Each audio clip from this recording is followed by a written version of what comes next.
This is Audible.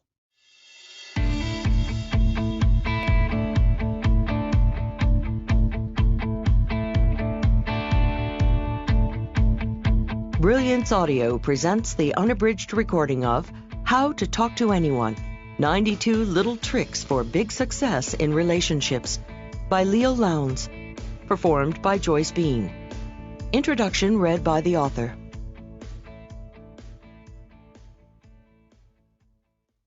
There are two kinds of people in this life. Those who walk into a room and say, "Well, here I am," and those who walk in and say, "Ah, there you are." Introduction. How to get anything you want from anybody. Well, at least have the best crack at it. Have you ever admired those successful people who seem to have it all?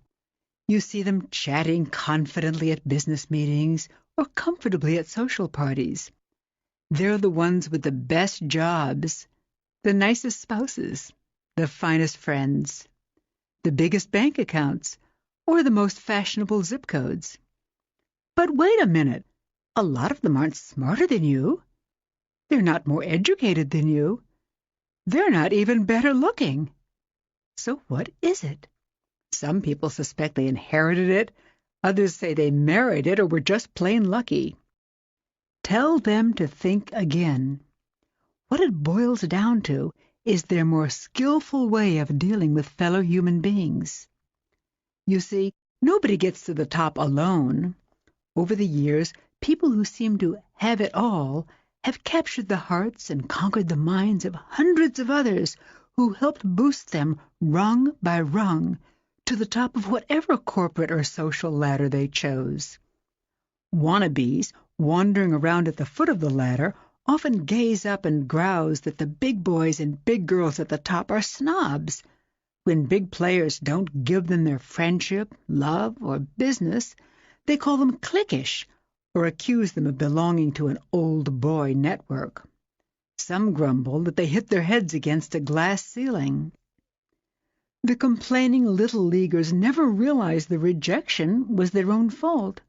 They'll never know they blew the affair, the friendship, or the deal because of their own communications fumbles. It's as though well-liked people have a bag of tricks, a magic, or a Midas touch that turns everything they do into success. What's in their bag of tricks? You'll find a lot of things. A substance that solidifies friendship, a wizardry that wins minds, and a magic that makes people fall in love with them.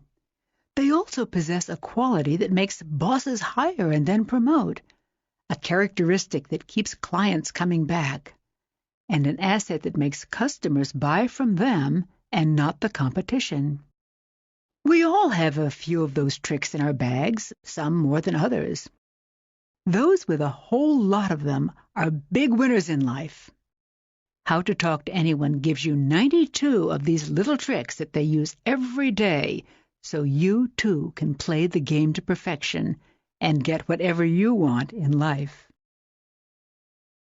How the little tricks were unveiled.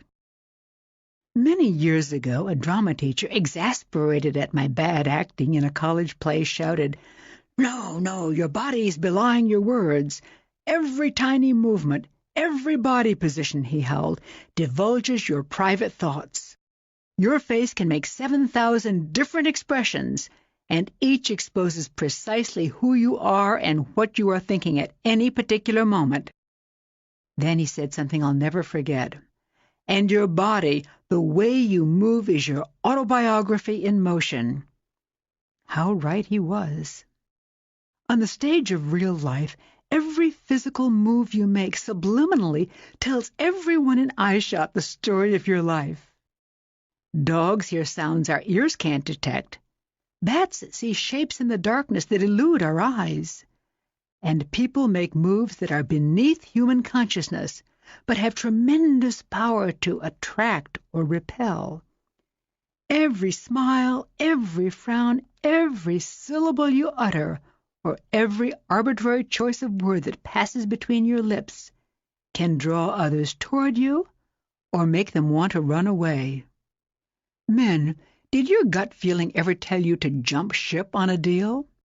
Women, did your women's intuition make you accept or reject an offer? On a conscious level, we may not be aware of what the hunch is, but like the ear of the dog or the eye of the bat, the elements that make up subliminal sentiments are very real. Imagine, please, two humans in a complex box wired with circuits to record all the signals flowing between the two. As many as 10,000 units of information flow per second. Probably the lifetime efforts of roughly half the adult population of the United States would be required to sort the units in 1 hour's interaction between two subjects, a University of Pennsylvania Communications Authority estimates. With the zillions of subtle actions and reactions zapping back and forth between two human beings, can we come up with concrete techniques to make our every communication clear, confident, credible, and charismatic? Determined to find the answer, I read practically every book written on communication skills, on charisma, and chemistry between people. I explored hundreds of studies conducted around the world on what qualities made up leadership and credibility. Intrepid social scientists left no stone unturned in their quest to find the formula. For example, optimistic Chinese researchers, hoping charisma might be in the diet, went so far as to compare the relationship of personality type to the catecholamine level in subjects' urine. Needless to say, their thesis was soon shelved. Dale Carnegie was great for the 20th century, but this is the 21st.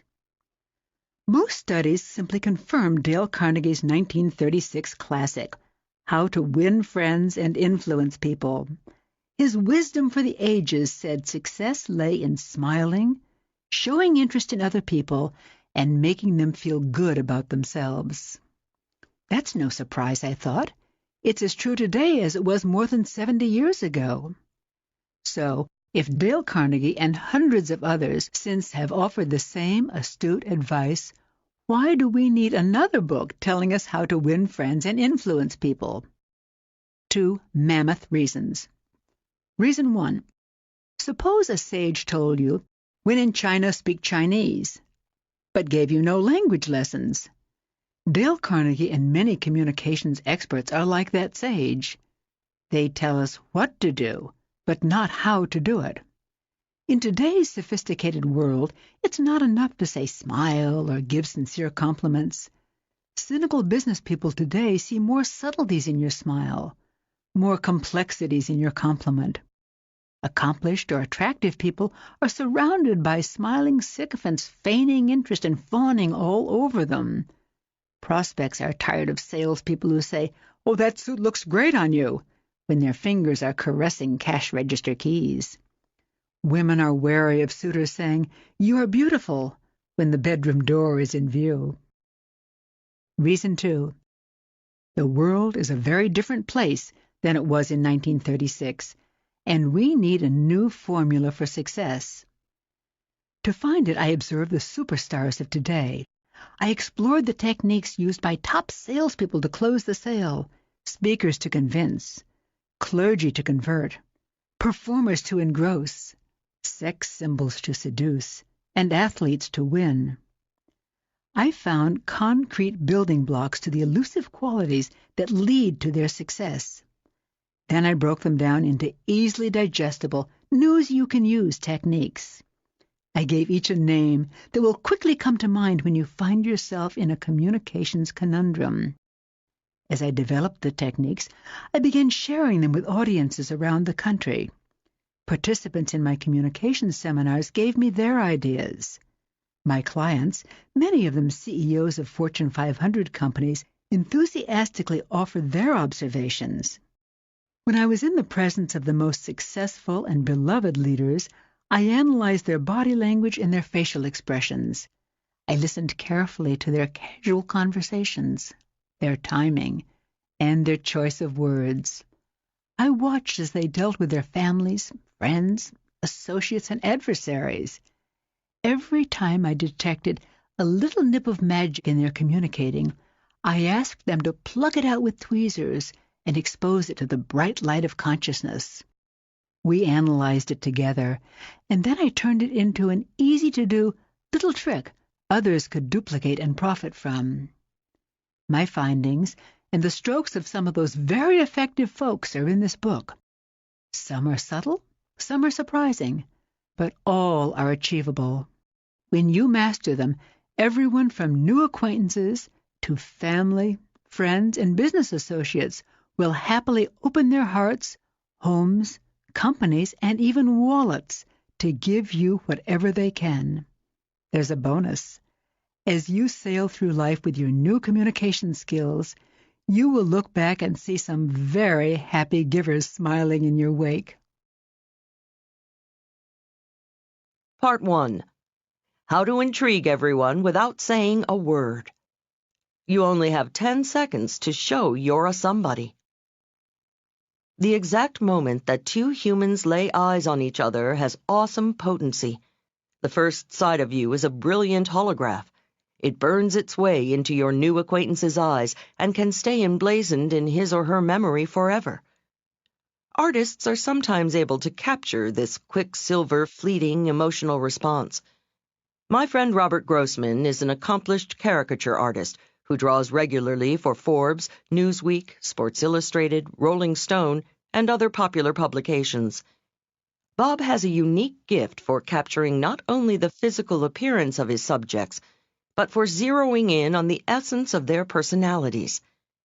The bodies and souls of hundreds of luminaries radiate from his sketchpad. One glance at his caricatures of famous people, and you can actually see their personalities. Sometimes at a party, Bob will do a quick sketch on a cocktail napkin of a guest. Hovering over Bob's shoulder, the onlookers gasp as they watch their friend's image and essence materialize before their eyes. When he's finished drawing, he puts his pen down and hands the napkin to the subject. Often a puzzled look comes over the subject's face. He or she usually mumbles some politeness like, "Well, that's great, but it really isn't me."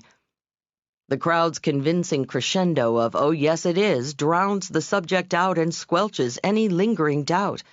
The confused subject is left to stare back at the world's view of himself or herself in the napkin. Once, when I was visiting Bob's studio, I asked him how he could capture people's personalities so well. He said, "It's simple. I just look at them." "No," I asked, "how do you capture their personalities? Don't you have to do a lot of research about their lifestyle, their history?" "No, I told you, Leil, I just look at them." "Huh?" He went on to explain, "Almost every facet of people's personalities is evident from their appearance, their posture, the way they move. For instance," he said, calling me over to a file where he kept his caricatures of political figures.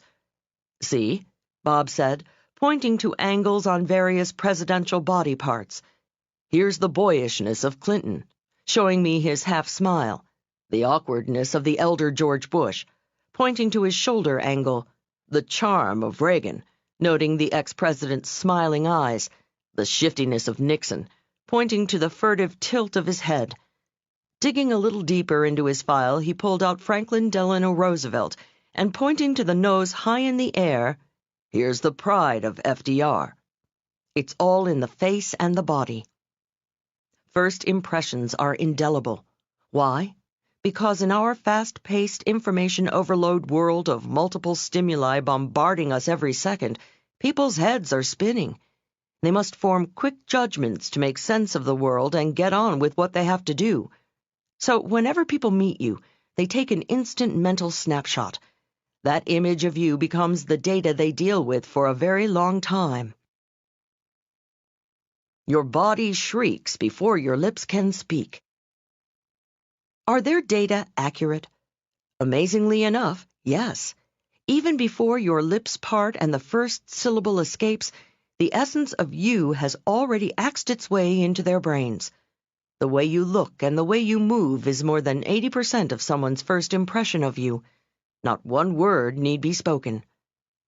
I've lived and worked in countries where I didn't speak the native language. Yet without one understandable syllable spoken between us, the years proved my first impressions were on target.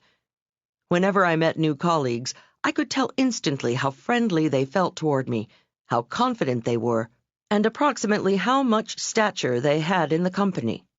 I could sense, just from seeing them move, who the heavyweights were and who were the welterweights. I have no extrasensory skill. You'd know, too. How? Because before you have had time to process a rational thought, you get a sixth sense about someone. Studies have shown emotional reactions occur even before the brain has had time to register what's causing their reaction.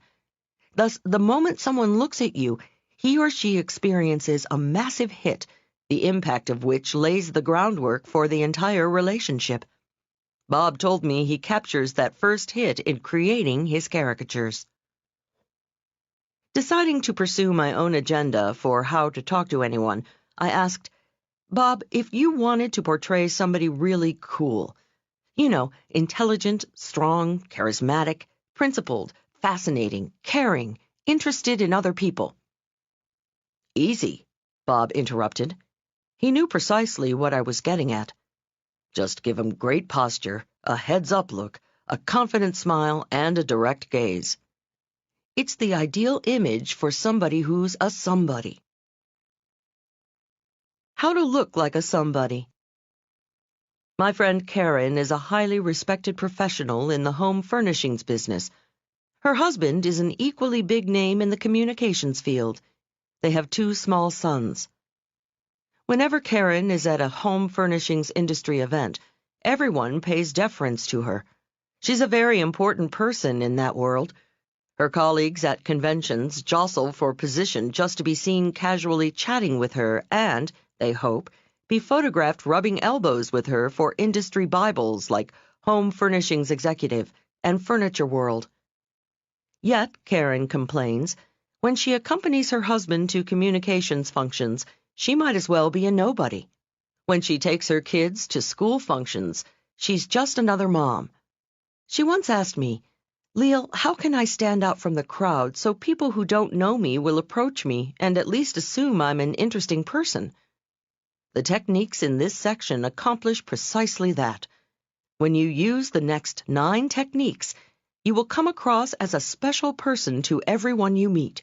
You will stand out as a somebody in whatever crowd you find yourself in, even if it's not your crowd. Let's start with your smile. 1. How to make your smile magically different. In 1936, one of Dale Carnegie's 6 musts in How to Win Friends and Influence People was smile. His edict has been echoed each decade by practically every communications guru who ever put pen to paper or mouth to microphone. However, at the turn of the millennium, it's high time we re-examine the role of the smile in high-level human relations. When you dig deeper into Dale's dictum, you'll find a 1936 quick smile doesn't always work, especially nowadays. The old-fashioned instant grin carries no weight with today's sophisticated crowd. Look at world leaders, negotiators, and corporate giants. Not a smiling sycophant among them. Key players in all walks of life enrich their smile so when it does erupt, it has more potency and the world smiles with them. Researchers have cataloged dozens of different types of smiles. They range from the tight rubber band of a trapped liar to the soft, squishy smile of a tickled infant. Some smiles are warm, while others are cold. There are real smiles and fake smiles. You've seen plenty of those plastered on the faces of friends who say they're delighted you decided to drop by, and presidential candidates visiting your city who say they're thrilled to be in, Big winners know their smile is one of their most powerful weapons, so they've fine-tuned it for maximum impact. How to fine-tune your smile. Just last year, my old college friend Missy took over her family business, a Midwestern company supplying corrugated boxes to manufacturers. One day she called saying she was coming to New York to court new clients and she invited me to dinner with several of her prospects. I was looking forward to once again seeing my friend's quicksilver smile and hearing her contagious laugh. Missy was an incurable giggler, and that was part of her charm. When her dad passed away last year, she told me she was taking over the business. I thought Missy's personality was a little bubbly to be a CEO in a tough business. But hey, what do I know about the corrugated box biz? She, 3 of her potential clients, and I met in the cocktail lounge of a midtown restaurant, and, as we led them into the dining room, Missy whispered in my ear, "Please call me Melissa tonight." "Of course," I winked back. Not many company presidents are called Missy. Soon after the Maître d' seated us, I began noticing Melissa was a very different woman from the giggling girl I'd known in college. She was just as charming. She smiled as much as ever. Yet something was different. I couldn't quite put my finger on it. Although she was still effervescent, I had the distinct impression everything Melissa said was more insightful and sincere. She was responding with genuine warmth to her prospective clients, and I could tell they liked her too. I was thrilled because my friend was scoring a knockout that night. By the end of the evening, Melissa had 3 big new clients. Afterward, alone with her in the cab, I said, "Missy, you've really come a long way since you took over the company. Your whole personality has developed, well, a really cool, sharp corporate edge." Only one thing has changed," she said. "What's that?" "My smile," she said. "Your what?" I asked incredulously. "My smile," she repeated as though I hadn't heard her. "You see," she said, with a distant look coming into her eyes, "when Dad got sick and knew in a few years I'd have to take over the business, he sat me down and had a life-changing conversation with me. I'll never forget his words. Dad said, 'Missy, honey, remember that old song, I loves ya, honey, but your feet's too big? Well, if you're going to make it big in the box business, let me say, I loves ya, honey, but your smile's too quick.'" He then brought out a yellowed newspaper article quoting a study he'd been saving to show me when the time was right. It concerned women in business. The study showed women who were slower to smile in corporate life were perceived as more credible. As Missy talked, I began to think about history-making women like Margaret Thatcher, Indira Gandhi, Golda Meir, Madeleine Albright, and other powerful women of their ilk. Not one was known for her quick smile. Missy continued, "The study went on to say a big warm smile is an asset, but only when it comes a little slower, because then it has more credibility."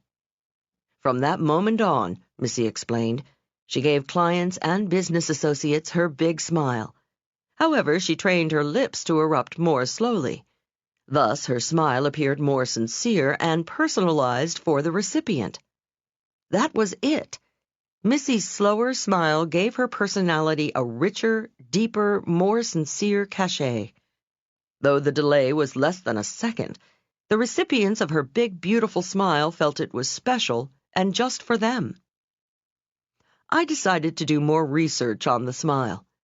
When you're in the market for shoes, you begin to look at everyone's feet. When you decide to change your hairstyle, you look at everyone's haircut. Well, for several months, I became a steady smile watcher. I watched smiles on the street. I watched smiles on TV. I watched the smiles of politicians, the clergy, corporate giants, and world leaders. My findings? Amid the sea of flashing teeth and parting lips, I discovered the people perceived to have the most credibility and integrity were just ever so slower to smile. Then, when they did, their smiles seemed to seep into every crevice of their faces and envelop them like a slow flood. Thus, I call the following technique the flooding smile. Technique number 1. The flooding smile. Don't flash an immediate smile when you greet someone, as though anyone who walked into your line of sight would be the beneficiary. Instead, look at the other person's face for a second. Pause. Soak in their persona. Then let a big, warm, responsive smile flood over your face and overflow into your eyes. It will engulf the recipient like a warm wave. The split-second delay convinces people your flooding smile is genuine and only for them. Let us now travel but a few inches north to two of the most powerful communications tools you possess, your eyes. 2. How to strike everyone as intelligent and insightful by using your eyes. It's only a slight exaggeration to say Helen of Troy could launch ships with her eyes, and Davy Crockett could stare down a bear. Your eyes are personal grenades that have the power to detonate people's emotions. Just as martial arts masters register their fists as lethal weapons, you can register your eyes as psychological lethal weapons when you master the following eye contact techniques. Beloved people in the game of life look beyond the conventional wisdom that teaches keep good eye contact. For one, they understand that to certain suspicious or insecure people, intense eye contact can be a virulent intrusion. When I was growing up, my family had a Haitian housekeeper whose fantasies were filled with witches, warlocks, and black magic. Zola refused to be left alone in a room with Louis, my Siamese cat. "Louis looks right through me, sees my soul," she'd whisper to me fearfully. In some cultures, intense eye contact is sorcery. In others, staring at someone can be threatening or disrespectful. Realizing this, big players in the international scene prefer to pack a book on cultural body language differences in their carry-on rather than a Berlitz phrase book. In our culture, however, big winners know exaggerated eye contact can be extremely advantageous, especially between the sexes. In business, even when romance is not in the picture, strong eye contact packs a powerful wallop between men and women. A Boston center conducted a study to learn the precise effect. The researchers asked opposite-sex individuals to have a 2-minute casual conversation. They tricked half their subjects into maintaining intense eye contact by directing them to count the number of times their partner blinked. They gave the other half of the subjects no special eye contact directions for the chat.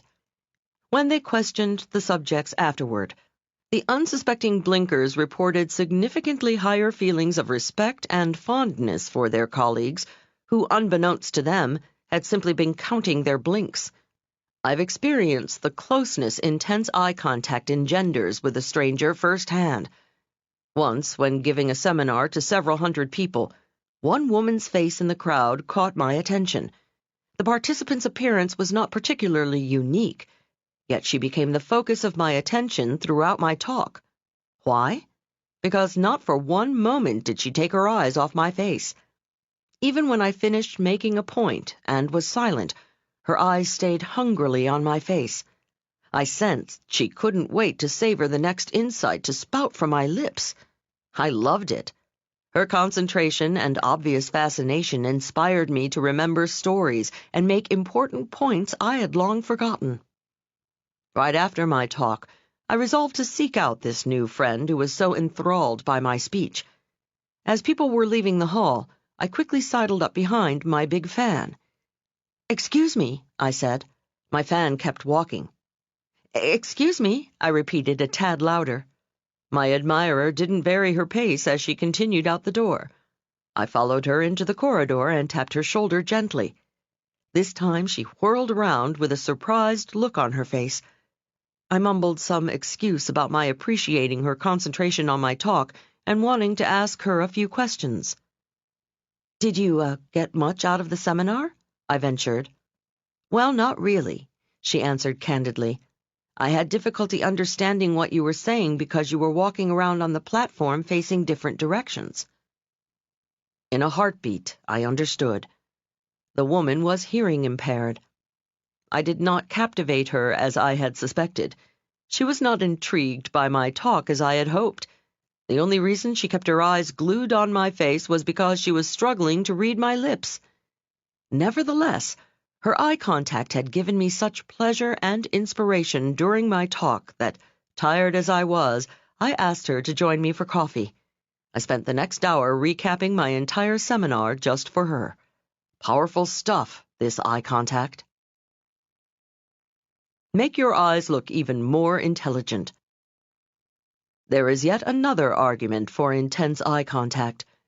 In addition to awakening feelings of respect and affection, maintaining strong eye contact gives you the impression of being an intelligent and abstract thinker. Because abstract thinkers integrate incoming data more easily than concrete thinkers, they can continue looking into someone's eyes even during the silences.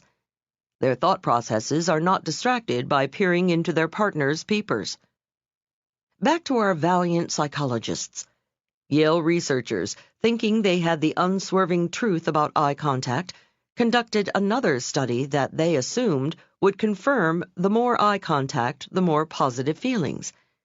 This time they directed subjects to deliver a personally revealing monologue. They asked the listeners to react with a sliding scale of eye contact while their partners talked. The results? All went as expected when women told their personal stories to women. Increased eye contact encouraged feelings of intimacy. But whoops, it wasn't so with the men. Some men felt hostile when stared at too long by another man. Other men felt threatened. Some few even suspected their partner was more interested than he should be and wanted to slug him.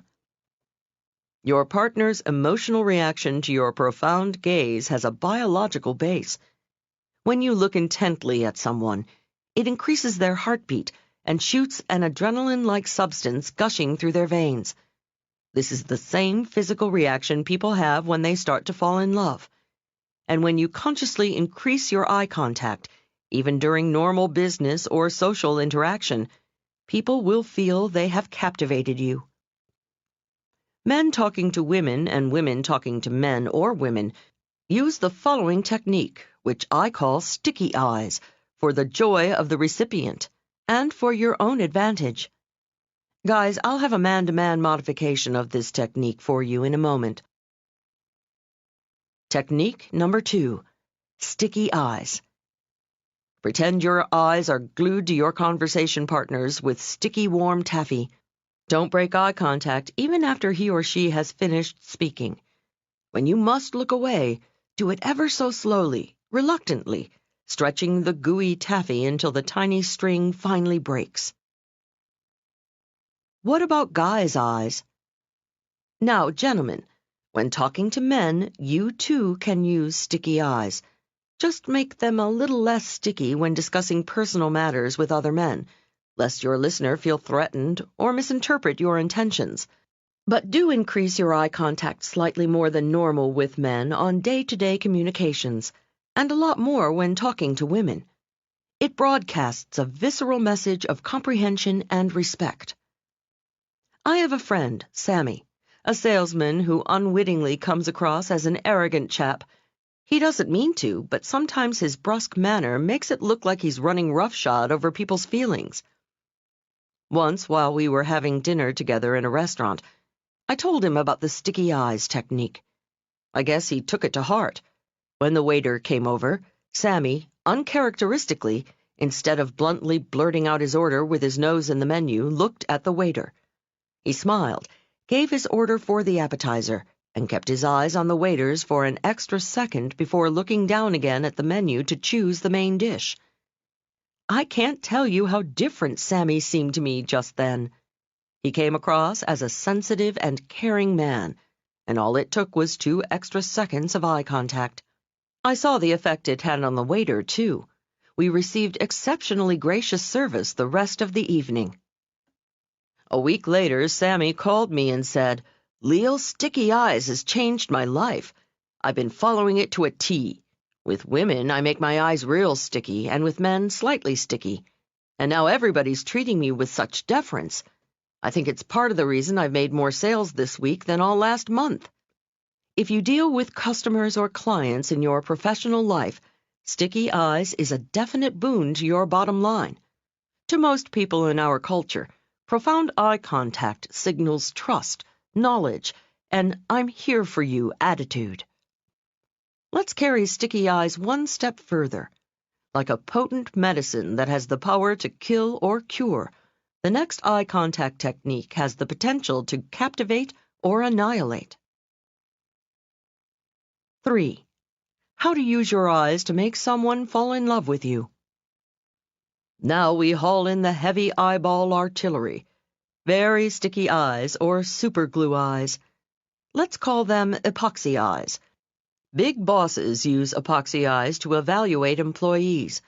Police investigators use epoxy eyes to intimidate suspected criminals. And clever Romeos use epoxy eyes to make women fall in love with them. If romance is your goal, epoxy eyes is a proven aphrodisiac. The epoxy eyes technique takes at least 3 people to pull off. You, your target, and one other person. Here's how it works. Usually, when you're chatting with 2 or more people, you gaze at the person who is speaking. However, the epoxy eyes technique suggests you concentrate on the listener, your target, rather than the speaker. This slightly disorients the target, and he or she silently asks, "Why is this person looking at me instead of the speaker?" Your target senses you are extremely interested in his or her reactions. This can be beneficial in certain business situations when it is appropriate that you judge the listener. Human resources professionals often use epoxy eyes, not as a technique, but because they are sincerely interested in a prospective employee's reaction to certain ideas being presented. Attorneys, bosses, police investigators, psychologists, and others who must examine subjects' reactions also use epoxy eyes for analytical purposes. When you use epoxy eyes, it sends out signals of interest blended with complete confidence in yourself. But because epoxy eyes puts you in a position of evaluating or judging someone else, you must be careful. Don't overdo it, or you could come across as arrogant and brazen. Technique number 3. Epoxy eyes. This brazen technique packs a powerful punch. Watch your target person even when someone else is talking. No matter who is speaking, keep looking at the man or woman you want to impact. Sometimes using full epoxy eyes is too potent, so here is a gentler yet effective form. Watch the speaker, but let your glance bounce to your target each time the speaker finishes a point. This way, Mr. or Ms. Target still feels you are intrigued by his or her reactions, yet there is relief from the intensity. Use epoxy eyes to push their erotic button. If romance is on the horizon, epoxy eyes transmits yet another message. It says, "I can't take my eyes off you," or "I only have eyes for you." Anthropologists have dubbed eyes the initial organ of romance, because studies show intense eye contact plays havoc with our heartbeat. It also releases a drug-like substance into our nervous system called phenylethylamine. Since this is the hormone detected in the human body during erotic excitement, intense eye contact can be a turn-on. Men, epoxy eyes is extremely effective on women if they find you attractive. The lady interprets her nervous reaction to your untoward gaze as budding infatuation. If she does not like you, however, your epoxy eyes is downright obnoxious. Never use epoxy eyes on strangers in public settings or you could get arrested. 4. How to look like a big winner wherever you go. Do you remember the lyrics to the old Shirley Bassey song?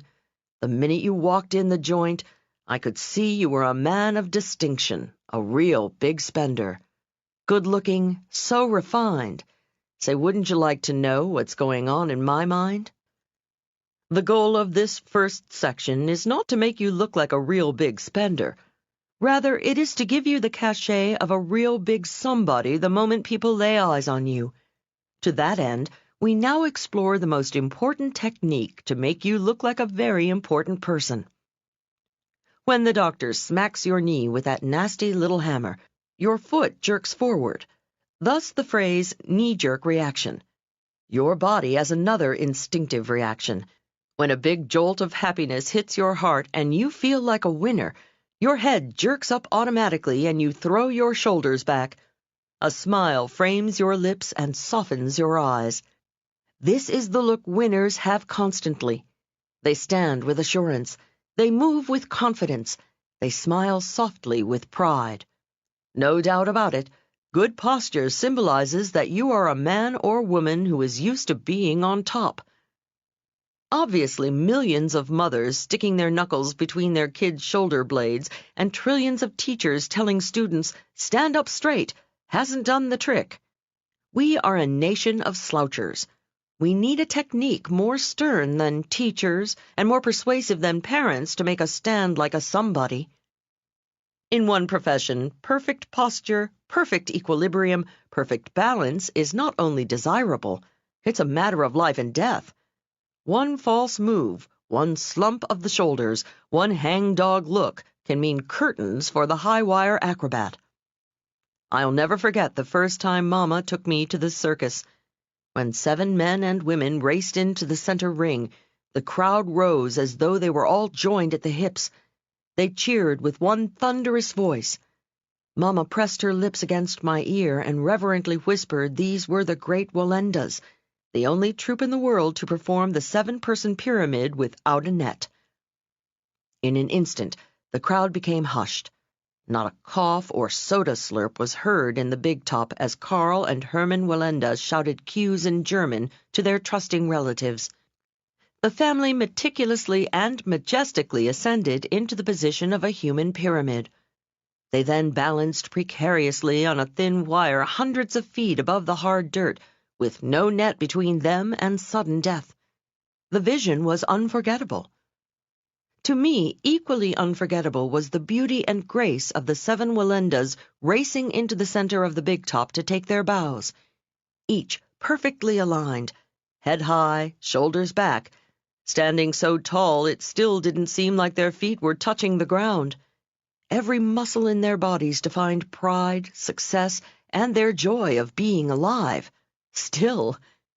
Here is a visualization technique to get your body looking like a winner who is in the habit of feeling that pride, success, and joy of being alive. Your posture is your biggest success barometer. Imagine you are a world-renowned acrobat, master of the Iron Jaw act waiting in the wings of the Ringling Brothers and Barnum and Bailey Circus. Soon you will dart into the center ring to captivate the crowd with the precision and balance of your body. Before walking through any door, the door to your office, a party, a meeting, even your kitchen, picture a leather bit hanging by a cable from the frame. It is swinging just an inch higher than your head. As you pass through the door, throw your head back and chomp on the imaginary dental grip that first pulls your cheeks back into a smile and then lifts you up. As you ascend high above the gasping crowd, your body is stretched into perfect alignment. Head high, shoulders back, torso out of hips, feet weightless. At the zenith of the tent, you spin like a graceful top to the amazement and admiration of the crowd craning their necks to watch you. Now you look like a somebody. One day, to test hang by your teeth, I decided to count how many times I walked through a doorway. 60 times, even at home. You calculate. Twice out your front door, twice in, 6 times to the bathroom, 8 times to the kitchen, and through countless doors at your office. It adds up. Visualize anything 60 times a day and it becomes a habit. Habitual good posture is the first mark of a big winner. You are now ready to float into the room to captivate the crowd or close the sale, or maybe just settle for looking like the most important somebody in the room. You now have all the basics Bob the artist needs to portray you as a big winner. Like he said, great posture, a heads-up look, a confident smile, and a direct gaze. The ideal image for somebody who's a somebody. Technique number 4. Hang by your teeth. Visualize a circus iron jaw bit hanging from the frame of every door you walk through. Take a bite, and with it firmly between your teeth, let it swoop you to the peak of the big top. When you hang by your teeth, Every muscle is stretched into perfect posture position. Now let's put the whole act into motion. It's time to turn your attention outward to your conversation partner. Use the next 2 techniques to make him or her feel like a million. 5. How to win their heart by responding to their inner infant. Remember the old joke? The comic comes on stage and the first words out of his mouth are, "Well, how do you like me so far?" The audience always cracks up. Why? Because we all silently ask that question. Whenever we meet someone, we know, consciously or subconsciously, how they're reacting to us. Do they look at us? Do they smile? Do they lean toward us? Do they somehow recognize how wonderful and special we are? We like those people. They have good taste. Or do they turn away, obviously unimpressed by our magnificence? The cretins! 2 people getting to know each other are like little puppies sniffing each other out. We don't have tails that wag or hair that bristles, but we do have eyes that narrow or widen, and hands that flash knuckles or subconsciously soften in the palms-up, I submit position. We have dozens of other involuntary reactions that take place in the first few moments of togetherness. Attorneys conducting voir dire are exquisitely aware of this. They pay close attention to your instinctive body reactions. They watch to see how fully you are facing them and just how far forward or back you're leaning while answering their questions. They check out your hands. Are they softly open, palms up, signifying acceptance of the ideas they're expressing? Or are you making a slight fist, knuckles out, signaling rejection? They scrutinize your face for the split seconds you break eye contact when discussing relevant subjects, like your feelings on big awards for damages or the death penalty. Sometimes attorneys bring along a legal assistant whose sole job is to sit on the sidelines and take precise note of your every fidget. An interesting aside, trial lawyers often choose women to do this twitch and turn spying job because, traditionally, females are sharper observers of subtle body cues than males. Women, more sensitive to emotions than men, often ask their husbands, "Is something bothering you, honey?" These supersensitive women accuse their husbands of being so insensitive to emotions that they wouldn't notice anything is wrong until their neckties are drenched in her tears. The attorney and the assistant then review your score on the dozens of subconscious signals you flashed. Depending on their tally, you could find yourself on jury duty or twiddling your thumbs back in the juror's waiting room. Trial lawyers are so conscious of body language that, in the 1960s, during the famous trial of the Chicago 7, defense attorney William Kunstler actually made a legal objection to Judge Julius Hoffman's posture. During the summation by the prosecution, Judge Hoffman leaned forward, which, accused Kunstler, sent a message to the jury of attention and interest. During his defense summation, complained Kunstler, Judge Hoffman leaned back, sending the jury a subliminal message of disinterest. You're on trial, and you only have 10 seconds. Like attorneys deciding whether they want you on their case, everybody you meet makes a subconscious judgment on whether they want you in their lives. They base their verdict greatly on the same signals. Your body language answer to their unspoken question, "Well, how do you like me so far?" The first few moments of your reactions set the stage upon which the entire relationship will be played out. If you ever want anything from the new acquaintance, your unspoken answer to their unspoken question, "How do you like me so far?" must be, "Wow, I really like you." When a little 4-year-old feels bashful, he slumps, puts his arms up in front of his chest, steps back, and hides behind Mommy's skirt. However, when little Johnny sees Daddy come home, he runs up to him, he smiles, his eyes get wide, and he opens his arms for a hug.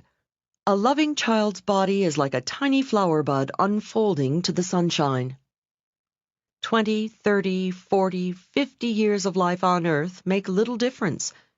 When 40-year-old Johnny is feeling timid, he slumps and folds his arms in front of his chest. When he wants to reject a salesman or business colleague, he turns away and closes them off with a myriad of body signals. However, when welcoming his loved one home after an absence, Big Johnny opens his body to her like a giant daffodil spreading its petals to the sun after a rainstorm. Treat people like big babies. Once I was at a corporate star-studded party with an attractive recently divorced friend of mine. Carla had been a copywriter with one of the leading advertising agencies which, like so many companies then, had downsized. My girlfriend was both out of work and out of a relationship. At this particular party, the pickings for Carla were good, both personally and professionally. Several times, as Carla and I stood talking, one good-looking corporate male beast or another would find himself within a few feet of us. More often than not, one of these desirable males would flash his teeth at Carla. She sometimes graced the tentatively courting male with a quick smile over her shoulder, but then she'd turn back to our mundane conversation as though she were hanging on my every word. I knew she was trying not to look anxious, but inside Carla was crying out, "Why doesn't he come speak to us?" Right after one prize corporate big cat smiled, but, because of Carla's minimal reaction, wandered back into the social jungle, I had to say, "Carla, do you know who that was? He's the head of the Young and Rubicam in Paris. They're looking for copywriters willing to relocate. And he's single." Carla moaned. Just then we heard a little voice down by Carla's left knee. "Hello." We looked down simultaneously. Little 5-year-old Willie, the hostess's adorable young son, was tugging on Carla's skirt, obviously craving attention. "Well, well, well," Carla cried out, a big smile erupting all over her face. Carla turned toward him. Carla kneeled down, touched little Willie's elbow, and crooned, "Well, hello there, Willie. How are you enjoying Mommy's nice party?" Little Willie beamed. When little Willie finally trundled off to tug on the garments of the next group of potential attention-givers, Carla and I returned to our grown-up conversing. During our chat, corporate beasts continued to stalk Carla with their eyes, and she continued casting half-smiles at them. She was obviously disappointed none of them was making a further approach. I had to bite my tongue. Finally, when I felt it was going to bleed from the pressure of my teeth, I said, "Carla, have you been noticing that 4 or 5 men have come over and smiled at you?" "Yes," Carla whispered, her eyes darting nervously around the room lest anyone overhear us. "And you've been giving them little half-smiles," I continued. "Yes," she murmured, now confused at my question. "Remember when little Willie came up and tugged on your skirt? Do you recall how you smiled, that beautiful big smile of yours, turned toward him and welcomed him into our grown-up conversation?" "Yes," she answered haltingly. "Well, I have a request, Carla. I want you to give the next man who smiles at you that same big smile you gave Willie. I want you to turn toward him just like you did then. Maybe even reach out and touch his arm like you did Willie's, and then welcome him into our conversation." "Oh, Leil, I couldn't do that." "Carla, do it." Sure enough, within a few minutes, another attractive man wandered our way and smiled. Carla played her role to perfection. She flashed her beautiful teeth, turned fully toward him, and said, "Hello, come join us." He wasted no time accepting Carla's invitation. After a few moments, I excused myself. Neither noticed my departure because they were in animated conversation. The last glimpse I had of my friend at the party was her floating out the door on the arm of her new friend. Just then, the technique I call the big baby pivot was born. It is a skill that will help you win whatever your heart desires from whatever type of beasts you encounter in the social or corporate jungle. Technique number 5. The big baby pivot. Give everyone you meet the big baby pivot. The instant the two of you are introduced, Reward your new acquaintance. Give the warm smile, the total body turn, and the undivided attention you would give a tiny tyke who crawled up to your feet, turned a precious face up to yours, and beamed a big, toothless grin.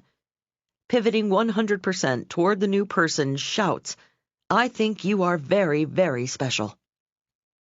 Remember, buried deep inside everyone is a big baby who is rattling the crib, wailing out for recognition of how very special he or she is. The following technique reinforces the big baby's suspicion that he or she is indeed the center of the universe. 6. How to make someone feel like an old friend at once. A very wise man with the funny name of Zig once told me, "People don't care how much you know until they know how much you care about them." Zig Ziglar is right. The secret to making people like you is showing how much you like them. Your body is a 24-hour broadcasting station revealing to anyone within eyeshot precisely how you feel at any given moment. Even if your hang-by-your-teeth posture is gaining their respect, your flooding smile and the big baby pivot are making them feel special, and your sticky eyes are capturing their hearts and minds, the rest of your body can reveal any incongruence. Every inch, from the crinkle of your forehead to the position of your feet, must give a command performance if you want to effectively present an "I care about you" attitude. Unfortunately, when meeting someone, our brains are in overdrive. Remember Shakespeare's Julius Caesar? He said of Cassius, "He has a lean and hungry look. He thinks too much. Such men are dangerous." So it is with our brains when conversing with a new acquaintance. Our brains become lean. Some of us are fighting off shyness. Others are frantically sizing up the situation. And hungry. We're deciding what, if anything, we want from this potential relationship. So we think too much instead of responding with candid, unself-conscious friendliness. Such actions are dangerous to impending friendship, love, or commerce. When our bodies are shooting off 10,000 bullets of stimuli every second, a few shots are apt to misfire and reveal shyness or hidden hostility. We need a technique to ensure every shot aims right at the heart of our subject. We need to trick our bodies into reacting perfectly. To find it, let's explore the only time we don't need to worry about any shyness or negativity slipping out through our body language. It's when we feel none. That happens when we're chatting with close friends. When we see someone we love or feel completely comfortable with, we respond warmly from head to toe without a thought. Our lips part happily. We step closer. Our arms reach out. Our eyes become soft and wide. Even our palms turn up and our bodies turn fully toward our dear friend. How to trick your body into doing everything right. Here's a visualization technique that accomplishes all that. It guarantees that everyone you encounter will feel your warmth. I call it, "Hello, old friend." When meeting someone, play a mental trick on yourself. In your mind's eye, see him or her as an old friend, someone you had a wonderful relationship with years ago.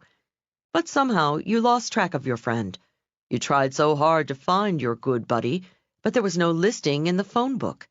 No information online. None of your mutual friends had a clue.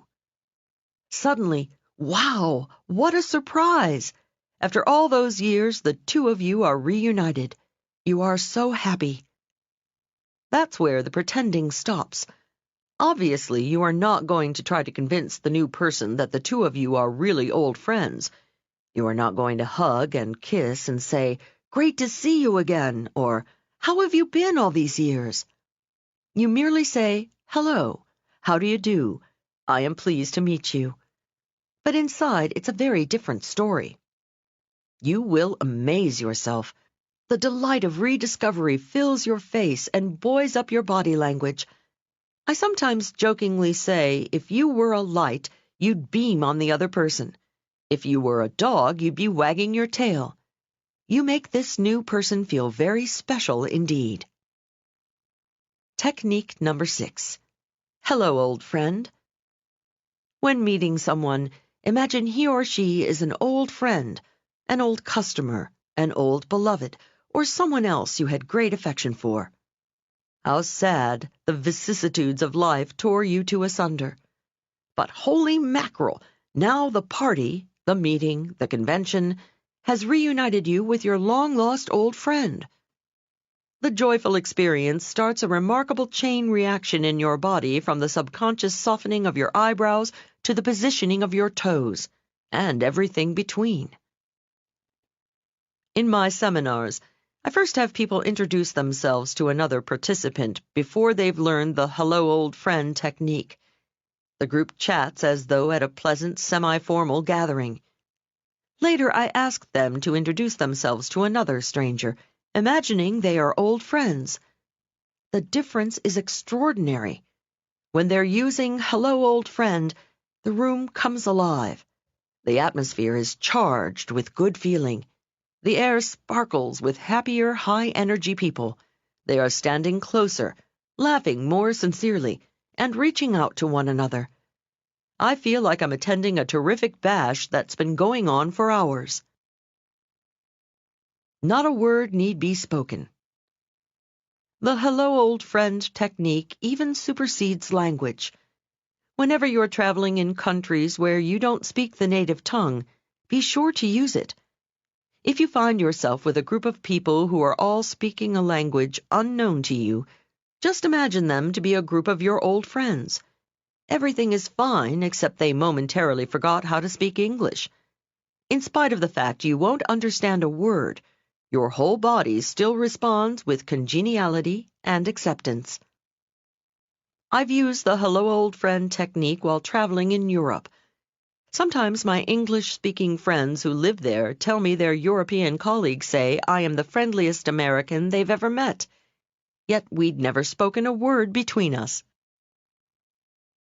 A self-fulfilling prophecy. An added benefit to the hello old friend technique is it becomes a self-fulfilling prophecy. When you act as though you like someone, you start to really like them. An Adelphi University study called, appropriately, Believing Another Likes or Dislikes You, Behaviors Making the Beliefs Come True, proved it. Researchers told volunteers to treat unsuspecting subjects as though they like them.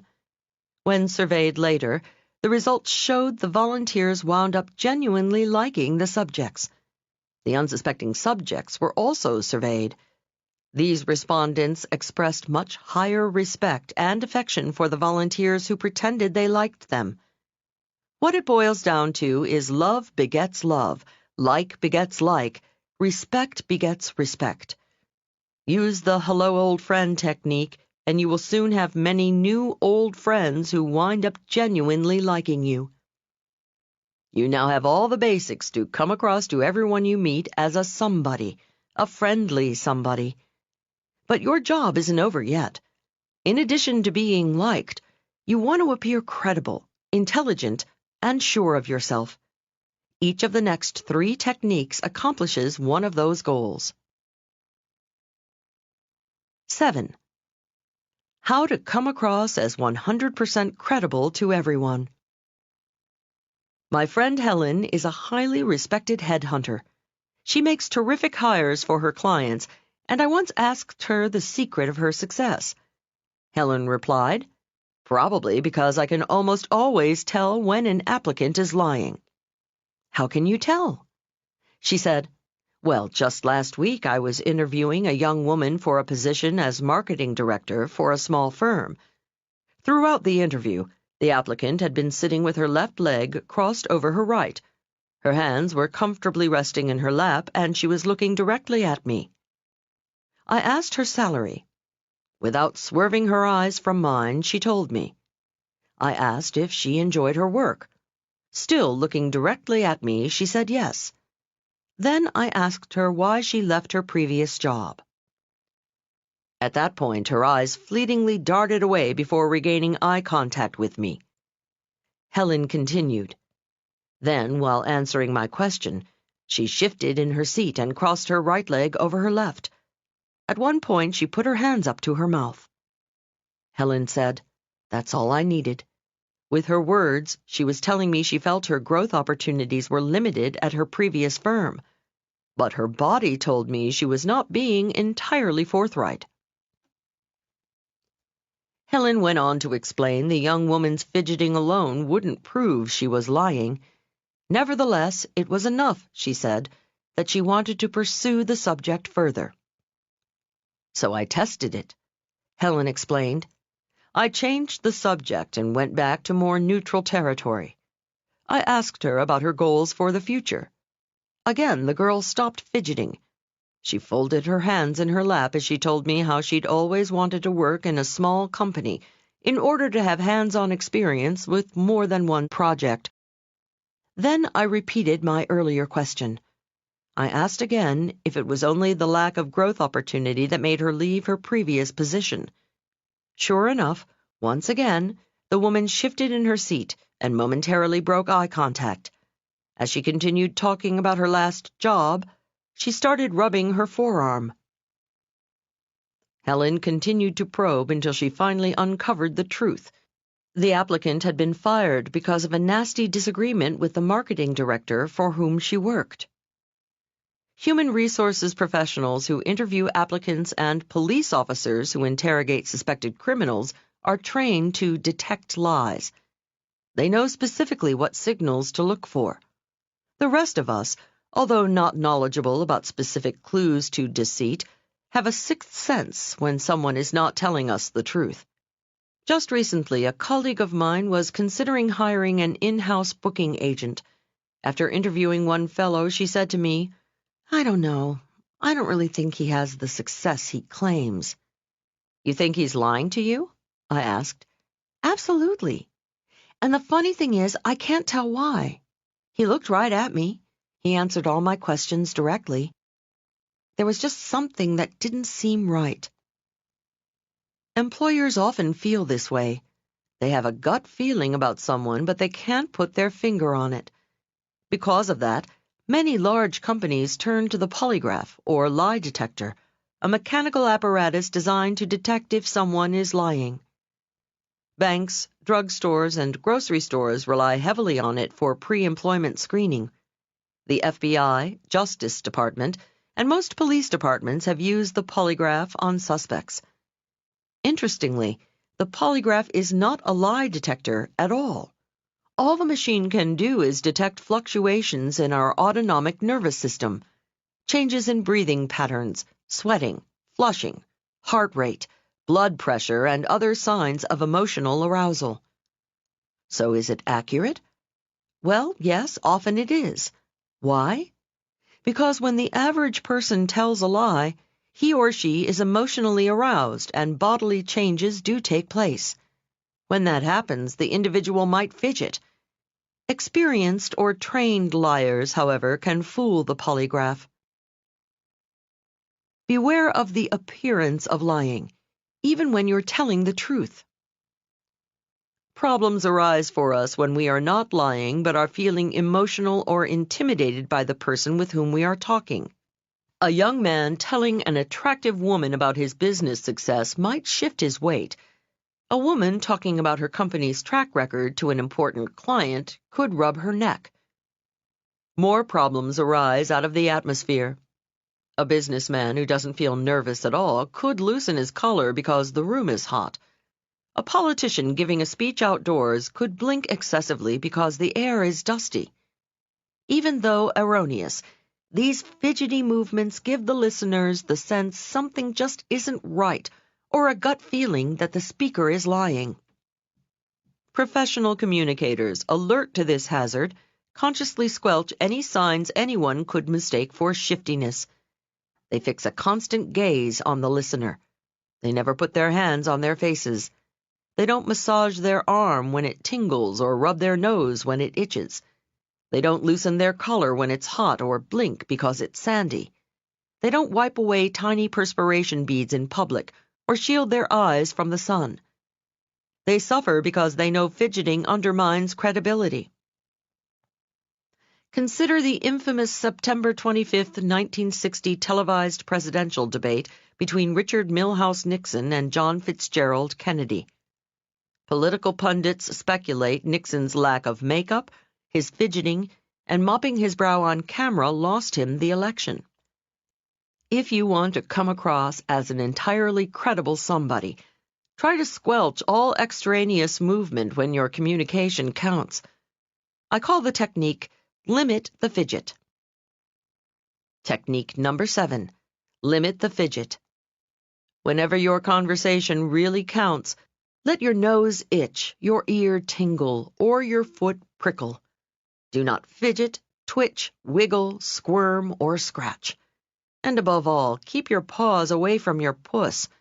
Hand motions near your face, and all fidgeting can give your listener the gut feeling you're fibbing. Now let's tackle intelligence. What, you ask? Can people come across as more intelligent than they really are? Well, did you ever hear of Hans, the counting horse? Hans was considered the most intelligent horse in history, and he used the technique I'm about to suggest. 8.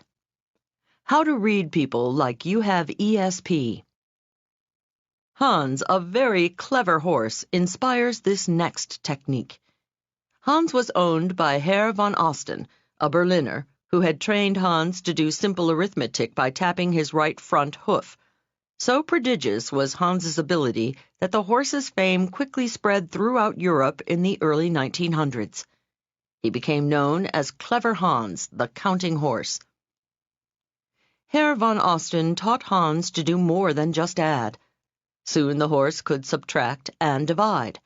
In time, Clever Hans even mastered the multiplication tables. The horse became quite a phenomenon.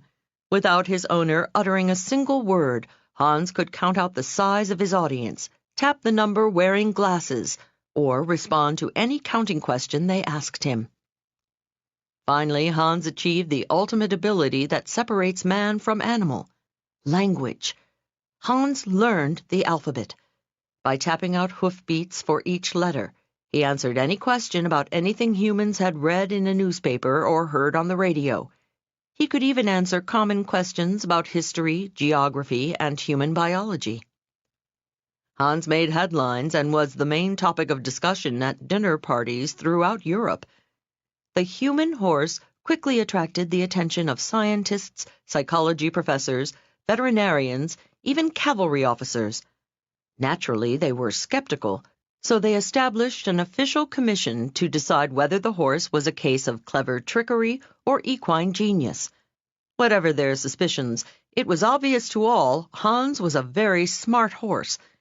Compared to other horses, Hans was a somebody. Cut to today.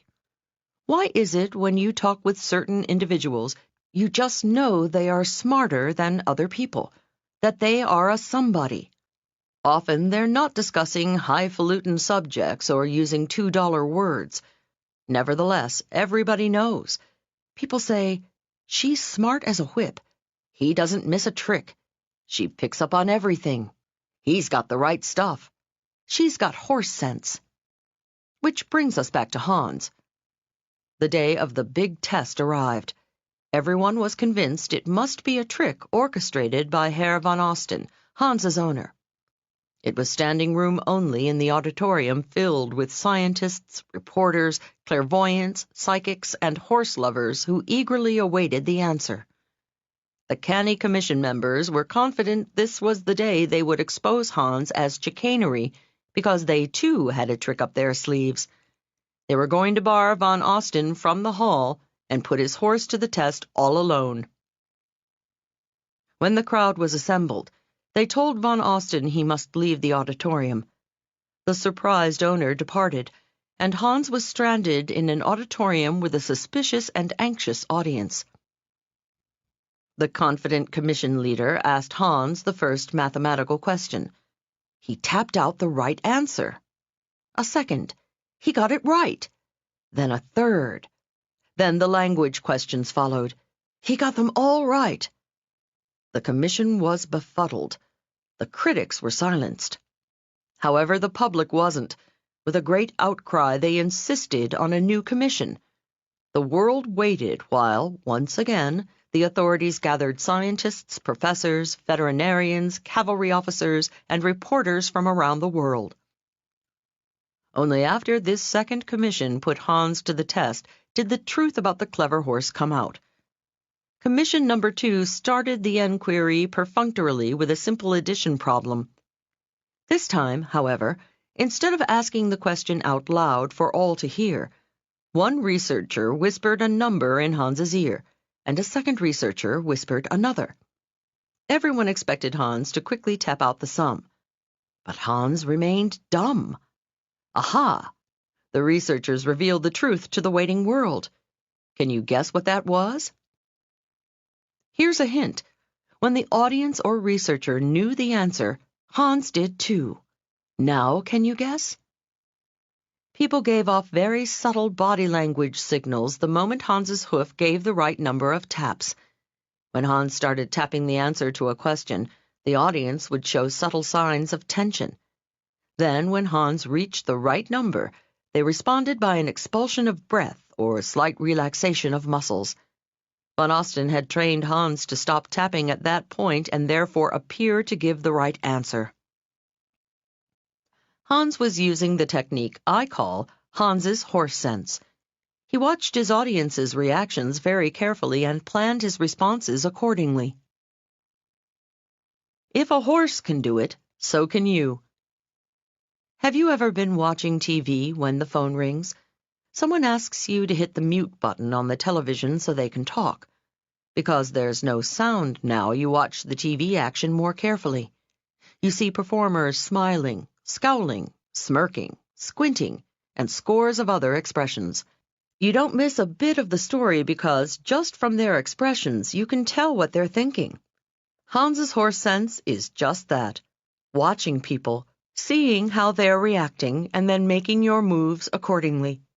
Even while you're talking, keep your eyes on your listeners and watch how they're responding to what you're saying. Don't miss a trick. Are they smiling? Are they nodding? Are their palms up? They like what they're hearing. Are they frowning? Are they looking away? Are their knuckles clenched? Maybe they don't. Are they rubbing their necks? Are they stepping back? Are their feet pointing toward the door? Maybe they want to get away. You don't need a complete course in body language here. Already your life's experience has given you a good grounding in that. Most people know if their conversation partners step back or look away, they're not interested in what you're saying. When they think you're a pain in the neck, they rub theirs. When they feel superior to you, they steeple their hands. We'll explore more body language specifics in technique number 77, eyeball selling. For the moment, all you need to do is tune to the silent channel being broadcast by the speaker. Technique number 8. Hans's horse sense. Make it a habit to get on a dual track while talking. Express yourself, but keep a keen eye on how your listener is reacting to what you're saying. Then plan your moves accordingly. If a horse can do it, so can a human. People will say you pick up on everything. You never miss a trick. You've got horse sense. You now have 8 techniques to help you come across as a confident, credible, and charismatic person who makes everyone he or she comes in contact with feel like a million. Let's explore one last technique in this section to put it all together and make sure you don't miss a beat. 9. How to make sure you don't miss a single beat. You've seen professional skiing on television? The athlete at the top of the piste, every muscle primed and poised, waiting for the gun to propel him to ultimate victory. Look deeply into his eyes and you'll see he is having an out-of-body experience. In his mind's eye, the skier is swooshing down the slope, zapping back and forth between the poles, and sliding across the finish line in faster time than the world thought possible. The athlete is visualizing. All athletes do it. Divers, runners, jumpers, javelin throwers, lugers, swimmers, skaters, acrobats. They visualize their magic before performing it. They see their own bodies bending, twisting, flipping, or flying through the air. They hear the sound of the wind, the splash in the water, the whir of the javelin, the thud of its landing. They smell the grass, the cement, the pool, the dust. Before they move a muscle, professional athletes watch the whole movie, which of course ends in their own victory. Sports psychologists tell us visualization is not just for top-level competitive athletes. Studies show mental rehearsal helps weekend athletes sharpen their golf, their tennis, their running, whatever their favorite activity. Experts agree if you see the pictures, hear the sounds, and feel the movements of your body in your mind before you do the activity, the effect is powerful. 26 miles on my mattress. Psychological mumbo-jumbo? Absolutely not. My friend Richard runs marathons. Once, several years ago, a scant 3 weeks before the big New York marathon, an out-of-control car crashed into Richard's and he was taken to the hospital. He was not badly injured. Nevertheless, his friends felt sorry for him because being laid up 2 weeks in bed would naturally knock him out of the big event. What a surprise when, on that crisp November marathon morning in Central Park, Richard showed up in his little shorts and big running shoes. "Richard, are you crazy? You're in no shape to run. You've been in bed these past few weeks," we all cried out. "My body may have been in bed," he replied, "but I've been running." "What?" we asked in unison. "Yep, every day. 26 miles, 385 yards, right there on my mattress." Richard explained that in his imagination he saw himself traversing every step of the course. He saw the sights, heard the sounds, and felt the twitching movements in his muscles. He visualized himself racing in the marathon. Richard didn't do as well as he had the year before, but the miracle is he finished the marathon without injury, without excessive fatigue, thanks to his visualization.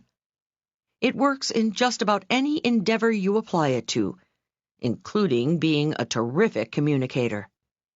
Visualization works best when you feel totally relaxed. Only when you have a calm state of mind can you get clear, vivid images.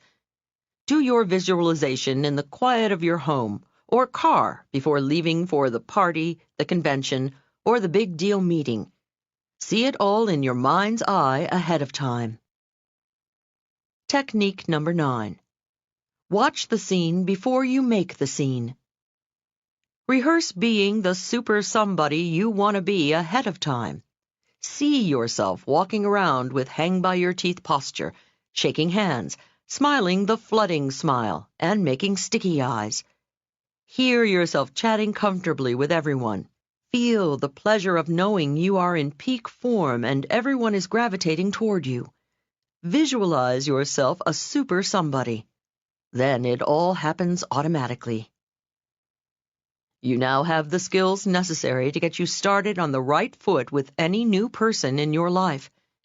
Think of yourself in these first moments like a rocket taking off. When the folks at Cape Kennedy aim a spacecraft for the moon, a mistake in the millionth of a degree at the beginning, when the craft is still on the ground, means missing the moon by thousands of miles. Likewise, a tiny body language blooper at the outset of a relationship may mean you will never make a hit with that person.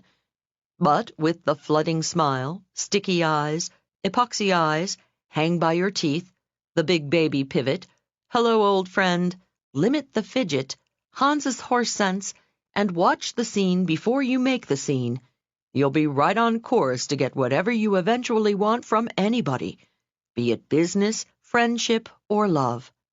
We now move from the silent world to the spoken word. Part 2. How to know what to say after you say hi. Just as the first glimpse should please their eyes, your first word should delight their ears. Your tongue is a welcome mat embossed with either welcome or go away. To make your conversation partner feel welcome, you must master small talk. Small talk. Can you hear the shudder? Those two little words drive a stake into the hearts of some otherwise fearless and undaunted souls. Invite them to a party where they don't know anyone, and it mainlines queasiness into their veins. If this sounds familiar, take consolation from the fact that the brighter the individual, the more he or she detests small talk. When consulting for Fortune 500 companies, I was astounded. Top executives, completely comfortable making big talk with their boards of directors or addressing their stockholders, confessed they felt like little lost children at parties where the pratter was less than prodigious. Small talk haters take further consolation from the fact that you are in star-studded company. Fear of small talk and stage fright are the same thing.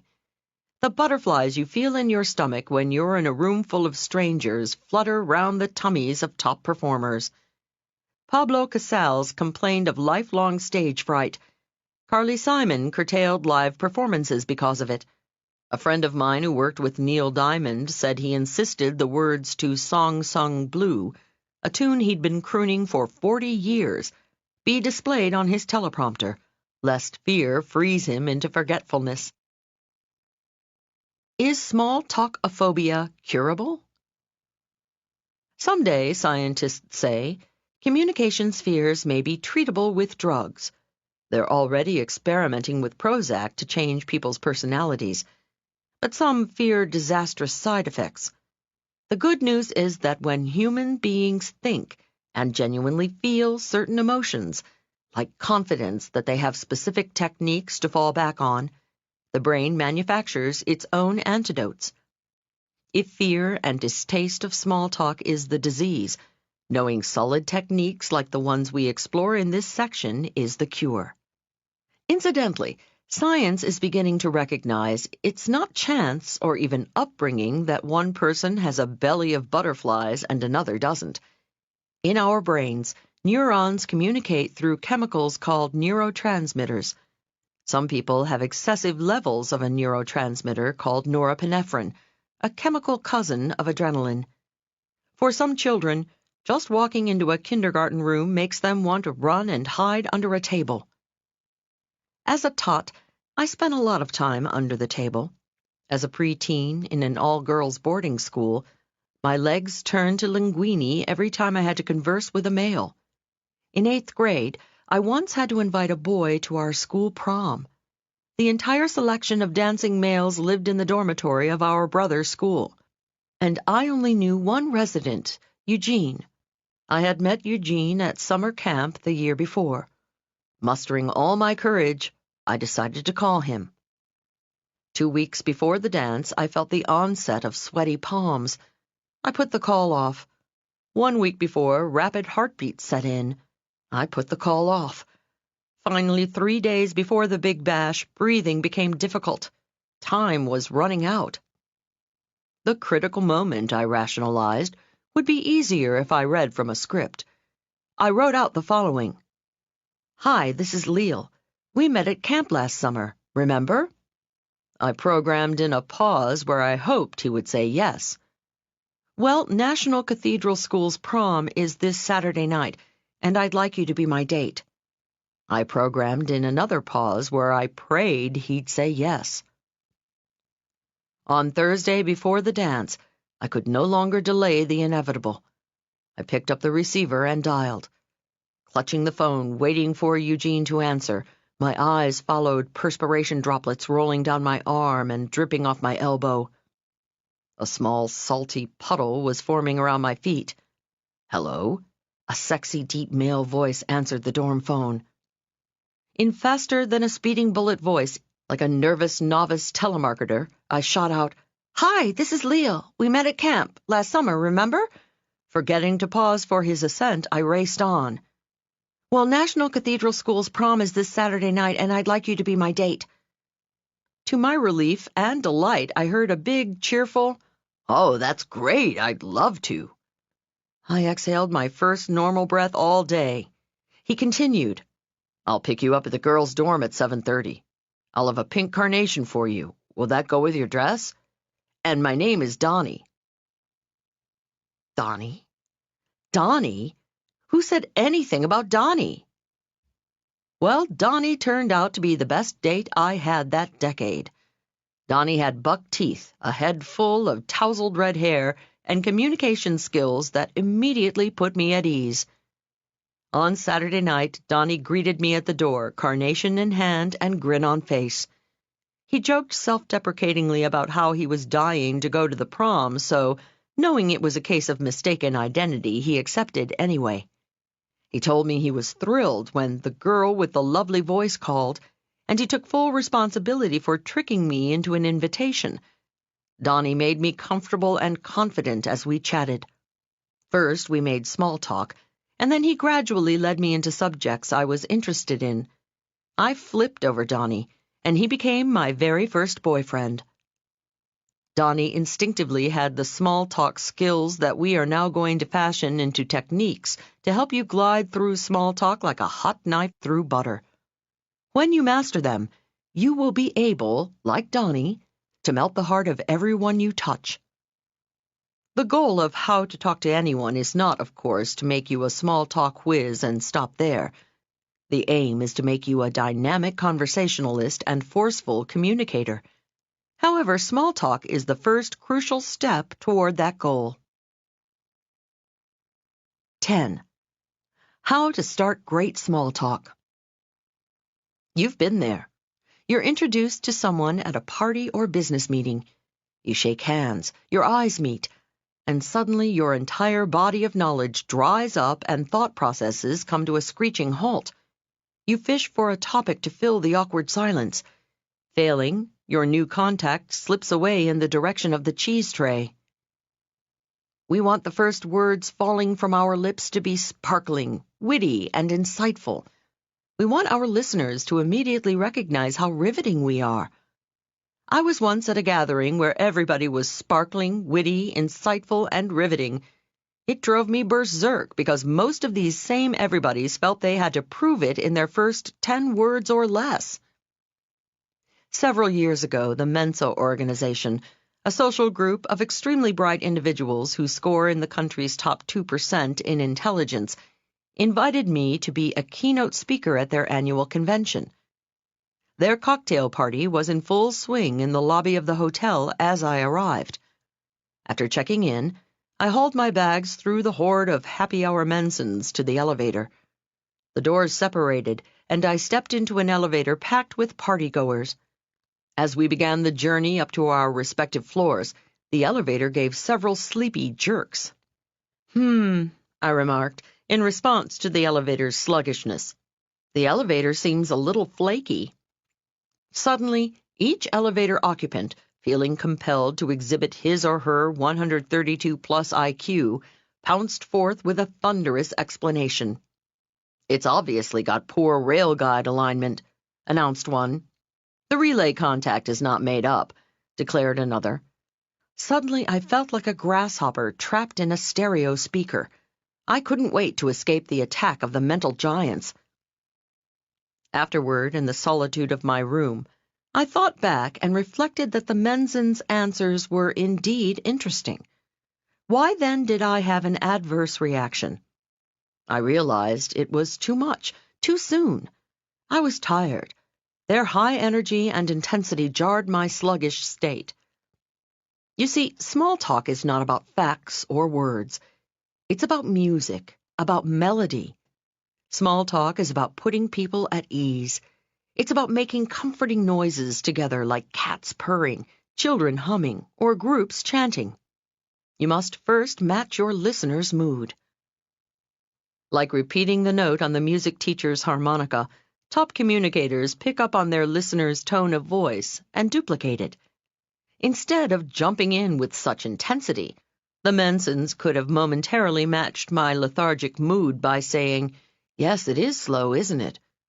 Had they then prefaced their information with, "Have you ever been curious why an elevator is slow?" I would have responded with a sincere, "Yes, I have." After a moment of equalized energy levels, I would have welcomed their explanations about the rail guard alignment or whatever the heck it was, and friendships might have started. I'm sure you've suffered the aggression of a mood mismatch. Have you ever been relaxing when some overexcited, hot-breathed colleague starts pounding you with questions? Or the reverse. You're late, rushing to a meeting, when an associate stops you and starts lazily narrating a long, languorous story. No matter how interesting the tale, you don't want to hear it now. The first step in starting a conversation without strangling it is to match your listener's mood, if only for a sentence or two. When it comes to small talk, think music, not words. Is your listener adagio or allegro? Match that pace. I call it make a mood match. Matching their mood can make or break the sale. Matching customers' moods is crucial for salespeople. Some years ago, I decided to throw a surprise party for my best friend, Stella. It was going to be a triple whammy party because she was celebrating 3 events. 1, it was Stella's birthday. 2, she was newly engaged. And 3, Stella had just landed her dream job. She had been my buddy since grade school, and I was floating on air over her birthday engagement congratulations bash. I had heard one of the best French restaurants in town had an attractive back room for parties. About 5 p.m. one afternoon, I wafted happily into the restaurant and found the seated maître d' languidly looking over his reservation book.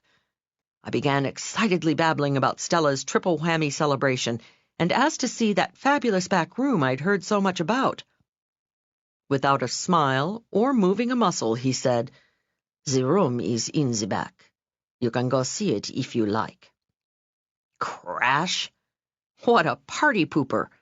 His morose mood kicked all the party spirit out of me, and I no longer wanted to rent his stupid space. Before I even looked at the room, he lost the rental. I left his restaurant vowing to find a place where the management would at least appear to share the joy of the happy occasion. Every mother knows this instinctively. To quiet a whimpering infant, Mama doesn't just shake her finger and shout, "Quiet down!" No, Mama picks baby up. Mama cries, "Ooh, ooh, oh," sympathetically matching baby's misery for a few moments. Mama then gradually transitions the 2 of them into hush-hush happy sounds. Your listeners are all big babies. Match their mood if you want them to stop crying, start buying, or otherwise come round to your way of thinking. Technique number 10. Make a mood match. Before opening your mouth, take a voice sample of your listener to detect his or her state of mind.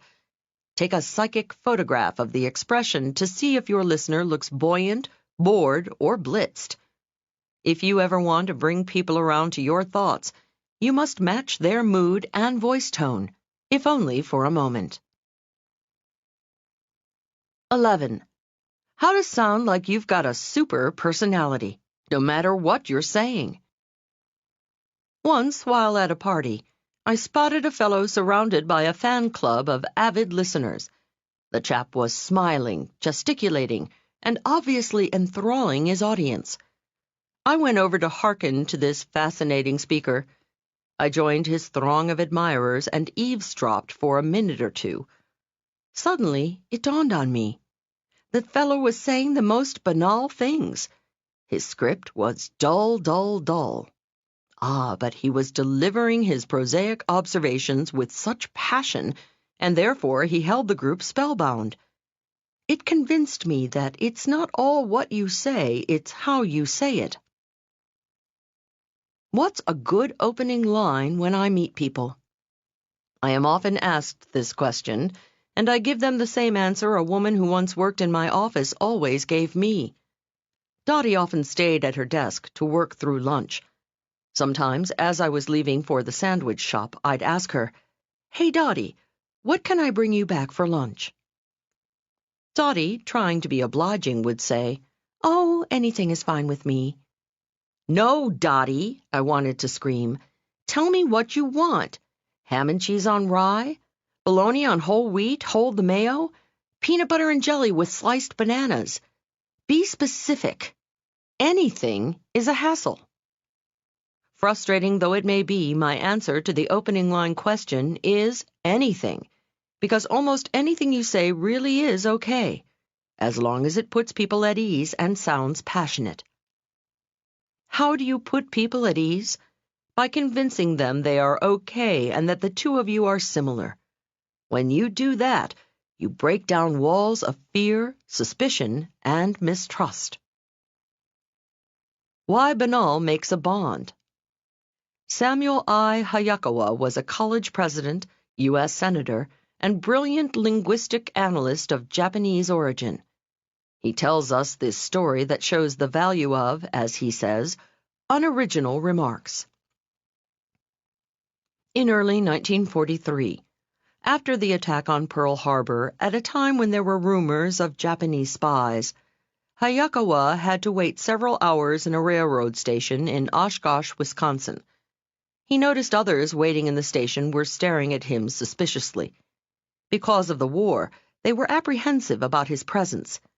He later wrote, "One couple with a small child was staring with special uneasiness and whispering to each other." So what did Hayakawa do? He made unoriginal remarks to set them at ease. He said to the husband that it was too bad the train should be late on so cold a night. The man agreed. "I went on," Hayakawa wrote, "to remark that it must be especially difficult to travel with a small child in winter when train schedules were so uncertain." Again, the husband agreed. I then asked the child's age and remarked that their child looked very big and strong for his age.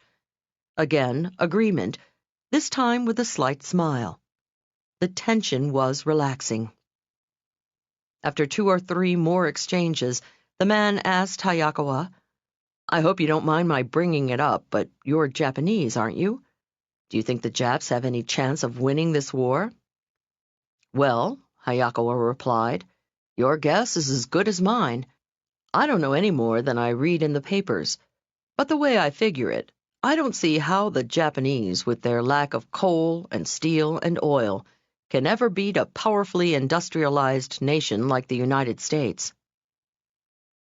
Hayakawa went on, "My remark was admittedly neither original nor well-informed. Hundreds of radio commentators were saying much the same thing during those weeks. But just because they were, the remark sounded familiar and was on the right side so that it was easy to agree with." The Wisconsin man agreed at once with what seemed like genuine relief. His next remark was, "Say, I hope your folks aren't over there while the war is going on." "Yes, they are," Hayakawa replied. "My father and mother and 2 young sisters are over there." "Do you ever hear from them?" the man asked. "How can I?" Hayakawa answered. Both the man and his wife looked troubled and sympathetic. "Do you mean you won't be able to see them or hear from them until after the war is over?" There was more to the conversation, but the result was, within 10 minutes they had invited Hayakawa, whom they initially may have suspected was a Japanese spy, to visit them sometime in their city and have dinner in their home. And all because of this brilliant scholar's admittedly common and unoriginal small talk. Top communicators know the most soothing and appropriate first word should be, like Senator Hayakawa's, unoriginal, even banal. But not indifferent. Hayakawa delivered his sentiments with sincerity and passion. Ascent from banality. It is not necessary, of course, to stay with mundane remarks. If you find your company displays cleverness or wit, you match that. The conversation then escalates naturally, compatibly. Don't rush it, or like the Mensons, you seem like you're showing off. The bottom line on your first words is to have the courage of your own triteness. Because remember, people tune in to your tone more than your text. Technique number 11. Prosaic with passion. Worried about your first words? Fear not, because 80% of your listener's impression has nothing to do with your words anyway. Almost anything you say at first is fine. No matter how prosaic the text, an empathetic mood, A positive demeanor and passionate delivery make you sound exciting. Anything except liverwurst. Back to Dottie, waiting for her sandwich at her desk. Sometimes as I walked out the door, scratching my head, wondering what to bring her, she'd call after me, "Anything except liverwurst, that is." "Thanks, Dottie. That's a little bit of help." Here's my anything except liverwurst on small talk. Anything you say is fine as long as it is not complaining, rude, or unpleasant. If the first words out of your mouth are a complaint, blam, people label you a complainer. Why? Because that complaint is your new acquaintance's 100% sampling of you so far. You could be the happiest Pollyanna ever, but how will they know? If your first comment is a complaint, you're a griper. If your first words are rude, you're a creep. If your first words are unpleasant, you're a stinker. Open and shut. Other than these downers, anything goes. Ask them where they're from, how they know the host of the party, where they bought the lovely suit they're wearing, or hundreds of et ceteras. The trick is to ask your prosaic question with passion to get the other person talking. Still feel a bit shaky on making the approach to strangers? Let's take a quick detour on our road to meaningful communicating. I'll give you 3 quickie techniques to meet people at parties, then 9 more to make small talk not so small. 12. How to make people want to start a conversation with you. Singles proficient at meeting potential sweethearts without the benefit of introduction, in the vernacular, making a pickup, have developed a deliciously devious technique that works equally well for social or corporate networking purposes. The technique requires no exceptional skill on your part, only the courage to sport a simple visual prop called a what's-it. What's a what's-it? A what's-it is anything you wear or carry that is unusual. A unique pin, an interesting purse, a strange tie, or an amusing hat. A what's-it is any object that draws people's attention and inspires them to approach you and ask, what's that? Your what's-it can be as subtle or overt as your personality and the occasion permit. I wear around my neck an outmoded pair of glasses that resembles a double monocle. Often the curious have approached me at a gathering and asked, "What's it?" I explain it's a lorgnette, left to me by my grandmother, which, of course, paves the way to discuss hatred of glasses, aging eyes, love or loss of grandmothers, adoration of antique jewelry, anywhere the inquisitor wants to take it. Perhaps unknowingly, you have fallen prey to this soon-to-be legendary technique. At a gathering, have you ever noticed someone you would like to talk to? Then you've racked your brain to conjure an excuse to make the approach. What a bounty it was to discover that he or she was wearing some weird, wild, or wonderful something you could comment on. The What's-It Way to Love. Your What's-It is a social aid whether you seek business rewards or new romance. My friend Alexander carries Greek worry beads with him wherever he goes. He's not worried. He knows any woman who wants to talk to him will come up and say, "What's that?" Think about it, gentlemen. Suppose you're at a party. An attractive woman spots you across the room. She wants to talk to you, but she's thinking, "Well, mister, you're attractive, but golly, what can I say to you? You just ain't got no what's-it." Be a what's-it seeker, too. Likewise, become proficient in scrutinizing the apparel of those you wish to approach. Why not express interest in the handkerchief in the tycoon's vest pocket, the brooch on the bosom of the rich divorcee, or the school ring on the finger of the CEO whose company you want to work for? The big spender, who you suspect might buy 100 of your widgets, has a tiny golf club lapel pin? Say, "Excuse me, I couldn't help but notice your attractive lapel pin. Are you a golfer?" "Me too." "What courses have you played?" Your business cards and your what's-it are crucial socializing artifacts. Whether you are riding in the elevator, climbing the doorstep, or traversing the path to the party, make sure your what's-it is hanging out for all to see. Technique number 12. Always wear a what's-it. Whenever you go to a gathering, wear or carry something unusual to give people who find you the delightful stranger across the crowded room an excuse to approach. Excuse me, I couldn't help but notice your... What is that? The next quickie technique was originated by doggedly determined politicians who don't let one partygoer escape if they think he or she could be helpful to their campaigns. I call it the who's that technique. 13.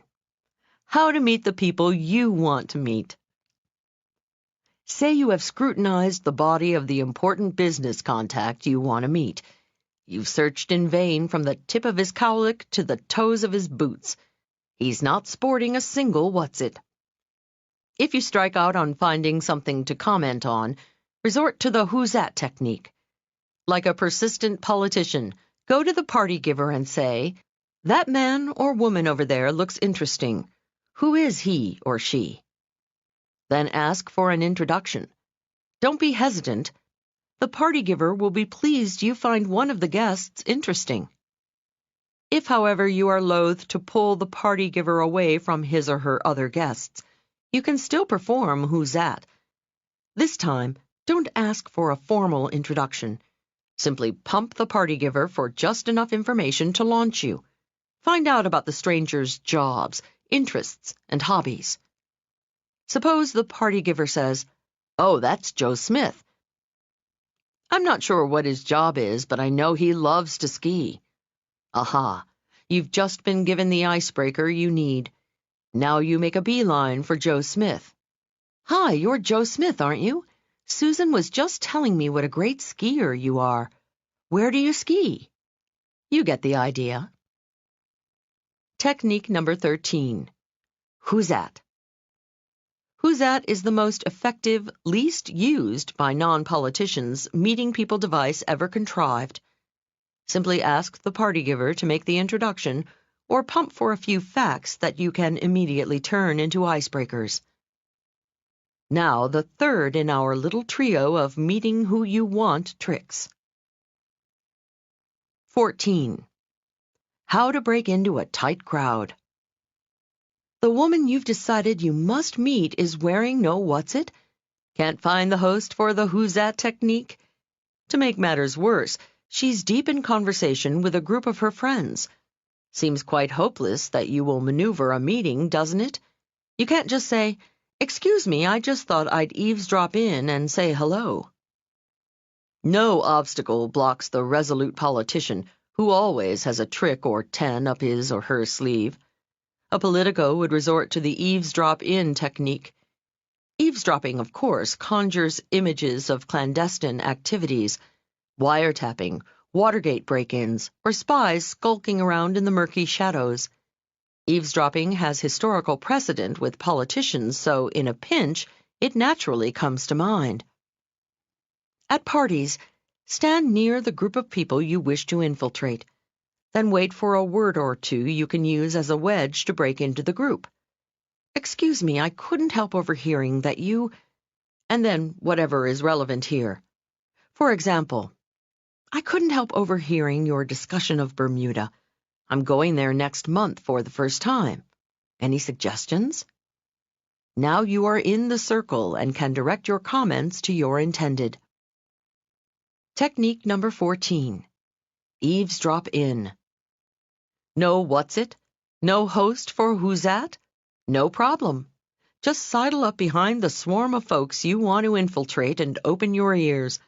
Wait for any flimsy excuse and jump in with, "Excuse me, I couldn't help but overhear." Will they be taken aback? Momentarily. Will they get over it? Momentarily.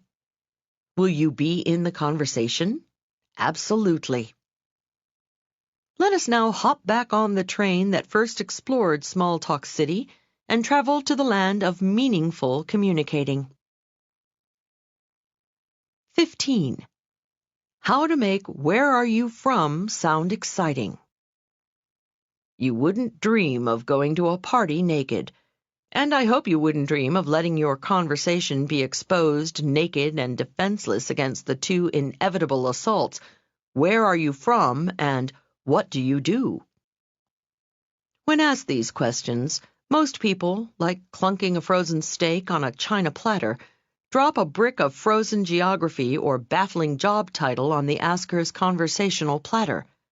Then they slap on the muzzle. You're at a convention. Everyone you meet will, of course, ask, "And where are you from?"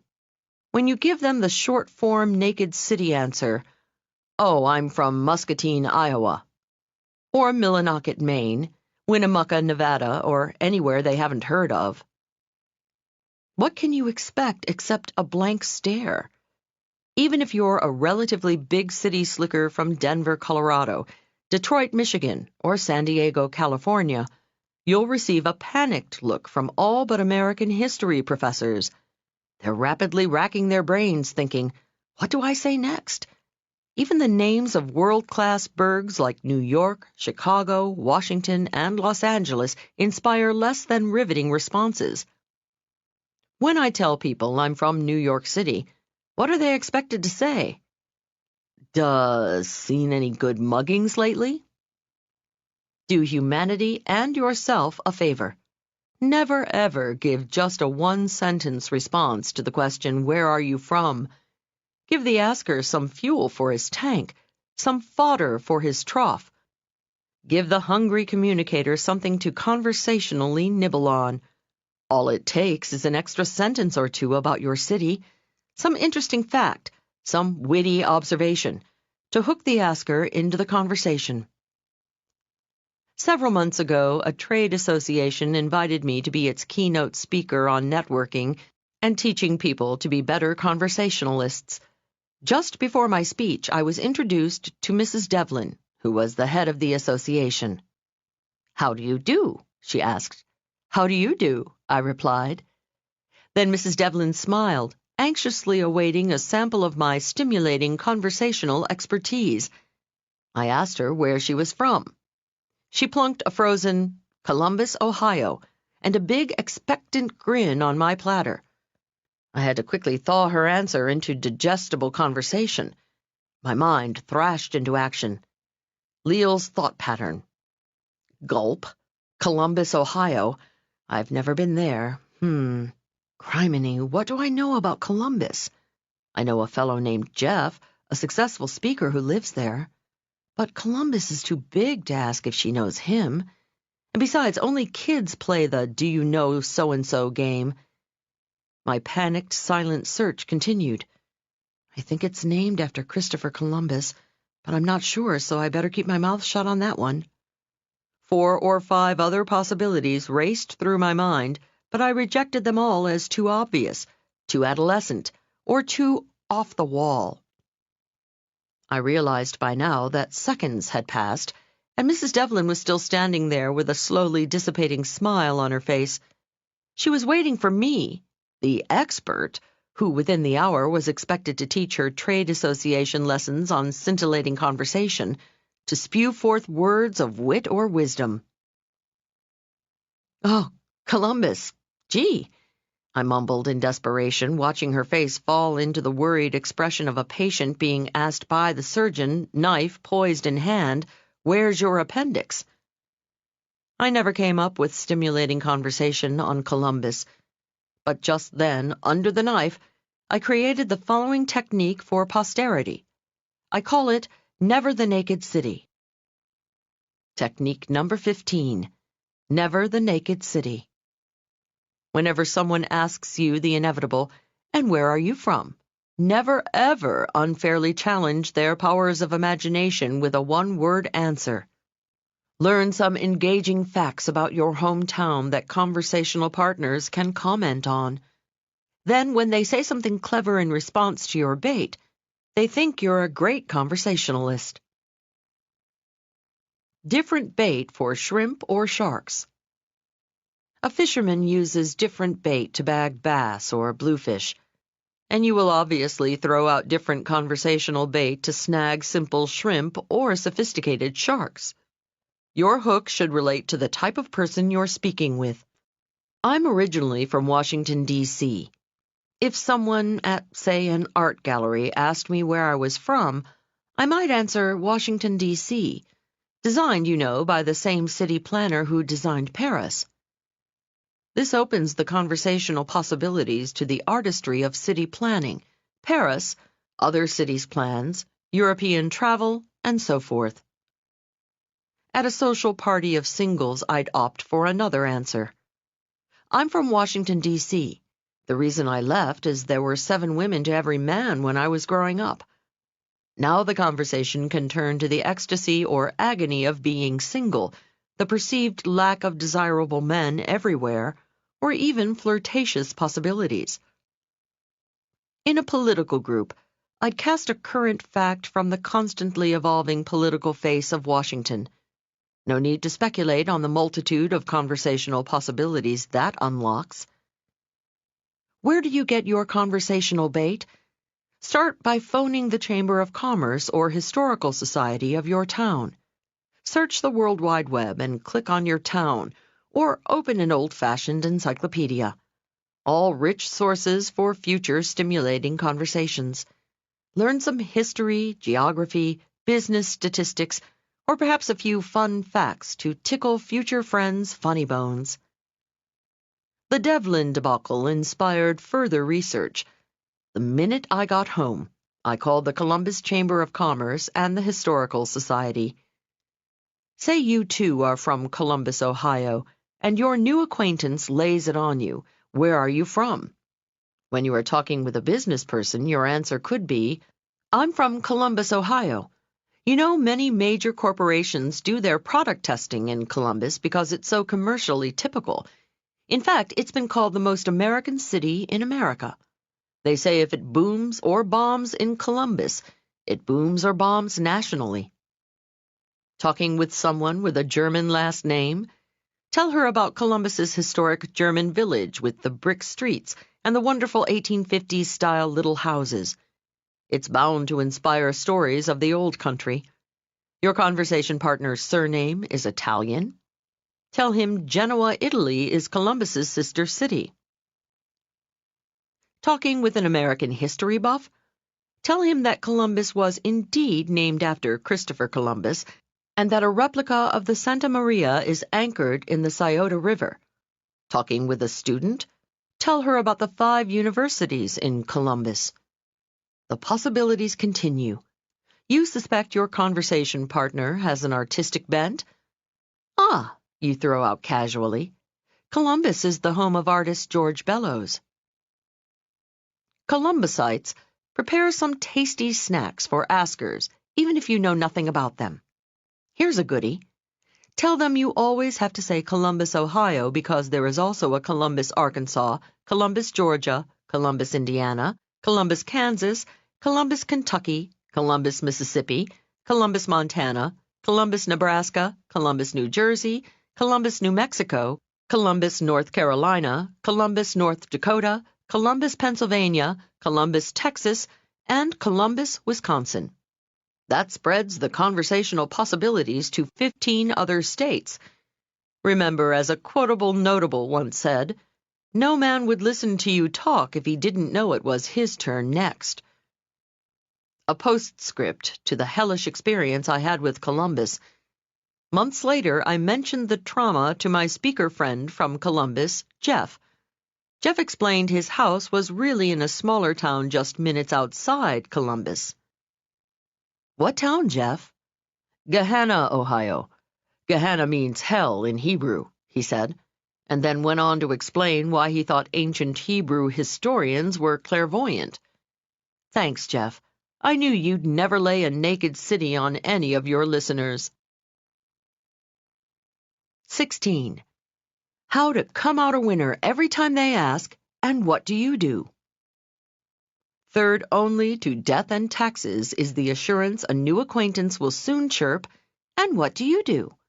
Is it fitting and proper they should make that query? We'll pick up that sticky wicket later. For the moment, These few defensive moves help you keep your crackerjack communicator credentials when asked the inevitable question. First, like Never the Naked City, don't toss a short shrift answer in response to the asker's breathless inquiry. You leave the poor fish flopping on the deck when you just say your title. I'm an actuary, an auditor, an author, an astrophysicist. Have mercy so he or she doesn't feel like a nincompoop outsider asking, what kind of actualizing, auditing, authoring, or astrophysicizing do you do? You're an attorney. Don't leave it to laymen to try to figure out what you really do. Flesh it out. Tell a little story your conversation partner can get a handle on. For example, if you're talking with a young mother, say, I'm an attorney. Our firm specializes in employment law. In fact, now I'm involved in a case where a company actually discharged a woman for taking extra maternity leave that was a medical necessity. A mother can relate to that. Talking with a business owner, say, I'm an attorney. Our firm specializes in employment law. My current case concerns an employer who is being sued by one of her staff for asking personal questions during the initial job interview. A business owner can relate to that. Technique number 16. Never the naked job. When asked the inevitable, and what do, you may think, I'm an economist, an educator, an engineer, is giving enough information to engender good conversation. However, to one who is not an economist, educator, or an engineer, you might as well be saying, I'm a paleontologist, psychoanalyst, pornographer. Flesh it out. Throw out some delicious facts about your job for new acquaintances to munch on. Otherwise, they'll soon excuse themselves, preferring the snacks back at the cheese tray. Painful memories of naked job flashers. I still harbor painful recollections of being tongue-tied when confronted by naked job flashers. Like the time a fellow at a dinner party told me, I'm a nuclear scientist. My weak, oh, that must be fascinating, reduced me to a mental molecule in his eyes. The chap on my other side announced, I'm in industrial abrasives, and then paused, waiting for me to be impressed. My, golly, you must have to be a shrewd judge of character to be in industrial abrasives didn't fly either. We three sat in silence the rest of the meal. Just last month, a new acquaintance bragged, I'm planning to teach Tibetan Buddhism at Truckee Meadows Community College, and then clammed up. I knew less about Truckee Meadows than I did about Tibetan Buddhism. Whenever people ask you what you do, give them some mouth-to-ear resuscitation so they can catch their breath and say something. 17. How to introduce people like the hostess with the mostest. It is important to help newly-mets through their first nervous moments. Susan, I'd like you to meet John Smith. John, this is Susan Jones. Duh, what do you expect John and Susan to say? Smith? That's S-M-I-T-H, isn't it? Golly, Susan, well, now that's an interesting name. Nice try, forget it. Don't blame John or Susan for being less than scintillating. The fault lies with the person who introduced the two the way most people introduce their friends to each other, with naked names. They cast out a line with no bait for people to sink their teeth into. Big winners may not talk a lot, but conversation never dies unwillingly in their midst. They make sure of it with techniques like never the naked introduction. When they introduce people, they buy an insurance policy on the conversation with a few simple add-ons. Susan, I'd like you to meet John. John has a wonderful boat we took a trip on last summer. John, this is Susan Smith. Susan is editor-in-chief of Shoestring Gourmet magazine. Padding the introduction gives Susan the opportunity to ask what kind of boat John has or where the group went. It gives John an opening to discuss his love of writing, or of cooking, or of food. The conversation can then naturally expand to travel in general, life on boats, past vacations, favorite recipes, restaurants, budgets, diets, magazines, editorial policy, to infinity. If you're not comfortable mentioning someone's job during the introduction, mention their hobby or even a talent. The other day at a gathering, the hostess introduced a man named Gilbert. She said, "Leil, I'd like you to meet Gilbert. Gilbert's gift is sculpting. He makes beautiful wax carvings." I remember thinking, gift. Now that's a lovely way to introduce someone and induce conversation. Technique number 17. Never the naked introduction. When introducing people, don't throw out an unbaited hook and stand there grinning like a big clam, leaving the newlymets to flutter their fins and fish for a topic. Bait the conversational hook to get them in the swim of things. Then you're free to stay or float on to the next networking opportunity. Armed with these 2 personality enhancers, 3 conversation igniters, and 3 small extenders, it is time to take a step up the communications ladder. Let us now rise from small talk and seek the path to more meaningful dialogue.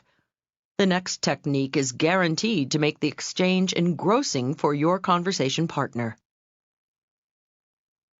18. How to resuscitate a dying conversation. Even a well-intentioned husband who might ask his wife while making love, "Is it good for you too, honey?" knows not to ask a colleague, "Is the conversation good for you too?" Yet he wonders. We all do. With the following technique, set your mind at rest. You can definitely make the conversation hot for anyone with whom you speak. Like my prom date Donnie, you will miraculously find subjects to engross your listeners. Be a sleuth on their slips of the tongue. No matter how elusive the clue, Sherlock Holmes is confident he'll soon be staring right at it through his magnifying glass. Like the unerring detective, big winners know, no matter how elusive the clue, they'll find the right topic. How? They become word detectives. I have a young friend, Nancy, who works in a nursing home. Nancy cares deeply about the elderly, but often grumbles about how crotchety and laconic some of her patients are. She laments she has difficulty relating to them. Nancy told me about one especially cantankerous old woman named Mrs. Otis, whom she could never get to open up to her. One day, Nancy confided, right after all those rainstorms we had last week, just to make conversation, I remarked to Mrs. Otis, "Terrible storms we had last week, don't you think?" "Well," Nancy continued, "Mrs. Otis practically jumped down my throat. She said in a snippy voice, 'It's been good for the plants.'" I asked Nancy how she responded to that. "What could I say?" Nancy answered. "The woman was obviously cutting me off." "Did you ever think to ask Mrs. Otis if she liked plants?" "Plants?" Nancy asked. "Well, yes," I suggested. Mrs. Otis brought the subject up. I asked Nancy to do me a favor. "Ask her," I begged. Nancy resisted, but I persisted. Just to quiet me down, Nancy promised to ask cantankerous old Mrs. Otis if she liked plants. The next day, a flabbergasted Nancy called me from work. "Leil, how did you know? Not only did Mrs. Otis love plants, but she told me she'd been married to a gardener. Today I had a different problem with Mrs. Otis. I couldn't shut her up. She went on and on about her garden, her husband." Top communicators know ideas don't come out of nowhere. If Mrs. Otis thought to bring up plants, then she must have some relationship with them. Furthermore, by mentioning the word, it meant subconsciously she wanted to talk about plants.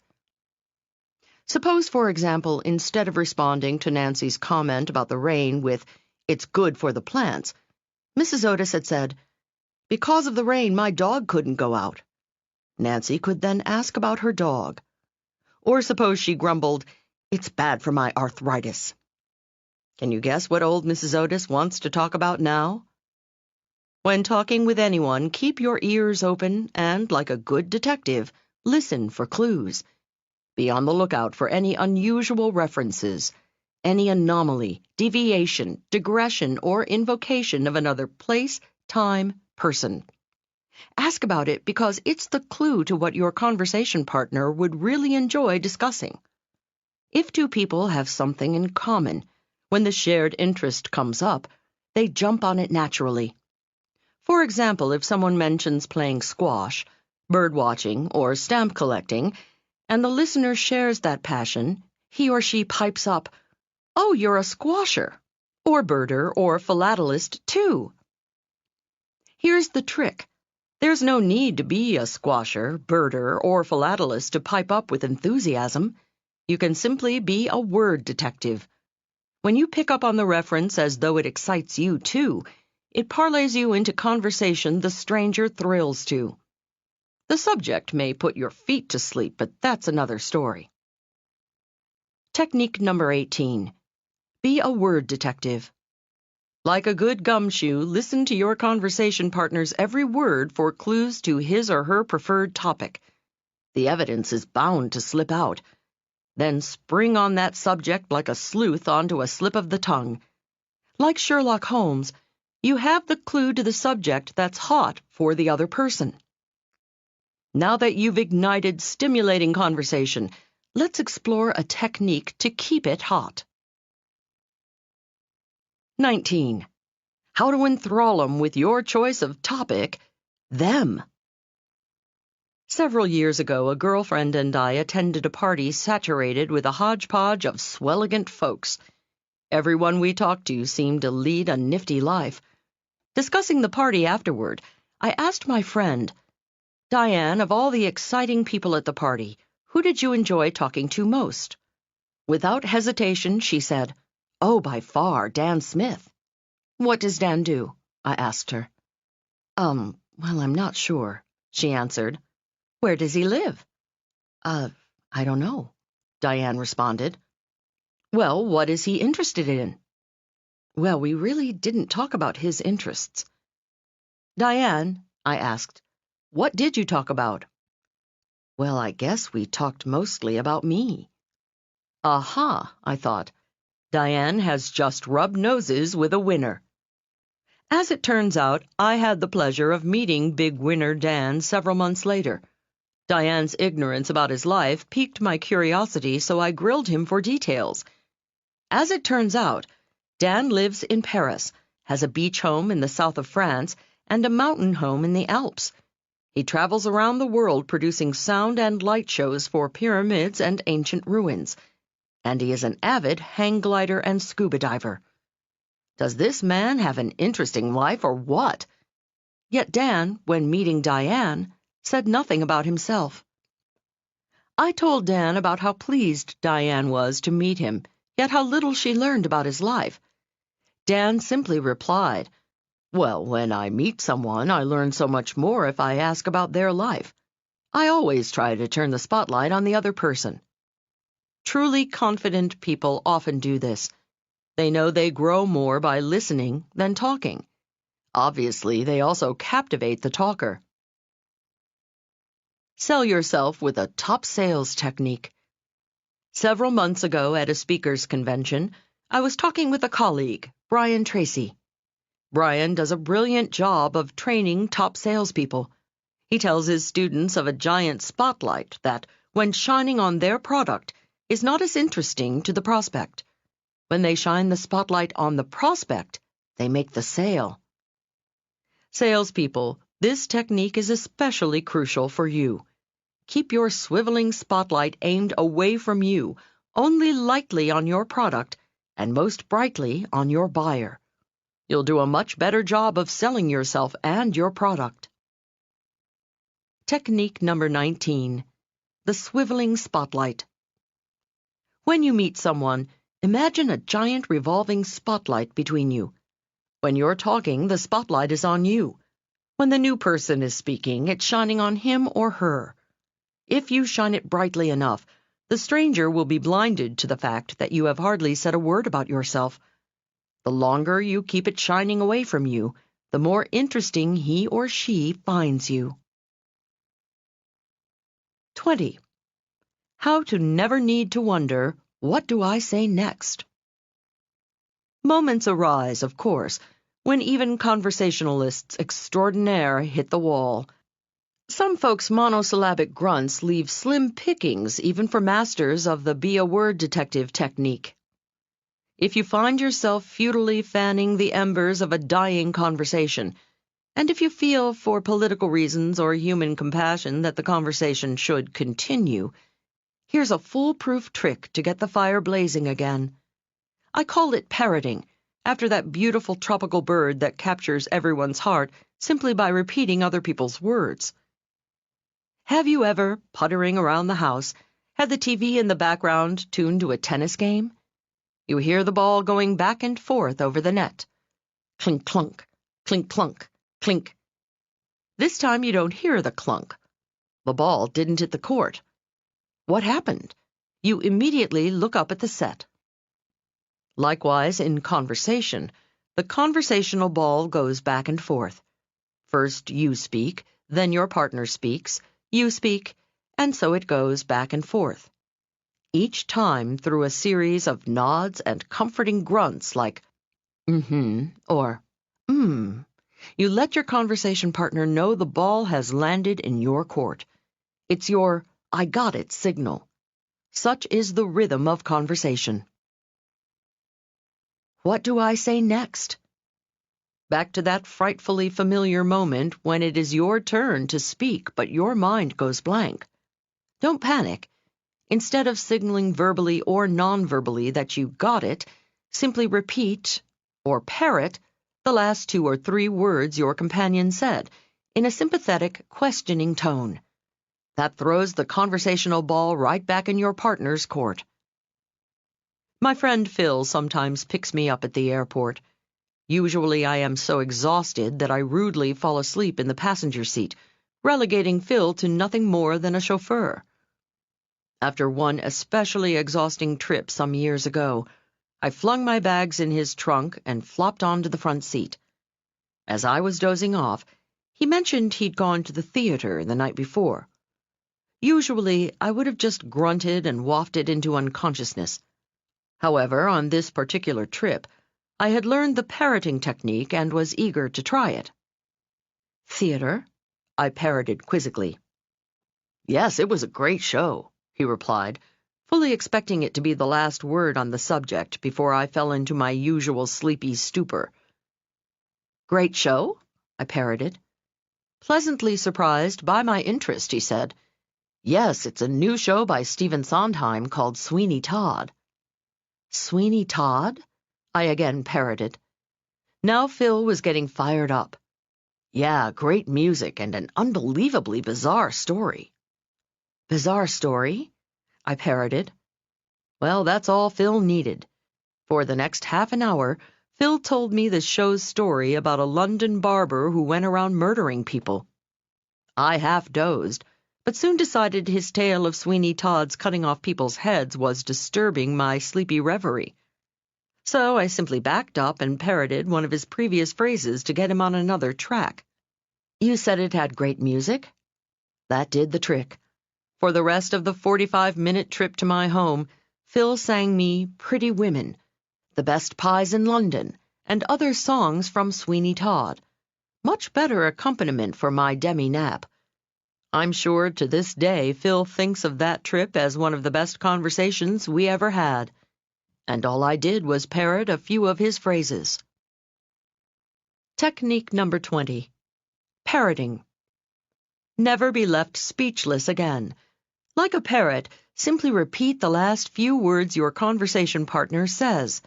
That puts the ball right back in his or her court, and then all you need to do is listen. Salespeople, why go on a wild goose chase for a customer's real objections when it's so easy to shake them out of the trees with parroting? Parroting your way to profits. Parroting is also a can opener to pry open people's real feelings. Star salespeople use it to get to their prospects' emotional objections, which they often don't even articulate to themselves. A friend of mine, Paul, a used car salesman, told me he credits a recent sale of a Lamborghini to parroting. Paul was walking around the lot with a prospect and his wife, who had expressed interest in a sensible car. He was showing them every sensible Chevy and Ford on the lot.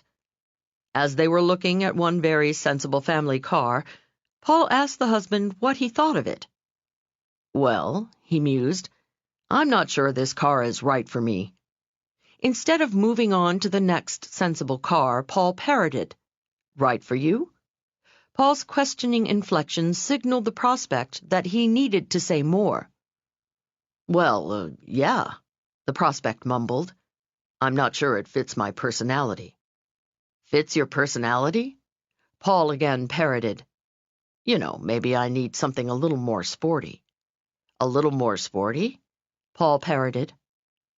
"Well, those cars over there look a little more sporty." Aha! Paul's parrot had ferreted out which cars to show the customer. As they walked over toward a Lamborghini on the lot, Paul saw the prospect's eyes light up. An hour later, Paul had pocketed a fat commission. Want to take a rest from talking to save your throat? This next technique gets your conversation partner off and running, so all you have to do is listen, or even sneak off unnoticed as he or she chats congenially away. 21. How to get 'em happily chatting, so you can slip away if you want to. Every father smiles when his little tyke beseeches him at bedtime, "Daddy, Daddy, tell me the story again of the 3 little pigs," or the dancing princesses, or how you and Mommy met. Daddy knows Junior enjoyed the story so much the first time he wants to hear it again and again.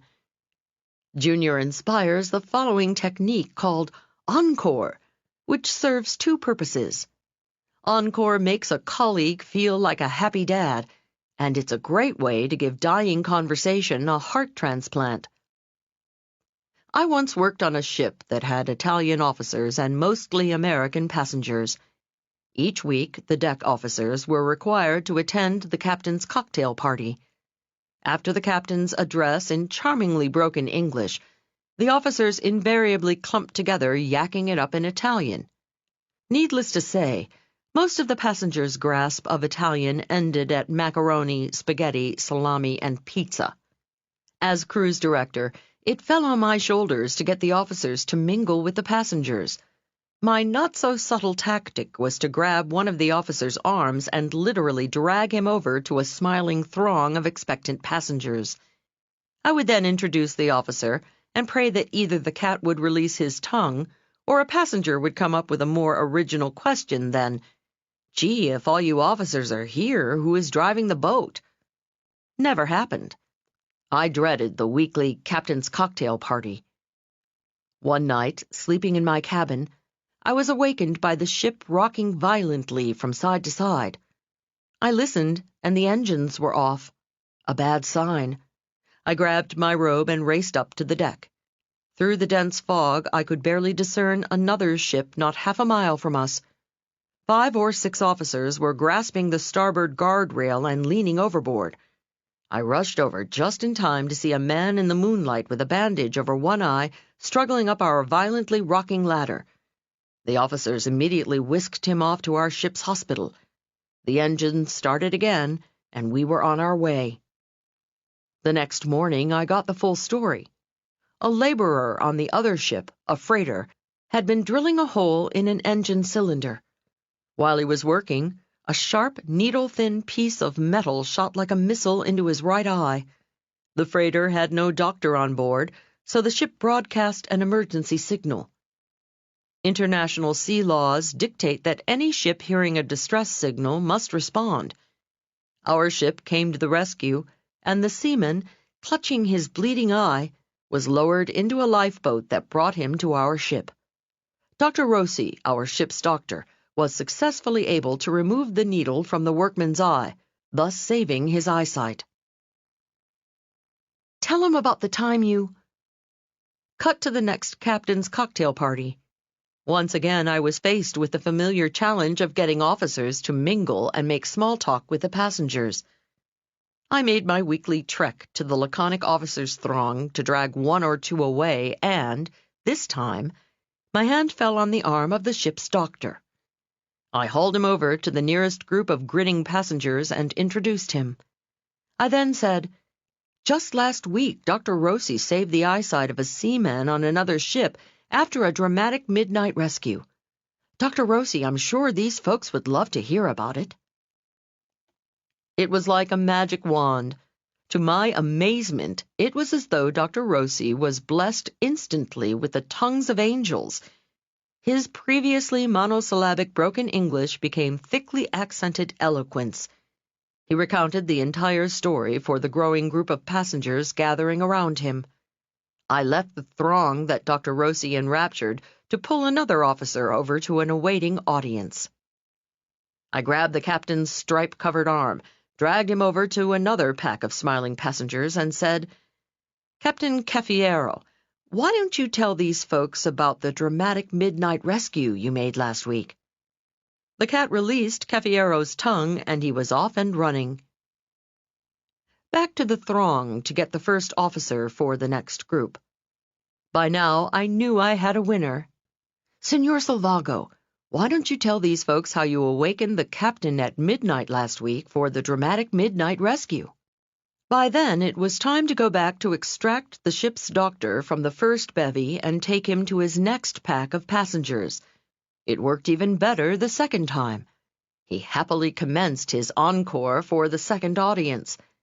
As he chatted away, I raced back to the captain to pull him away for a second telling with another throng.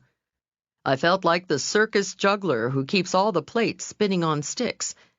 Just as I got one conversation spinning, I had to race back to the first speaker to give him a whirl at another audience.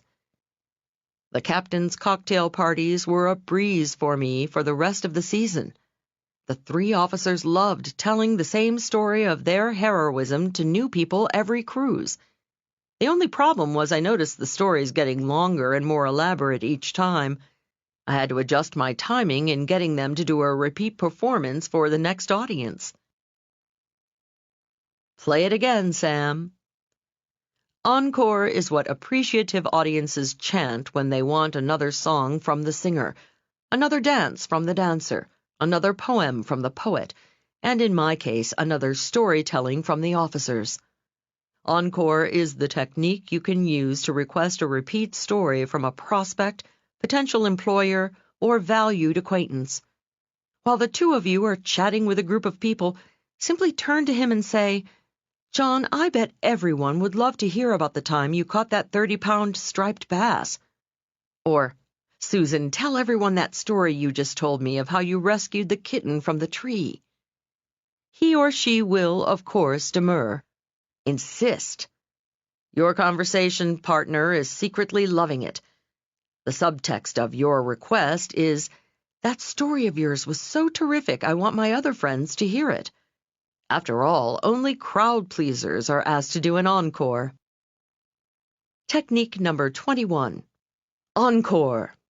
The sweetest sound a performer can hear welling up out of the applause is "Encore! Encore! Let's hear it again!" The sweetest sound your conversation partner can hear from your lips when you're talking with a group of people is, "Tell them about the time you..." Whenever you're at a meeting or party with someone important to you, think of some stories he or she told you. Choose an appropriate one from their repertoire that the crowd will enjoy. Then shine the spotlight by requesting a repeat performance. The added benefit of this technique is that once you've got them up and running with their conversation, you can sneak off and find more interesting company. One word of warning. Make sure the story you request is one in which the teller shines. No one wants to retell the time they lost the sale, cracked up the car, or broke up the bar and spent the night in jail. Make sure your requested encore is a positive story where they come out the big winner, not the buffoon. The full beauty of this technique will hit you like a happy thunderbolt the first time you use it with someone who is telling a long and wearisome tale. You simply tiptoe away and let the bore spin the story on and on with your friend. Of course, your friend may never speak to you again, but that's not germane to this chapter. The next technique deals with sharing some positive stories of your life. 22. How to come across as a positive person. Often people think when they meet someone they like, they should share a secret, reveal an intimacy, or make a confession of sorts to show they are human too. Airing your youthful battle with bedwetting, teeth-grinding, or thumb-sucking, or your present struggle with gout or a goiter, supposedly endears you to the masses. Well, sometimes it does. One study showed that if someone is above you in stature, their revealing a foible brings them closer to you. The holes in the bottom of presidential candidate Adlai Stevenson's shoes charmed a nation, as did George H.W. Bush's shocking admission that he couldn't stomach broccoli. If you're on sure footing, say a superstar who wants to become friends with a fan, go ahead and tell your devotees about the time you were out of work and penniless. But if you're not a superstar, better play it safe and keep the skeletons in the closet until later. People don't know you well enough to put your foible in context. Later in a relationship, telling your new friend you've been thrice married, you got caught shoplifting as a teenager, and you got turned down for a big job may be no big deal.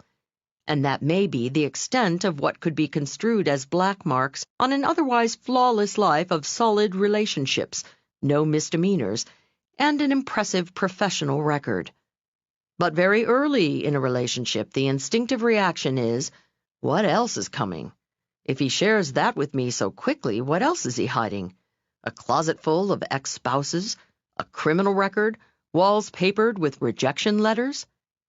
Your new acquaintance has no way of knowing your confession was a generous act, a well-intentioned revelation on your part. Technique number 22. Accentuate the positive. When first meeting someone, lock your closet door and save your skeletons for later. You and your new good friend can invite the skeletons out, have a good laugh, and dance over their bones later in the relationship. But now's the time, as the old song says, to accentuate the positive and eliminate the negative. So far in this section, you have found assertive methods for meeting people and mastering small talk. The next is both an assertive and defensive move to help spare you that pasty smile we tend to sport when we have no idea what people are talking about. 23. How to always have something interesting to say. You've heard folks whine, "I can't go to the party, I haven't got a thing to wear." When was the last time you heard, "I can't go to the party, I haven't got a thing to say"?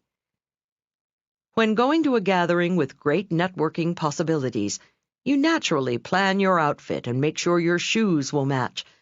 And of course, you must have just the right tie or correct color lipstick.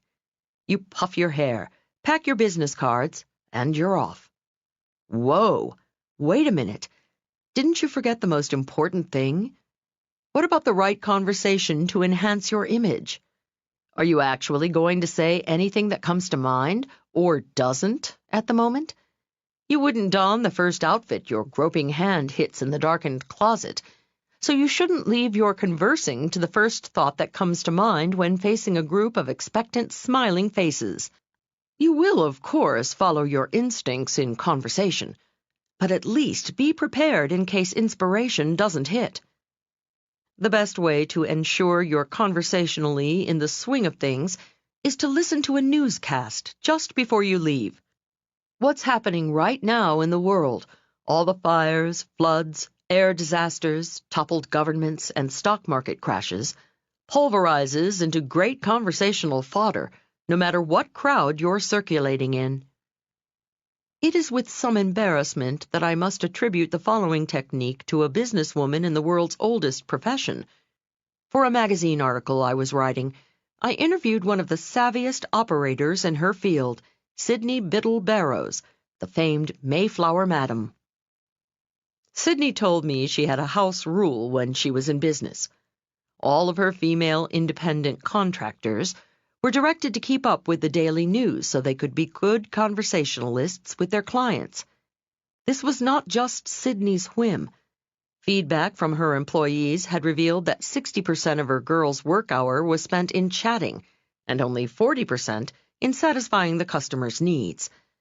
Thus, she instructed them to read the daily newspaper or listen to a radio broadcast before leaving for an appointment. Sydney told me when she initiated this rule, her business increased significantly. Reports came back from her clients complimenting her on the fascinating women she had working for her. The consummate businesswoman, Ms. Barrows always strove to exceed her customers' expectations. Technique number 23. The latest news. Don't leave home without it.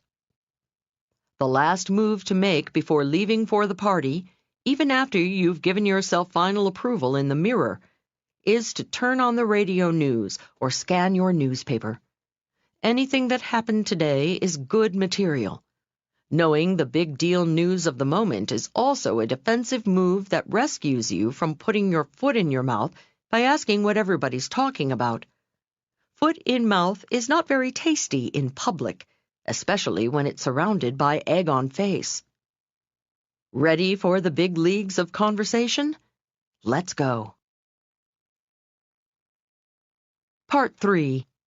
How to talk like a VIP. Welcome to the human jungle. When two tigers prowling through the jungle chance upon one another in a clearing, they look at each other. They freeze. Instinctively, they calculate, if our staring came to hissing, came to scratching, came to clawing, who would win? Which of us has the stronger survival skills? Tigers in the wilderness differ little from the urban upright animals inhabiting the corporate jungle, or singles jungle, or social jungle. Humans start the process by looking at each other and talking.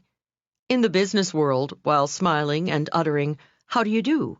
"Hello," "Howdy," or "Hi," they are, like tigers, instinctively, instantaneously sizing each other up. They're not calculating the length of each other's claws or the sharpness of their teeth.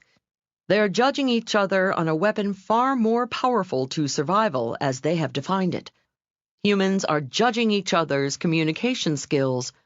Although they may not know the names of the specific studies first proving it, they sense the truth.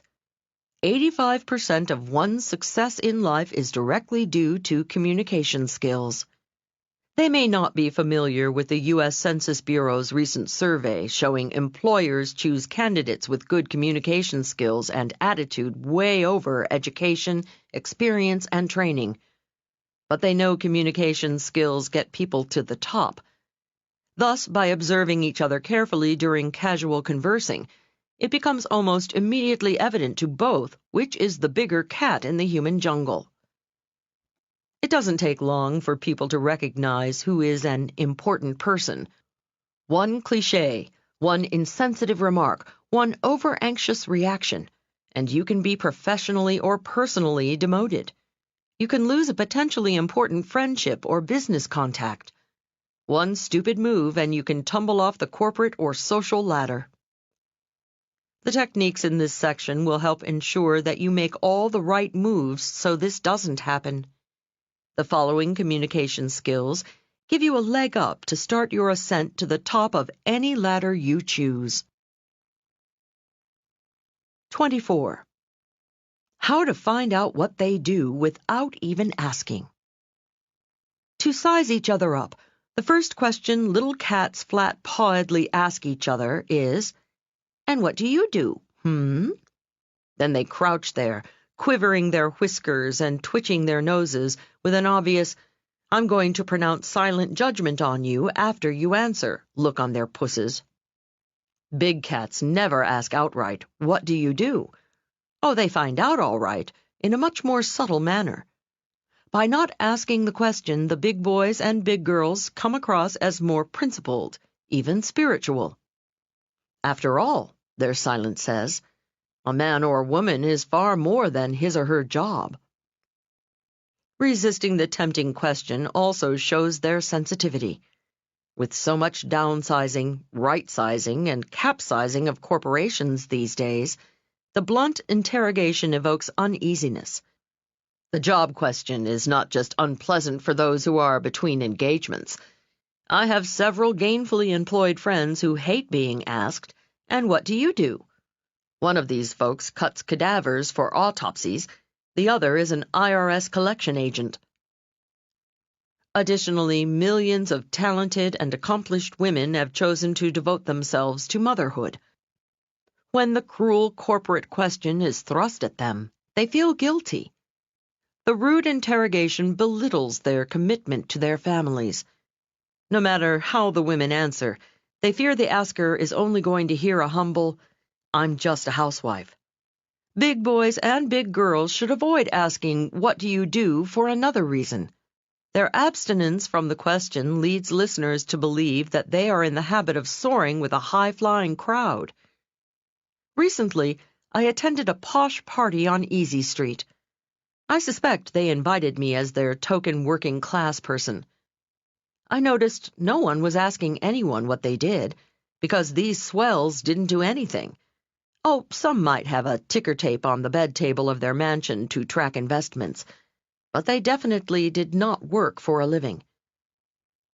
The final benefit to not asking, "What do you do?" is it throws people off guard. It convinces them that you are enjoying their company for who they are, not for any crass networking reason.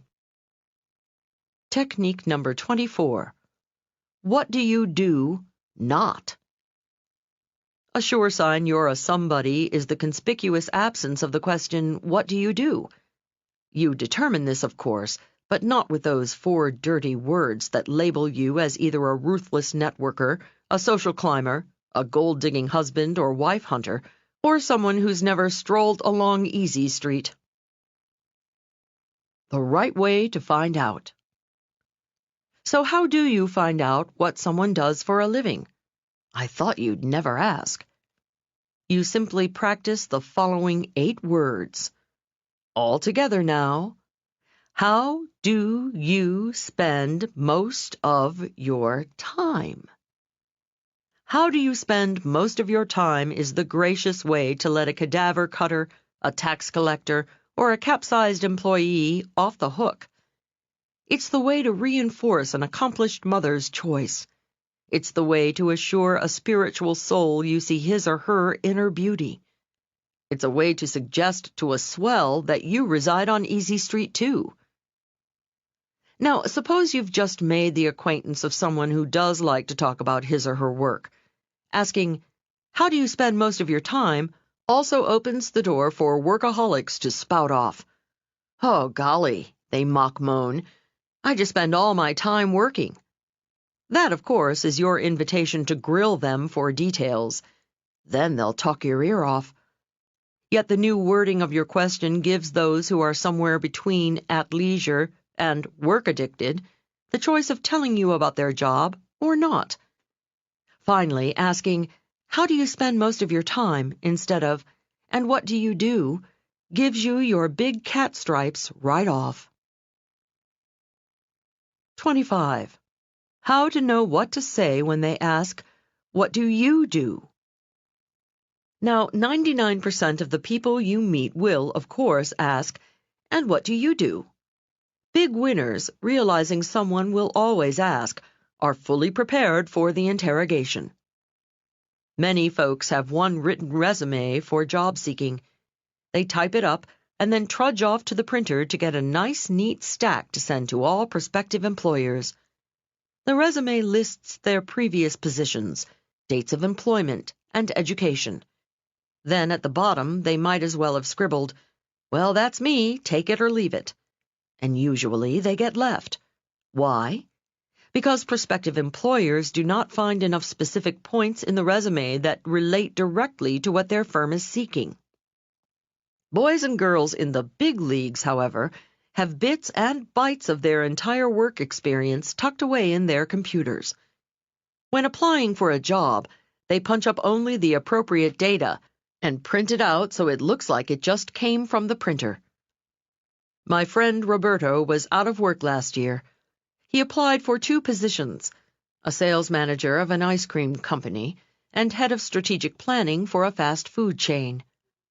He did extensive research and found the ice cream company had deep sales difficulties, and the food chain had long-range international aspirations.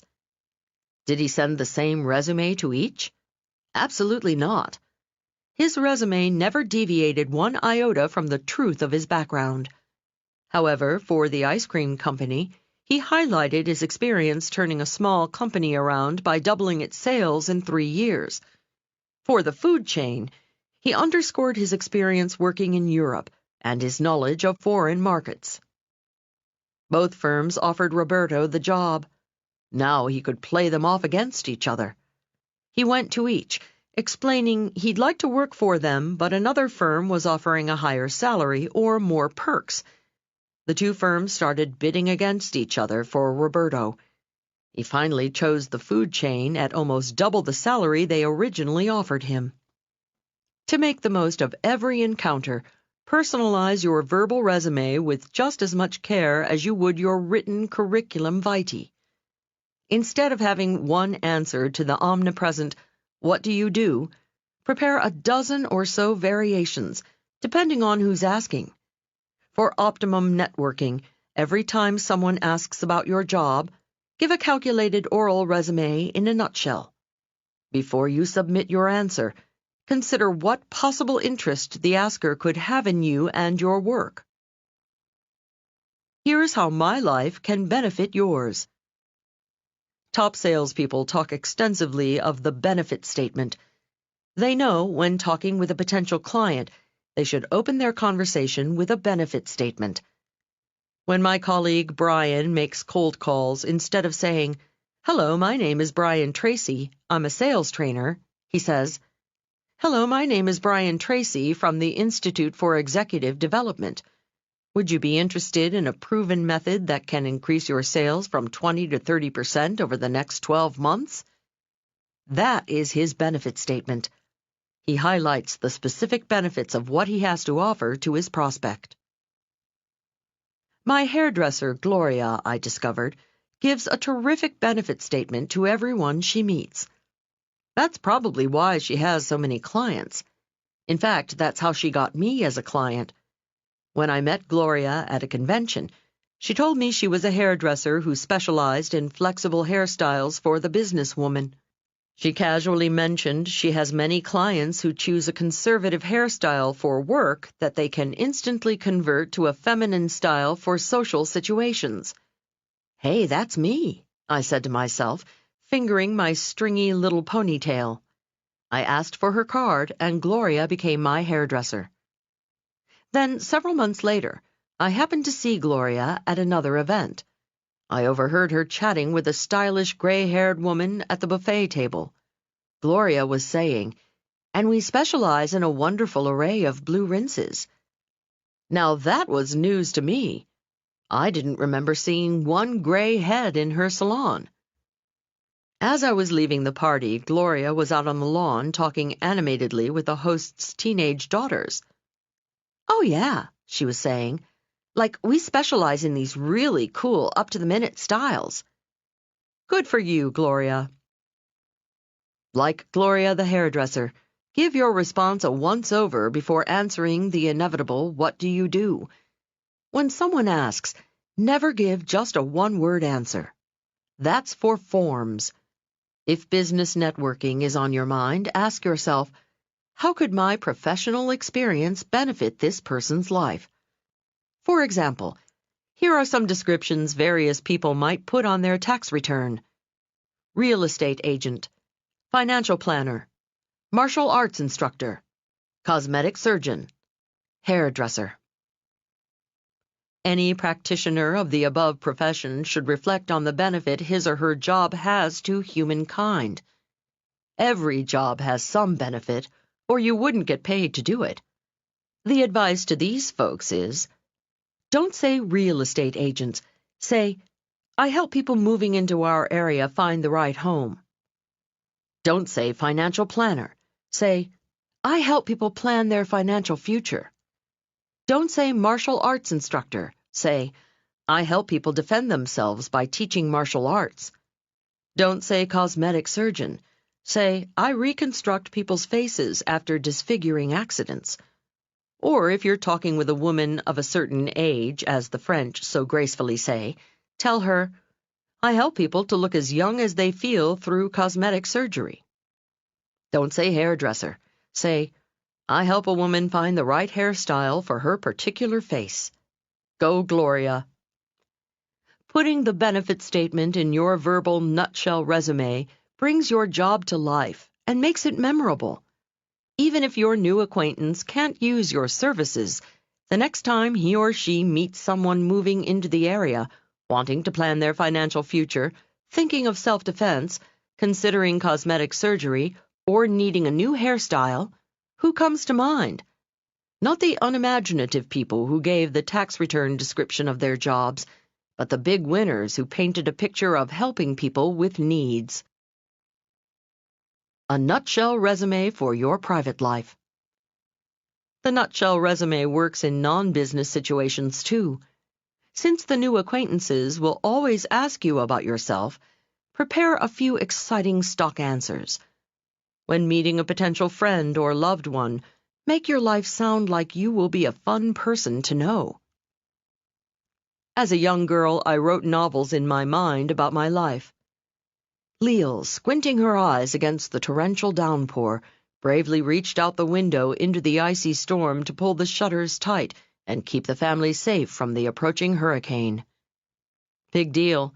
Mama asked me to close the windows when it started to rain.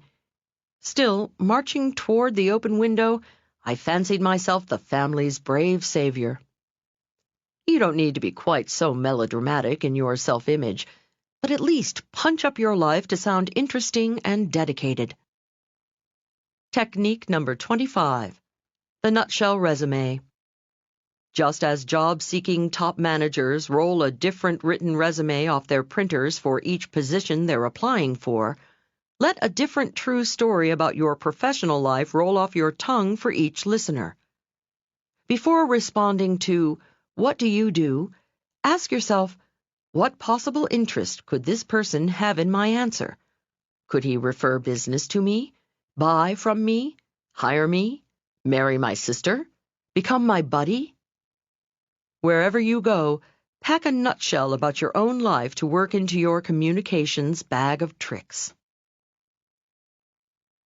26. How to sound even smarter than you are.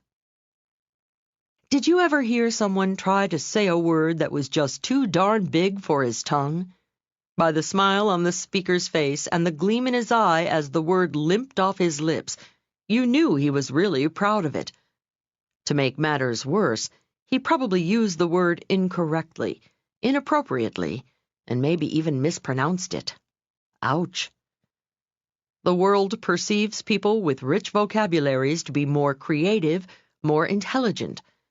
People with larger vocabularies get hired quicker, promoted faster, and listened to a whole lot more.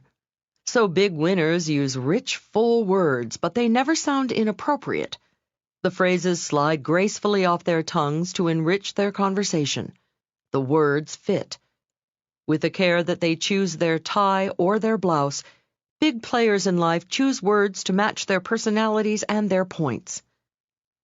The startling good news is that the difference between a respected vocabulary and a mundane one is only about 50 words. You don't need much to sound like a big winner. A mere few dozen wonderful words will give everyone the impression that you have an original and creative mind. Acquiring this super vocabulary is easy. You needn't pore over vocabulary books or listen to tapes of pompous pontificators with impossible British accents. You don't need to learn $2 words that your grandmother, if she heard, would wash out of your mouth with soap. All you need to do is think of a few tired, overworked words you use every day. Words like smart, nice, pretty, or good. Then grab a thesaurus or book of synonyms off the shelf. Look up that common word even you are bored hearing yourself utter every day. Examine your long list of alternatives. For example, if you turn to the word smart, you'll find dozens of synonyms. Some words are colorful and rich, like ingenious, resourceful, adroit, shrewd, and many more. Run down the list and say each out loud. Which ones fit your personality? Which ones seem right for you? Try each on like a suit of clothes to see which feel comfortable. Choose a few favorites and practice saying them aloud until they become a natural staple of your vocabulary. The next time you want to compliment someone, say, on being smart, you'll be purring, "Oh, that's so clever of you. My, how resourceful. That was ingenious." Or maybe, "How astute of you." And now, for men only. Gentlemen, we women spend a lot of time in front of the mirror, as if you didn't know. When I was in college, it used to take me a full 15 minutes to fix myself up for a date. Every year since, I've had to add a few minutes. I'm now up to an hour and a half gussying myself up for an evening out. Gentlemen, when your wife comes down the staircase all dolled up for a night out, or you pick a lady up for dinner, what do you say? If you make no comment except, "Well, are you ready to go?" how do you think that makes the lady feel? My friend Gary is a nice gentleman, and he occasionally takes me to dinner.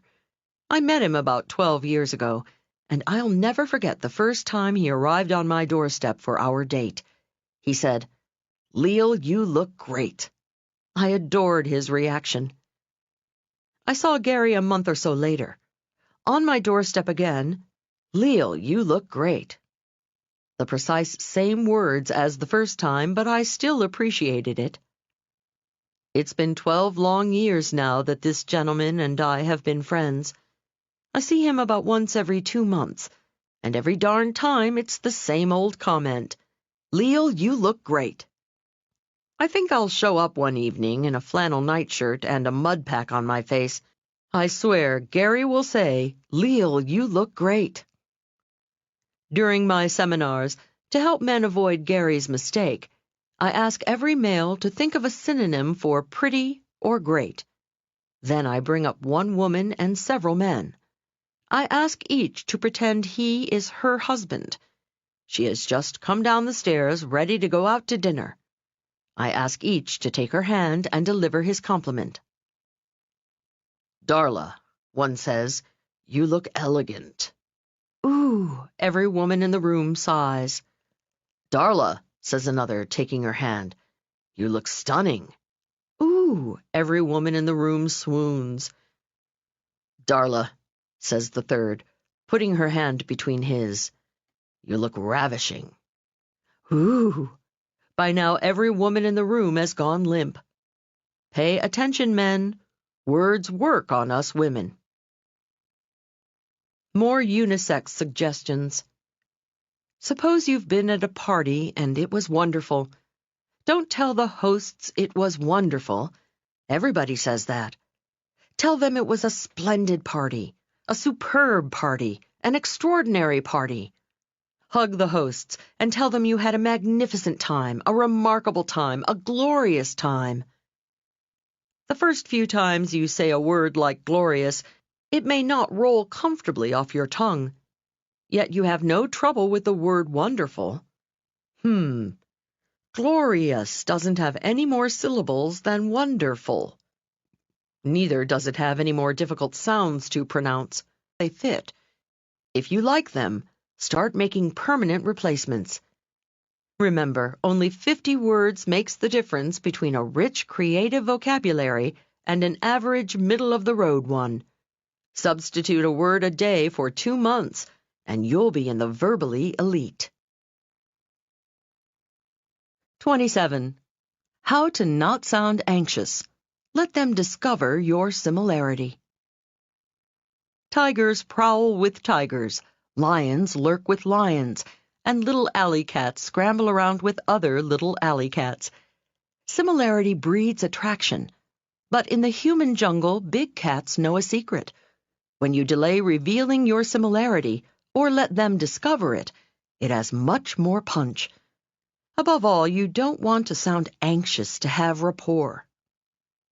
Whenever someone mentions a common interest or experience, instead of jumping in with a breathless, "Hey, me too, I do that too," or "I know all about that," let your conversation partner enjoy talking about it.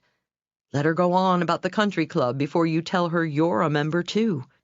Let him go on analyzing the golf swing of Arnold Palmer before you start casually comparing the swings of golf greats Greg, Jack, Tiger, and Arnie.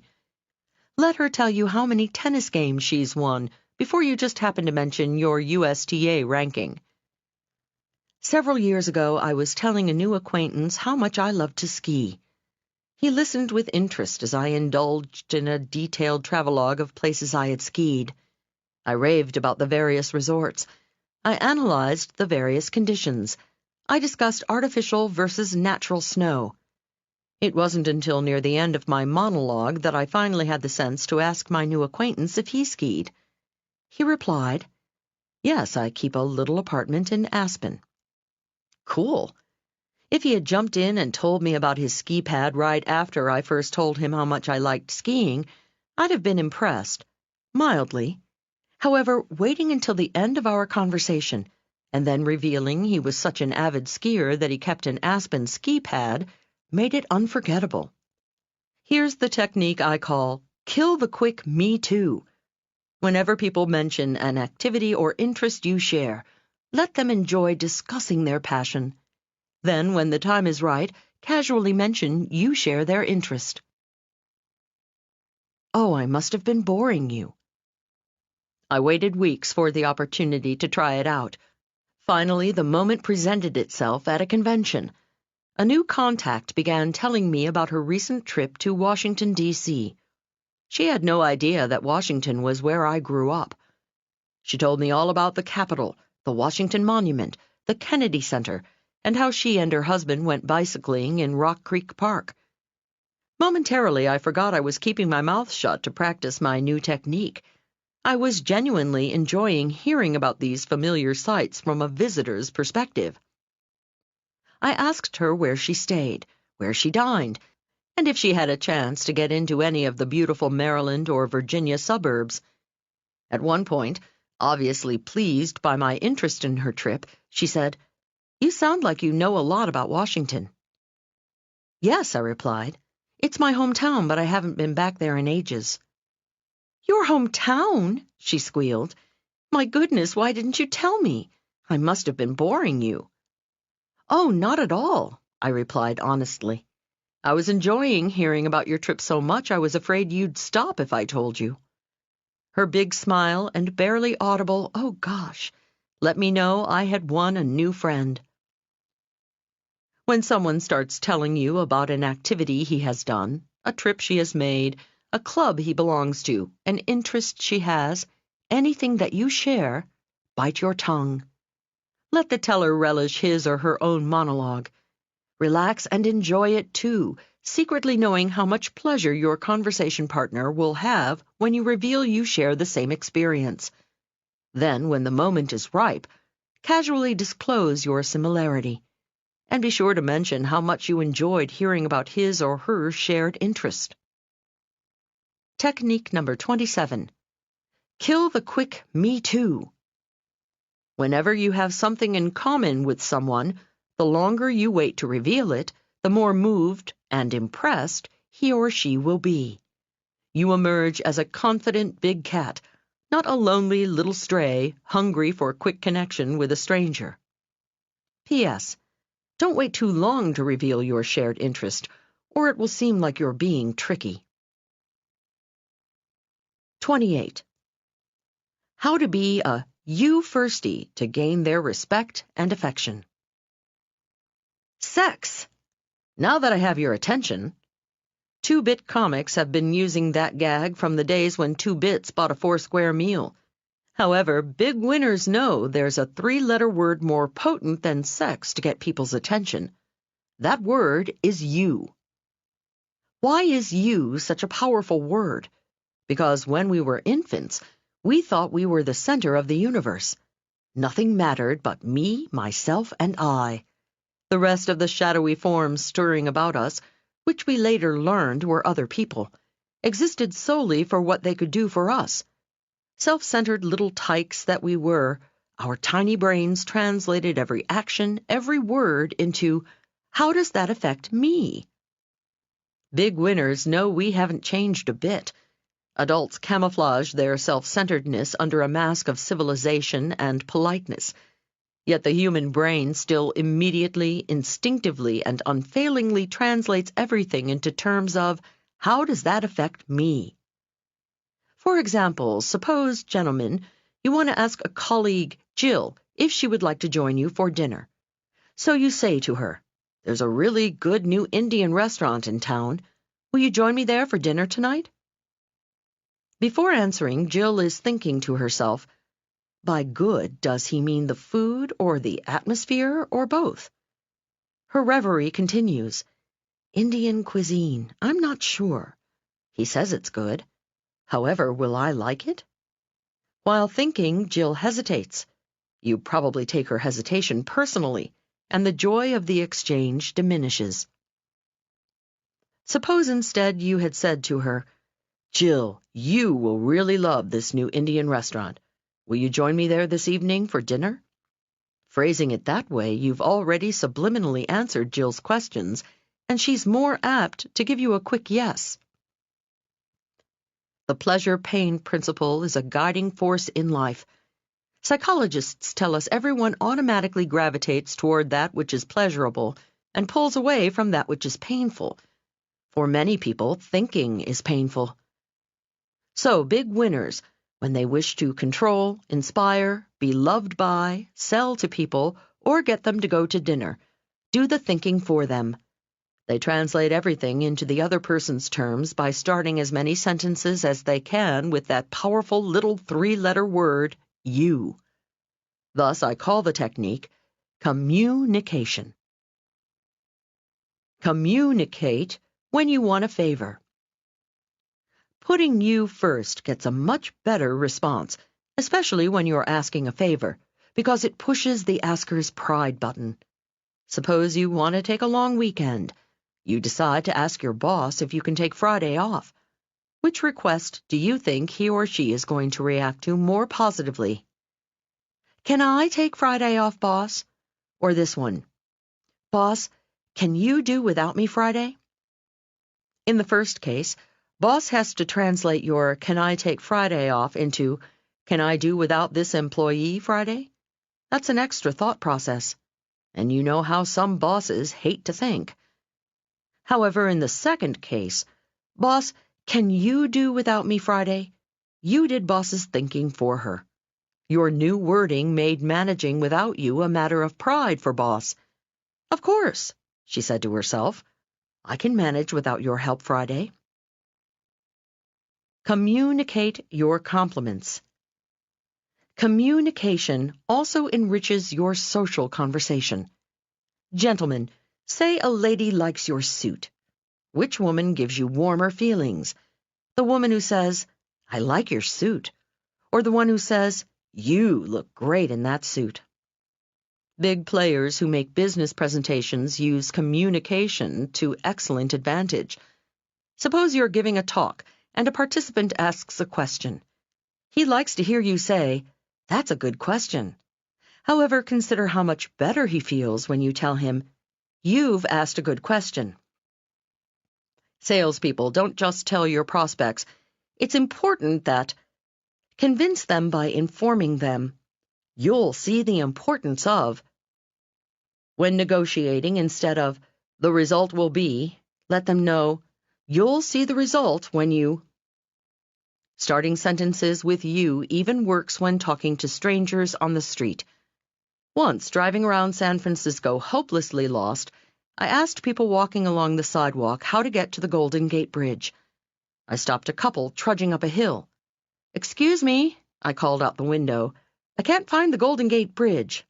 The pair looked at each other and shrugged with that "how stupid can these tourists get" look on their faces. "That direction," the husband mumbled, pointing straight ahead. Still lost, I called out to the next couple I encountered. "Excuse me, where's the Golden Gate Bridge?" Without smiling, they pointed in the opposite direction. Then I decided to try communication. When I came upon the next strolling couple, I called out the window, "Excuse me, could you tell me where the Golden Gate Bridge is?" "Of course," they said, answering my question literally. You see, by phrasing the question that way, it was a subtle challenge. I was asking, in essence, "Are you able to give me directions?" This hits them in the pride button. They walked over to my car and gave me explicit instructions. Hey, I thought, this you stuff really works. To test my hypothesis, I tried it a few more times. I kept asking passers-by my 3 forms of the question. Sure enough, whenever I asked, "Could you tell me where?" people were more pleasant and helpful than when I started the question with "I" or "where." I'm sure when they recover the flight box from the fall of man under a fig leaf in the Garden of Eden, it will convince the world of the power of the word you. Eve did not ask Adam to eat the apple. She did not command him to eat the apple. She didn't even say, "Adam, I want you to eat this apple." She phrased it, as all big winners would, "You will love this apple." That's why he bit. Communication is a sign of sanity. Therapists calculate inmates of mental institutions say "I" and "me" 12 times more often than residents of the outside world. As patients' conditions improve, the number of times they use the personal pronouns also diminishes. Continuing up the sanity scale, the fewer times you use "I," the more sane you seem to your listeners. If you eavesdrop on big winners talking with each other, you'll notice a lot more "you" than "I" in their conversation. Technique number 28. Communication. Start every appropriate sentence with "you." It immediately grabs your listener's attention. It gets a more positive response because it pushes the pride button and saves them having to translate it into "me" terms. When you sprinkle "you" as liberally as salt and pepper throughout your conversation, your listeners find it an irresistible spice. The next technique concerns a way big winners are silently you-oriented. 29. How to make them feel you don't smile at just anybody. Have you ever seen those low-budget mail-order fashion catalogs that use the same model throughout? Whether she is engulfed in a wedding gown or partially clad in a bikini, her face sports the same plastic smile. Looking at her, you get the feeling if you rapped on her forehead, a tiny voice would come back saying, "Nobody's in here." Whereas models in more sophisticated magazines have mastered a myriad of different expressions. A flirtatious, "I've got a secret" smile on one page, a quizzical, "I think I'd like to get to know you, but I'm not sure" smile on the next, and a mysterious Mona Lisa smile on the third.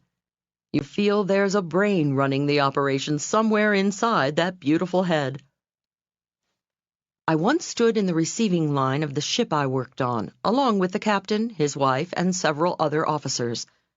One passenger with a radiant smile started shaking hands down our line. When he got to me, he flashed a shimmering smile, revealing teeth as even and white as keys on a new piano. I was transfixed. It was as though a brilliant light had illuminated the dim ballroom. I wished him a happy cruise and resolved to find this charming gentleman later. Then he was introduced to the next person. Out of the corner of my eye, I saw his identical glistening grin. A third person, the same grin. My interest began to dwindle. When he gave his fourth indistinguishable smile to the next person, he started to resemble a Cheshire cat. By the time he was introduced to the fifth person, his consistent smile felt like a strobe light disturbing the ambience of the ballroom. Strobe man went on flashing everybody the same smile down the line. I had no further interest in talking with him. Why did this man's stock shoot high in my ticker 1 minute and plummet the next? Because his smile, although charming, reflected no special reaction to me. Obviously, he gave the same smile to everybody, and by that it lost all its specialness.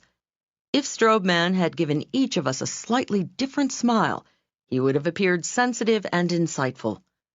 Of course, if his smile had been just a tad bigger for me than for the others, I couldn't have waited for the formalities to be over to seek him out in the crowded ballroom. Review your repertoire of smiles. If your job required you to carry a gun, you would, of course, learn all about the moving parts before firing it. And before taking aim, you would carefully consider whether it would murder, maim, or merely wound your target. Since your smile is one of your biggest communications weapons, learn all about the moving parts and the effect on your target. Set aside 5 minutes. Lock your bedroom or bathroom door so your family doesn't think you've gone off the deep end. Now stand in front of the mirror and flash a few smiles. Discover the subtle differences in your repertoire. Just as you would alternate saying hello, how do you do, and I am pleased to meet you when being introduced to a group of people, vary your smile. Don't use the same on each. Let each of your smiles reflect the nuances of your sentiment about the recipient. Technique number 29, the exclusive smile. If you flash everybody the same smile like a Confederate dollar, it loses value. When meeting groups of people, grace each with a distinct smile. Let your smiles grow out of the beauty big players find in each new face. If one person in a group is more important to you than the others, reserve an especially big flooding smile just for him or her. In defense of the quickie. There are times, I discovered, when the quick put-on smile works. For example, when you want to engineer the acquaintance of someone to whom you have not had the opportunity to be introduced. In the vernacular, that's pick them up. The smile's pickup power was proven for posterity by solemn researchers at the University of Missouri. They conducted a highly controlled study titled Giving Men the Come On, Effect of Eye Contact and Smiling in a Bar Environment. I kid you not. To prove their hypothesis, female researchers made eye contact with unsuspecting male subjects enjoying a little libation in a local drinking establishment. Sometimes the female researchers followed their glance with a smile. In other cases, no smile. The results? I quote the study. The highest approach behavior, 60%, was observed in the condition in which there was smiling. That translates into layman's English. The guy came over 60% of the time when the lady smiled. Without the smile, he made the approach only 20% of the time. So yes, a smile works for those who wish to pick somebody up. However, in situations where the stakes are higher, try the flooding smile from the first section, and now the exclusive smile. 30. How to avoid sounding like a jerk. Do you remember that scene from the movie classic Annie Hall, where Diane Keaton is first meeting Woody Allen? As she's chatting with him, we hear her private thoughts. She's musing to herself, "Oh, I hope he's not a jerk like all the others." One of the quickest ways to make a big winner think you are, well, a jerk, is to use a cliché. If you're chatting with a top communicator and even innocently remark, "Yes, I was tired as a dog," or "She was cute as a button," you've unknowingly laid a linguistic bomb. Big winners silently moan when they hear someone mouth a trite, overworn phrase. Oh, sure, just like the rest of us, big winners find themselves feeling fit as a fiddle, happy as a lark, or high as a kite. Like the rest of humanity, they consider some of their acquaintances crazy as a loon, nutty as a fruitcake, or blind as a bat. Because many of them work hard, many of them are as busy as a bee and get rich as Croesus. Yet would any of them describe themselves in those words? Not in a coon's age. Why? Because when a big winner hears your cliché, you might as well be saying, "My powers of imagination are impoverished. I can't think of anything original to say, so I must fall back on these trite, overworn phrases. Mouthing a common cliché around uncommonly successful people brands you as uncommonly common. Technique number 30. Don't touch a cliché with a 10-foot pole. Be on guard. Don't use any clichés when chatting with big winners. Don't even touch one with a 10-foot pole. Never? Not even when hell freezes over? Not unless you want to sound dumb as a doorknob. Instead of coughing up a cliché, roll your own clever phrases by using the next technique. 31. How to use motivational speakers' techniques to enhance your conversation. They say the pen is mightier than the sword. It is, but the tongue is even mightier than the pen. Our tongues can bring crowds to laughter, to tears, and often to their feet in shouting appreciation. Orators have moved nations to war or brought lost souls to God. And what is their equipment? The same eyes, ears, hands, legs, arms, and vocal cords you and I have. Perhaps a professional athlete has a stronger body, or a professional singer is blessed with a more beautiful singing voice than the one we were doled out. But the professional speaker starts out with the same equipment we all have. The difference is, these jawsmiths use it all. They use their hands, they use their bodies, and they use specific gestures with heavy impact. They think about the space they're talking in. They employ many different tones of voice. They invoke various expressions. They vary the speed with which they speak. And they make effective use of silence.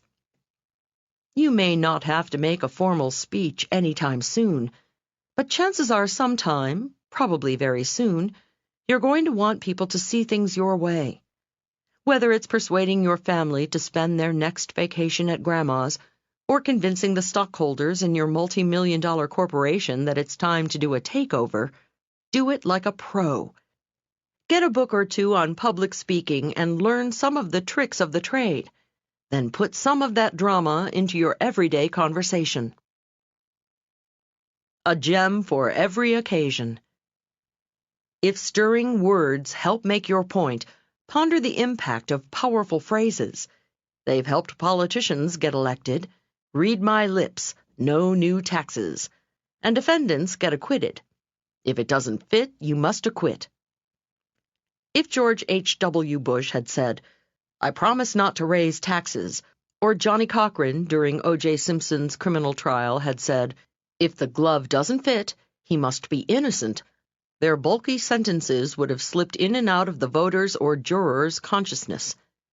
As every politician and trial lawyer knows, neat phrases make powerful weapons. If you're not careful, your enemies will later use them against you. Read my lips. One of my favorite speakers is a radio broadcaster named Barry Farber, who brightens up late-night radio with sparkling similes. Barry would never use a cliché like, nervous as a cat on a hot tin roof. He described being nervous about losing his job as, I felt like an elephant dangling over a cliff with his tail tied to a daisy. Instead of saying he looked at a pretty woman, he'd say, my eyeballs popped out and dangled by the optic nerve. When I first met him, I asked, Mr. Farber, how do you come up with these phrases? My daddy's Mr. Farber. I'm Barry, he chided, his way of saying, call me Barry. He then candidly admitted, although some of his phrases are original, many are borrowed. Elvis Presley used to say, my daddy's Mr. Presley. Call me Elvis. Like all professional speakers, Barry spends several hours a week gleaning through books of quotations and humor. All professional speakers do. They collect bon mots they can use in a variety of situations, most especially to scrape egg off their faces when something unexpected happens. Many speakers use authors and speaker's agent Lily Walters's face-saver lines from her book, What to Say When You're Dying on the Platform. If you tell a joke and no one laughs, try, that joke was designed to get a silent laugh, and it worked. If the microphone lets out an agonizing howl, look at it and say, I don't understand. I brushed my teeth this morning. If someone asks you a question you don't want to answer, could you save that question until I'm finished and well on my way home? All pros think of holes they might fall into and then memorize great escape lines. You can do the same. Look through books of similes to enrich your day-to-day conversations.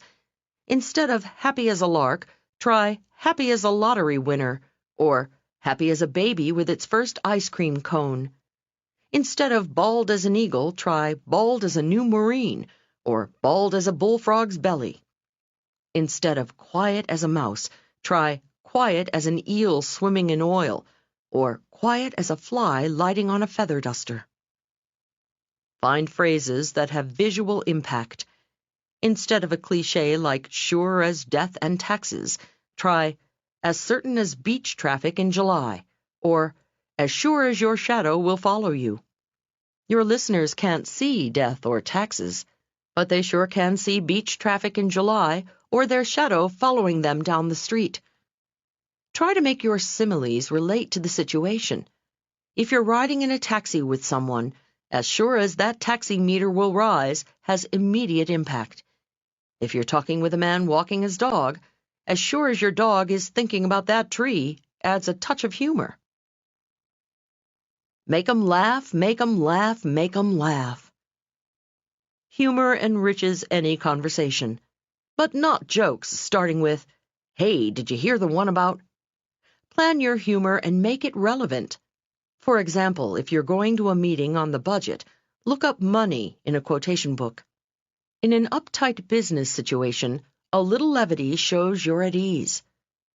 Once, during an oppressive financial meeting, I heard a top executive say, "Don't worry, this company has enough money to stay in business for years, unless we pay our creditors." He broke the tension and won the appreciation of all. Later, I saw a similar quote in a humor book attributed to Jackie Mason, the comedian. So what? The exec still came across as a cool communicator with his clever comment. Big players who want to be quoted in the media lie awake at night gnawing the pillow, trying to come up with phrases the press will pick up. A Michigan veterinarian named Timothy, a heavy hitter in his own field but completely unknown outside of it, made national headlines when he planned to attach a pair of feet to a rooster who lost his to frostbite. Why? Because he called it a drumstick transplant. I don't know if a French woman, Jeanne Calment, then officially the world's oldest person, was looking for publicity on her 122nd birthday, but she made international headlines when she told the media, "I've only ever had one wrinkle, and I'm sitting on it." Mark Victor Hansen, a big player in his own field but once relatively unknown outside of it, was propelled into national prominence when he came up with a catchy name for his book, co-authored with Jack Canfield, Chicken Soup for the Soul. He told me his original title was 101 Pretty Stories. How far would that have gone?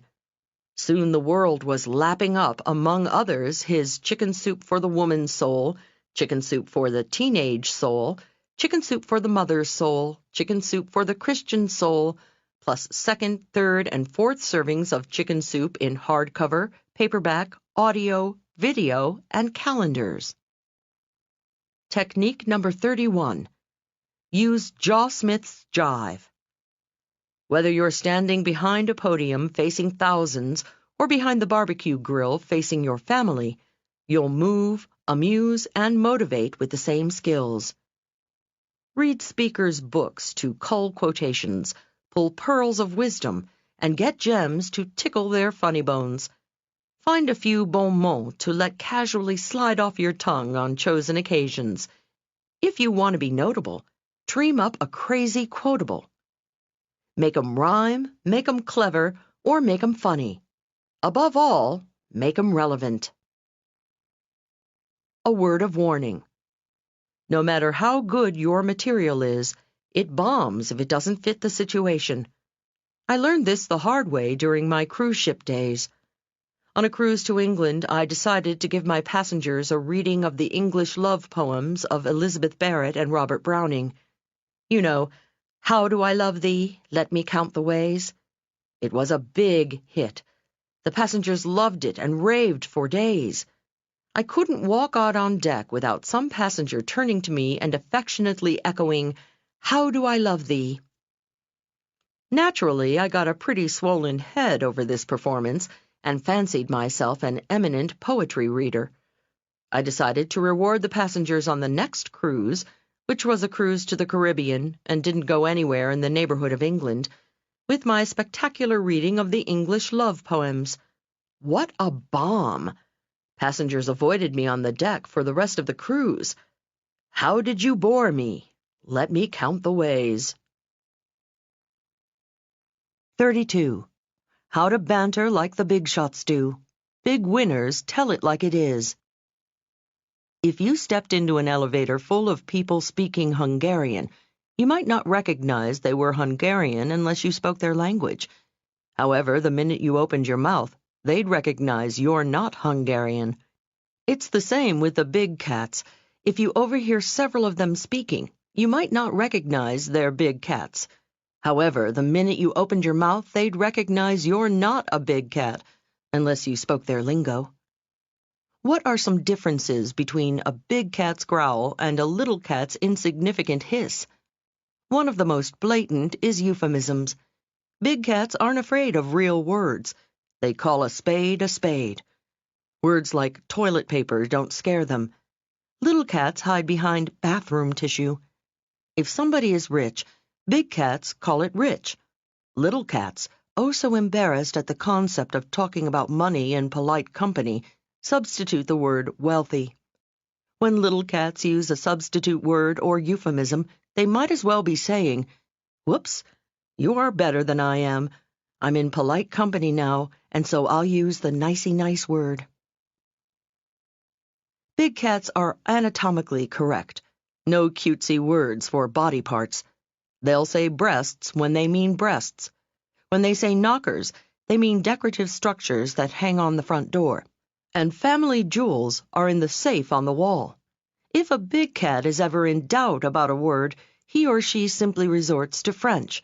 If they feel the word buttocks is debatable, derriere will do quite nicely, thank you. Technique number 32. Call a spade a spade. Don't hide behind euphemisms. Call a spade a spade. That doesn't mean big cats use tasteless four-letter words when perfectly decent 5- and 6-letter ones exist. They've simply learned the King's English, and they speak it.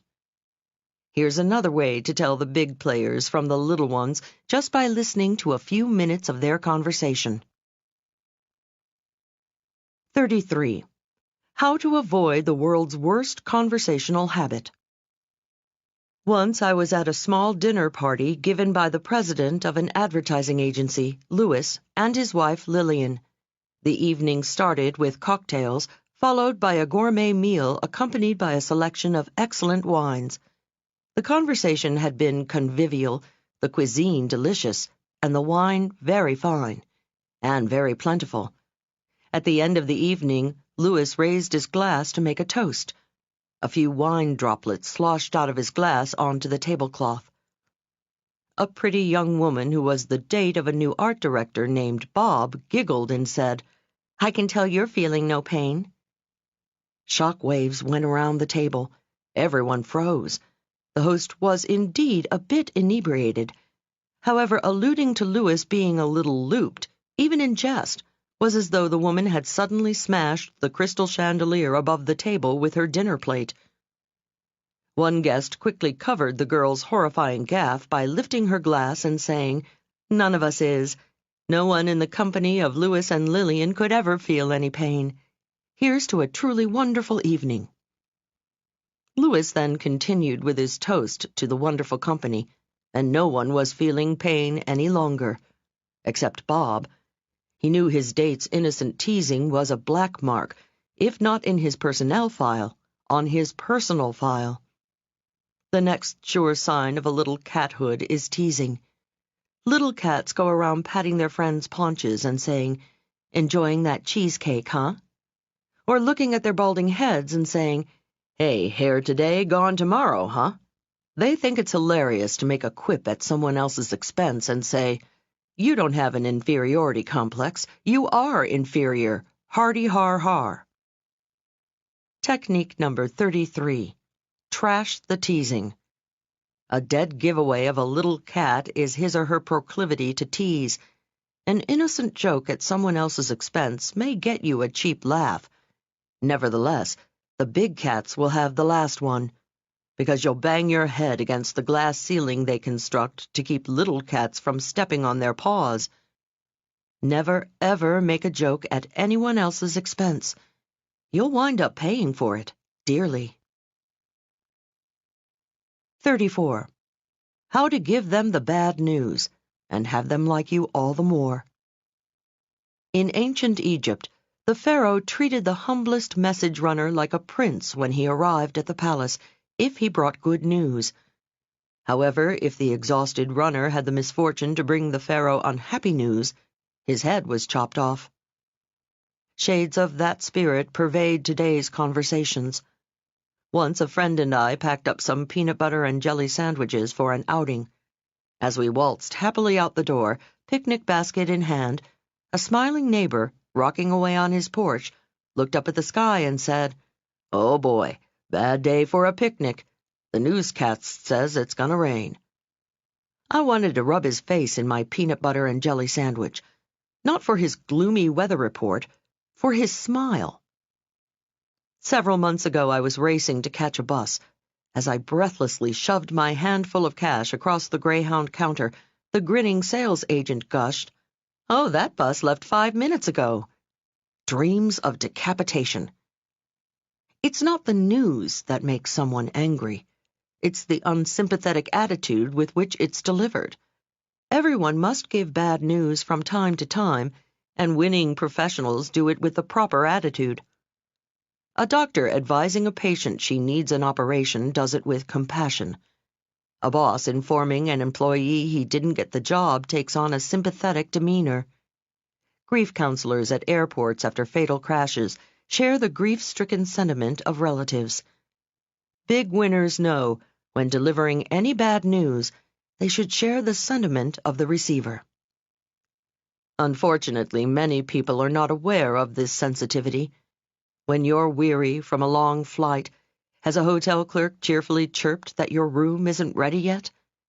When you had your heart set on the roast beef, has your waiter merrily warbled that he just served the last piece? When you needed cash for the weekend, has your bank teller gleefully told you your account is overdrawn? It makes you, as a traveler, diner, or depositor, want to put your fist right through their insensitive grins. Had my neighbor told me of the impending rainstorm with sympathy, I would have appreciated his warning.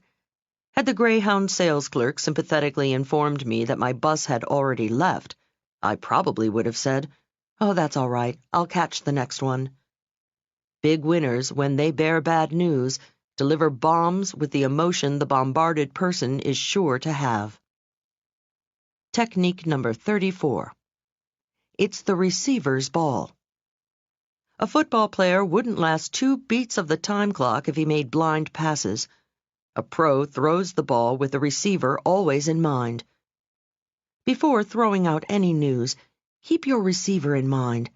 Then deliver it with a smile, a sigh, or a sob, not according to how you feel about the news, but how the receiver will take it. Big winners know how to give bad news to people. They also know how to give any news to anyone, even when people are pressuring them. Let's explore that next. 35. How to respond when you don't want to answer and wish they'd shut the heck up. One of my clients, Barbara, a mini-star in the furniture business, recently separated from her husband and business partner Frank, a megastar in the furniture business. They suffered a long and messy divorce that resulted in them keeping the business jointly, but not having to deal with each other. Soon after the divorce, I was at an industry convention with Barbara. Since she and Frank were both beloved in the industry, people were curious about what had happened and how it affected their company. But of course, no one dared ask outright, and Barbara was offering no explanations. I was seated next to Barbara at the gala farewell dinner. Apparently, one of her colleagues at the table couldn't contain her curiosity any longer. During dessert, she leaned over to Barbara and in a hushed voice asked, "Barbara, what happened with you and Frank?" Barbara, unruffled by the rude question, simply took a spoonful of her cherries jubilee and said, "We've separated, but the company is unaffected." Not satisfied with that answer, the woman pumped harder. "Are you still working together?" Barbara took another bite of her dessert and repeated in precisely the same tone of voice, "We've separated, but the company is unaffected." The frustrated interrogator was not going to give up easily. "Are you both still working in the company?" Barbara, appearing not the least disturbed by the woman's incontinent insistence, scooped the last cherry out of her dish, smiled, looked directly at her, and said in the identical tone of voice, "We've separated, but the company is unaffected." That shut her up. Barbara had shown her big winner's badge by using the broken record technique, the most effective way to curtail an unwelcome cross-examination. Technique number 35. The broken record. Whenever someone persists in questioning you on an unwelcome subject, simply repeat your original response. Use precisely the same words in precisely the same tone of voice. Hearing it again usually quiets them down. If your rude interrogator hangs on like a leech, your next repetition never fails to flick them off. 36. How to talk to a celebrity. Suppose you've just settled in for dinner at a nice restaurant. You look over at the next table, and who do you see? Is it really he? Could it possibly be? It's got to be a look-alike. No, it isn't. It really is Woody Allen.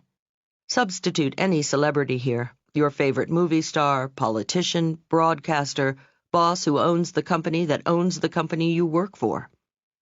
And there the celestial body is, in the flesh, sitting not 10 feet from you. What should you do? Nothing. Big shots don't slobber over stars. Let the luminary enjoy a brief moment of anonymity. If he or she should cast a glance in your direction, give a smile and a nod, then waft your gaze back to your dining companion. You will be a lot cooler in the eyes of your dinner partner if you take it all in your stride.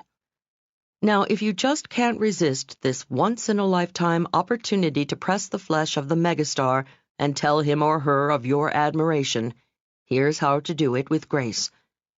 Wait until you or the luminary are leaving the restaurant. After the check has been paid, and you will obviously not be taking much of his or her time, you may make your approach. Say something like, "Mr. Allen, I just want to tell you how much pleasure your wonderful films have given me over the years. Thank you so much." Did you pick up the subtlety here? You are not complimenting his work. After all, he might well ask himself, who are you to judge whether I am a great filmmaker or not? You can only speak from your own perspective. You do this by telling him how much pleasure his work has given you. If it's your boss's boss's boss's boss, whom the fates have sent to bask in your adulation, do the same. Do not say, "Bill," or "Mr. Gates, you really run a great company."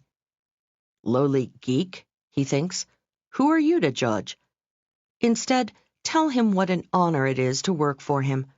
Obviously, this is not the moment to detail the intricacies of your improvements on image editing software for digitizing photographs. Then let your body language express that if Woody or Bill or the other megastar wants to leave it at that, you are happy with the exchange.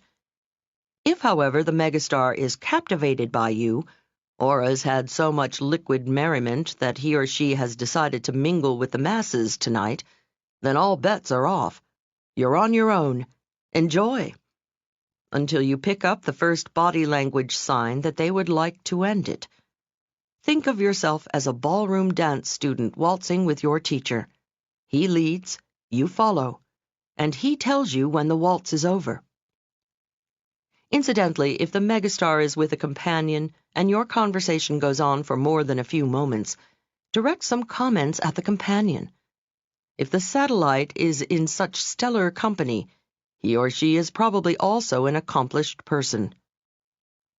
Felicia, a friend of mine, is a talented trial lawyer who is married to a local TV show host. Because Tom is on television, people recognize him wherever they go, and Felicia gets ignored. Felicia tells me how frustrating it is even for Tom. Whenever they go to a party, people gush all over Tom, and Felicia's fascinating work hardly ever gets mentioned. She and Tom used to love going out to dinner, but now they hide out at home in the evenings. Why? Because they can't stand the interruptions of overly effervescent fans.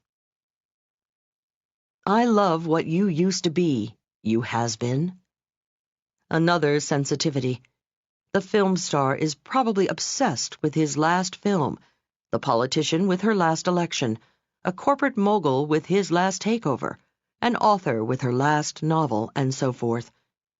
So when discussing the stars, the politicians, the moguls, the authors, or any VIP's work, try to keep your comments to current or recent work. Telling Woody Allen how much you loved his 1980 film Stardust Memories would not endear you to him. What about all my wonderful films since, thinks he. Stick to the present or very recent past if possible. Technique number 36. Big shots don't slobber. People who are VIPs in their own right don't slobber over celebrities. When you are chatting with one, don't compliment her work. Simply say how much pleasure or insight it's given you. If you do single out any one of the star's accomplishments, make sure it's a recent one, not a memory that's getting yellow in her scrapbook. If the queen bee has a drone sitting with her, find a way to involve him in the conversation. A final celebrity codicil. Suppose you are fortunate enough to have one at your party. To shine some starlight on your party, don't ask the TV host to say a few words. Don't ask the singer to sing a song. What looks effortless to the rest of us because they seem so comfortable performing is work for them. You wouldn't ask an accountant guest to look over your books, or a dentist to check out your third left molar. Let the dignitary drink. Let the luminary laugh. Celebrities are people too, and they like their time off. 37. How to make them want to thank you. To wrap up our section on sounding like the big boys and big girls, here is a simple and gracious little maneuver. It not only signals people you're a top communicator, but it encourages them to keep doing nice things for you, or complimenting you, or doing business with you, or loving you. It is very short. It is very sweet. It is very simple. You can use it with everyone in your life. When it becomes instinctive, you'll find yourself using it every day. Very simply, never let the phrase "thank you" stand naked and alone. Always make it thank you for something. People use the bare exposed thank you so often that people don't even hear it anymore. When we buy the morning newspaper, we flash a naked thank you at the vendor when he gives us our nickels change. Is that the same thank you you want to give a valued customer who makes a big purchase in your store? Or a loved one who cooks you a delicious dinner? Whenever the occasion warrants more than an unconscious acknowledgement, dress up your thank you with the reason. Thank you for coming. Thank you for being so understanding. Thank you for waiting. Thank you for being such a good customer. Thank you for being so loving. Often when I disembark an airplane, the captain and first officer are standing by the cockpit door to bid the passengers farewell. I say, "Thanks for getting us here." Admittedly, that's carrying never the naked thank you technique to extremes, but it has a surprising effect. They fall all over themselves with, "Oh, thanks for flying with us." Technique number 37. Never the naked thank you. Never let the phrase thank you stand alone. From A to Z, always follow it with for. From thank you for asking to thank you for zipping me up. Thank you for listening to this section of How to Talk to Anyone. Now let us move on to another conversation challenge. How to talk knowledgeably with everyone, from groups of accountants to Zen Buddhists, no matter how little you might have in common. Part 4. How to be an insider in any crowd. What are they all talking about? Has it ever happened to you? Everyone at the party is speaking gobbledygook. They're all discussing faulty audits, code constraints, or the library market, and you have no idea what they're talking about. It's because everybody at the party is an accountant, an architect, or a publisher, and you're not. So you stand there with a pasty smile on your face, not opening your mouth. If you do, you fear the wrong thing will come out. Paranoia sets in. Everybody will snicker at you. You're an outsider, so you suffer in silence. In high school, I suffered a massive case of silent outsider syndrome, especially around males. All they wanted to talk about was cars. I knew nothing about cars. The only time I'd ever set foot in a body shop was to get a suntan. Well, one fateful day, Mama came home with a gift for me that transformed my teenage existence from shy to sociable. It was a book on all the current model cars and their differences over and under the hood. One reading, and I became fluent in Fords, Chevys, and Buicks. I no longer hyperventilated when boys said words like carburetor, alternator, camshaft, or exhaust manifold. I didn't need to learn a lot, just enough to ask the right questions to get the guys talking. When I'd learned to speak car with the boys, it worked wonders for my social life. Cut to today. We grown-up boys and girls also have our favorite topics that usually involve our work or our hobbies.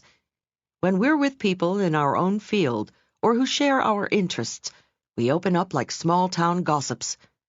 Even engineers who have a constant case of cat-got-their-tongue start gabbing about greasy turbines and various projects when they're together. To outsiders, our conversation sounds like gobbledygook. But we know precisely what it's about. It's our own jobbledygook or hobbidygook.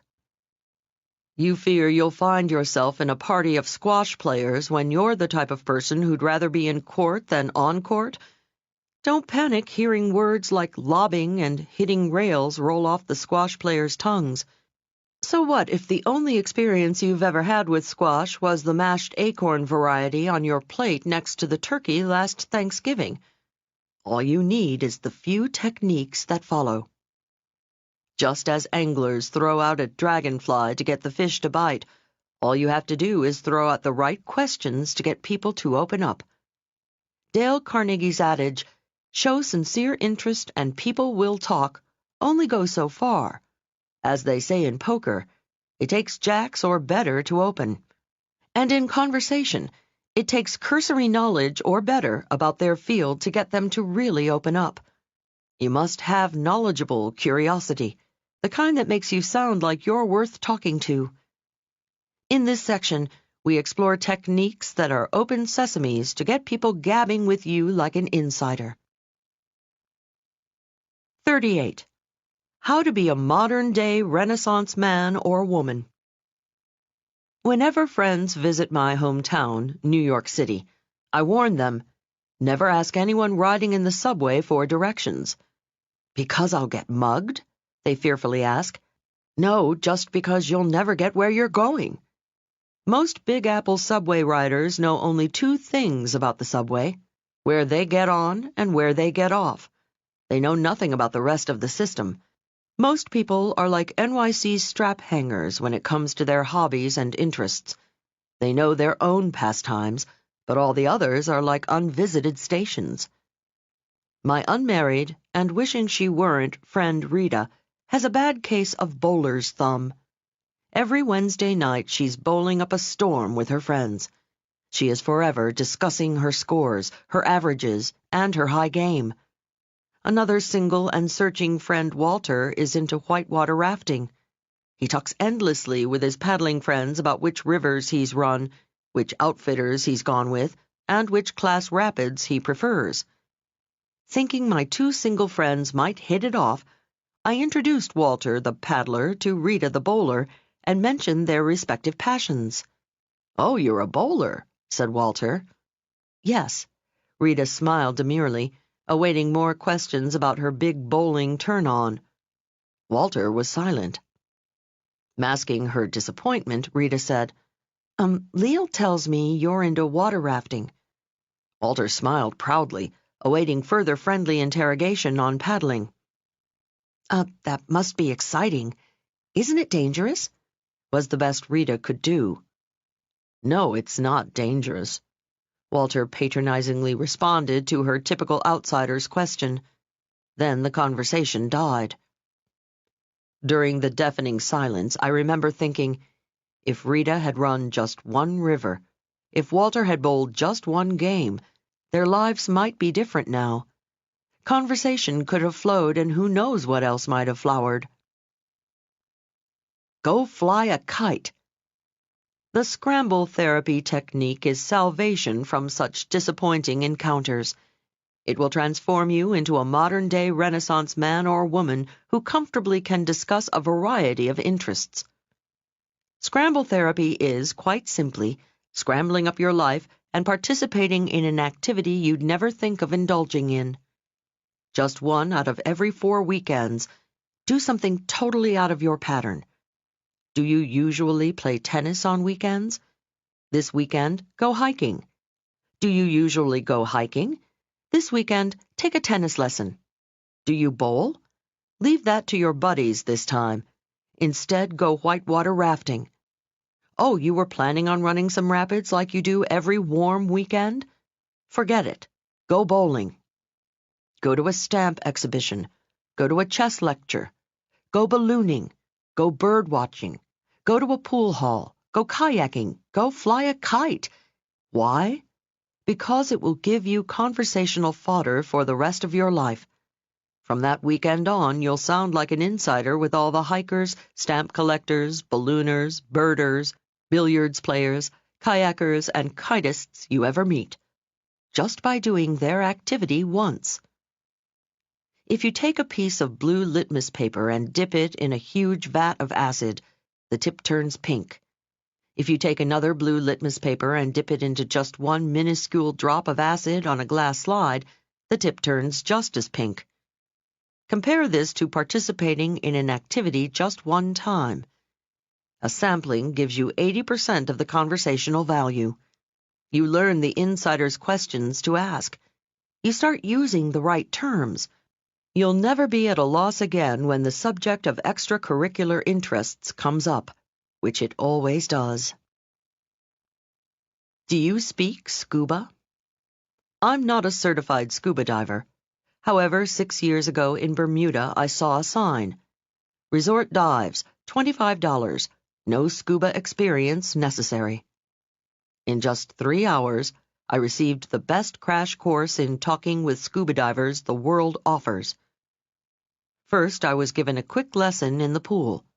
Then, struggling to stay erect under the weight of my oxygen tank, regulator, buoyancy compensator, and weight belt, I went clumping out to the dive boat. Sitting there on the rocking dinghy, fondling my mask and fins like worry beads, I overheard the certified divers asking each other insider questions. Where were you certified? Where have you dived? Do you prefer wrecks or reefs? Ever done any night diving? Are you into underwater photography? Do you dive on a computer? What's your longest bottom time? Did you ever get the bends? This is scuba lingo. I now speak scuba. To this day, whenever I meet divers, I have the right questions to ask and subjects to discuss, and the right ones to avoid. Like how much I like seafood. That's like telling a cat lover how much you love tender barbecued kitten. I can now ask my new friends which of the scuba hotspots they've been to: Cozumel, Cayman, Cancun. Then, if I want to really show off, I ask if they've been to Truk Lagoon in the far Pacific, the Great Barrier Reef in Australia, or the Red Sea. All the insider terms now roll comfortably off my tongue. Before my scramble therapy experience, I'd be calling their beloved wrecks and reefs sunken ships and coral. Understandable words, but not scuba words, not insider words. Upon meeting a scuba diver, I probably would have asked, "Oh, scuba diving. That must be interesting. Aren't you afraid of sharks?" Not a good way to get off on the right fin with a diver. Think about it. Suppose at a dinner party the table conversation turns to scuba diving. If you two had done your one-time-only dive, you'd ask your diving dinner companion if he likes night diving or whether he prefers diving on wrecks or reefs. He'll never believe it when you tell him the deepest water you've ever submerged yourself in is your own bathtub. Then you turn to the bungee jumper seated on your left and ask him, "Do you prefer chest-waist jumps or ankle jumps?" If the conversation then changes to tennis, or martial arts, or chess, or coin collecting, or even bird watching, you can keep up and keep the conversation going. What a guy! What a gal! Technique number 38. Scramble therapy. Once a month, scramble your life. Do something you'd never dream of doing. Participate in a sport. Go to an exhibition. Hear a lecture on something totally out of your experience. You get 80% of the right lingo and insider questions from just one exposure. 39. How to sound like you know all about their job or hobby. Even more insidious than hobby talk is job speak, or jobbledygook. I still harbor social nightmares of the evening I attended a party thrown by a couple who worked in computer database management. As I walked in the door, I overheard one chap saying to another, "When the domain relational calculus is restricted to safe expressions, it's equivalent to the interpolational." That's all I stayed around for. I knew I wasn't going to understand one bit or byte of conversation the rest of the evening. It made me long for the days when a mouse meant the furry little fellow who loves cheese, windows were the kind you bought drapes for, and the web was something spiders trapped flies in. I knew I was going to need some technical support if I was going to be compatible with this crowd. I decided then and there to learn some of the opening questions database management types ask each other, which I did. Now I can't wait for a second chance at that crowd because I'm armed with questions like, "What RAID level are you using?" and "What data warehousing product do you use?" All you need are a few insider opening questions to get you started with any group. You ask questions, listen to the responses, and indulge in elementary on-target conversation with them for a moment or two about their field. Then change the subject ASAP. You don't want to fake you are more knowledgeable about their field than you really are. It's all in the opening question. A tennis player can tell immediately from just appraising your opening serve how good a player you are. Is it going to be great playing with you or a real bore? It's the same in communicating. Just from your verbal opening serve, someone knows if it's going to be interesting talking with you about their life or interests, or dull, dull, dull. For example, suppose I'm introduced to someone and the first words out of her mouth are, "Oh, you're a writer. When are you going to write the great American novel?" Yikes, I know I'm talking with someone who is unfamiliar with my world. We'll chat, but I prefer to change the subject. And soon, my conversation partner. If, however, my new acquaintance says, "Oh, you're a writer. Do you write fiction or nonfiction?" Bingo.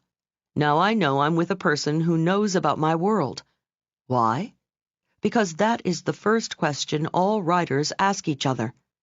I enjoy talking to this inquisitor because I presume she has more insights into the writing world. Even if we quickly get off the subject of writing, she has come across as a well-informed individual. Every job, every sport, every interest has insider opening questions that everybody in the same field asks, and it's dumb outsider questions that they never ask each other. When an astronaut meets another astronaut, he asks, "What missions have you been on?" Never, "How do you go to the bathroom up there?" A dentist asks another dentist, "Are you in general practice or do you have a specialty?"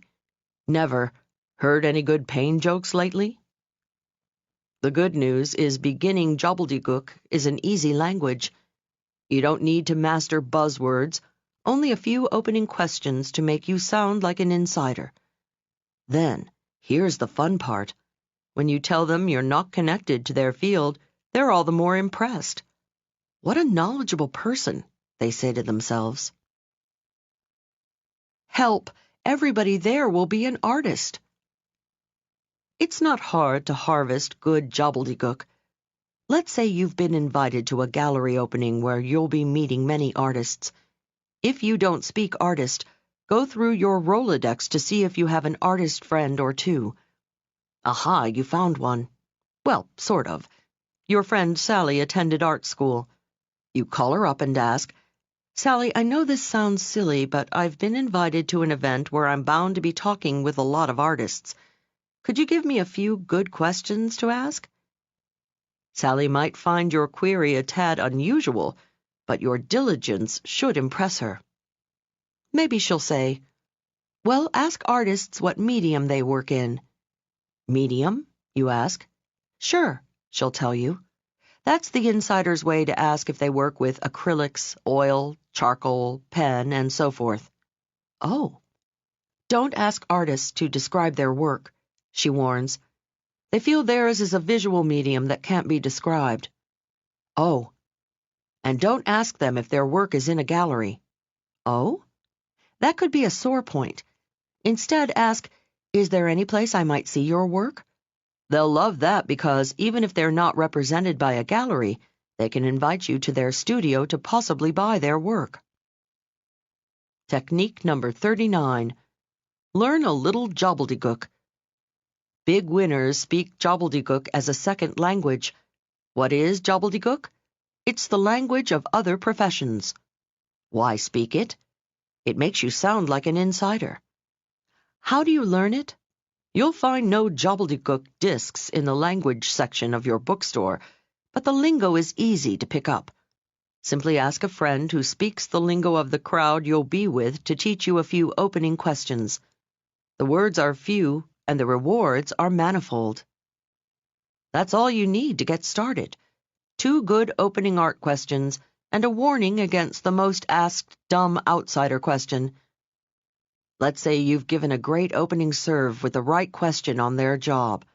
You've slammed a swift ball dead center into their conversational court. Happily, thinking they're with an ace player, they answer your question. Then they put a little spin on the ball and send it lobbing right back into your court, and it's time for a follow-up question. Whoops, what to do now? If you don't want to come out of the bluffer's closet just yet, you must master the next technique, bearing their hot button. 40. How to bear their hot button. Elementary doc talk. My friend John, a physician, recently married a charming Japanese woman, Yamika. John told me the first time they were invited to a party to meet many of John's colleagues, Yamika was panic-stricken. She wanted to make a good impression, yet she was tense about talking to American doctors. John was the only one she'd ever met, and during their romance they didn't spend a whole lot of time discussing medicine. John told her, "Don't worry about it, Yami. They all ask each other the same old questions. When you meet them, just ask, 'What's your specialty?' and 'Are you affiliated with a hospital?' Then, to get into deeper conversation," he continued, "throw out questions like, 'How's your relationship with your hospital?' or 'How's the current medical environment affecting you?' These are hot issues with doctors because everything's changing in healthcare." John said Yamika delivered the lines verbatim. She circulated the party, asking the various doctors' specialties and inquiring about their affiliations and relationships with their hospitals. As a result, she was the hit of the party. Many of John's colleagues later congratulated him on having found such a charming and insightful woman. Getting the real grabber. It's not just doctors. Every profession has concerns that are all the buzz within the industry. The rest of the world, however, knows little about these fixations. For example, independent booksellers constantly complain that big superstore chains are taking over the industry. Accountants lie awake nights worrying about liability insurance for faulty audits, and dentists grind their teeth over OSHA and EPA regulations. Oh, us writers, too. We're always bellyaching about magazines not paying us for electronic rights to our precious words. Suppose some hapless soul were unlucky enough to find himself in a party of writers. Making conversation with these folks, who seldom know what they think until they see what they say, is no easy task for one who is accustomed to communicating in the spoken word. However, if before the party the non-writer had called just one writer acquaintance and asked about the burning issues, he'd have had hot conversation with the wordsmiths all evening. I call the technique bearing their hot button. Back to the art show you're about to attend. You can't let Sally hang up yet. She's given you the 2 best opening questions for artists. But don't let her go until you get the real conversational grabber. Ask her the hottest issues going on in the art world. She might think a minute and then say, "Well, there's always art prices." "Art prices?" you ask. "Yes," she explains. "For example, in the 1980s, the art world was very market-driven. Prices went sky high because some investors and status seekers paid exorbitant amounts. We feel that kind of took art away from the masses." Wow, now you're really armed with some good insider art talk. Technique number 40. Bearing their hot button. Before jumping blindly into a bevy of bookbinders or a drove of dentists, find out what the hot issues are in their fields. Every industry has burning concerns the outside world knows little about. Ask your informant to bear the industry buzz. Then, to heat the conversation up, push those buttons. See you at the big one. While you're at it, don't forget to grill your informant for special insider greetings to use when you're with their gang. For example, actresses cringe if they hear "good luck" before a show, but they smile at well-wishers who say, "break a leg." Break a leg, however, is not appropriate for runners before a marathon. That's the last thought they want to have. The only thing they want to break is their personal record. Try, have a personal best. Firefighters who work on shift seldom see each other except, of course, at the biggest blazes. Thus the firefighter's greeting, "See you at the big one." Once, driving in a sleepy town you'd have to work at getting lost in, I succeeded. I was hopelessly turned around. Happily, I spotted the firehouse and a couple of bored firefighters lounging out front. "Excuse me, can you tell me the way back to Route 50? I called out the window. I could tell from their attitude they thought I was an idiot. Nevertheless, they lethargically pointed me in the right direction. As I drove off, I called out, "Thanks, guys. See you at the big one." In the rear-view mirror, I saw huge smiles break out on their faces as they stood up in unison and waved goodbye. The disoriented, dizzy blonde driving off had won their respect with their insider salute. 41. How to secretly learn about their lives. Let's say your paper carrier has just hurled the newspaper from his bike to your front door. You pour a cup of coffee and get comfortable to catch up on what's happening in the world. Your world, that is. Do you flip first to the international news, the fashion section, the sports page, the entertainment section, maybe the comics? Whichever section you usually flip to first, tomorrow, don't. Turn to any other section, preferably one you hardly ever read. Why? Because it will familiarize you with other worlds so that you can soon discuss anything with anybody, no matter how little you have in common. How about the real estate section? Yawn. Maybe you don't find real estate especially engrossing. However, sooner or later you're going to find yourself with a group of people who are discussing properties, deals, and today's market. Scanning the real estate section just once every few weeks will keep you au courant with their conversation. The advertising column? Maybe you think the world would be a far, far better place without Madison Avenue. But your bottom line won't be better off if you can't hold your own discussing matters with the marketing maven you've just contracted to advertise your company's widgets. Just a few peeks at the advertising news section, and you'll soon be chatting about campaigns and creative people and doing print or TV. Instead of saying words, you'll be saying copy. Instead of the agency, you'll be bandying about real insider terms like the shop. Using outsider words is one of the biggest giveaways that you are not in the know. On the ship, if a passenger asked any of my staff, "How long have you been working on the boat?" they'd squelch a groan. Cruise staffers proudly worked on a ship, and the word boat revealed the passenger as a real landlubber. The right word can perform conversational miracles.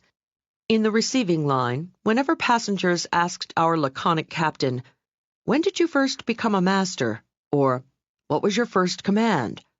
he would hold up the entire line of people snaking around the ballroom waiting to shake his hand.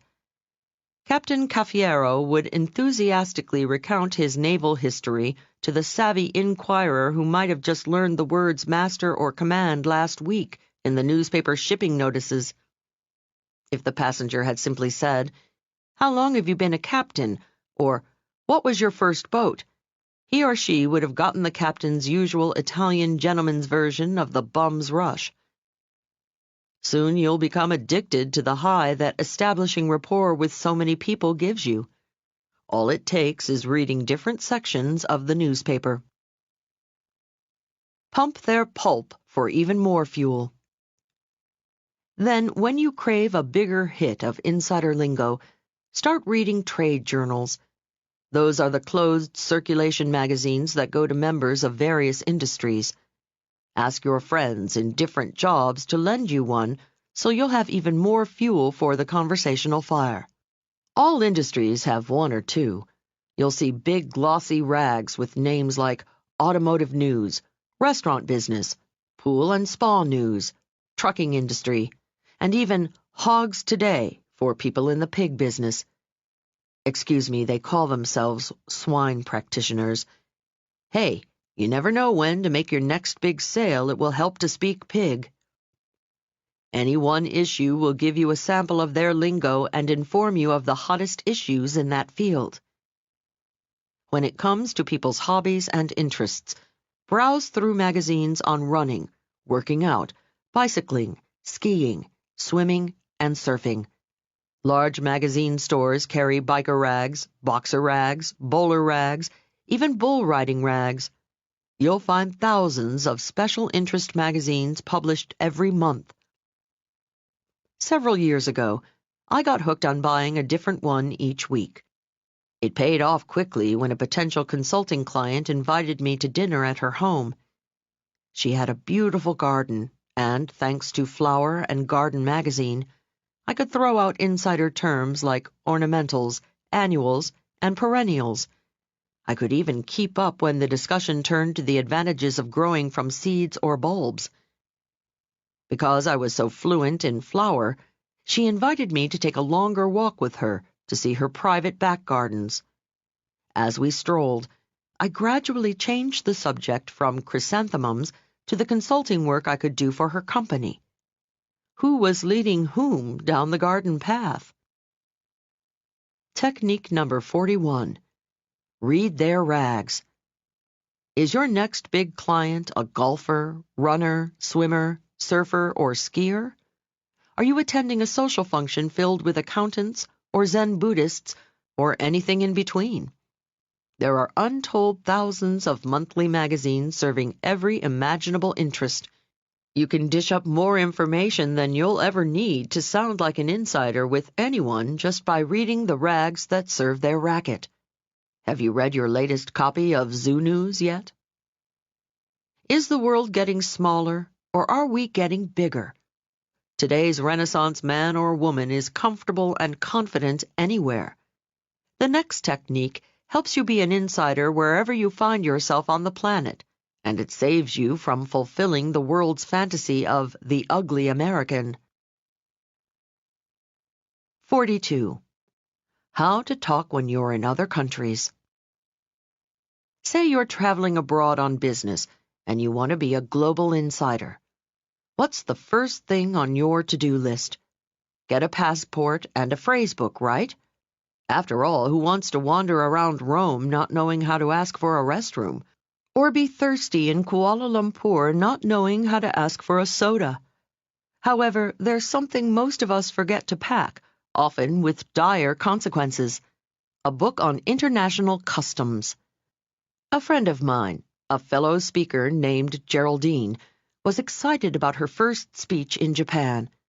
To be comfy on her long flight to Tokyo, she donned her favorite designer jeans and a casual jacket. 14 hours and 6,737 miles later, 4 impeccably dressed Japanese gentlemen greeted her at Narita Airport. Smiling and bowing low, they handed her their business cards. With her carry-on bag in one hand, Jerry took their cards with the other.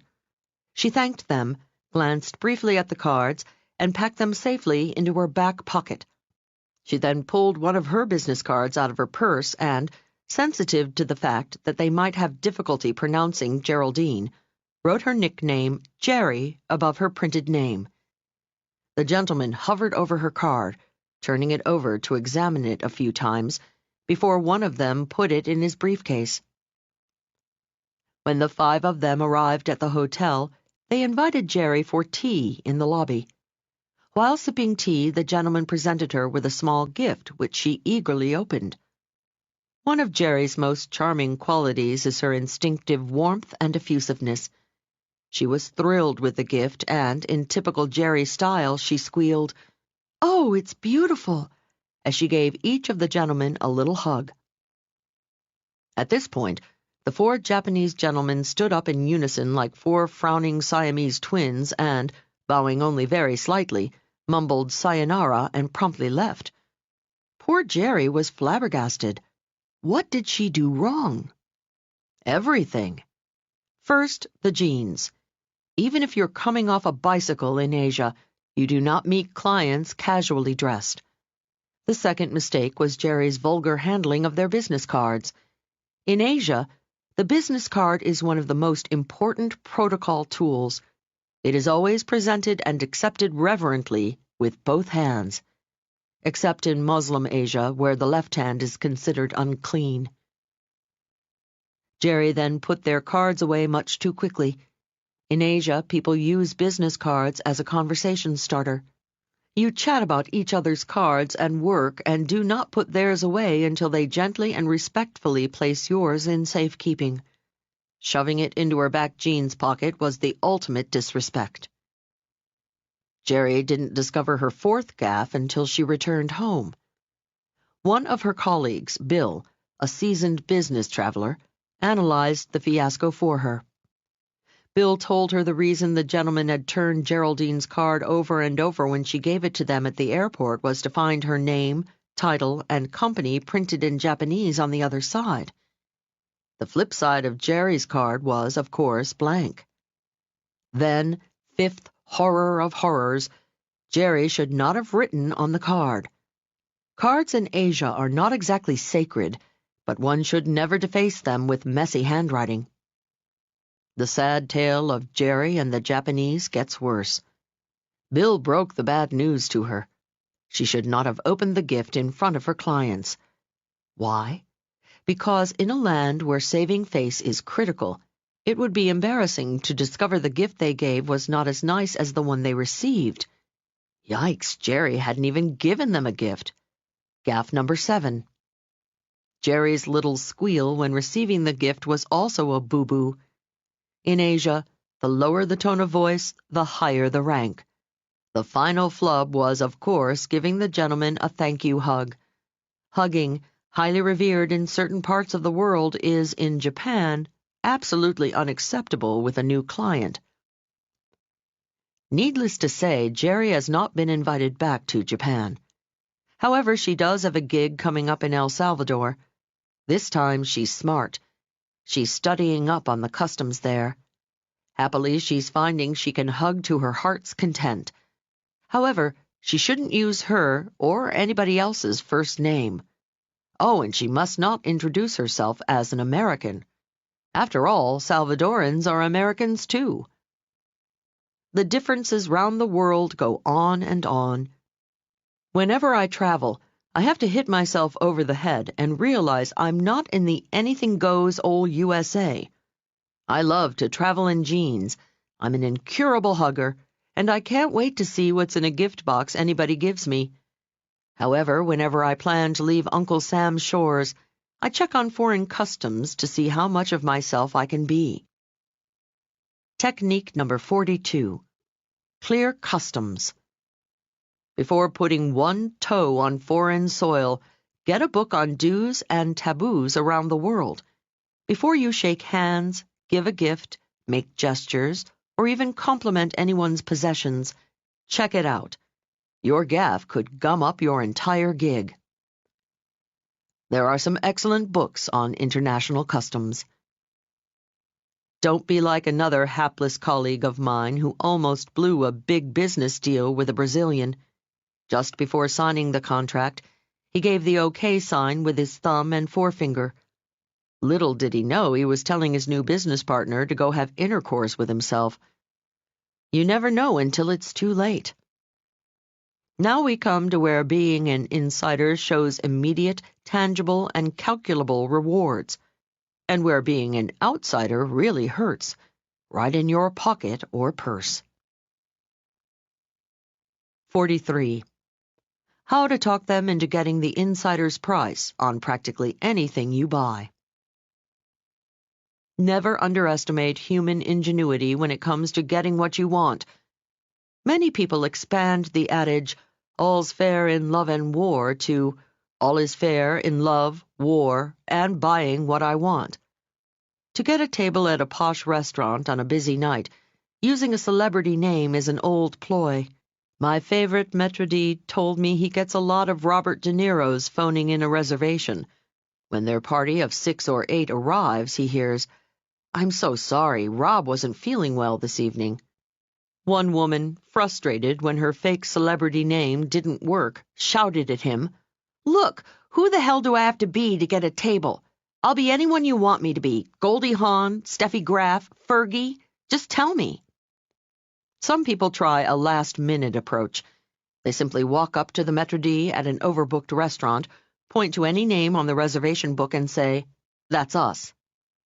You'll witness the same cunning at overbooked hotels. Several months ago, I was checking into a popular hotel for which, fortunately, I had a confirmed reservation. A loud-mouthed man in front of me in line shouted at the desk clerk, "What do you mean, no room? I'm staying in this hotel tonight. If you don't have a room, I'm sleeping right here on the floor." His temper tantrum was not working. "And I warn you," he continued, "I sleep in the nude." He got a room. These crafty, childish tactics are not recommended. Rather, I suggest a more principled technique called bluffing for bargains. It was born one afternoon sitting with an insurance broker, Mr. Carson. He was trying to sell me a homeowner's policy. Of course, I wanted the most coverage for the least cash. Carson was a smooth operator, and he was patiently explaining to me in layman's terms the benefits of certain riders he was pushing. Just as he started discussing disasters like wars and hurricanes, his phone rang. With apologies, he picked up the receiver. It was one of his colleagues. Suddenly, a metamorphosis took place before my eyes.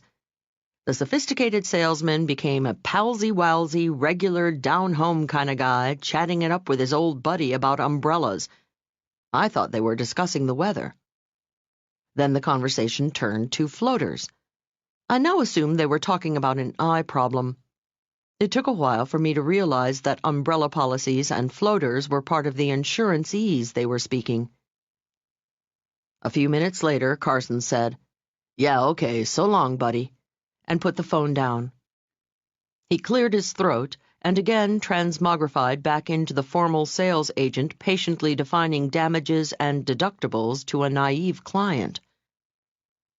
Sitting there listening to baffle gab like subrogation and pro rata liability, I began to ponder.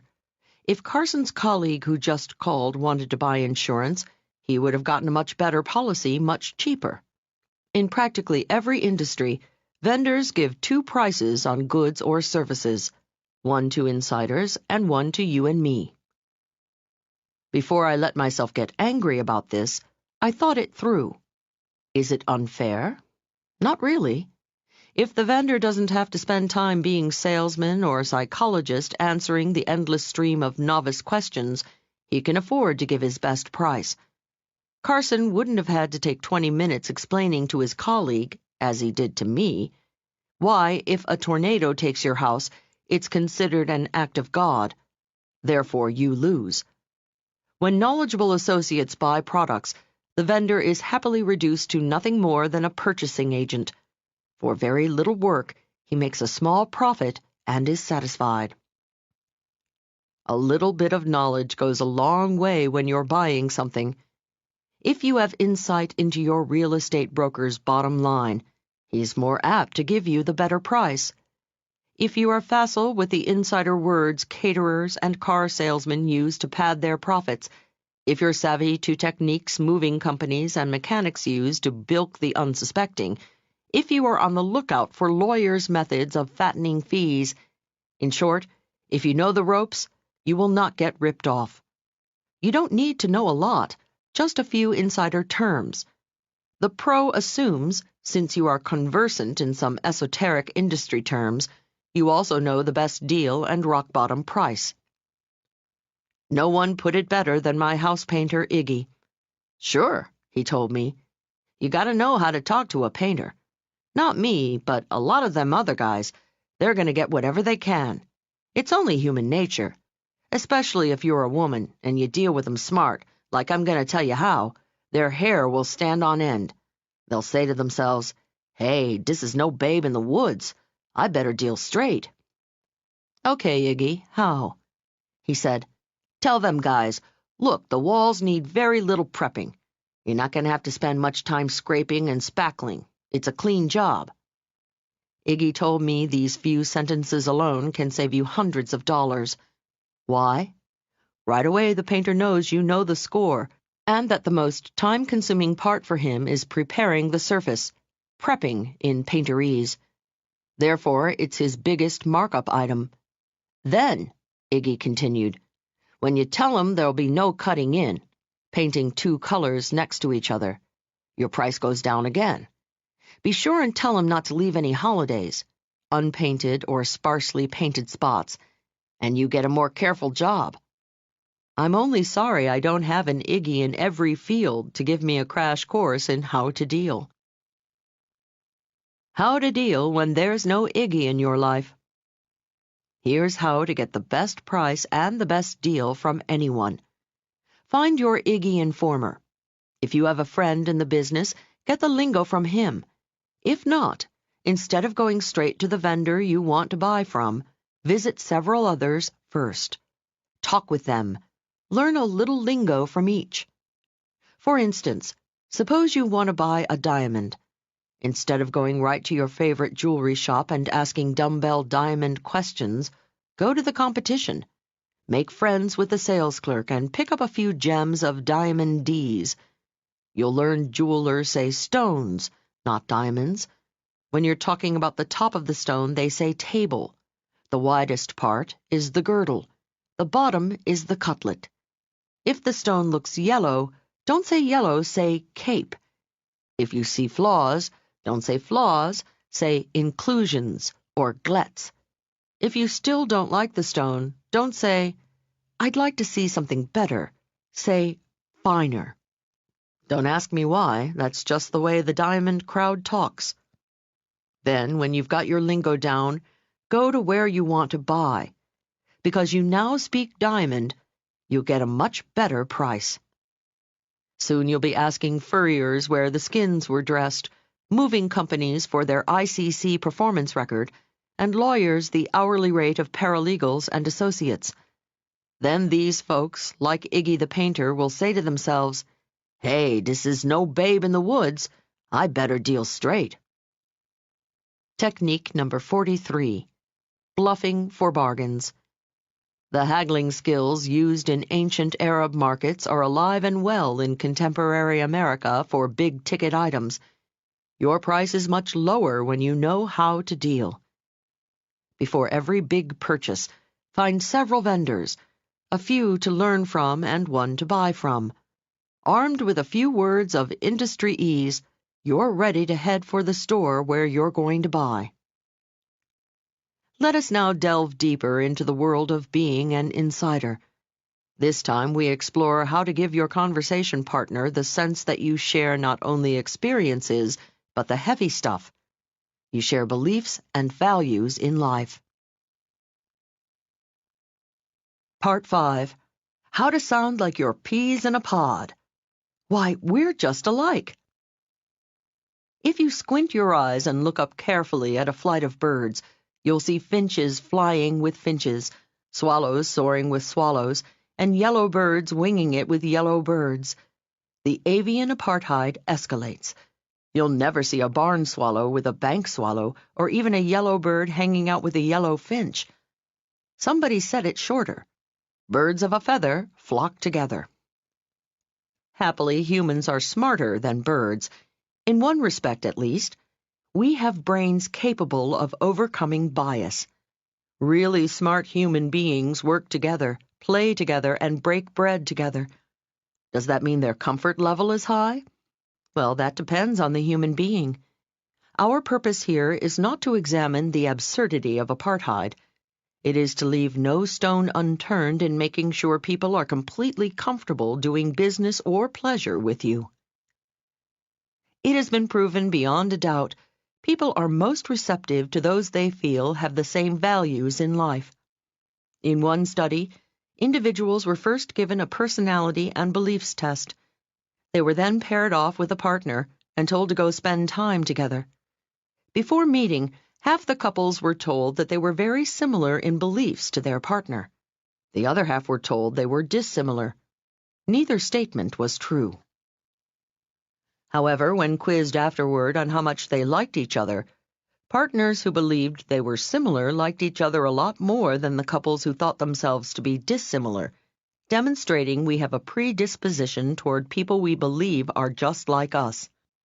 We are most comfortable giving our business and friendship to those we feel share our values and beliefs in life. To that end, I offer 6 techniques to create sensations of similarity with everyone you wish. Along with making more profound rapport with customers, friends, and associates, using the following techniques develops a deeper understanding and empathy with people of all races and backgrounds. It also opens doors that might otherwise be closed to you. 44. How to make them feel you're of the same class. Just like the finch flaps its wings faster than the gliding eagle, people of different backgrounds move differently. For example, Westerners used to the wide-open plains stand farther from each other. Easterners, systematically sardined into subways and crowded buses, stand closer. Asian Americans make modest movements. Italian Americans make massive ones. At tea time, the finishing school set genuflects and gracefully lowers derrieres onto the sofa. When the ladies reach for a cup, they hold the saucer in one hand and the cup in the other, pinky ever so slightly extended. Folks who never finished any manners school make a fanny dive in the middle of the sofa and clutch the cup with both hands. Is one right? Is the other wrong? No. However, top communicators know when doing business with a derriere-dipping pinky extender or a fanny-plopping two-fisted mug grabber, they darn well should do the same. People feel comfortable around people who move just like they do. I have a friend who travels the country giving an outrageous seminar called How to Marry the Rich. Jeannie was once in a Las Vegas casino when a television reporter asked if she could tell the real rich from the great pretenders. "Of course," Jeannie answered. "All right," challenged the reporter. "Who is the wealthiest man in this room?" Convened at the next table were 3 men in tailored suits. Hayward of Mayfair, London, no doubt. Handmade shirts. Charvet of Place Vendôme in Paris, no doubt. And sipping Scotch. Single malt Lefroy from the Scottish island of Islay, no doubt. The reporter naturally assumed Jeannie would choose one of these likely candidates. Instead, with the scrutiny of a hunting dog, Jeannie's eyes scanned the room.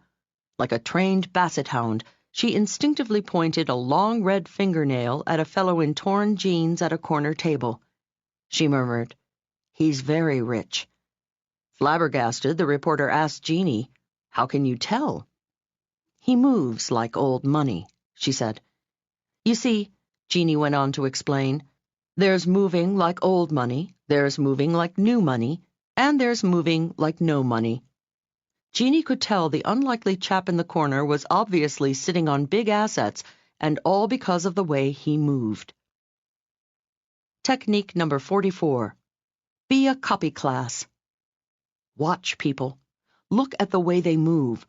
Small movements, big movements, fast, slow, jerky, fluid, old, young, classy, trashy. Pretend the person you are talking to is your dance instructor. Is he a jazzy mover? Is she a balletic mover? Watch his or her body, then imitate the style of movement. That makes your conversation partner subliminally real comfy with you. They're buying you, too. If you're in sales, copy not only your customer's class, but the class of your product as well. I live in a section of New York City called Soho, which is a few blocks above the famous for being trashy Canal Street. Often, clutching my purse tightly and dodging the crowds on Canal Street, I'll pass a pickpocket turned salesman for the day. He furtively looks around and flashes a greasy handkerchief at me with a piece of jewelry on it. "Psst, want to buy a gold chain?" His nervous thief's demeanor alone could get him arrested. Now, about 60 blocks uptown, you'll find the fashionable and very expensive Tiffany's jewelry store. Occasionally, clutching my fantasies of being able to afford something therein, I stroll through the huge gilt doors. Imagine one of the impeccably dressed sales professionals behind the beveled glass counters furtively looking around and saying to me, "Psst, want to buy a diamond?" No sale. Match your personality to your product. Selling handmade suits? A little decorum, please. Selling jeans? A little cool, please. Selling sweatsuits? A little sporty, please. And so on for whatever you're selling. Remember, you are your customer's buying experience. Therefore, you are part of the product they're buying. 45. How to make them feel that you're like family. Have you ever been gabbing with a new acquaintance and, after a few moments, you've said to yourself, "This person and I think alike. We're on the same wavelength." It's a fabulous feeling, almost like falling in love. Lovers call it chemistry. New friends talk of instant rapport, and business people say a meeting of minds. Yet it's the same magic, that sudden sense of warmth and closeness, that strange sensation of, wow, we were old friends at once. When we were children, making friends was easier. Most of the kids we met grew up in the same town, and so they were on our wavelength. Then the years went by. We grew older. We moved away. Our backgrounds, our experiences, our goals, our lifestyles became diverse. Thus, we fell off each other's wavelengths. Wouldn't it be great to have a magic surfboard to help you hop right back on everybody's wavelength whenever you wanted? Here it is, a linguistic device that gets you riding on high rapport with everyone you meet. If you stand on a mountain cliff and shout, "Hello-o," across the valley, your identical "Hello-o" thunders back at you. I call the technique echoing because, like the mountain, you echo your conversation partner's precise words. It all started across the ocean. In many European countries, you'll hear 5, 10, or more languages within the language. For example, in Italy, the Sicilians from the south speak a dialect that seems like gobbledygook to northern Italians. In an Italian restaurant, I once overheard a diner discover his waiter was also from Udine, a town in northeastern Italy where they speak the Friulano dialect. The diner stood up and hugged the waiter like he was a long-lost brother. They started babbling in a tongue that left the other Italian waiter shrugging. In America, we have dialects too. We just aren't conscious of them. In fact, we have thousands of different words depending on our region, our job, our interests, and our upbringing. Once, when traveling across the country, I tried to order a soda like a Coke or 7-Up in a highway diner. It took some explaining before the waitress understood I wanted what she called a pop. Perhaps because the English-speaking world is so large, Americans have a wider choice of words for the same old stuff than any language I've encountered.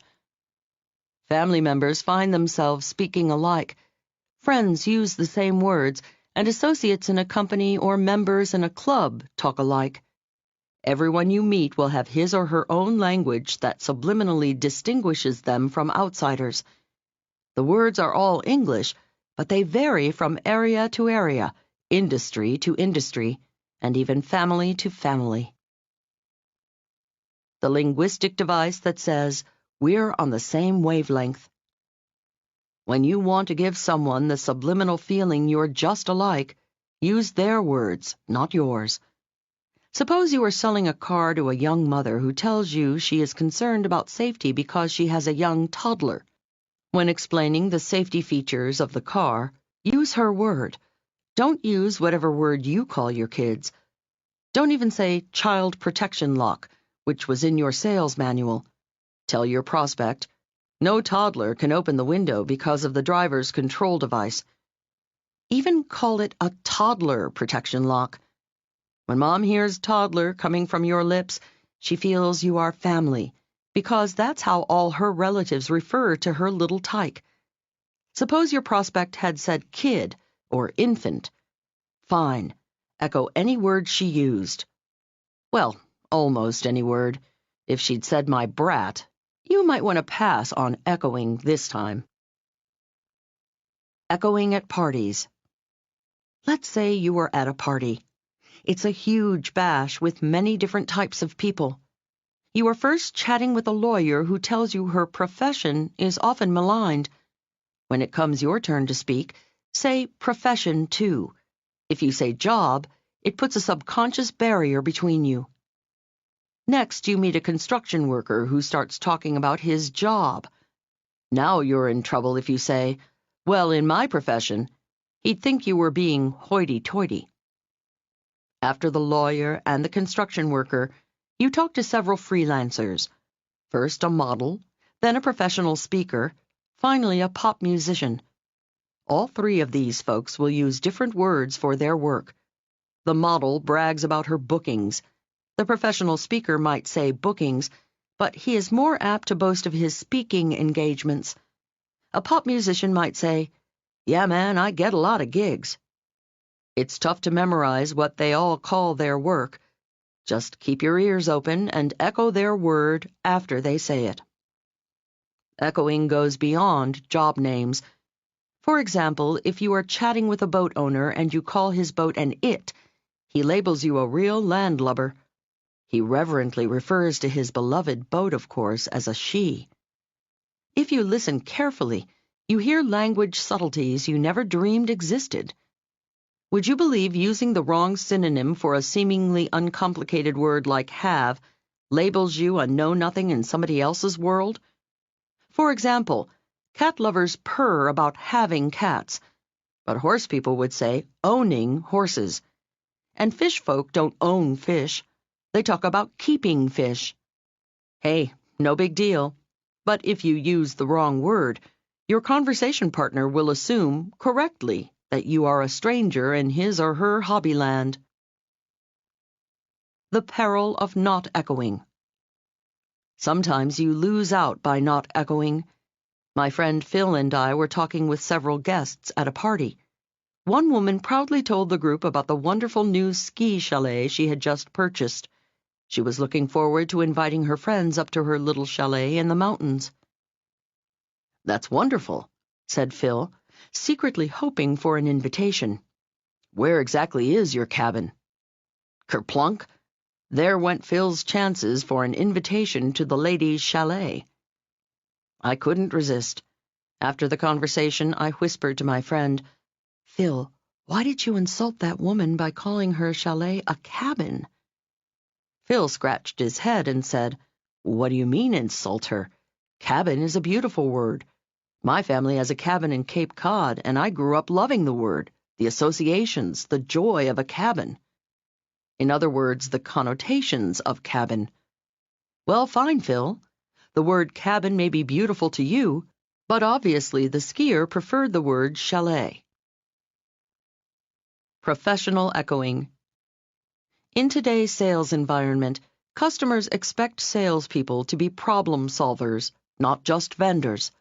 They feel you don't grasp their industry's problems if you don't speak their language. I have a friend, Penny, who sells office furniture. People in publishing, advertising, broadcasting, and a few lawyers are among her clients. Penny's sales manual says office furniture. However, she told me, if she used the word office with all of her clients, they'd assume she knew nothing about their respective industries. She told me her client, the purchasing officer in advertising, talks about his advertising agency. Penny's publishing client says publishing house. The lawyers talk about furniture for their firm, and her radio clients use the word station instead of office. "Hey," Penny says, "it's their salt mine. They can call it whatever the heck they please. And," she added, "if I want to make the sale, I'd better call it the same thing." Echoing is politically correct insurance. Here's a quiz. You're talking with a pharmacist and you ask her, "How long have you worked at the drugstore?" What's wrong with that question? Give up? It's the word drugstore. Pharmacists abhor the word because it conjures up many industry problems. They're used to hearing it from outsiders, but it's a tip-off that they are unaware of, or insensitive to, their professional problems. They prefer pharmacy. Recently, at a reception, I introduced one of my friends, Susan, as a daycare worker. Afterwards, Susan begged, "Leil, please do not call me a daycare worker. We're child care workers." Whoops! Time and recent history quickly make certain terms archaic. A group's intense preference for one word is not arbitrary. Certain jobs, minorities, and special interest groups often have a history the public is not sensitive to. When that history has too much pain attached to it, people invent another word that doesn't have bitter connotations. I have a dear friend, Leslie, who is in a wheelchair.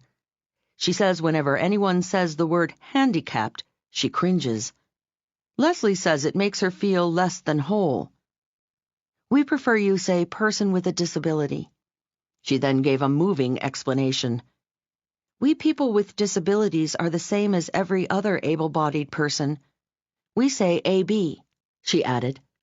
"ABs go through life with all the same baggage we do. We just carry one extra piece, a disability." It's simple. It's effective.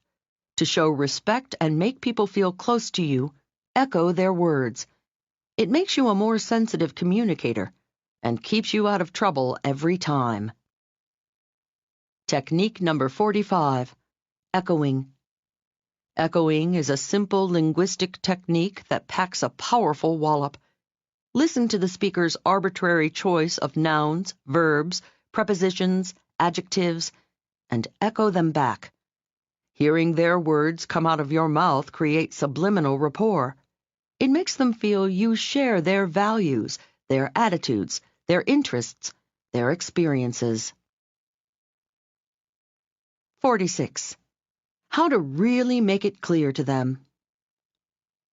I recently had to make a presentation to 15 men in a corporate meeting. Okay, I said to myself as I stood up. 15 Martians and 1 Venusian. No problem. I'd read men are from Mars, women are from Venus. I'd explored neurological differences in men's and women's brains. I knew all about gender-specific body language signals. Hey, I teach communications differences. I was well prepared to talk to these men, get my point across, and fend any questions. Everything started out fine. I'd conceived my presentation clearly and concisely, developed each theme, and presented it flawlessly. Then I sat down and confidently invited questions and open discussion. That's when it fell apart. All I remember is a horrifying barrage of questions couched in football analogies. "Do you think we dropped the ball on that one?" one man asked. "Yeah," another responded. "But can we make a fumble recovery?" Those two I understood. However, when it got to pass coverage and intentional grounding, I started to lose it. When one guy raved about a Hail Mary pass being needed to save the deal, I suffered the ultimate humiliation. I had to ask, what does that mean? The guys looked at each other knowingly and then smiled condescendingly as they explained it to me. That night I had sadistic fantasies of 15 women running the company and one man left scratching his head as we bandied about childbirth analogies. "We won't get his new proposal till the 3rd trimester, reports the account exec. "Yeah, but that's 6 months away. Let's get it by C-section, responds the comptroller. "Why bother?" asks the marketing VP. "All his ideas are developed in vitro anyway." "I'm about to go into postpartum depression," murmurs the CEO. The lone male employee is left as confused and humiliated as I was in the face of football analogies. Ahem. The aim of this book is not to feed fiendish fantasies, but to improve communications. To that end, I offer the following technique based on analogies, not just football analogies, because old boy analogies are unsportsmanlike conduct with the girls. On-target analogies hit bullseye.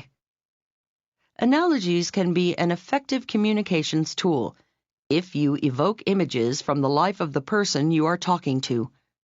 Men don't use football analogies to obfuscate matters or to confuse women, but to clarify situations for each other.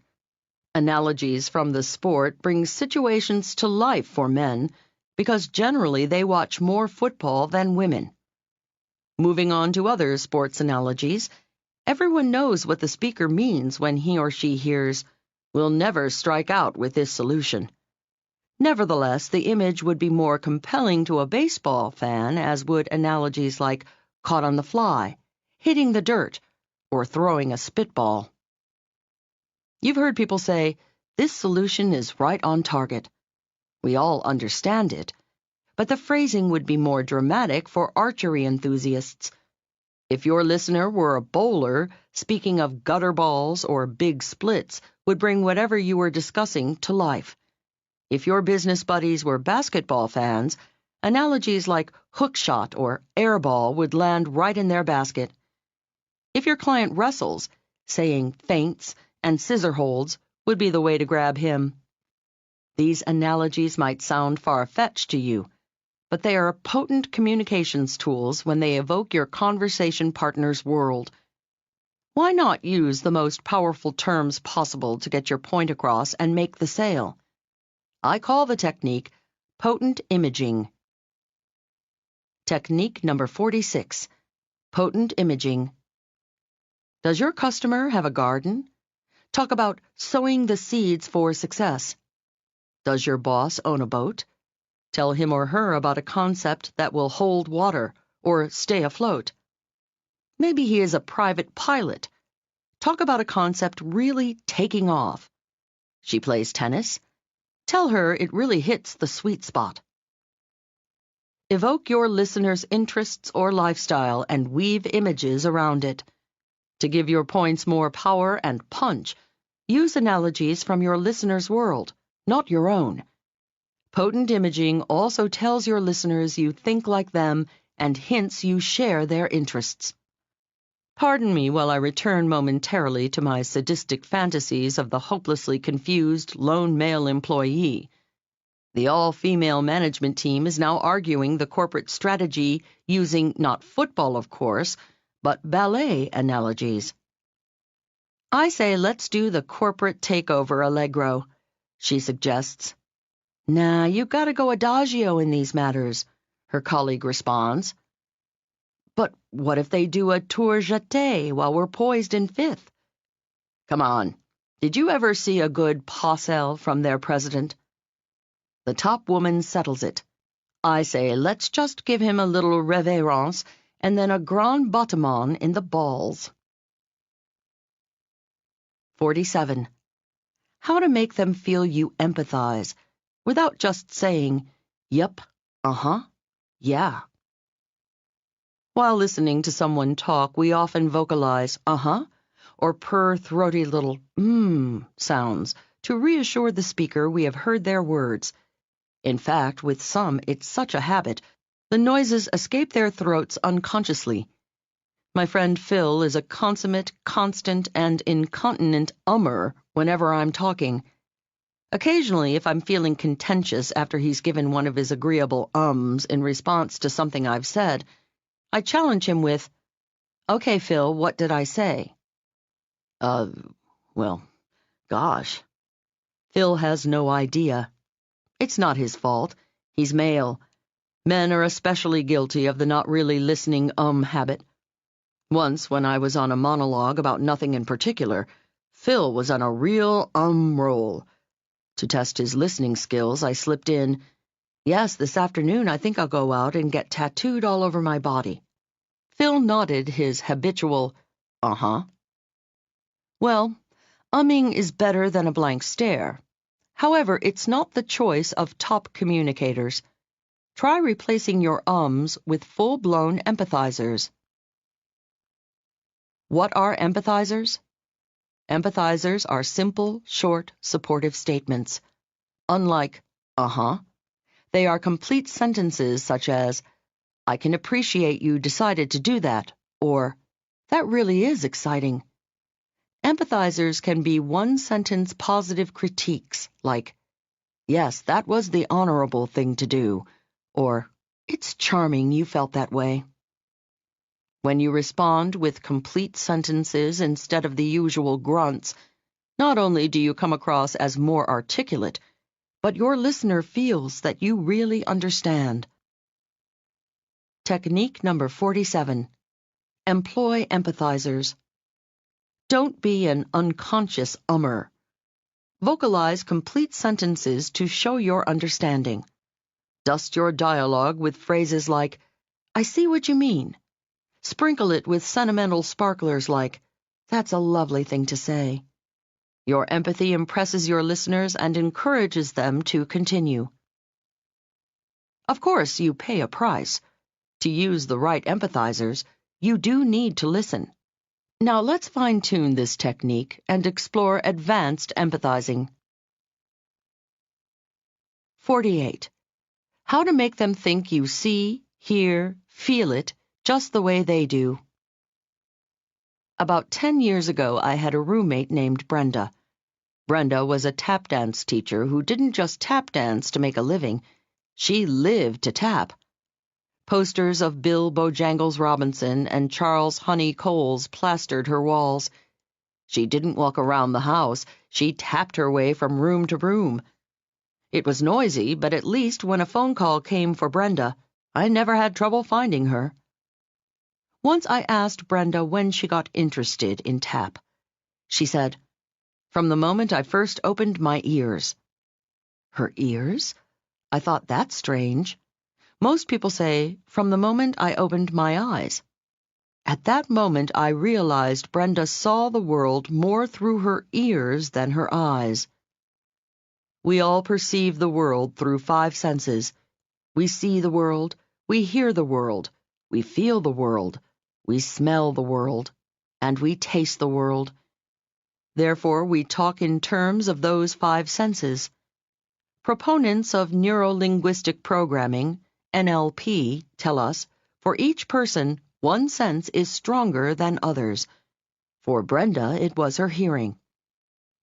Brenda told me she grew up in a dark apartment below street level in New York City. She remembers, as an infant, hearing the pitter-patter of feet walking just above her crib on the sidewalk.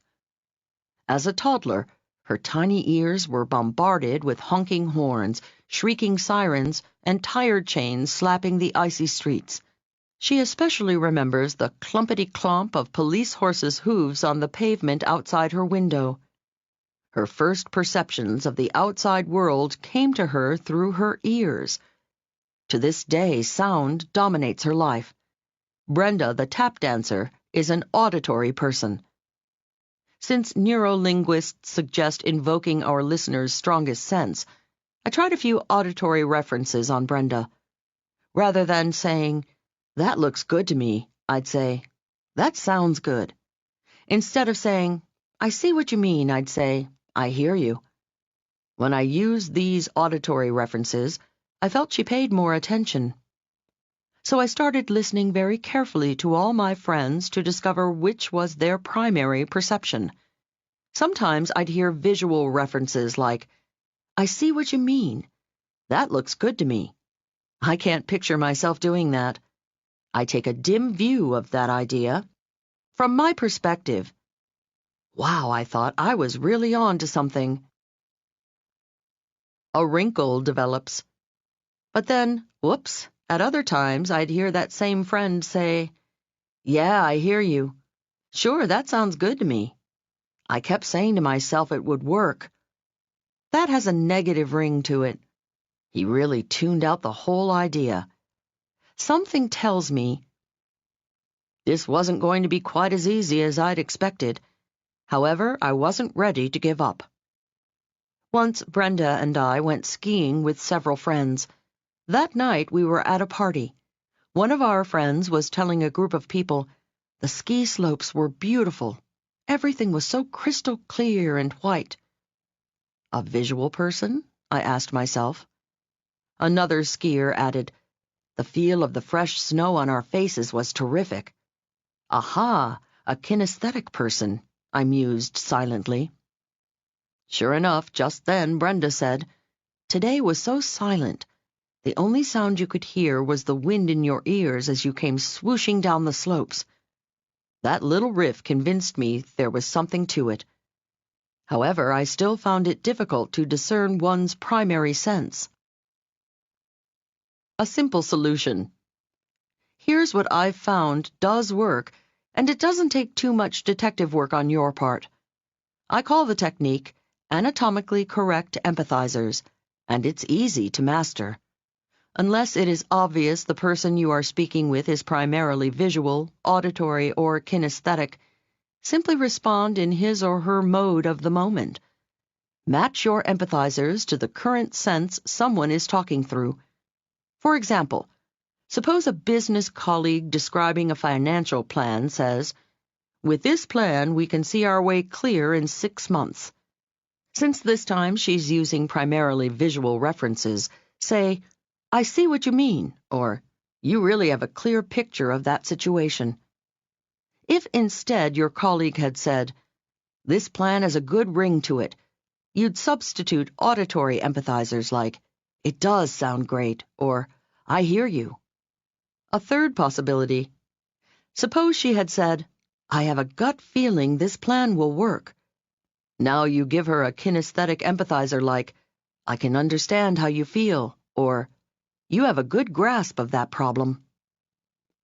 What about the other 2 senses, taste and smell?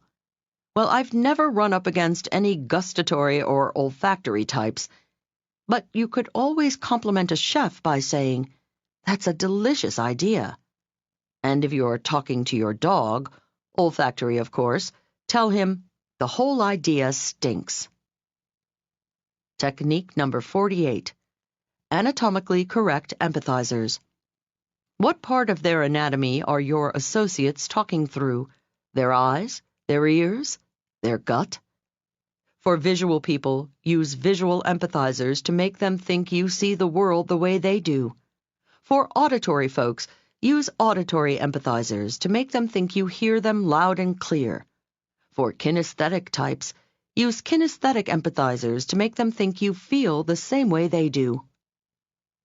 The next technique helps create affinity with a single word. 49. How to make them think we instead of you versus me. By just eavesdropping for a few moments on any two people chatting, you could tell a lot about their relationship. You could tell if they were new acquaintances or old friends. You could tell whether a man and a woman were strangers or a couple. You wouldn't even need to hear friends call each other pal, buddy, or mate. You wouldn't need to hear a man and a woman whisper dear, sweetheart, or turtle dove. It wouldn't matter what they were discussing or even their tone of voice. You could even be blindfolded and tell a lot about their relationship because the technique I'm about to share has nothing to do with body language. How? A fascinating progression of conversation unfolds as people become closer. Here's how it develops. Level 1. Clichés. Two strangers talking together primarily toss clichés back and forth. For instance, when chatting about the universally agreed upon world's dullest subject, the weather, one stranger might say to the other, "Beautiful sunny weather we've been having," or, "Boy, some rain, huh?" That's level 1, clichés. Level 2, facts.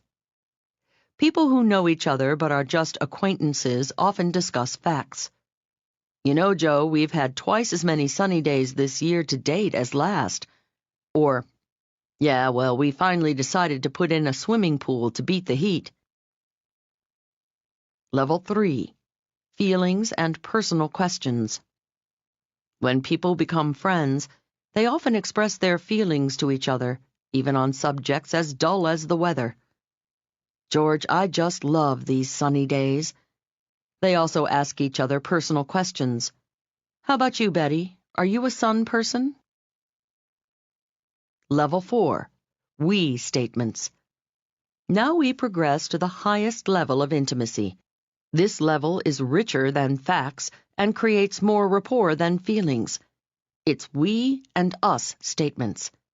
Friends discussing the weather might say, "If we keep having this good weather, it'll be a great summer." Lovers might say, "I hope this good weather keeps up for us so we can go swimming on our trip."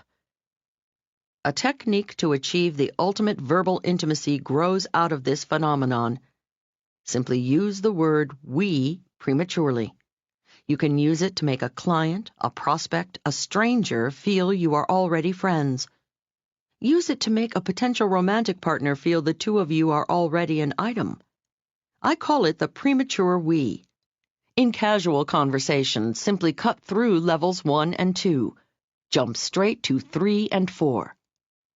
Ask your prospect's feelings on something the way you would query a friend. "George, how do you feel about the new governor?" Then use the pronoun we when discussing anything that might affect the two of you. "Do you think we're going to prosper during his administration?"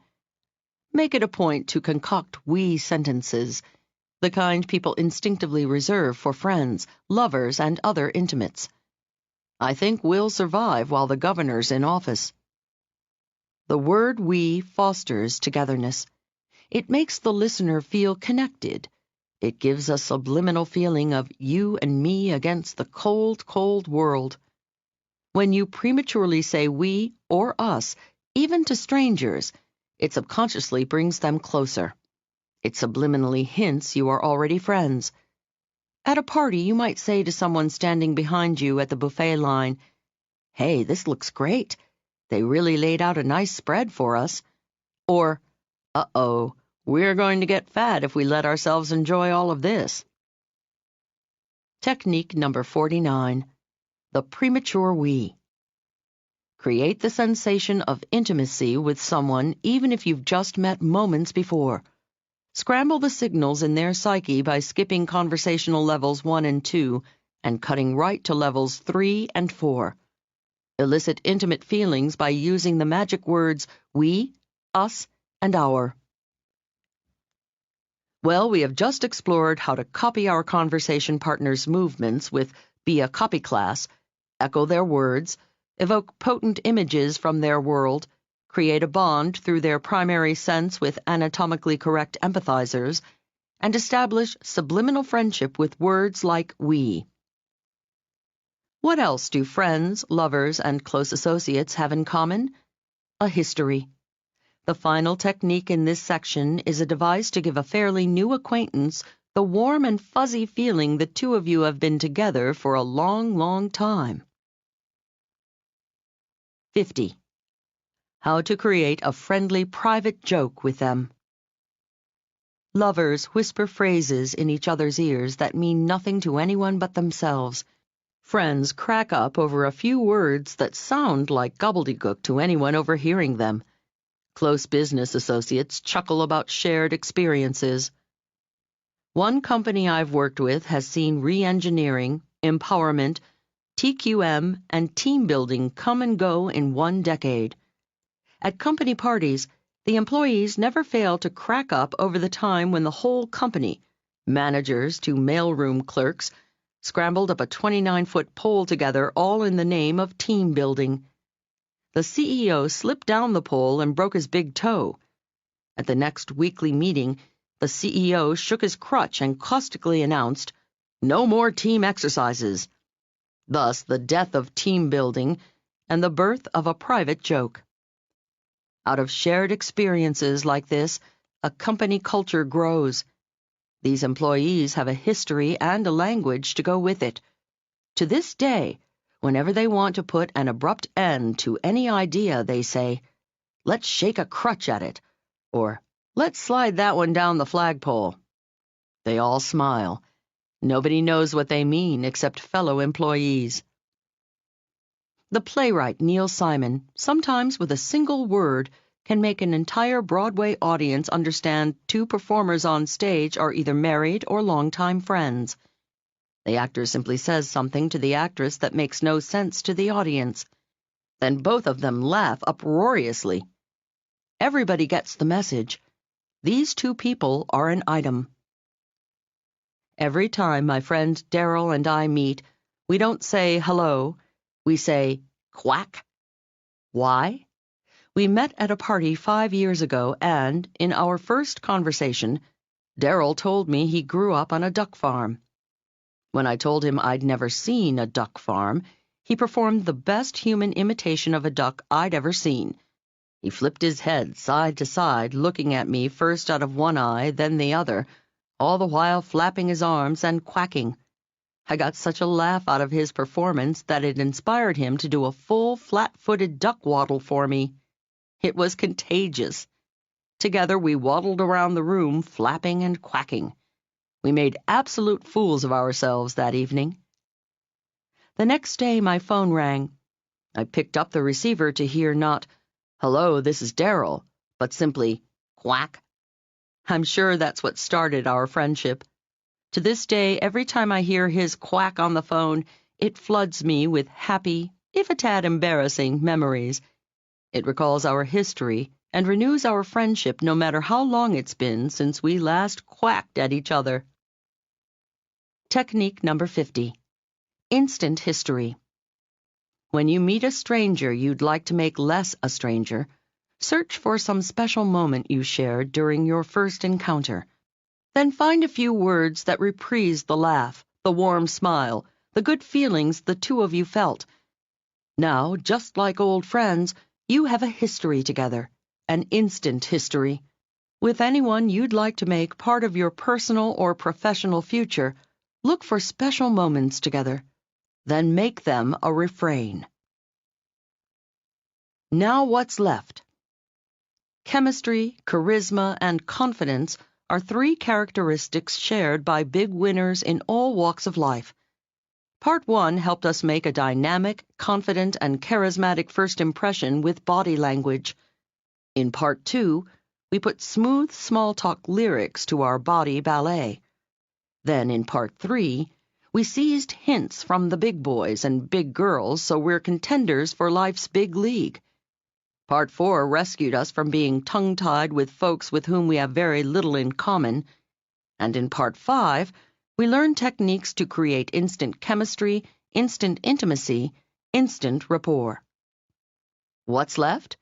You guessed it, making people feel really good about themselves. But compliments are a dangerous weapon in today's world. One mishandling and you can butcher the relationship. Let us now explore the power of praise, the folly of flattery, and how you can use these potent tools effectively. Part 6. How to differentiate the power of praise from the folly of flattery. Kids are experts at getting what they want. Perched on Papa's knee. "Oh, Daddy, you're so wonderful. I know you'll buy me that new doll." The next morning with Mama in the supermarket. "Oh, Mommy, I love you. You're the most bestest mommy in the world. I know you'll buy me that chocolate munchie." From the hungry infant's instinctive cooing as Mommy approaches the crib, to the car salesman's calculated praise as the prospect walks into the showroom, compliments come naturally to people when they want something from somebody. In fact, compliments are the most widely used and thoroughly endorsed of all getting-what-you-want techniques. When Dale Carnegie wrote, "Begin with praise," 15 million readers took it to heart. Most of us still think praise is the path to extracting what we want from someone. And yes, if it's as simple as dolls from Daddy and munchies from Mommy, it may be. But the business world has changed dramatically since Dale Carnegie's day. In today's world, not every smiling flatterer has the power to procure through praise. The malaise of unskilled praise. You give someone a compliment. You smile, waiting to see the warm feelings engulf the recipient. You may have to wait a long time. If he or she has a speck of suspicion your praise is self-serving, it has the opposite effect. If your compliment is insincere or unskilled, it can wreck your chances of ever being trusted by that person again. It can abort a potential relationship before it ever gets off the runway. However, skilled praise is a different story. When done well, it gives the relationship immediate liftoff. It can make a sale, win a new friend, or rejuvenate a marriage on a golden anniversary.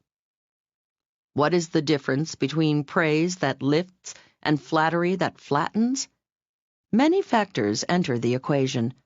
They include your sincerity, timing, motivation, and wording. They also involve the recipient's self-image, professional position, experience with compliments, and judgment of your powers of perception. Of course, it entails the relationship between the two of you and how long you have known each other. If you're complimenting someone by phone, email, or snail mail, it even involves subtleties such as whether you've ever seen his or her face, either in person or a photograph. Mind-boggling, isn't it? Sociologists' research shows, 1. A compliment from a new person is more potent than from someone you already know. 2. Your compliment has more credibility when given to an unattractive person or an attractive person whose face you've never seen. 3. You are taken more seriously if you preface your comments by some self-effacing remark, but only if your listener perceives you as higher on the totem pole. If you're lower, your self-effacing remark reduces your credibility. Complicated, this complimenting stuff. Rather than dizzying ourselves with the surfeit of specific studies, Let's just put some terrific techniques in our little bag of tricks. Each of the following meets all the criteria of social scientists' findings. Here are 9 effective ways to praise in the new millennium. 51. How to compliment someone without sounding like you're brown-nosing. The risk in giving a compliment face-to-face is, of course, that the distrustful recipient will assume you are indulging in shameless, obsequious pandering to achieve your own greedy goals. It's a sad reality about compliments. If you lay a big one out of the blue on your boss, your prospect, or your sweetie, the recipient will probably think you're brown-nosing. Your main squeeze will assume you're suffering guilt over something you've done. So what's the solution? Hold back your sincere esteem? No, simply deliver it through the grapevine. The grapevine has long been a trusted means of communication. From the days when Catskills comics insisted the best ways to spread news were telephone, telegraph, and tell a woman, we have known it works. Unfortunately, the grapevine is most often associated with bad news, the kind that goes in one ear and over the back fence. But the grapevine need not be laden only with scuttlebutt and sour grapes. Good news can travel through the same filament, and when it arrives in the recipient's ear, it is all the more delectable. This is not a new discovery. Back in 1732, Thomas Fuller wrote, "He's my friend that speaks well of me behind my back." We're more apt to trust someone who says nice things about us when we aren't listening than someone who flatters us to our face. No risk praise. Do it behind their back. Instead of telling someone directly of your admiration, tell someone who is close to the person you wish to compliment. For instance, suppose you want to be in the good graces of Jane Smith. Don't directly compliment Jane. Go to her close associate, Diane Doe, and say, "You know, Jane is a very dynamic woman. She said something so brilliant in the meeting the other day. Someday she'll be running this company. I place 10-to-1 odds your comment will get back to Jane via the grapevine in 24 hours. Diane will tell her friend, 'You should hear what so-and-so said about you the other day.'" Technique number 51. Grapevine glory.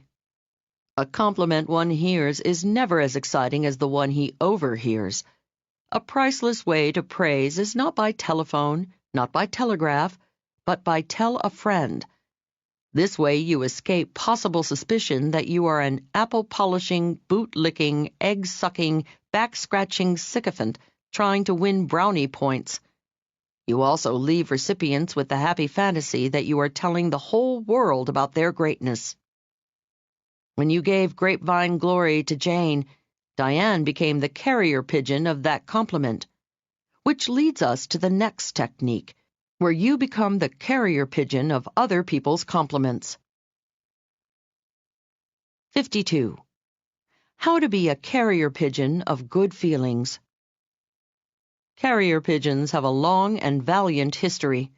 The dauntless winged messengers, often maimed by shellfire and dying after delivering their messages, have saved the lives of thousands. One tenacious little bird named Cher Ami is credited with saving 200 lives during the Battle of the Argonne in World War I.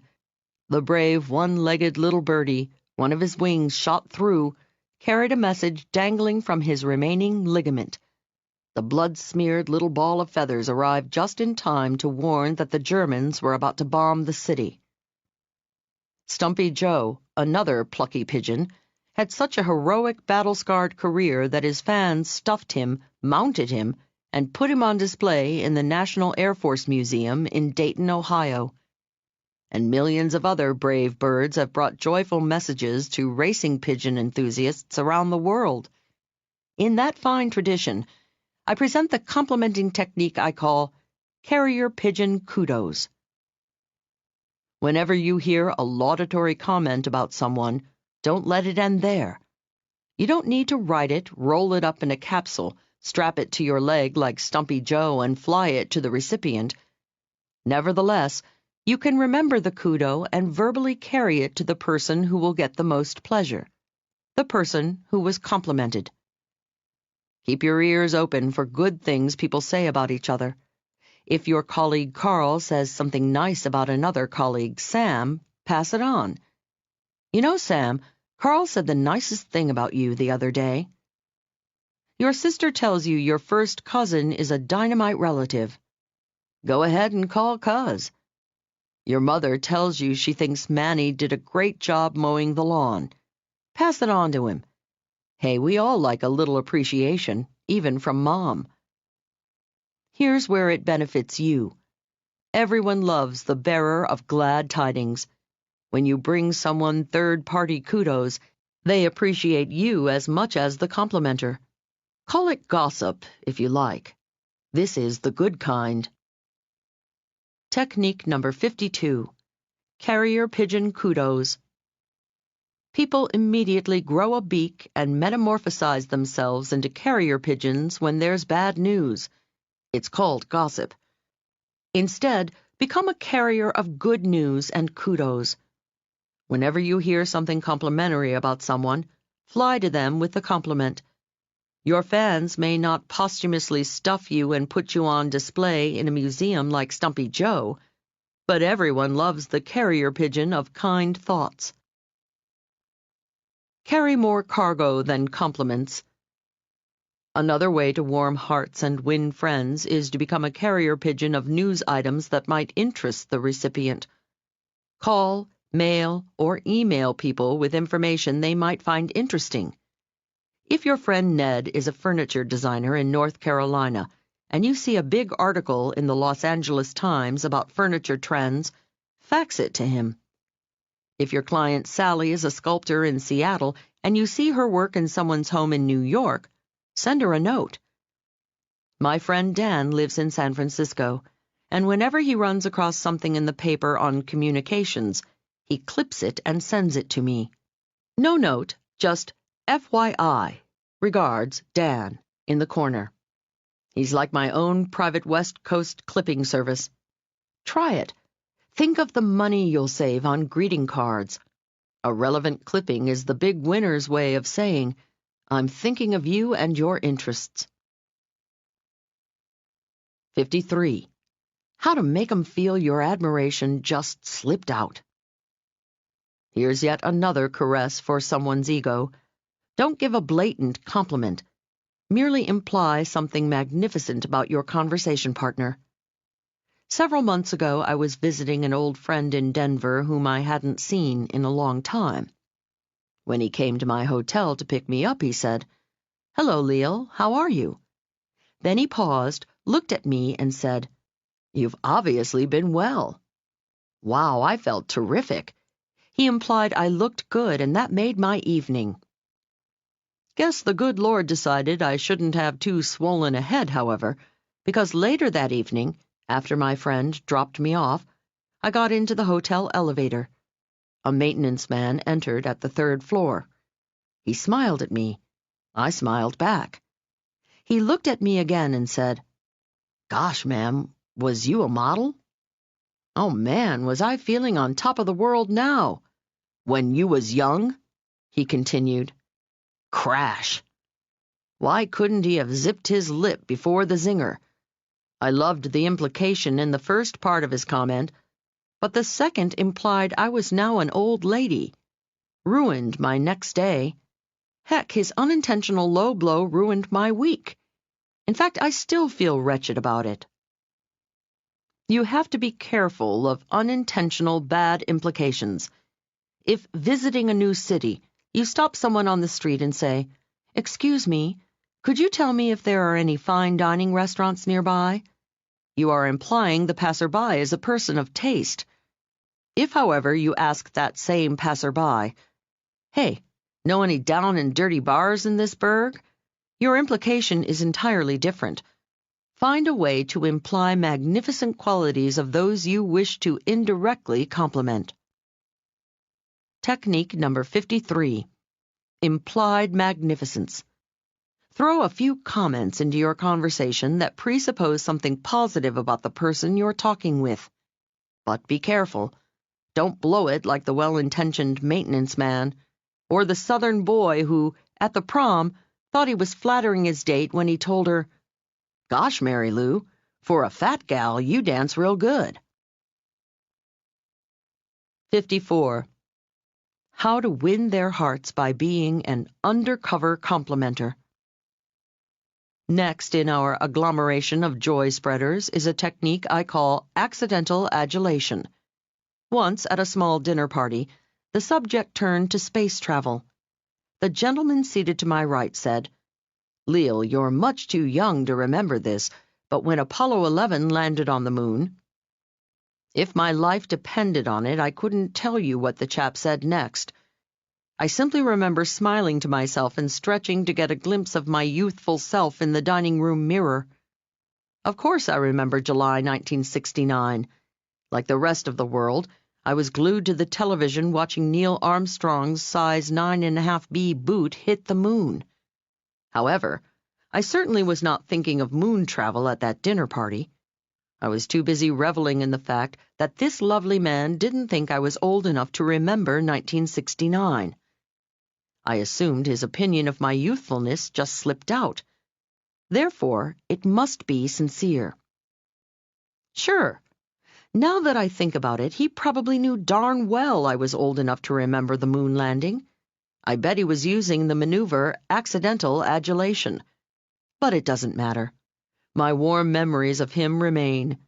Accidental adulation is slipping praise into the secondary part of your point, putting it in verbal parentheses. Try it. You'll like it. They'll love it. Try accidental adulation and see smiles break out on the faces of the recipients. Tell your 65-year-old uncle, "Anyone as fit as you would have zipped right up those steps, but boy, I was out of breath." Tell a colleague, "Because you're so knowledgeable in contract law, you would have read between the lines, but stupidly I signed it." You run the danger, of course, that you will please the recipient so profoundly with your parenthetical praise, he or she won't hear your main point. Technique number 54. Accidental adulation. Become an undercover complimenter. Stealthily sneak praise into the parenthetical part of your sentence. Just don't try to quiz anyone later on your main point. The joyful jolt of your accidental adulation strikes them temporarily deaf to anything that follows. So far, we have explored 4 covert compliments: grapevine glory, carrier pigeon kudos, implied magnificence, and accidental adulation. There are times, of course, when blatant praise does work. The next techniques will hone your skills in this precarious but rewarding venture. 55. How to make 'em never forget you with a killer compliment.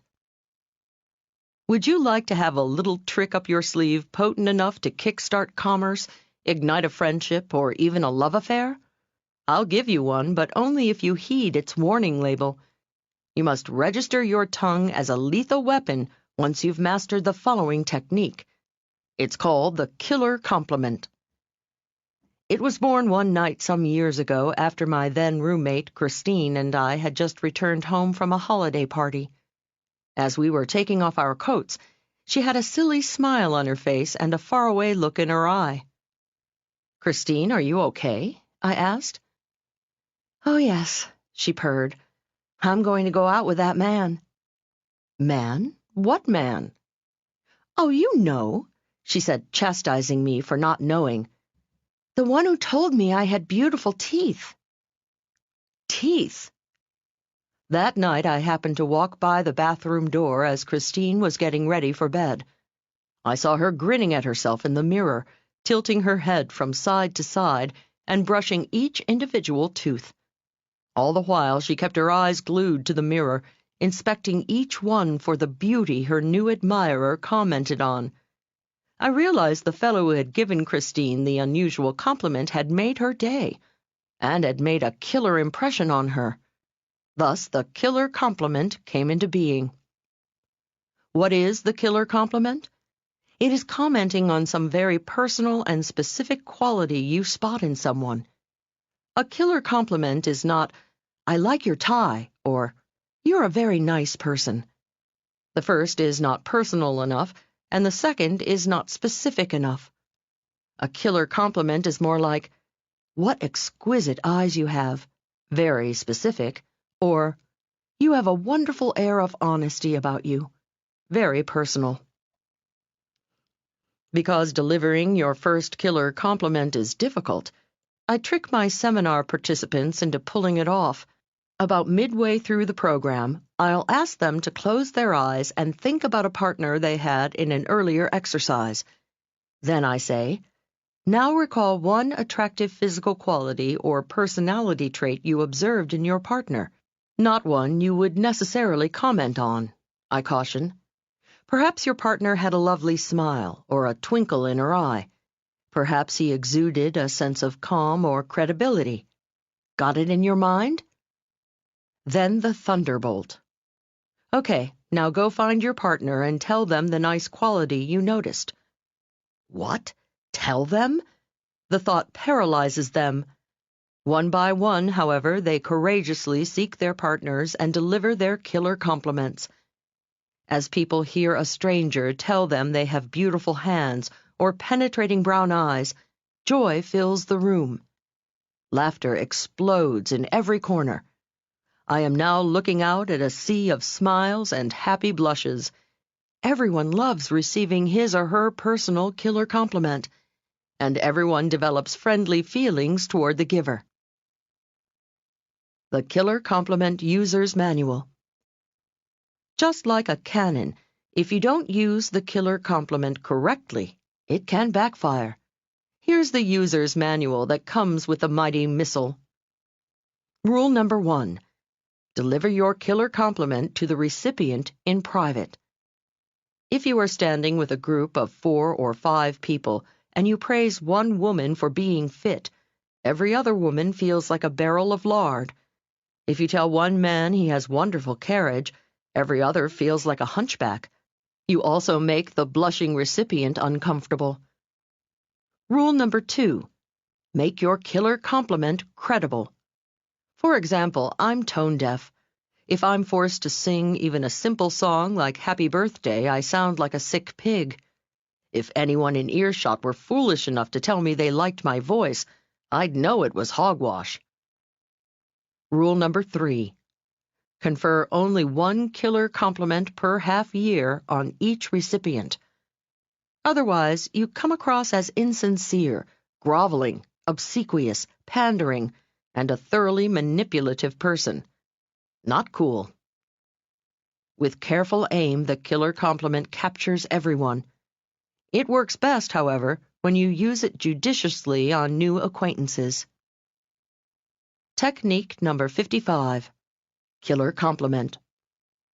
Whenever you are talking with a stranger you'd like to make part of your professional or personal future, search for one attractive, specific, and unique quality he or she has.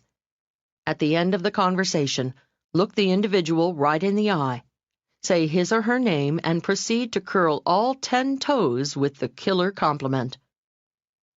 If you want to praise friends every day, employ the next technique. 56.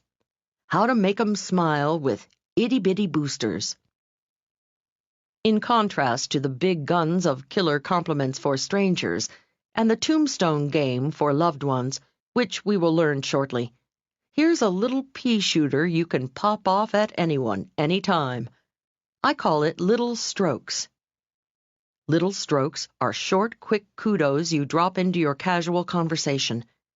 Make liberal use of little strokes with your colleagues in the office. Nice job, John. Well done, Kyoto. Hey, not bad, Billy. I have one friend who uses a lovely little stroke. If I do something he likes, he says, "Not too shabby, Leil." You can also use little strokes on the everyday achievements of your loved ones. If your spouse just cooked a great meal, "Wow, you're the best chef in town." Just before going out together, Gee, honey, you look great. After a long drive. You did it. It must have been tiring. With your kids. Hey, gang, great job cleaning up your room. I once read a poignant Reader's Digest article about a little girl who often misbehaved.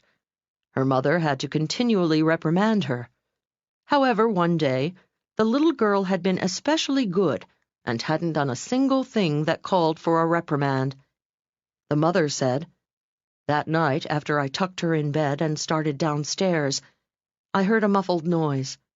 Running back up, I found her head buried in the pillow. She was sobbing. Between the sobs, she asked, 'Mommy, haven't I been a pretty good girl today?' The question, the mother said, went through her like a knife. I had been quick to correct her, she said, when she was wrong. But when she tried to behave, I hadn't noticed it, and I put her to bed without one word of appreciation. Adults are all grown-up little girls and little boys. We may not go to bed sobbing if the people in our lives don't notice when we are good. Nevertheless, a trace of those tears lingers. Technique number 56. Little strokes. Don't make your colleagues, your friends, your loved ones look at you and silently say, "Haven't I been pretty good today?" Let them know how much you appreciate them by caressing them with verbal little strokes like, "Nice job," "Well done," "Cool." Little things mean a lot. Little strokes are indeed little, but as every woman knows, they mean a lot. I've yet to meet a woman who wouldn't agree with these lyrics from an old song sung by Kitty Callan. Blow me a kiss from across the room. Say I look nice when I'm not. Touch my hair as you pass my chair. Little things mean a lot. Send me the warmth of a secret smile to show me you haven't forgot. For always and ever, now and forever, little things mean a lot. To further complicate the art of the compliment, one must consider timing. Blatant, bare-faced, brazen flattery turns all but the blindest egomaniacs off.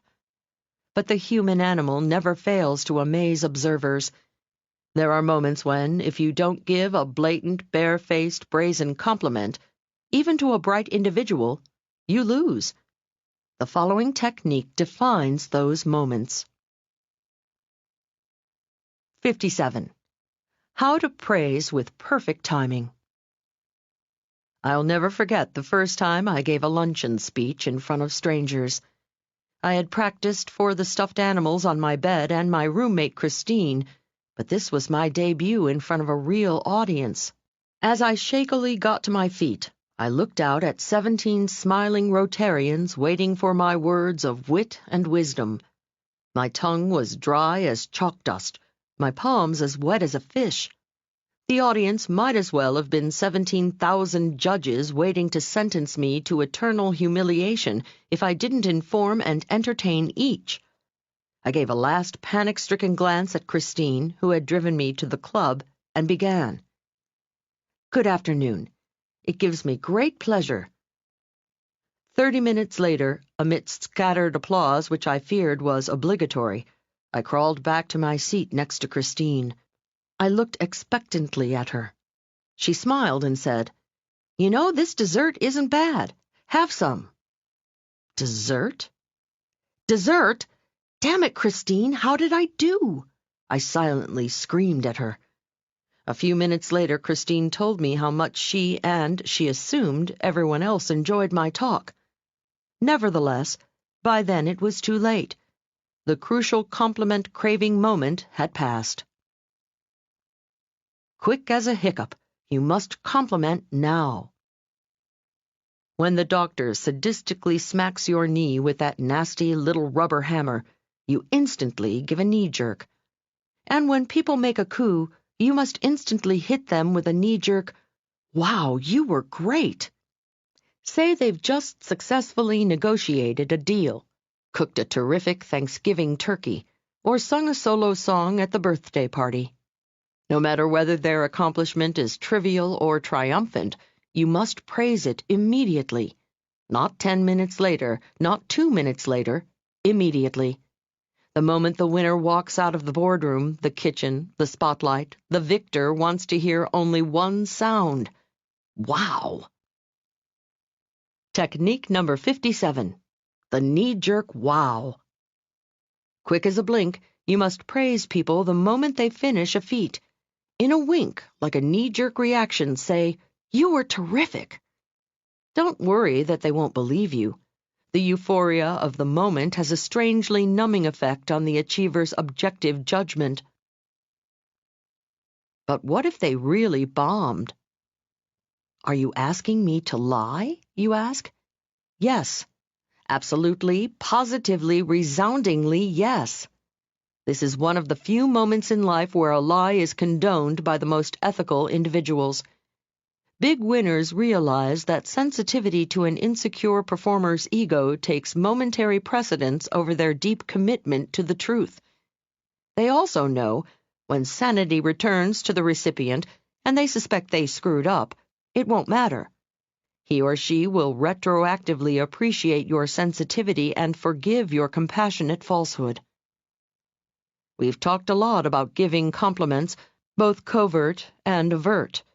Now let's talk about a skill that, for many, is even harder: receiving them. 58. How to make 'em want to compliment you. We have a national weakness. We don't know how to receive a compliment. In fact, I would like to dedicate the following technique to my French friends who contend the French are better at everything. Well, I concede one point. The French are, indeed, better at receiving compliments. I'll explain how shortly. Americans, unfortunately, are beastly at accepting adulation. If someone compliments you and you react clumsily out of embarrassment, you unwittingly start a vicious cycle. A friend ventures a compliment. He, smiling, "Hey, that's a nice dress you're wearing." She, frowning, "Oh, this old thing?" He, thinking, "Whoops, she didn't seem to like hearing that. She thinks I have terrible taste to like that dress. I'd better keep my mouth shut." 3 weeks later, she, thinking grumpily, "He doesn't ever give me compliments anymore. What a bore." He, thinking gloomily, "What's her problem?" Girls don't like what? Several months ago in one of my seminars, the group was discussing compliments. One fellow insisted that girls don't like compliments. "Girls don't like what?" I asked incredulously. He explained. "I once told a woman she had beautiful eyes, and she said, 'Boy, are you blind.' The poor chap was so wounded by her reaction he became gun-shy and had not aimed a compliment at a female since. What a shame for womankind, and what a blight on his social skills." Upon receiving a compliment, many people demur or proffer an embarrassed little "thank you." Worse, they protest, "Well, not really, but thanks anyway." Some people toss it off with "just luck." When you react this way, you visit a grave injustice on the complimenter. You insult a well-meaning person's powers of perception. Vous êtes gentil. Leave it to French folks to come up with a congenial catch-all phrase. Upon receiving a compliment, they say, "Vous êtes gentil." Loosely translated, that is, "How kind of you." An American saying "how kind of you" could sound stilted, like the little flower girl in My Fair Lady trying to be cultured. Nevertheless, we Yanks can express the French gentil sentiment with a technique I call boomeranging. When you toss a boomerang, it makes an almost 180-degree swerve in midair and soars back to land at the feet of the thrower. Likewise, when someone tosses a compliment your way, let the good feeling soar back to the tosser. Don't just say thanks, or worse, "Oh, it's nothing." Let them know of your gratitude and find a way to compliment them for their compliment. A few examples. She says, "I like those shoes." You say, "Oh, I'm so happy you told me. I just got them." He says, "You really did a good job on this project." You say, "Oh, that's so nice of you to tell me. I appreciate your positive feedback."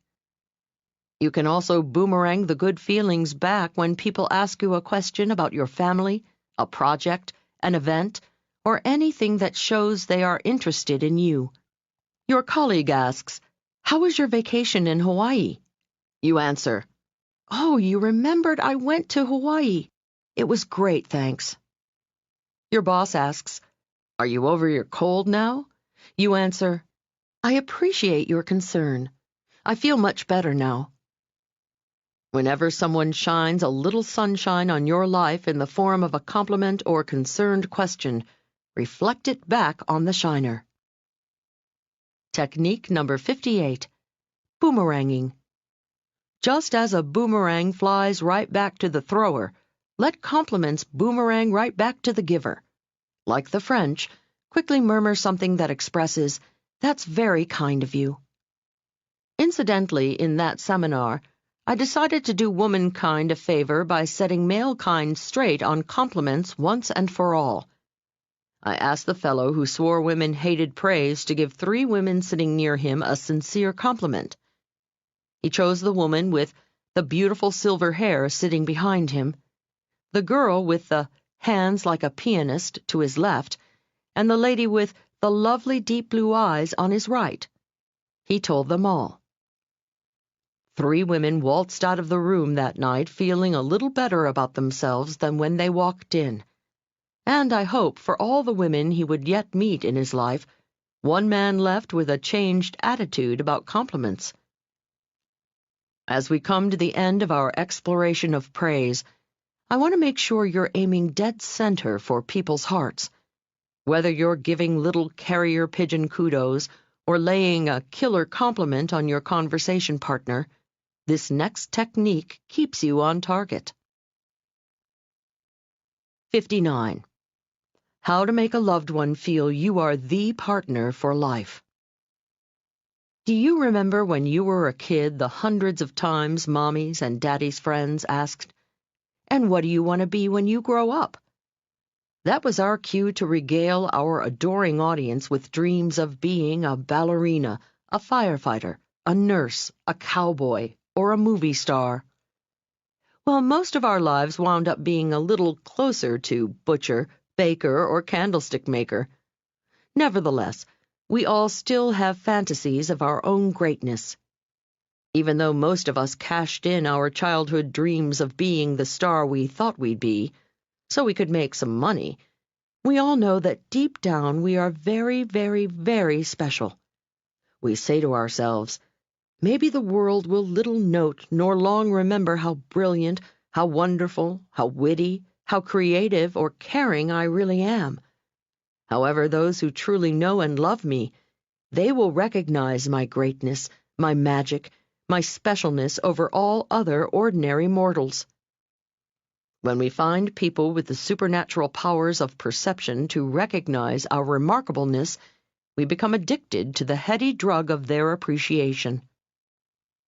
Praising someone you know and love requires a different set of skills from complimenting a stranger.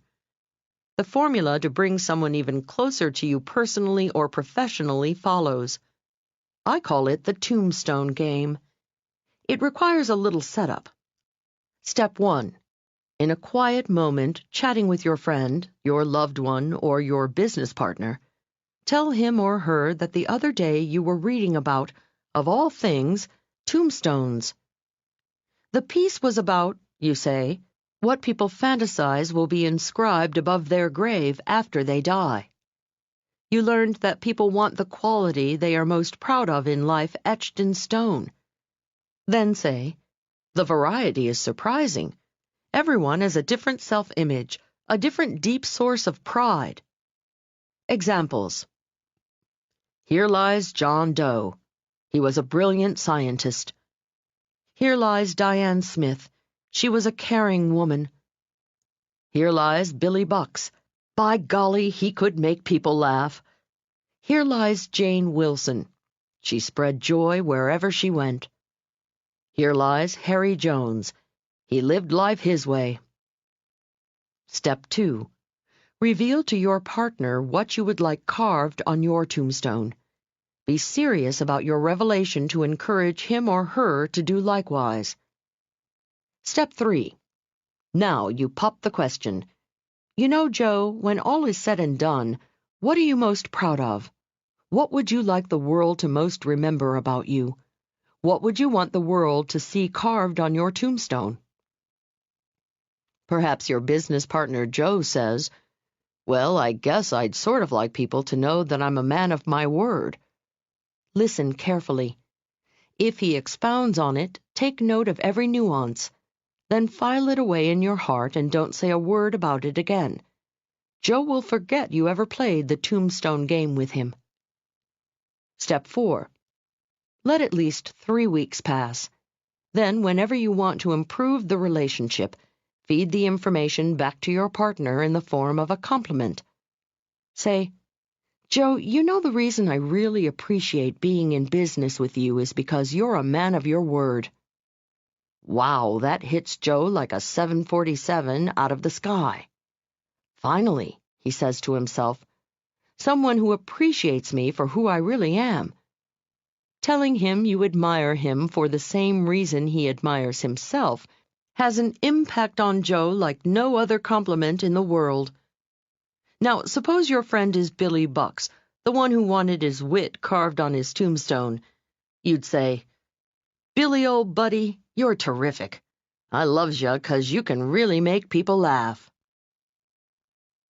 I love you because you fill in the blank. Suppose your significant other is Jane Wilson in the preceding example. Tell your beloved, "Jane, I love you because you spread joy wherever you go." Suppose your life partner is Harry Jones. You take his hand and say, "Harry, I love you because you live life your way." Blam!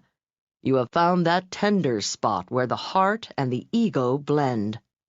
The tombstone game compliments are not interchangeable. Billy Bucks might not appreciate your calling him a man of his word. Billy's thing is humor. Jane might not value your thinking she lives life her way. Her source of pride is spreading joy wherever she goes. It's wonderful to tell people you appreciate or love them. When it matches what they appreciate or love about themselves, the effect is overpowering. Technique number 59. The Tombstone Game. Ask the important people in your life what they would like engraved on their tombstone. Chisel it into your memory, but don't mention it again. Then, when the moment is right to say, "I appreciate you" or "I love you," fill the blanks with the very words they gave you weeks earlier. You take people's breath away when you feed their deepest self-image to them in a compliment. At last, they say to themselves, "Someone who loves me for who I truly am." Part 7. How to direct dial their hearts. Hundreds of people have formed impressions of you through that little device on your desk, your bed table, your kitchen wall, and they've never actually met you. They've never seen your smiles, felt your frowns. They've never grasped your hand or enjoyed your hugs. They've never read your body language or seen how you dress. Everything they know about you came through tiny filaments, sometimes from hundreds of miles away. But they feel they know you just from the sound of your voice. That's how powerful the telephone is. Powerful, yes, but not always accurate. For years I dealt with my travel agent only by phone. Rainey, my faceless agent, whom I'd never met in person, got me rock-bottom prices on airfares, cars, and hotels. But her snippy phone personality really ticked me off. A dozen times I vowed to find another agent. One Monday morning several years ago, I received bad news and had to book an immediate flight home for a family emergency. I had no time to wait in line at the airport, so I jumped in a cab and asked the driver to wait in front of the travel agency while I grabbed tickets and a boarding pass. Like a lit fuse, I zipped into Rainey's agency for the first time. Seeing my frenzied rush, the woman sitting at the front desk sympathetically jumped up. She gave me a reassuring smile and asked how she could help me. As I blithered on about my need for an emergency ticket, she smiled, nodded, and lunged immediately into action. What a terrific lady, I thought as she printed out the tickets. Moments later, darting out gratefully, grasping the tickets in my fist, I called out over my shoulder, "By the way, what's your name?" "Leil, I'm Rainey," she said. I whirled around and saw a thoroughly congenial woman with a big smile on her face waving to wish me a safe trip. I was dumbfounded. Why had I previously thought she was so snippy? Rainey was, well, so nice. Sitting back in the cab on the way to the airport, I figured it all out. Rainey's friendliness, her warm smile, her nods, her good eye contact, her body language, her "I'm here for you" attitude were all silent signals that didn't travel through wires. I closed my eyes and tried to remember the voice I had heard moments ago. Yes, it was Rainey's same crisp, curt pronunciation, but her friendly body language made her seem like a different person from the brusque agent I dealt with on the phone. Rainey's phone personality and her demeanor in person were completely different shows. I realized it's the same with all of us. Your personality, mine, and everyone's could be likened to a show, a theatrical performance. You want to make sure yours is a box office smash, not a flop. The following 10 techniques will get your phone personality rave reviews. 60. How to sound more exciting on the phone.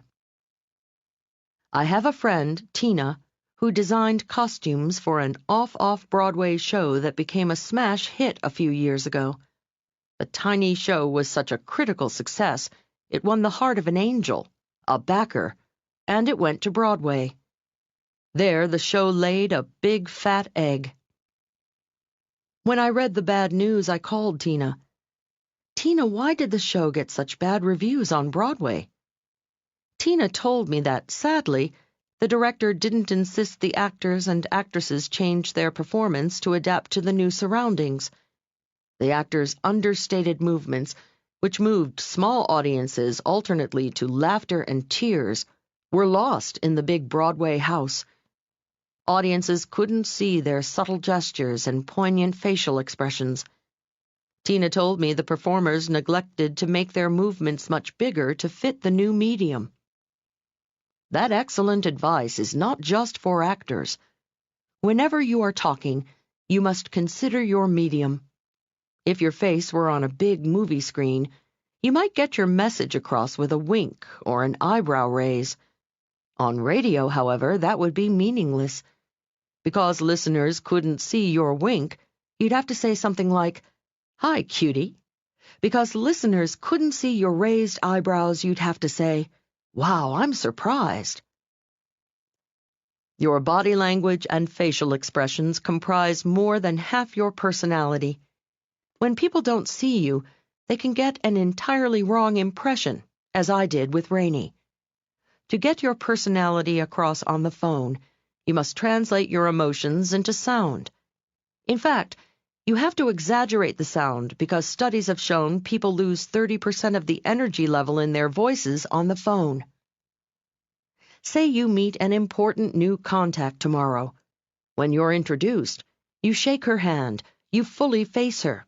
You make good, strong eye contact and let a sincere smile flood over your face. You even nod and smile, listening intently as she speaks. She likes you a lot. But how good an impression could you make on that VIP if both you and she were blindfolded and the two of you had your hands tied behind your backs? That's the handicap you suffer on the phone. If she couldn't see you, you'd have to substitute words to let her know you're agreeing or listening. You'd have to somehow verbalize that you're smiling and use her name more to replace the eye contact. You'd be using the technique I call talking gestures. To make up for your missing eye contact, punctuate your phone conversations with "uh-huh" or "I hear you." So your listener knows you're nodding in approval, verbalize "I see," "Oh, that's great," "No kidding," "Interesting," and "Tell me more." She didn't see you hitting your head in surprise? Better say, "What a surprise," or "You don't say." He just said something impressive and he can't see your look of admiration? Try, "That was wise of you," or "You're no dummy." Of course, you need a big verbal smile in your repertoire. Try, "Oh, wow, that's funny." Obviously, you're going to choose phrases that match your personality and the situation. Just make sure your phone listeners hear your emotions. Technique number 60. Talking gestures. Think of yourself as the star of a personal radio drama every time you pick up the phone. If you want to come across as engaging as you are, you must turn your smiles into sound, your nods into noise, and all your gestures into something your listener can hear. You must replace your gestures with talk. Then punch up the whole act 30%. 61. How to sound close, even if you're hundreds of miles away. When you're not sitting across from each other, resting your elbows on the same desk, your forks on the same table, or your heads on the same pillow, you need a substitute for intimacy. How can you create closeness when the two of you are hundreds of miles apart? How can you make the person you're talking to on the phone feel special when you can't pat their back or give them a little hug? The answer is simple. Just use your caller's name far more often than you would in person. In fact, shower your conversations with his or her name. When your listener hears it, it's like receiving a verbal caress. "Thanks, Sam." "Let's do it, Betty." "Hey, Dimitri, why not?" "It's really been good talking to you, Kathy." Saying a person's name too often in face-to-face conversation sounds manipulative. However, on the phone, the effect is dramatically different. If you heard someone say your name, even if you were being jostled around in a big noisy crowd, you'd perk up and listen. Likewise, when your phone partner hears his or her own name coming through the receiver, it commands attention and recreates the familiarity the phone robs from you. If your listener is drifting, it brings him right back. If she's opening mail, she stops. If he's picking his teeth, he pulls the pick out. When you say someone's name on the phone, it's like yanking the person into the room with you. Technique number 61. Name shower. People perk up when they hear their own name. Use it more often on the phone than you would in person to keep their attention. Your caller's name recreates the eye contact, the caress you might give in person. Saying someone's name repeatedly when face-to-face sounds pandering, but because there is physical distance between you on the phone, sometimes you're a continent apart, you can spray your conversation with it. 62. How to make 'em happy they called you. Bring! No matter whether you hear the ring in the boardroom, the bedroom, or the bathroom, self-styled telephone experts tell you, smile before answering. Some pros even suggest you perch a mirror right next to your phone to monitor your grin. Been there, done that, doesn't work. One evening in the middle of my weekly mud pack facial, the phone rang. The horror of seeing myself in the phone mirror made my voice as hideous as my face. I immediately trashed the pro's advice along with the mirror. Who wants to sound like a dizzy Pollyanna, a no-brain Cheshire cat, a lonely recluse whose life is so dull that the big thrill of the day is a phone call, any phone call, from anybody? Big winners don't smile before answering. They put a smile in their voices after they hear who is on the line. That's when it counts. Answer the phone unemotionally, professionally. Say your name or the name of your company. Then, when you hear who is on the line, the little trick is to let a big smile flood over your face. "Oh, Joe!" Smile. "How nice to hear from you." "Sally." Smile. "How are you?" "Bill." Smile. "I was hoping it would be you." My friend Steve lives in Washington, D.C., and heads a major trade association that lobbies on Capitol Hill. Whenever I call Steve, I never know which of his dozens of assistants is going to answer. Nevertheless, whoever answers gives me the same warm response. First, he or she says, "Cable Telecommunications Association," the individual's name, and "How may I direct your call?" No fake friendliness, no prefab smiles in the voice. I am sure the assistant is not beaming back at his or herself in any mirror. When I say, "Is Mr. Ephraim available? This is Leil Lowndes calling," that's when the employee becomes super friendly. "Oh, yes, Ms. Lowndes," he or she purrs. "Definitely. Let me put you right through."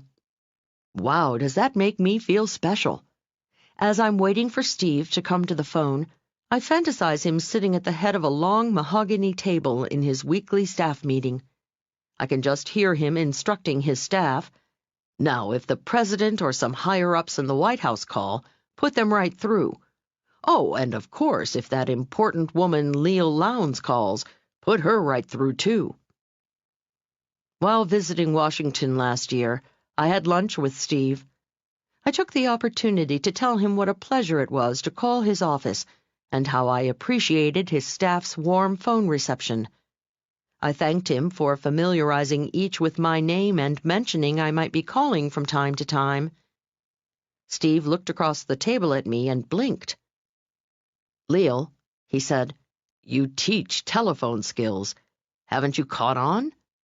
"Huh?" "Forgive me if I'm bursting a bubble," Steve said, "but everyone gets that reception, no matter who's calling." "Oh." When a pain in the neck calls. "But Steve," I protested, when I'd recuperated from the initial disappointment that I was a victim of a technique and not a VIP. "What if the caller is unknown, a complete stranger? Surely your staffers shouldn't fake they know the caller." "Of course not, Leil. In that case, I instruct them to show energy and enthusiasm over the reason they're calling. For example, suppose the caller is a cable operator wanting to join our association. The caller would get a smile and a sincere, 'Oh yes, Mr. Smith, I'll put you right through.'" "Yeah, but suppose the caller is selling office furniture," I challenged. "Doesn't matter," Steve said. "The salesperson gets the same reception after the staffer hears why he's calling.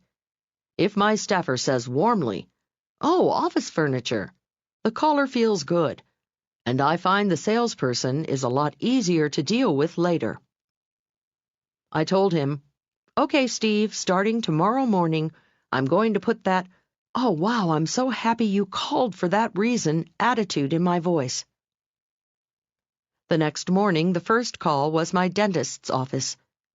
"Ms. Lowndes, this call is to remind you you're overdue for your 6-month checkup." "Oh, of course, you're so right," I cooed. "I'm so glad you called." The receptionist sounded surprised, but very pleased at my reaction. "I can't book an appointment right now," I continued, "but I'll call you as soon as my schedule frees up." She didn't hassle me with her usual, "Well, when do you expect that to be?" She just hung up satisfied. And I got what I wanted. No call from my dentist's office for at least another 6 months. The second time the phone rang, it was a man who had ordered my tape set calling to complain that one of the tapes broke. "Oh my goodness, I'm so glad you told me about that," I said with the enthusiasm of having won the lottery. The caller sounded a little shocked, but obviously pleased at my reaction. "Of course, I'll get another set out to you, and I hope you accept my apologies." Caller hung up satisfied, and I got what I wanted. his goodwill, and word of mouth in spite of my tape duplicator's blooper. The third call was tougher. This was from a vendor I had completely forgotten to pay. "Oh, I'm so glad you reminded me of that bill," I lied. Again, shocked pleasure was the caller's reaction. I was probably the first creditor in history who ever sounded happy she'd called. In the back of my mind, I felt there was one bill I had overlooked. I'm writing the check as we speak. Then I got my reward. The dunner said, "By the way, don't worry about the 2% per month late payment charge. As long as we get your check by the end of the week, it will be okay." She hung up happy. And I got a present. No finance charges in spite of my oversight. And so it went throughout the rest of the day, the rest of the week, and ever since. Try it. You'll find you get a lot more from anyone when you smile, after you find out who it is or why they're calling. Use the "Oh, wow, it's you" technique on almost every call. Technique number 62. "Oh, wow, it's you." Don't answer the phone with an "I'm just so happy all the time" attitude. Answer warmly, crisply, and professionally. Then, after you hear who is calling, let a huge smile of happiness engulf your entire face and spill over into your voice.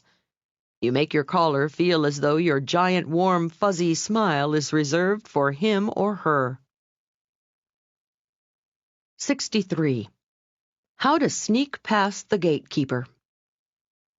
No, not the screen. Picture a torture device called the screen. The mad scientist, laughing maniacally, forces the victim into a giant meat grinder that mashes him through a heavy metal screen. It slices his body into 1,000,000 molecules before he's reconstituted on the other side. Being screened when you call someone's office is the emotional version of that ordeal. You place your cold call. "May I speak to Mr. Jones?" you pleasantly ask. "Who's calling?" a haughty voice responds. Of course, your name is not prestigious enough for the screener to grant you the exalted status of speaking to Jones. Her ruthless interrogation continues. "And what company are you with?" You submit your company's name, praying it will score with her. And then, to top it off, she has the pluck to ask, "And what's this in reference to?" Ah! Several weeks after my luncheon with Steve, I had the occasion to call him again. "Is Steve Efros available? This is Leil Lowndes calling." "Oh, yes, Ms. Lowndes, definitely. Let me put you right through." I started humming happily as I wait for Steve to come to the line. A moment later, his assistant came back and said sympathetically, "I'm so sorry, Ms. Lowndes. Steve just stepped out to lunch. I know he'll be sorry he missed your call." Meanwhile, I'm still smiling. Do I suspect that Steve didn't just step out to lunch? Do I suspect he's sitting right there? Do I ever, in my wildest paranoid dreams, think he doesn't have the time or inclination to talk to me? Do I feel screened? No way. I'm as happy as a carefree kitten as I leave my number for a callback. You see, I have probably fallen for the sneaky screen. Technique number 63. The sneaky screen. If you must screen your calls, instruct your staff to first say cheerfully, "Oh, yes, I'll put you right through. May I tell her who's calling?" If the party has already identified himself, it's, "Oh, of course, Mr. Who's-it. I'll put you right through." When the secretary comes back with the bad news that Mr. or Ms. Bigwig is unavailable, callers don't take it personally and never feel screened. They fall for it every time, just like I did. 64. How to get what you want on the phone from big shots. I know a secret about a big cat who owns an international hotel chain with properties in 6 countries. He hires and fires thousands, awards or pulls immense contracts, borrows from major financial institutions, and makes lavish contributions to charities. Mr. Big Cat, We'll call him Ed. Has a respected and immediately recognizable name in his industry. And here's the secret. Mrs. Big Cat is the real brains behind the operation. I became friends with Mrs. Big Cat, we'll call her Sylvia, when I did some consulting for her husband's organization. Sylvia invited me to tea one afternoon. She sweetly apologized that this was maid's day off, so we'd have to fend for ourselves. As we happily perched ourselves on the patio and were about to dive into our tea and crumpets, the phone rang. She excused herself to answer it. I heard Mrs. Big Cat say, "No, I'm sorry, he's not in. Shall I tell him who called?" "No, I don't know when he is planning on returning, but if you give me your name and—" "No, I said I don't know what time he'll be back." "Yes, I'll tell him you called." As Sylvia returned to the patio, I could tell she was annoyed by the call. Always on the lookout for a good phone story, I ventured a questioning look. Picking up on my curiosity, she said, "That fool thinks he's going to get a contribution from Ed." "Ha!" She laughed wryly. Her candor emboldened me to ask her more. It turns out the caller, a Mr. Creighton, was a fundraiser for a major charity Ed was considering contributing to. My hostess said Creighton had called twice in the past 2 weeks when Ed was out. And not once did he greet me, ask how I was, or apologize for the disturbance. This did not please Mrs. Big Cat. Was it a major irritation for Mrs. Big Cat? No, only minor. But did it mean a major loss for the little cat who called? It sure did. In Ed and Sylvia Big Cat's household, subtleties count. At the dinner table, Mrs. Big Cat could say to her husband, "A very nice man named Creighton called for you today, dear." Or she might say, "A rather irritating chap named Creighton called for you today." One comment or the other could mean millions won or lost by Creighton's charity. And all because little Cat Creighton mildly ruffled Mrs. Big Cat's whiskers. Home advice: salute the spouse. Office advice: salute the secretary. A surprising number of Big Cat spouses and secretaries have deep claws into important business decisions. When it comes hiring time, firing time, promoting time, or buying time, many spouses have a say. When it comes to whose calls get through, whose proposals get put on the top of the boss's desk, who gets luncheon appointments made, secretaries' opinions count. Only foolish callers don't realize all spouses and secretaries have names. All spouses and secretaries have lives. All spouses and secretaries have feelings. All spouses and secretaries have influence. Deal accordingly. Technique number 64. Salute the spouse. Whenever you are calling someone's home, always identify and greet the person who answers. Whenever you call someone's office more than once or twice, make friends with the secretary.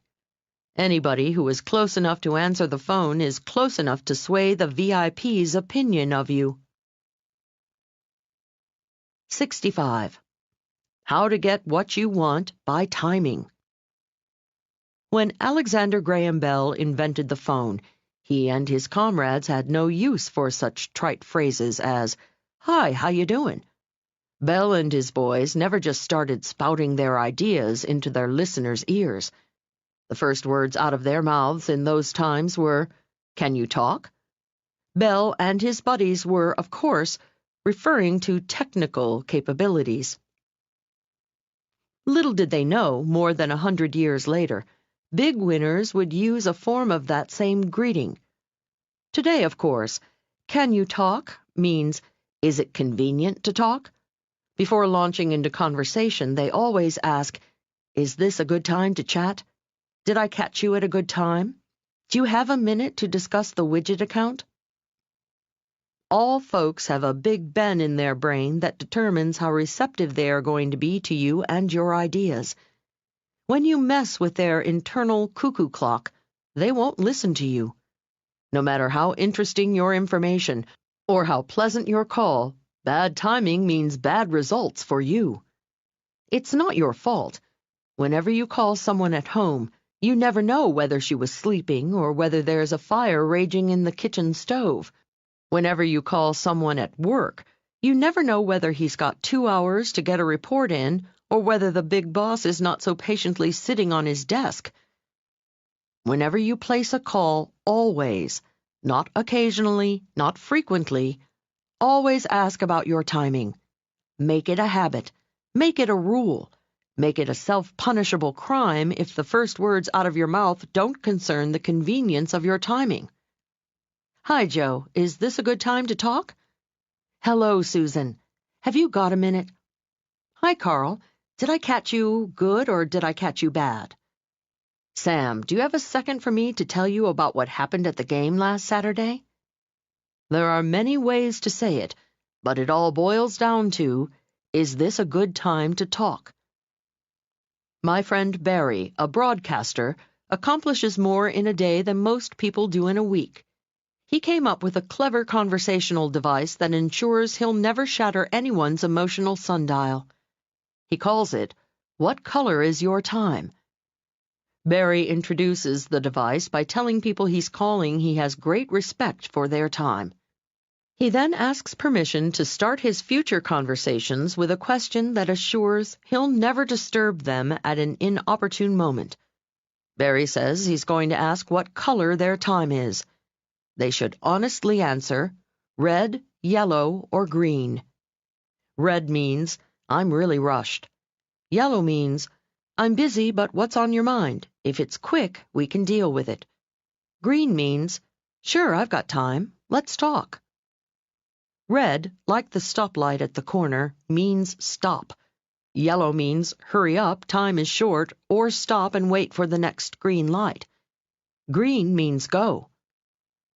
Busy people pick up quickly on his artful device and enjoy the game. Most especially, they enjoy Barry's sensitivity and respect for their time. In fact, he says, most of his callers play the same sensitive game when they call him. Hi, Barry, what color is your time? Are you green? Sales folks, wait for the green light. A note here for salespeople. If you ask a prospect if he or she has time to talk and the answer is, not really, but tell me what's on your mind, don't. Do not make your sales pitch while he or she is red. Do not talk when he or she is yellow. Wait until green, very green. If you ever want to see any green coming from your prospect, that is. Technique number 65. What color is your time? No matter how urgent you think your call, always begin by asking the person about timing. Either use the "What color is your time" device or simply ask, is this a convenient time for you to talk? When you ask about timing first, you'll never smash your footprints right in the middle of your telephone partner's sands of time. You'll never get a no just because your timing wasn't right. 66. How to impress everyone with your outgoing voicemail message. You can tell a lot about people just from the outgoing messages they leave on their voicemail. Hello, his machine answers. I'm not in right now, but you probably don't want to talk to me anyway. Beep. Would you suspect this fellow has an inferiority complex? Hello, her machine answers. The sound you hear is the barking of our killer Doberman Pinscher wolf. Please leave a message after the tone. Beep. Would you suspect this woman is worried about break-ins? Most of us don't record our personal foibles so conspicuously for the world to hear. Nevertheless, people can hear a lot between the lines of what we say on our voicemail. Last month, I needed a graphic artist to do some work for one of my extremely conservative clients. I phoned Mark, an artist whose work I had seen and liked a lot. His answering machine blasted ear-splitting rock music through the receiver. Then his voice boomed over the electric guitar. Hey there, dude, don't be crude. Just croon me an earful of sweet sounds right at that lone tone. Yeah, yeah, yeah. Beep. I banged the receiver quickly back into the cradle to shut out horrible fantasies of how my client would react if he had to call Mark. His 30-second talent show might have been an appropriate sample of a rock musician's talent, but a business person should opt for a more sedate, outgoing message. The message you leave on your answering machine reflects your work. Keep yours friendly, neutral, and up-to-date. And here's the secret. To give the impression you are really on top of your business, change your message every day. Studies show that callers perceive people to be brighter and more efficient when they hear an updated message each time they call. If appropriate, let callers know where you are and when you intend to be back. If you have customers who need to be attended to, this is crucial. Try something like this on your office phone. This is name. It's Thursday, May 7th, and I'll be in a sales meeting until late this afternoon. Please leave your message and I'll get back to you as soon as I return. That way, if you don't call a client back until 4 p.m., he isn't steaming. Also, keep it short. Some people change their message every day, but it's too long. I had a colleague, a public speaker named Dan, who in his finest mellifluous voice imposed his thought for the day on all unsuspecting callers. Last year, I was working on a project with Dan and had to call him 3 times in the same day to leave a progress report. Each time, his machine answered, "Hello, this is Dan, and here's my daily motivator." He cleared his throat for his big recorded performance and then continued, "Did someone say something today that offended you? So what? That's their problem." He paused dramatically. "Did someone look at you the wrong way? So what? That's their problem." Again, a pause for the magnitude of that sentiment to sink in. Replace your petty thoughts of anger, exasperation, and spite with thoughts of strength. Calm down. Rise above those little insignificant irritations in life. Focus your thoughts in the direction of fulfillment and accomplishment.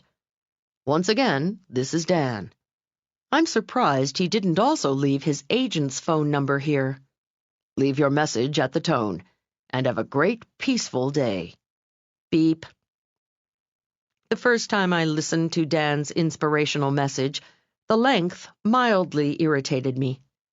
The second time, I found myself hyperventilating while waiting for him to get through his unbearably long message.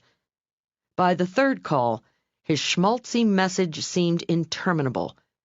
I was filled with those petty thoughts of anger, exasperation, and spite he warned against because of his darn message. I found it impossible to rise above it and focus my thoughts in the direction of fulfillment and accomplishment. I wanted to punch him in the nose. Outgoing messages are not the venues to give inspirational messages or to impress the world with one's accomplishments. Another friend of mine, a writer, earned herself a few little cat stripes with this one on her machine. "Hello, this is Cheryl Smith. Cheryl is on her national book tour." She paused so all callers could be appropriately impressed. "Making appearances in 12 cities." Another pause as though awaiting applause. "She'll be returning on October 7th. What's this she bit? Cheryl herself is speaking. Please leave your message for her at the tone. Beep. Yes, Cheryl, we know you're an important author, but your third-party reference to self, your narcissistic tone of voice, and topping it off with 12 cities would make any big cat snicker through his whiskers. One last codicil. Avoid one particular message many business people use these days. I'm either away from my desk or on the other line. The subtext of this message is, I'm a slave chained to my desk, and it is an amazing fact that I have escaped for the moment. One night I was working into the wee hours.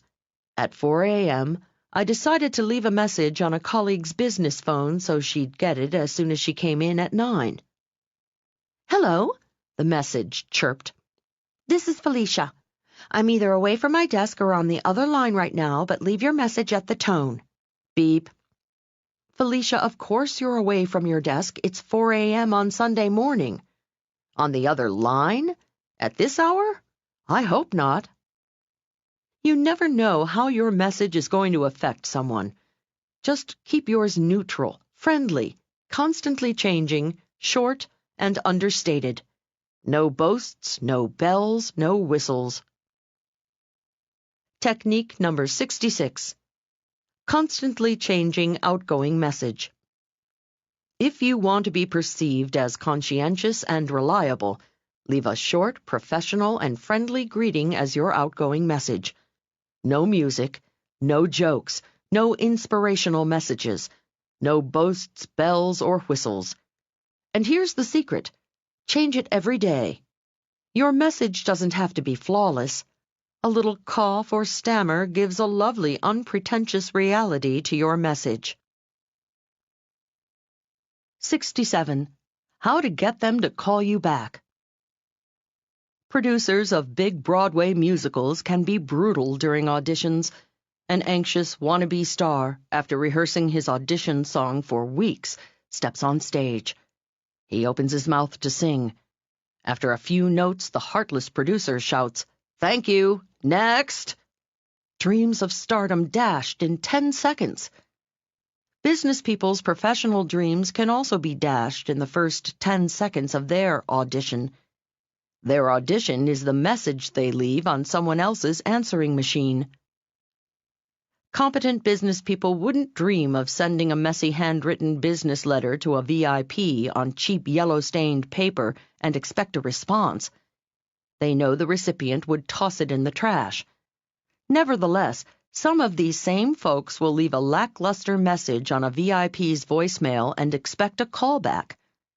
No one ever told them that big winners scrutinize messages on their voicemail with the same consideration of a big Broadway producer. If you sound good, you've got a chance. If you don't, you are fast-forwarded out of their life. Salespeople, suitors, candidates, and competitors who leave crisp, intelligent, upbeat messages on voicemail get called back. Losers with lackluster tones and uncrafted messages never hear from Mr. or Ms. Make It Happen.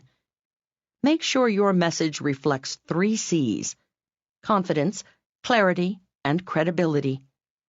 In addition, make it entice, entertain, or interest the listener. A flat, "This is Joe, call me back," doesn't score with big winners.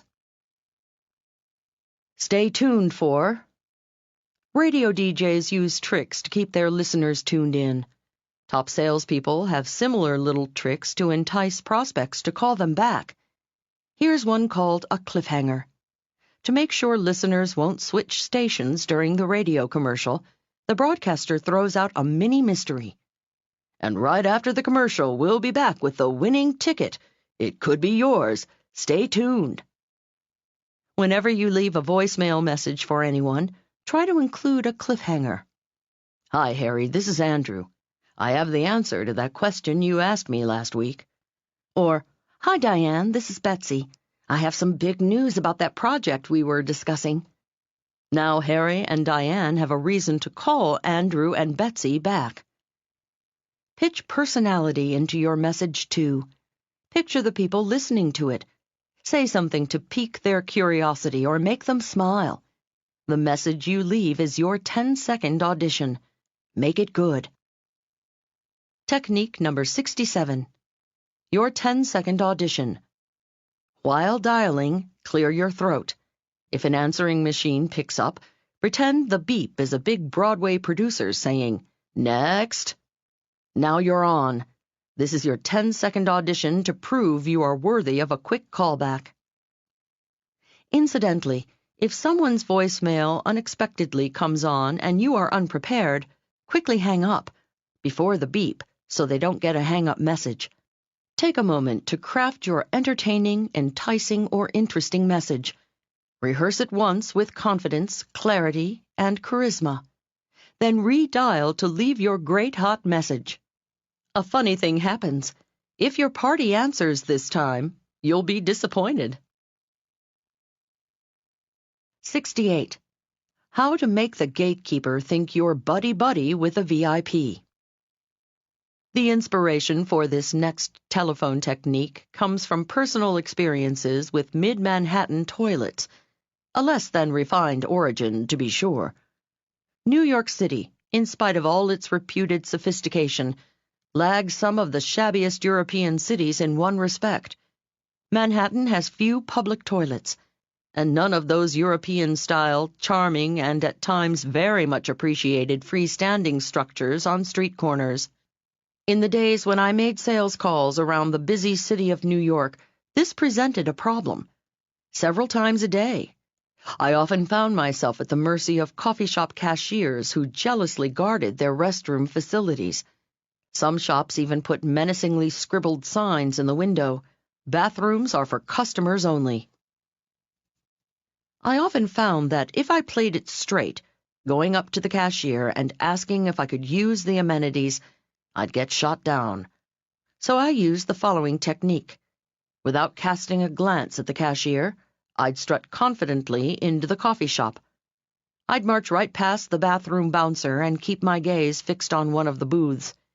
She'd assume I was coming for lunch or had simply returned to collect my forgotten gloves. Once past the gatekeeper of the loo, I'd wait for her to be busy ringing up the next check.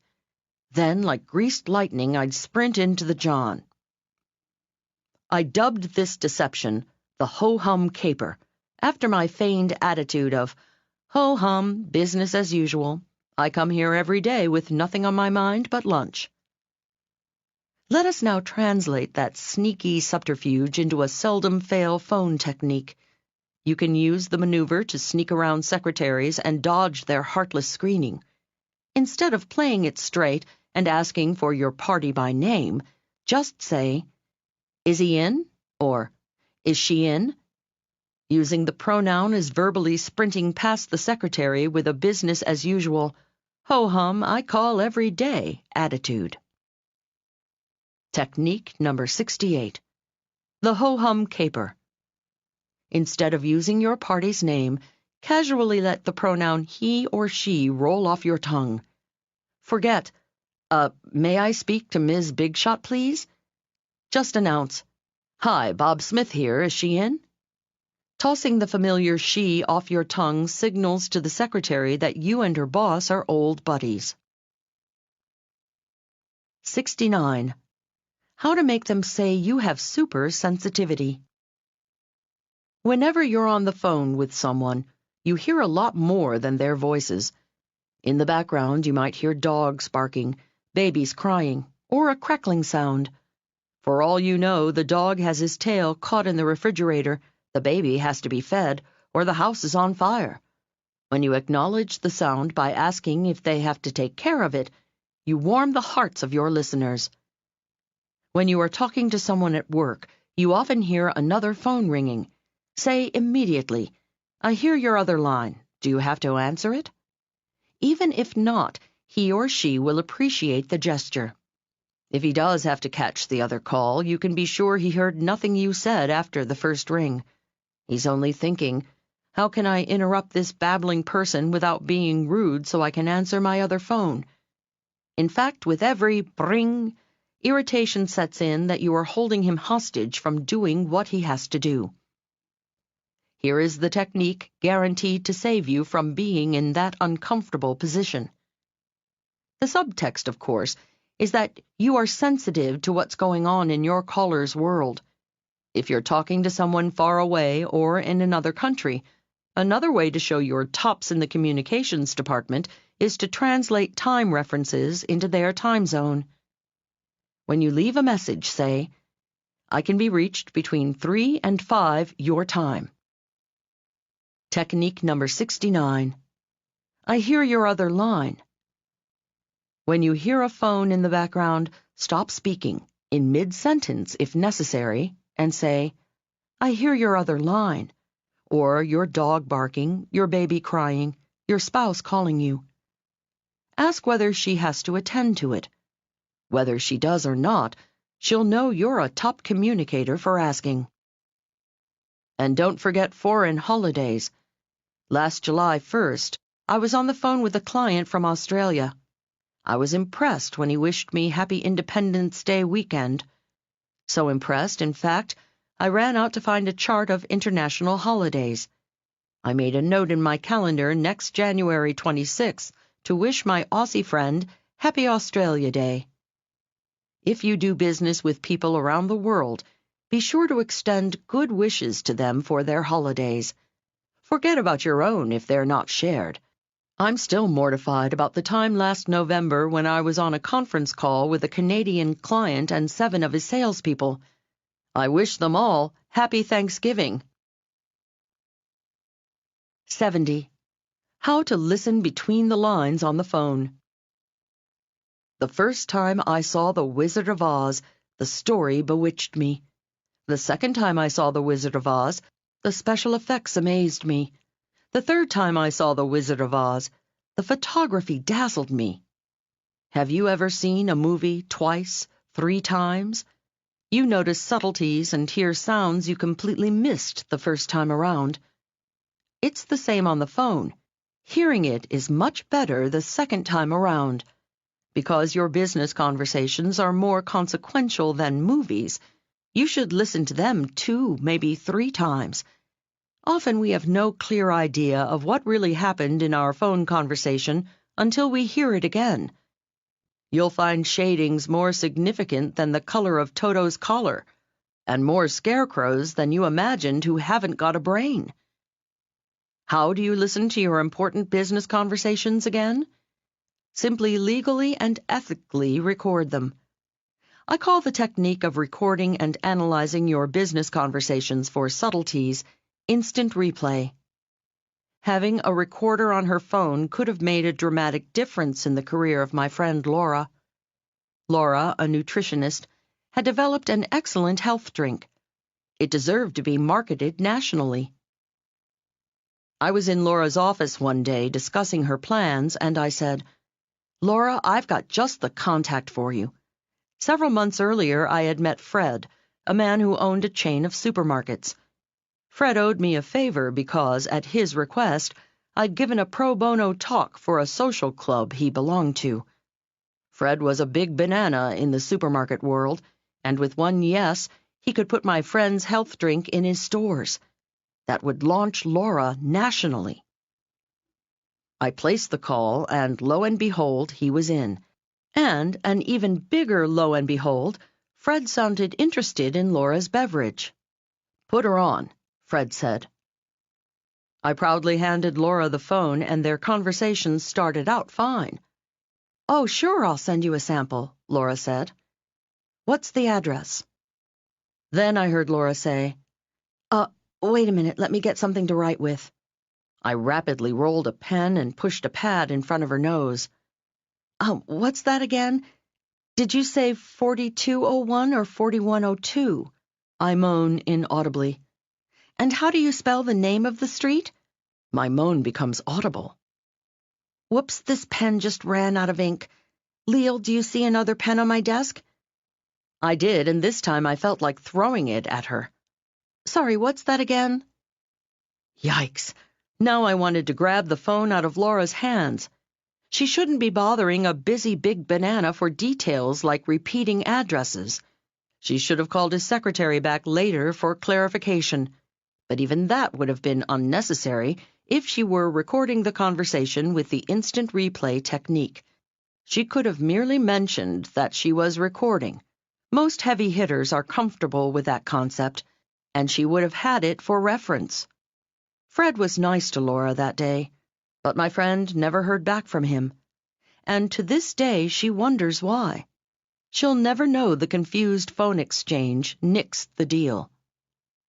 Was Fred being unfair just because Laura was a little slow on the phone? Absolutely not. Fred figures, if this woman is as insensitive about my time at the beginning of a possible business relationship, what's she going to be like down the pike? Wise choice, Fred. I still like Laura. She's still my friend. But will I introduce her to any other big winners who might help her? I can't take the chance. How to set up your instant replay. Instant replay is simple and cheap. Go to your local electronics store and ask for a recorder for your telephone. Slap it on your phone receiver and plug the other end into a recording device. Then turn the recorder on during your next important conversation. The device could earn you hundreds of dollars on your first call. In some states, the law requires you inform the other party you are recording them. Make sure to check with the authorities about the legality in the state where you live. If it's one-party consent, don't worry. You're the one party. Obviously, you must never, ever use the recording for any other purpose than for your own second listening. Not only would that be unlawful, but it would be unconscionable. For extra security, don't leave people's recorded conversations lying around. Use your recording device over and over to record important details. With instant replay, you can catch balls your conversation partner throws out on the first bounce. You're on the phone with your boss. He rambles off 4 or 5 names in a law firm you're supposed to write to, then the address, then the 9-digit zip code. Realizing he's pitched you some pretty fast balls, he asks, "Shall I repeat that for you?" "No thanks, I got it," you proudly say, silently tapping your little recorder. Boss is impressed. Yet another benefit of instant replay. It helps hide your ignorance. Once I was on the phone with a cameraman negotiating a price on a videotape to use as a speaker's demo. Luckily, I was recording the conversation because his flurry of high 8, VHS, Super VHS, Beta SP, and 3/4-inch U-matic had me wanting to crawl into a rodent hole in the wall. But I listened to the tape of our conversation afterward. I wrote down all the words I didn't understand and then asked a video friend what they meant. Now I was able to call the cameraman back and say, "I'd like a 2-camera shoot on Beta SP. And can you give me a VHS dub so I can do some offline editing?" Don't you think I got a much better price than if I'd asked, what's a Beta SP? Forget what they said. Hear what they meant. Instant replay also makes you sensitive to levels of communication far deeper than just your caller's words. You tune in to their real enthusiasm or hesitation about an idea. When we want something, our minds play funny tricks on us. If we desperately crave yes from someone, we hear yes. But yes isn't always what it seems. A client's forceful yes and her hesitant yes are different as heaven and hell. Last month, I asked a woman who'd booked me for a speech if her office could reproduce my 10-page handout. She gave me the answer I wanted, which was yes. Later, however, I re-listened to our conversation on tape. Her answer about the handouts had been a very hesitant, well, yes. I immediately called her back and said, "By the way, don't worry about those handouts." "Oh, I'm so glad," she purred, "because we really don't have the budget for things like that." I gained much more in my client's goodwill than the value of reproducing a few sheets of paper. Technique number 70. Instant replay. Record all your business conversations and listen to them again. The second or third time, you pick up on significant subtleties you missed the first time. It's like football fans who often don't know if there was a fumble until they see it all over again in instant replay. Let us now return to your live, in-person show. We're going to talk not only about how to be a hit at a party, but how to smoothly hit on all the folks you want, just like a politician.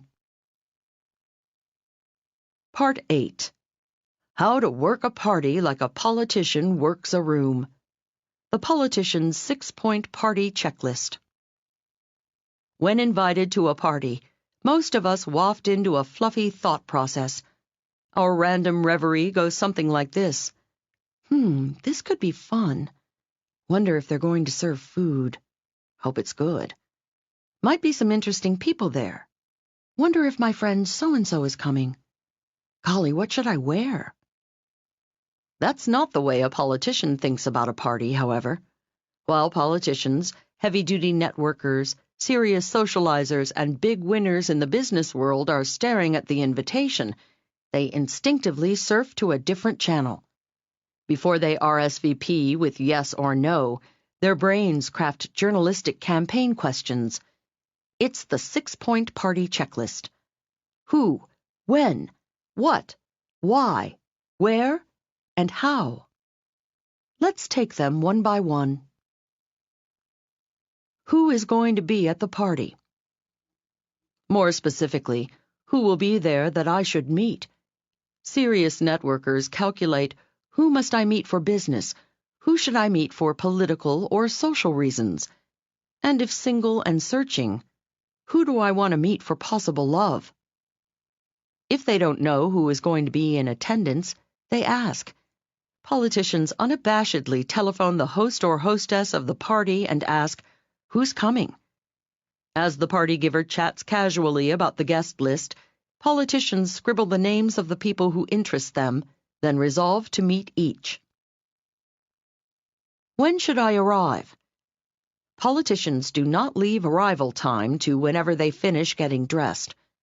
They don't ask themselves, should I be fashionably late?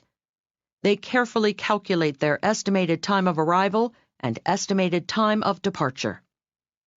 If the party is bulging with contacts, biggies get there early to start hitting their marks as each arrives. VIPs frequently come early to get their business done before party regulars who hate to be the first one there start arriving. They are never embarrassed to arrive early.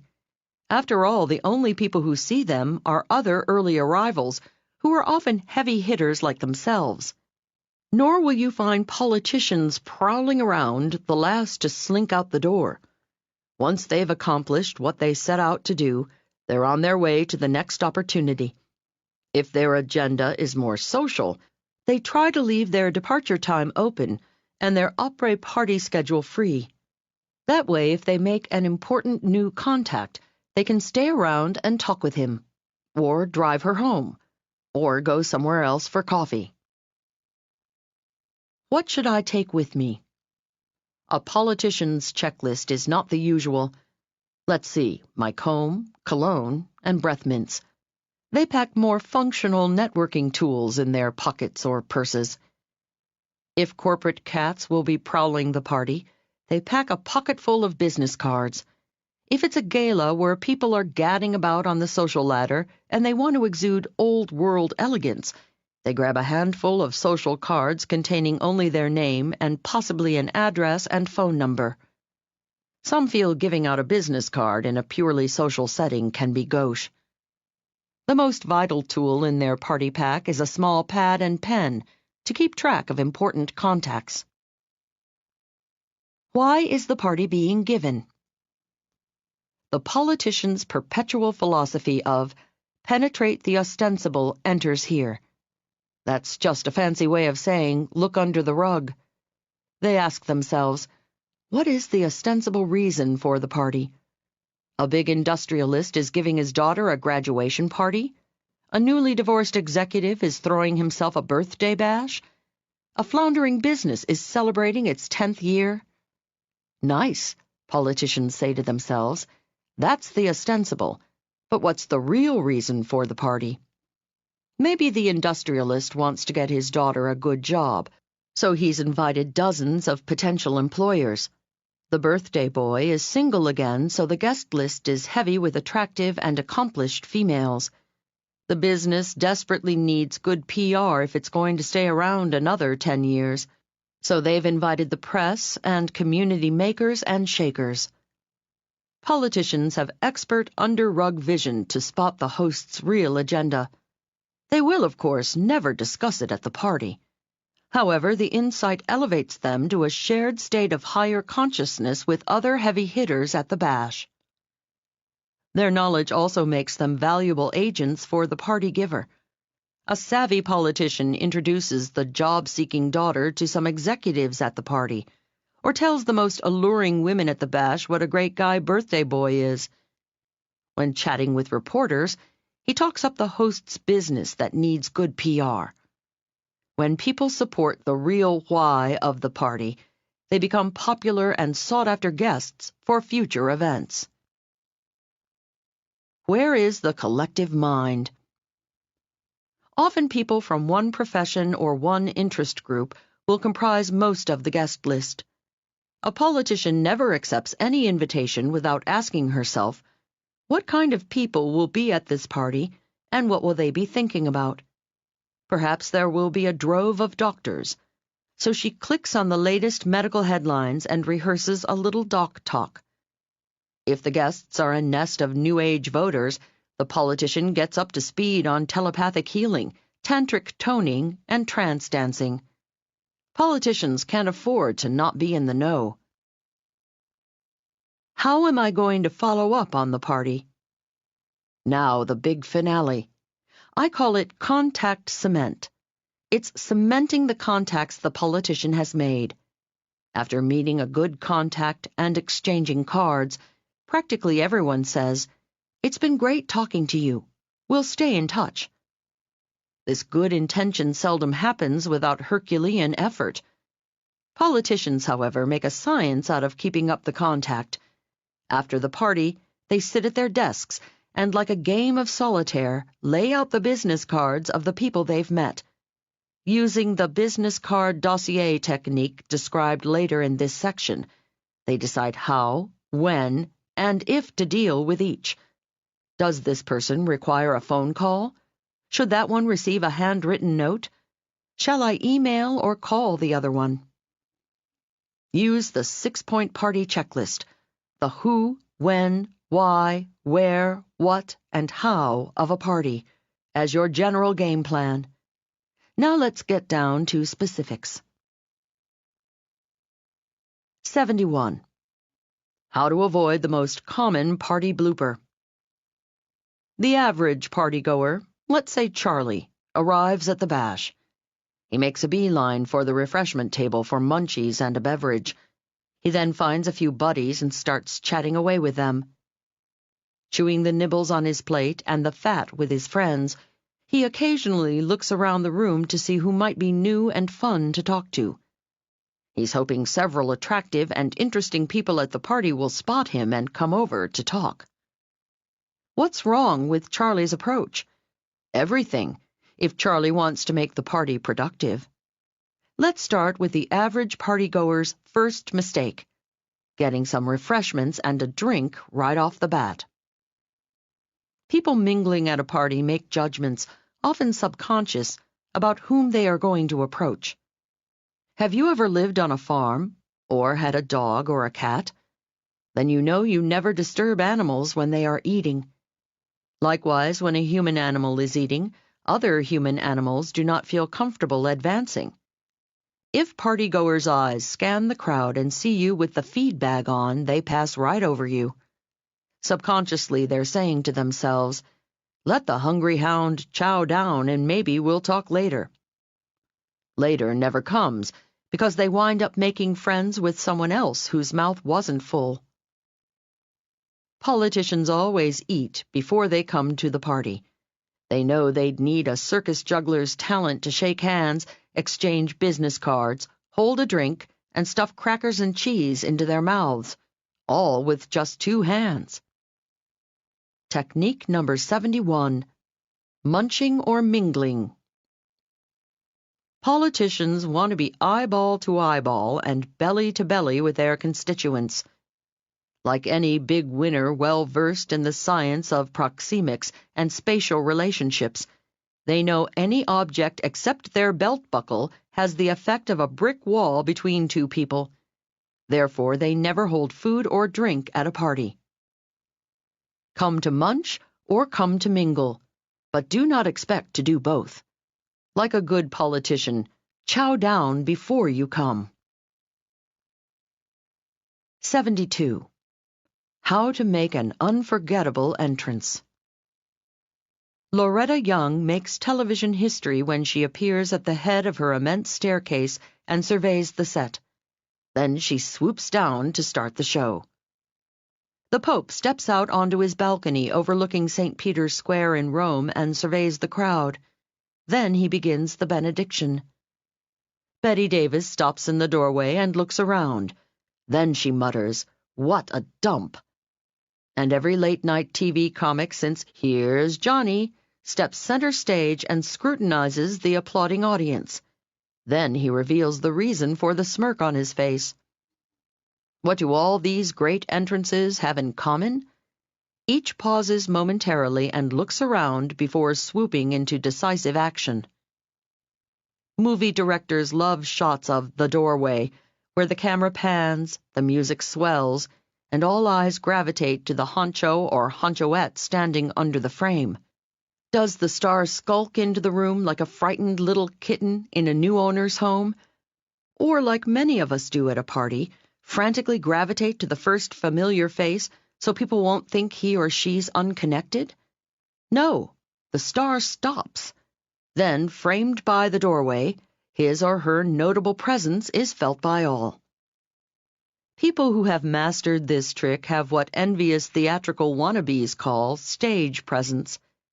Stage groupies think some lucky stars are born with it. Think again, thespians. It's cultivated. Politicians don't just slink unnoticed into a room full of people. Politicians make the entrance. With one simple technique, you too can make great entrances. I call it rubberneck the room. Before entering, stop dramatically in the doorway and survey the scene slowly with your eyes. It is significant that, while you're standing in the doorway, you're not thinking, "Look at me." The reason you're rubbernecking the room is not to show off. It is so you can diagnose the situation you're walking into. Take note of the lighting, the bar, and most important, the faces. Listen to the music, the buzz of the crowd, the clinking of glasses. See who is talking to whom. While rubbernecking, you'll also be using Be the Chooser, Not the Choosee, the next technique, which helps you select your first, second, and maybe third target. Now, like the big cat who rules the jungle, leap in to make your first move toward wiping up the room. Technique number 72. Rubberneck the room. When you arrive at the gathering, stop dramatically in the doorway, then slowly survey the situation. Let your eyes travel back and forth like a SWAT team ready in a heartbeat to wipe out anything that moves. In tandem with rubberneck the room, try using the following technique. 73. How to meet the people you want to meet. Politicians don't wait for others to approach them. If the party host or their campaign manager has not supplied a must-meet list, they choose their targets while rubbernecking the room. As their keen eyes scan the crowd, they're asking themselves, who would I most enjoy talking to? Who looks like they could be most beneficial to my life? Who could I learn most from in this gang? How do they choose? They look at everyone the same way my friend Bob, the caricature artist, looks at people. You can tell a whole lot more than you realize if you keep your gaze fixed on someone. Every twinkle in someone's eye and every line surrounding it tells a story. The story of the life he or she leads. Who was it who said, "At age 30, everyone has the face he deserves"? Yet few of us consciously look into strangers' eyes. How foolish that at a party or convention for making contacts, most people are embarrassed to make eye contact with people we don't know. In my networking seminar, I prime participants to make intense visual contact by asking them to form a big circle, walk around the room, and silently stare at each other. Gaze into each other's eyes, I tell them. Examine each other's movements. As they are walking, I say, the most important business contact, the dearest friend, or the love of your life is probably not in this room.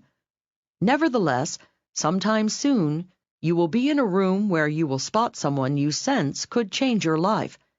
I want you to be prepared. I want you to have the courage to make the approach and not wait in vain for that special someone to approach you. While strolling and staring, I ask them to silently choose the 4 people they most want to talk to during the break. Only the beautiful people will be chosen. When given this unfamiliar and uncomfortable assignment, the participants assume everyone will make a beeline for the most attractive people. It never happens. Something mystical occurs when people take the time to really look at each other. Everyone discovers a distinctive beauty in 1 or 2 other people that is very personal, very special, and speaks uniquely to the seeker. The dearest friend in my life was a homely little fellow named Chip. He was only 5 feet 2 inches tall. Chip had a huge nose and funny little eyes peeping out through thick glasses. At a party, without using this technique, I probably would never have noticed Chip. However, my concentration was on him the day we met because he was giving a speech. When I gazed intently into his eyes and watched his lips moving, I saw such subjective beauty coming from his face. He became my best friend for 12 years, until a tragic disease took his life.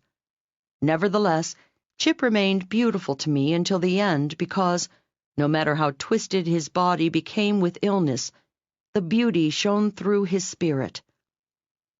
As the seminar participants explore each other's faces and movements, they discover the subjective beauty in their faces, in their spirits. No one can explain why one person chooses another as one of his or her special 4. Yet practically everyone returns from the break having made a new good friend. Never is anyone left unchosen. When you seek people's special qualities by exploring their faces, you will find them. If you want to walk out of any gathering with your life enhanced, spend time with people you choose, not just those who choose you. Be choosy in whom you pick, but don't wait to be the choosee. Technique number 73. Be the chooser, not the choosee. The lifelong friend, the love of your life, or the business contact who will transform your future may not be at the party. However, someday, somewhere, he or she will be. Make every party a rehearsal for the big event. Do not stand around waiting for the moment when that special person approaches you. You make it happen by exploring every face in the room. No more ships passing in the night. Capture whatever or whomever you want in your life. Sure, in a seminar it's easy, but what about real life? Sometimes after the break, a participant will say, "It was simple to go up to people I wanted to talk to this time because you gave it as an assignment. But what about at a real party?" Recently, one of my participants named Todd asked me this question in front of the group. I asked, "Todd, how did you make the approach this time?" "Well, I just went up and said, 'Hi, I'm Todd. I wanted to talk to you.'" "Well?" I asked. It dawned on him that he could use this opening phrase to meet anyone at any party. To smooth a potentially awkward moment, you quickly follow up with an innocuous question like, "How do you know the hostess?" Or, "Do you live in the area?" Now you're off and running just as though the host had introduced you. Of course, other choosy people will be prowling around the party. Some of them, after scrutinizing you, will decide you are one of the special people they choose to talk to.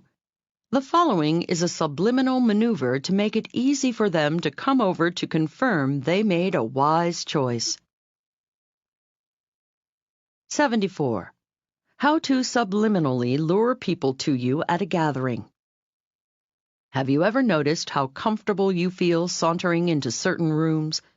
The chairs are arranged in a way that welcomes you, as if saying, "Come right on in and sit on me." Conversely, you enter other rooms where you must navigate a circuitous route around tables and dressers before you finally find a free chair.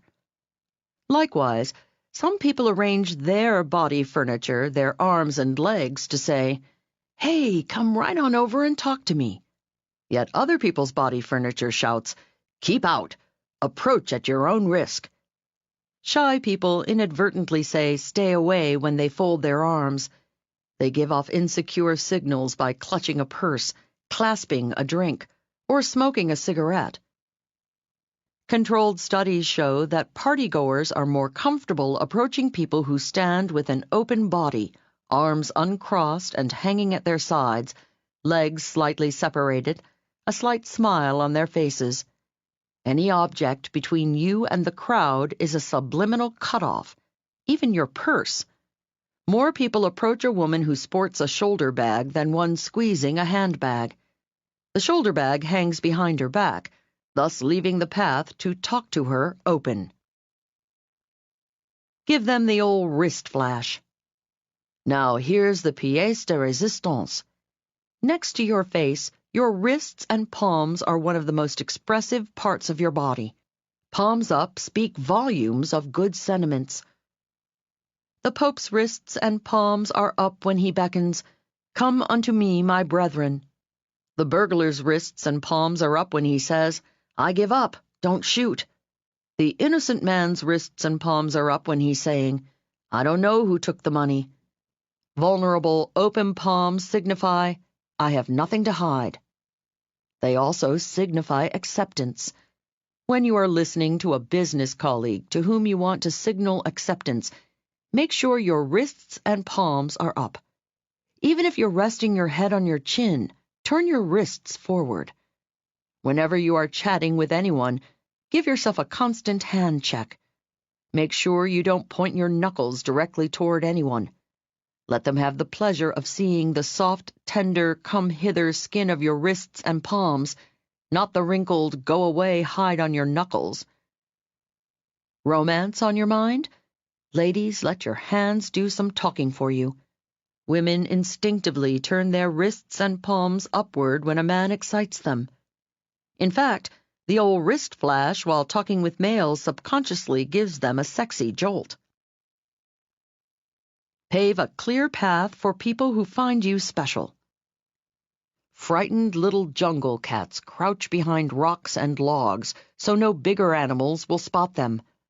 In the social jungle, shy people do the same. They instinctively seek out corners and sit in seats where they won't be seen. Whereas lynxes and lions stroll confidently to the center of the jungle clearing, human big cats in the social jungle also stand confidently in a clearing so others can see them. Like a politician, position yourself near a doorway since everyone must pass your way at some point in the evening. Technique number 74. Come hither hands. Be a human magnet, not a human repellent. When standing at a gathering, arrange your body in an open position, especially your arms and hands. People instinctively gravitate toward open palms and wrists seductively arranged in the come-hither position. They shy away from knuckles in the get-lost-or-I'll-punch-you position. Use your wrists and palms to say, "I have nothing to hide.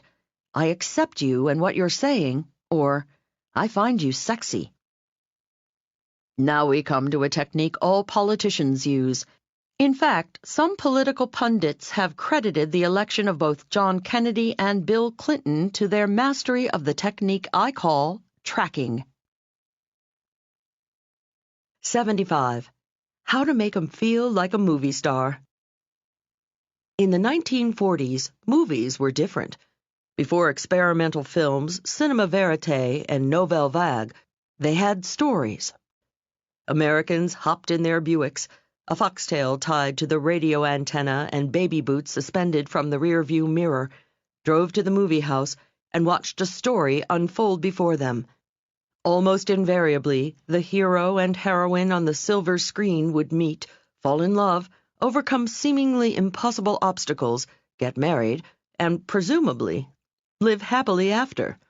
Oh, the stories varied slightly, but there was always a leading man and maybe a leading woman. Then there was the rest of the world. The supporting characters could live or die without much brouhaha. But every minor event in the star's life was significant. Well, movies may have changed. Human nature hasn't. Everyone feels like the star of a 1940s movie. Every trivial event in their life is momentous. "There's me. Then there's the rest of the world. What someone had for breakfast, what shoes he chose to wear, and whether he took time to floss his teeth can be more important to that particular someone than the fall of faraway nations or the rise of global temperatures. Husbands and wives sometimes share their spouses' minutiae. What did you have for breakfast, honey? You didn't wear those shoes, did you? Did you remember to floss? To create an interesting intimacy, big winners make a point to remember minute details of important contacts' lives.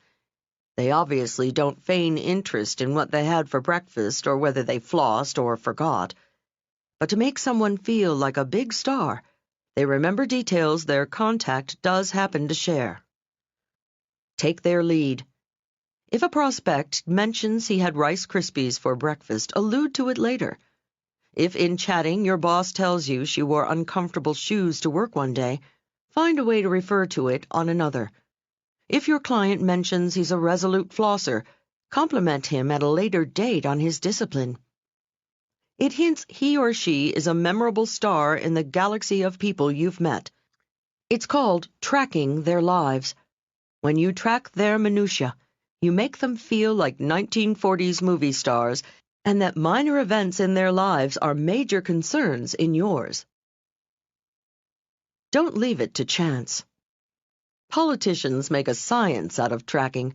They keep a little black box either on their desk, in their computer, or in their brain of the last concern, enthusiasm, or event discussed with everyone in their life. They keep track of where the people were, what they said, and what they were doing since the last conversation.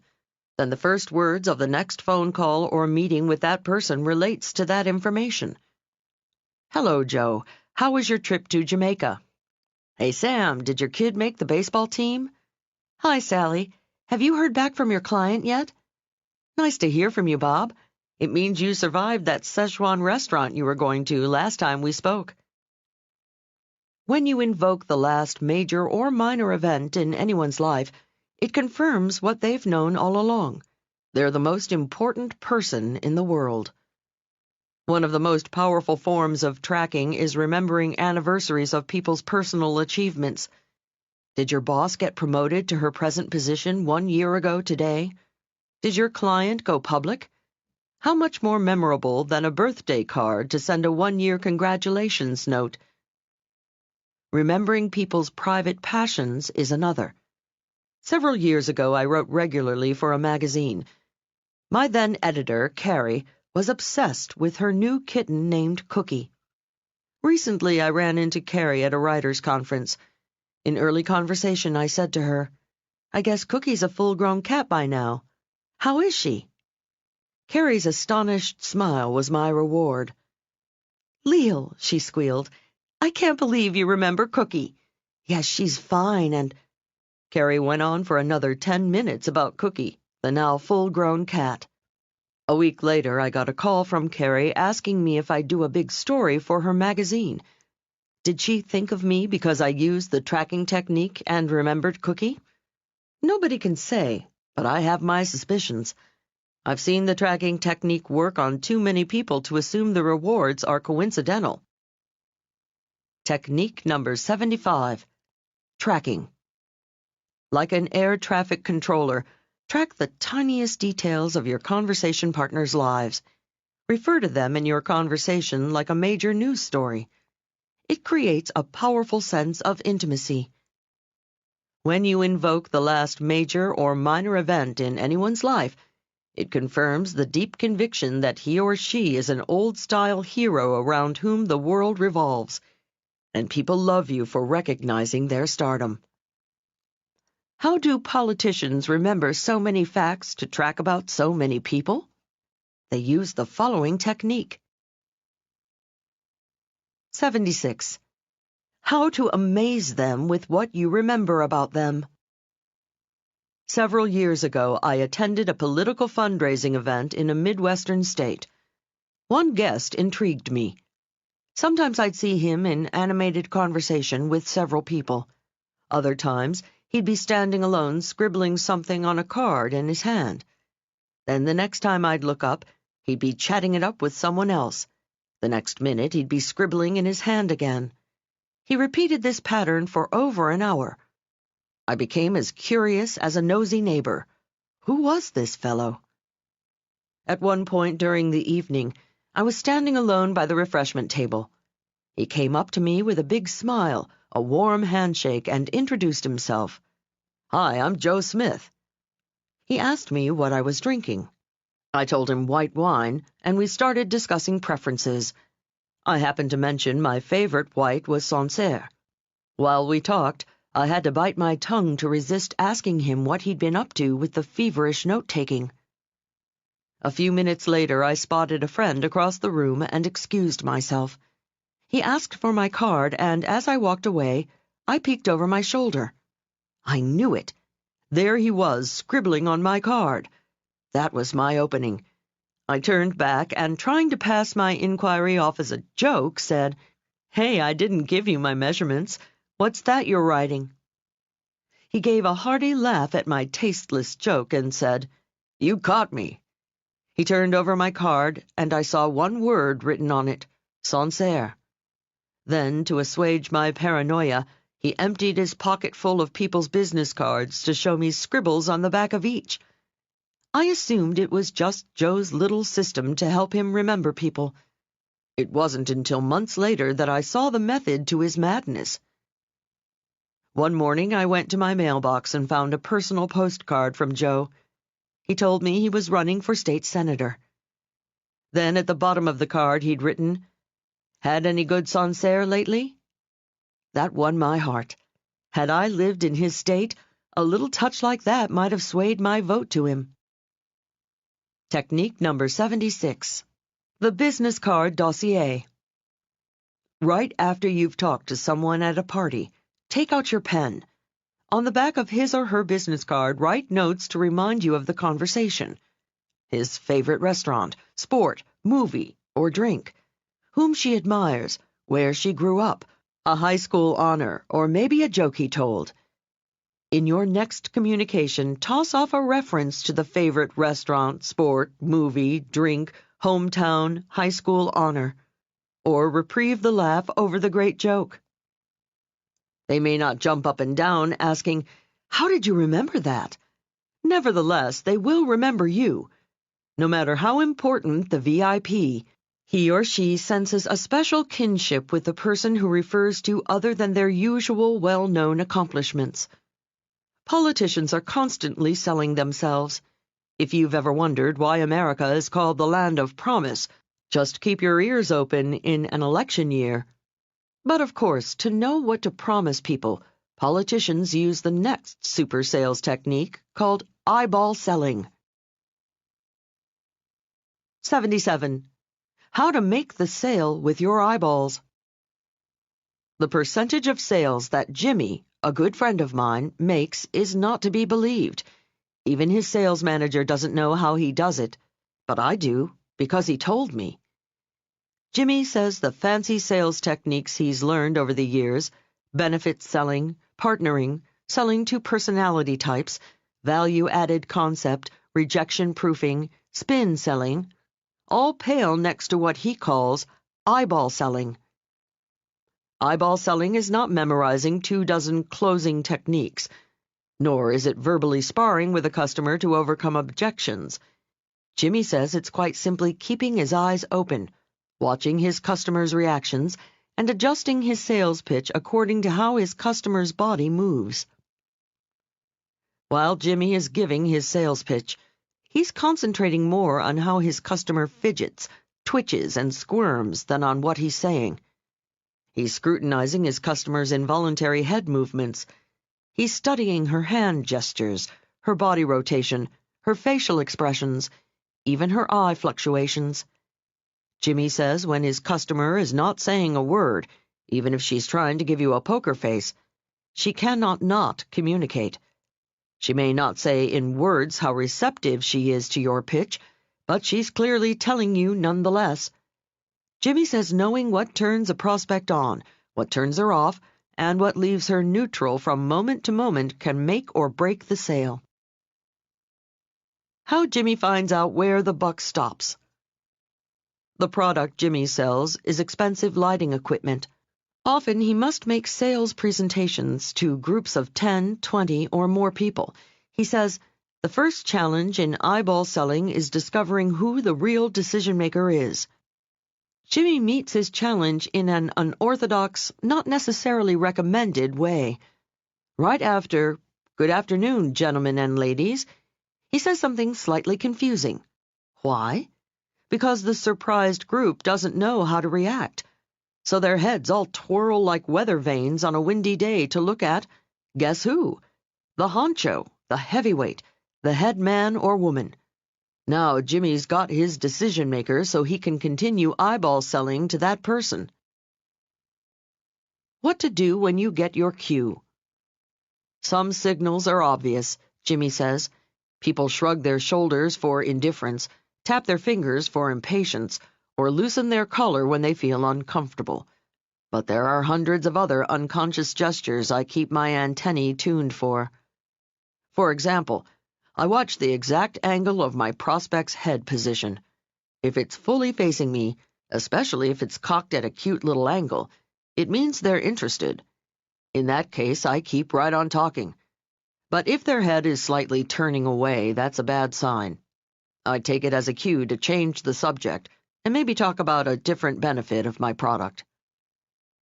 Jimmy not only tailors what he's saying to his customers' reactions, but he actively takes steps to change his prospect's body position if he feels it's not receptive. He says, the body must be open before the mind can follow. For example, he continues, if your customer has his arms crossed in front of his chest, hand him something to look at so he has to unfold them to take it from you. Jimmy always carries a briefcase full of props to break down the barriers. He has photos of his wife and kids to hand married prospects, snapshots of his Skye Terrier for customers that have a dog, an antique watch to show antique lovers, and a pocket-sized computer to show gadget fanatics. Jimmy says, as long as I can get them to open their arms to reach for something, I have a shot at their minds. Jimmy also paces the timing of his pitch to match his customers' covert reactions. When his client reaches for an object, he takes it as a cue to talk slower or just be quiet. Reaching for a paperclip or fondling a folder on the desk says, I'm thinking about it. Of course, Jimmy is on constant lookout for sales-ready signals like picking up the contract, fondling the pen, or turning their palms up. At that point, he cuts quickly to the close. Another cue to bring out the contract-signing pen is when your prospect's head starts bobbing up and down like a plastic duck. They're silently screaming, yes, I'll buy. Unskilled salespeople just keep on talking until they finish the pitch they learned in training. Many keep talking so long they unsell themselves. Conversely, when customers move their heads back and forth, no matter what they are saying, they mean no. Eyeballing is not for selling only. Without a word, your friends and loved ones also show their wishes. When my friend Deborah became engaged to Tony, it seemed obvious to everyone, except Deborah, that it was not a marriage made in heaven. A few months before their wedding, I said, Deb, are you really sure Tony's the one for you? Oh, yes, she said, her head moving right and left, back and forth. I love him very much. That marriage never took place. Her body recognized what her mind hadn't yet realized. Like a politician, think of your social conversations as sales pitches. Even if you have no product, you want them to buy your ideas. If your listener turns away while you're talking, don't concentrate on how rude the person is. Like a sales pro, ask yourself, how can I change the subject to turn this person on? If their whole body starts to turn away, use the time-honored personal question ploy. Ask about their favorite topic. George, how big did you say that bass you caught last week was? Or use his name and ask a personal question. That's always a grabber. Archibald, what did you say the name of your high school football team was? We've talked about only a few responses. Hints for reading someone's body language could fill a book. In fact, they have, many of them. Read up on body language and tune in to its visual channel whenever you're trying to sell to people, get their vote, or convince them you're the best candidate for the job or the role of life partner. Wouldn't it be super to have Jimmy's success rate with our listeners accepting whatever we say? We can if we just keep our eyes open. Technique number 77. Eyeball selling. The human body is a 24-hour broadcasting station that transmits, "You thrill me. You bore me." I love that aspect of your product. That one puts my feet to sleep. Set the hidden cameras behind your eyeballs to pick up on all your customers' and friends' signals.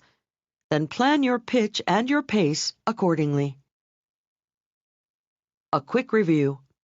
That's all there is to it. You'll remember to eat before coming to the party, the munching or mingling technique, to leave your hands free for heavy networking. When you arrive, you'll stop in the doorway and rubberneck the room to get the lay of the land. While rubbernecking, you'll be the chooser, not the choosee, and pick your prospects for the evening. When standing around, you will be relaxing and inviting with come-hither hands. You haven't forgotten, of course, to use the meeting people techniques from previous chapters. If you spot someone you want to talk to, check them out for a what's-it you can comment on. Finding none, just ask the party giver, "Who's that?" If the host or hostess is not in sight, simply stand near your target and resort to the eavesdrop-in technique. While chatting with anyone you've previously met, you will, of course, use tracking to win their vote or heart and all the techniques in Part 2 to ensure the conversation is interesting for your new acquaintance. Finally, you'll employ eyeball selling to make sure you're on target with every conversation. And don't forget, as you say so long, to scribble material for your next contact on your business card dossier. It's a good feeling when you've done it all right. Continue using these techniques politicians use to work a room, and you'll suffer no more unimportant parties. And following the advice throughout the book, you'll never strike anyone as an unimportant person. Now we move on to the advanced section of how to talk to anyone. Some of the following techniques may make you scratch your head in confusion. Pay special attention to the ones that do, because it means somewhere, sometime, you might find yourself scratching your head over something much more painful, like the bump from hitting a glass ceiling, or why the business deal, friendship, or love affair went sour. You might never know, unless you hear it here, that it was your own communications fumble. Part 9. How to break the most treacherous glass ceiling of all. Sometimes people are tigers. Every week when I was a kid, my mother took me to the National Geographic Society to see a film. The one on tigers invades my nightmares these many years later. Sitting there in the darkened theater, I watched a mother give birth to 3 tiny cubs. One was born with a mangled leg. I witnessed how all the other tiger cubs excluded him. And right there in front of the cameras, he was tortured to death by the others. I remember crying and thinking how the healthy cubs were like a few of the kids in my school. Sometimes they could be very cruel. My best friend in grade school was Stella, and she was a beautiful girl inside and out. But she had a speech defect, a cleft palate. And many of our classmates laughed at her behind her back and excluded her from their games. Kids haven't changed much. When I give talks for colleges and young people's groups, the discussion often turns to popularity. Everyone wants to be liked. Occasionally, students tell me stories about how some girl has a minor physical defect, say a crossed eye or a nervous twitch. They say some kids laugh and make fun of her. Or a boy has a limp, so no one chooses him for their baseball team. Even if he can run just as fast as the other kids, some of his classmates don't like the image of a cripple being on their side. The years go by and kids become adults. Not too much changes. Adults are not as cruel, happily, about physical disabilities, but they can be brutal about social disabilities. Social disabilities are insidious, because often we don't recognize them in ourselves. We can be blind to our social handicaps and deaf to our verbal deficiencies, but we're quick to recognize them in others. How many times has one of your associates made a dumb, insensitive gaffe? How often have you written somebody off because of some stupid move? Do you think he knew what he was doing? Of course not. He had no idea he was crossing a line or stepping on your toes. Probably no one ever told him about the subtleties we're going to discuss in this final section of How to Talk to Anyone. We've all heard about the glass ceiling some companies construct over women and minorities. People seldom discuss another kind of glass ceiling. This one is even more treacherous because you can't legislate against it, and only top communicators recognize it. Yet it's a rock-hard shield. Many bright individuals hit their heads on the thick glass as they try to climb up the next rung of the ladder to join the big boys and big girls on top. The folks able to crash through are the ones who abide by the unspoken rules that follow. Consider each of the following techniques. If you find any of them obvious, give yourself a pat on the back. It means you're already a tiger on that one. Be on the lookout for those communication sensitivities where you find yourself saying, "You gotta be kidding. What's wrong with that?" Watch out. It means someday, somewhere, you might commit that particular insensitivity. Then when a big winner responds coolly to your suggestion, doesn't return your phone call, doesn't give you the promotion, doesn't invite you to the party, doesn't accept your date, you'll never know what happened. Read each of the following techniques to ensure you're not making any of these subtle mistakes that let the big players lacerate you and keep you from getting what you want in life. 78. How to win their affection by overlooking their bloopers. One remarkable reaction opened my eyes to yet another difference between big winners and little losers. Several years ago, I was doing a project for a client. I had the pleasure of being taken to lunch by the 4 biggest fish in the firm. They wanted to familiarize me with communications problems their company was experiencing. We went to a busy midtown restaurant at peak lunchtime. Every table was filled with a variety of corporate creatures. Upper and middle management types were lunching in their suits and ties or high-collar blouses. Workers and secretaries were munching in their blue shirts or short skirts. The restaurant was buzzing with conversation and conviviality. Over the entree, we were in deep discussion about the company's challenges. The CFO, Mr. Wilson, was talking about the financial outlook when suddenly, blam! Not 6 feet away, a waiter dropped a tray full of dishes. Glasses broke, silverware clattered against the marble floor, and a hot-baked potato rolled under our table in a direct path for Wilson's feet. Practically everyone in the restaurant turned toward the humiliated waiter. We heard the cacophony of, "Uh-oh," "Butterfingers," "Whoops, watch it," "Boy, that's his last lunch here," and a variety of tittering and derisive laughter. Wilson, however, didn't miss a word of his monologue. Not one big player at my table turned or blinked an eye. It was as though nothing had happened. The restaurant gradually quieted down around us as we continued our deliberations. A few minutes later, the baked potato shot back out from under our table. At that moment, I found myself wondering whether Wilson had been a soccer player in his youth. Over coffee, the director of marketing, Ms. Dawson, was discussing the company's planned expansion. Suddenly, she made an expansive gesture with her arms that knocked over her coffee cup. Just as I was about to say, "Oh dear," I bit my tongue. Before I could grab my napkin to help, Dawson was dabbing the muddy puddle with hers, and not missing a syllable of her soliloquy. None of her cool colleagues at the table even seemed to notice the overturned cup. At that instant, I realized big boys and big girls see no bloopers, hear no bloopers. They never say "Butterfingers" or "Whoops" or even "Uh-oh." They ignore their colleagues' boners. They simply don't notice their comrades' minor spills, slips, fumbles, and blunders. Thus the technique, See No Bloopers, Hear No Bloopers was born. Let me suffer in your silence. I have one friend who every time I sneeze says, "Oh, are you coming down with a cold?" Every time I miss a step on a curb, it's, "Be careful." Every time he sees me after a long day's work, he asks, "Are you tired?" Granted, this is a small fry in the great bouillabaisse of bloopers, and the poor guy probably genuinely thinks he's being sensitive to my needs. But darn it, coming down with a cold, missing the curb, and looking tired are less than cool. Let me suffer in your silence. If you're having dinner with a friend and she makes a boner, be blind to her overturned glass. Be deaf to her sneeze, cough, or hiccups.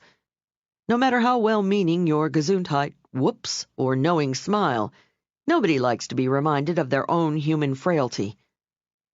Fine, you say, for small slips, but what should one do in extreme circumstances? Say a rippling tide of soda is flooding across the table in your direction, and it will be impossible to ignore by the time it reaches your lap. If possible, deftly flip your napkin to obstruct the current and keep talking. Try not to miss a syllable of the sentence you started before the oncoming tide. At this point, your companion might mutter incoherent apologies. Adroitly weave a parenthetical, "It's nothing," into your current phrase, and continue talking. On such small sands, the castles of big cat camaraderie are built. Technique number 78. See no bloopers, hear no bloopers. Cool communicators allow their friends, associates, acquaintances, and loved ones the pleasurable myth of being above commonplace bloopers and embarrassing biological functions. They simply don't notice their comrades' minor spills, slips, fumbles, and faux pas. They obviously ignore raspberries and all other signs of human frailty in their fellow mortals. Big winners never gape at another's gaffes. If people hate to be reminded of the moments when they're not shining, there is another event almost as disillusioning. It is when a talker is shining and the spotlight abruptly pivots to a more urgent matter. The speaker is forgotten in the flurry. Top communicators put the glow back in the gloomy gabber's eyes with the technique that follows. 79. How to win their heart when their tongue is faltering. In ancient Japan, if you saved someone's life, it was their self-imposed task to spend the rest of their life serving you. Nowadays, if you rescue someone's story, a molecule of that ancient instinct still gushes through his or her veins. It happens all the time. Someone in a group is telling a story, and just before their big point, boom, there's an interruption. Someone new joins the group. A catering person with a tray of crackers and cheese comes over, or a baby starts crying. Suddenly, everyone's attention turns to the new arrival, the nibbles on the tray, or the adorable little tyke. Nobody is aware of the interruption, except the speaker. They forget all about the fact that the speaker hasn't made his or her point. Or you're all sitting around the living room and someone is telling a joke. Suddenly, just before their big punchline, little Johnny drops a dish or the phone rings. After the crash, everyone talks about little Johnny's clumsiness. After the call, the subject turns to the impending marriage or medical operation of the caller. Nobody remembers the great punchline got aborted, except the joke teller. When it's you regaling everyone at a restaurant, have you ever noticed how you can almost set your clock by the waiter coming to take everyone's order just before your hilarious punchline? Most joke and storytellers are too timid to say, after the invasion. Now, as I was saying, instead they'll spend the rest of the evening feeling miserable they didn't get to finish. Here's where you come in. Rescue them with the technique I call lend a helping tongue. Watch the gratitude in the storyteller's eyes as he stabilizes where his story's sunk and he sails off again toward the center of attention. His expression and the recognition of your sensitivity by the rest of the group are often reward enough.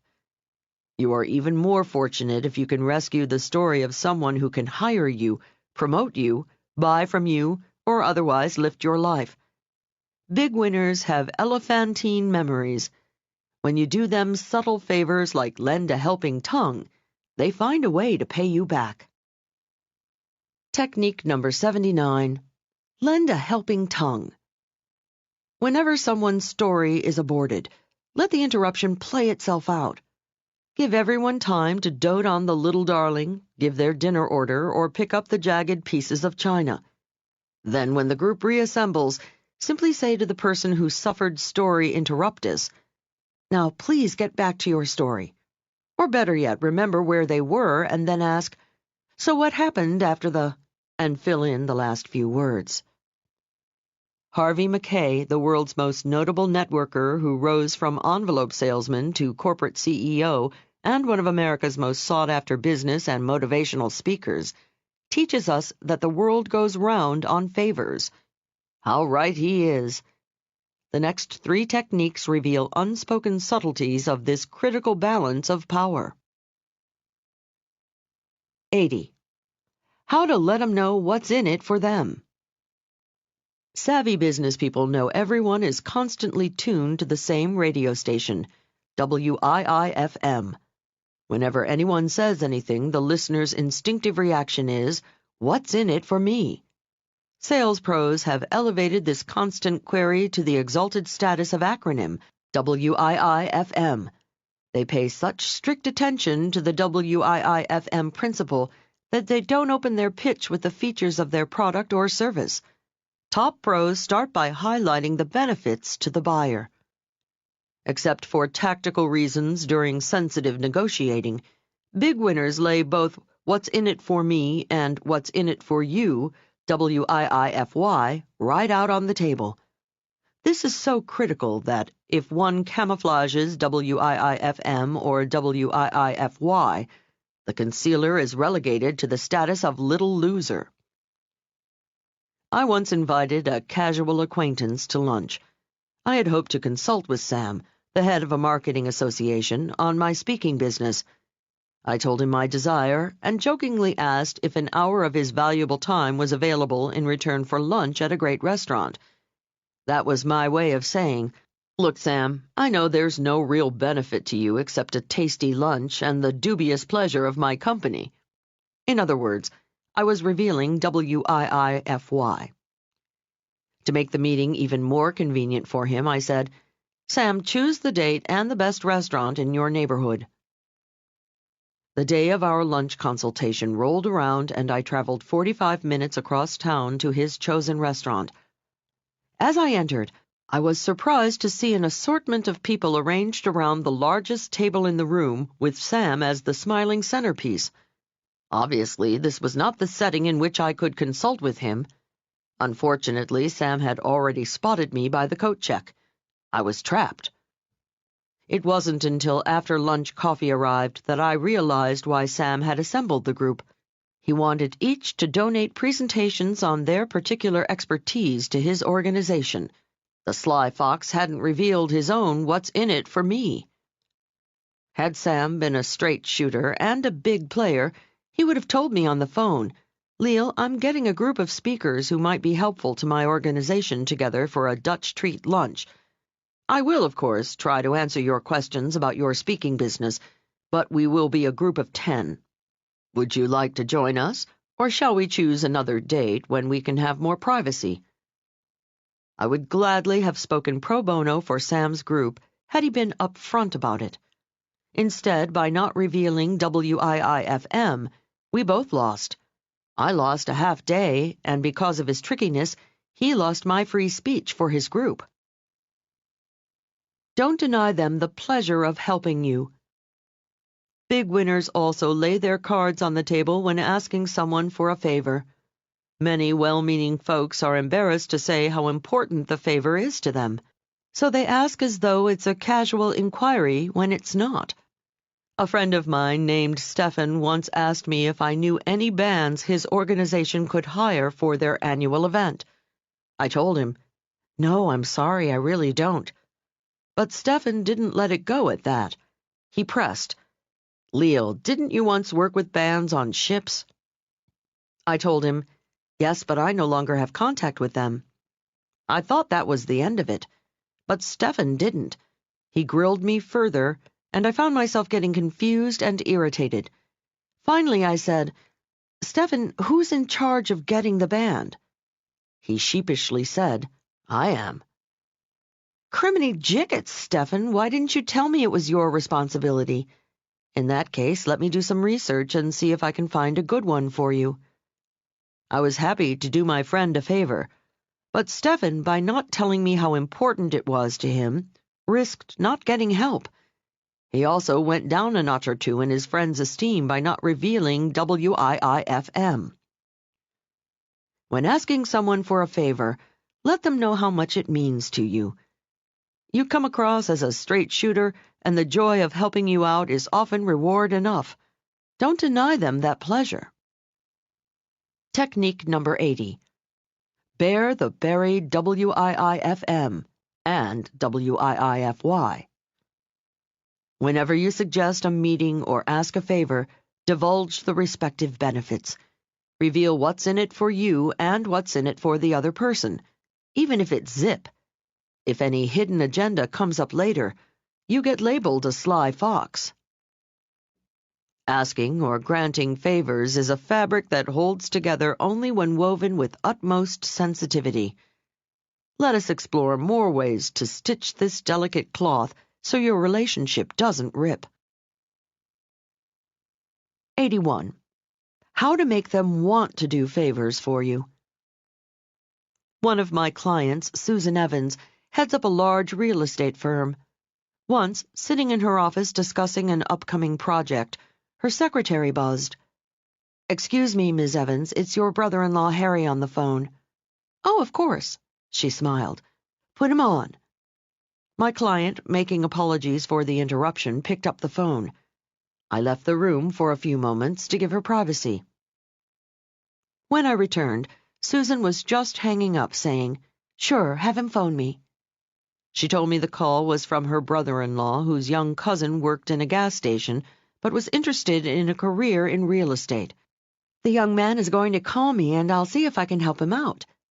It was obvious she was happy to do her brother-in-law a favor. We picked up our discussion where we left off. Not 4 minutes later, the secretary buzzed again. "Ms. Evans, a Sonny Laker is on the line. He says he's your brother-in-law Harry's cousin, and he's supposed to call you." My client was taken aback. I could tell from her expression she was saying to herself, "Boy, my over-anxious brother-in-law didn't waste any time, did he?" It seemed obvious to both of us what had happened. Like greased lightning, Harry must have hot-breathedly called Cousin Sonny to give him the big headline, "Evans would see him." Then by dialing Ms. Evans immediately, Sonny made it seem the big deal interview was the most important event in his otherwise dull and dismal life. True or not, one verity remained. Little Cousin was insensitive to an unspoken rule big winners always obey.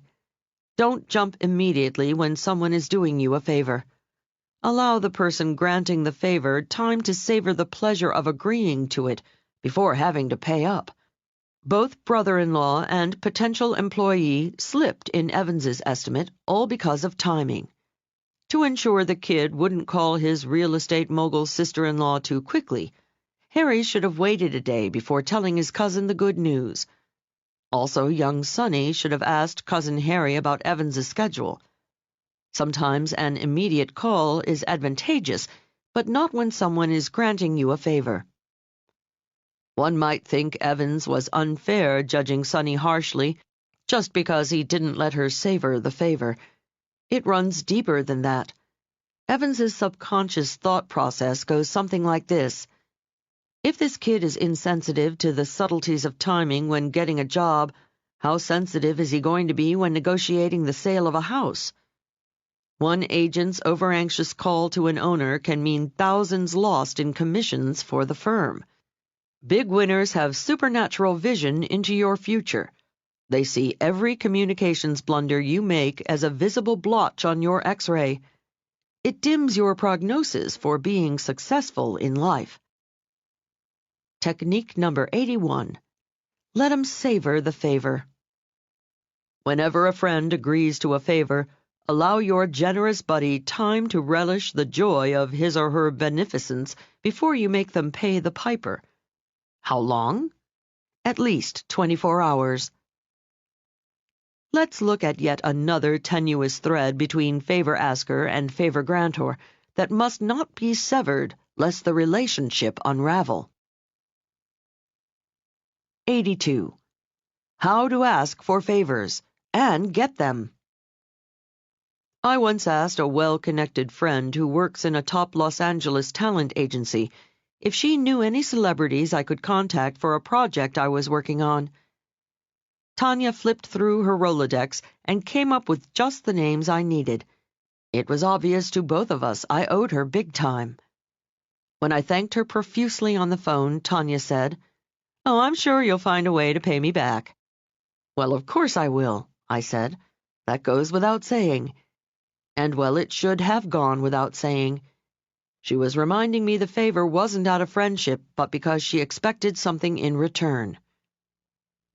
2 days later, Tanya called and said she was coming to New York in a few months. She was just checking now if I could put her up then. Naturally, I could, but blatantly cashing in on the return favor so quickly was not a smooth move. When someone does something nice for you, you find yourself with an elephant's memory.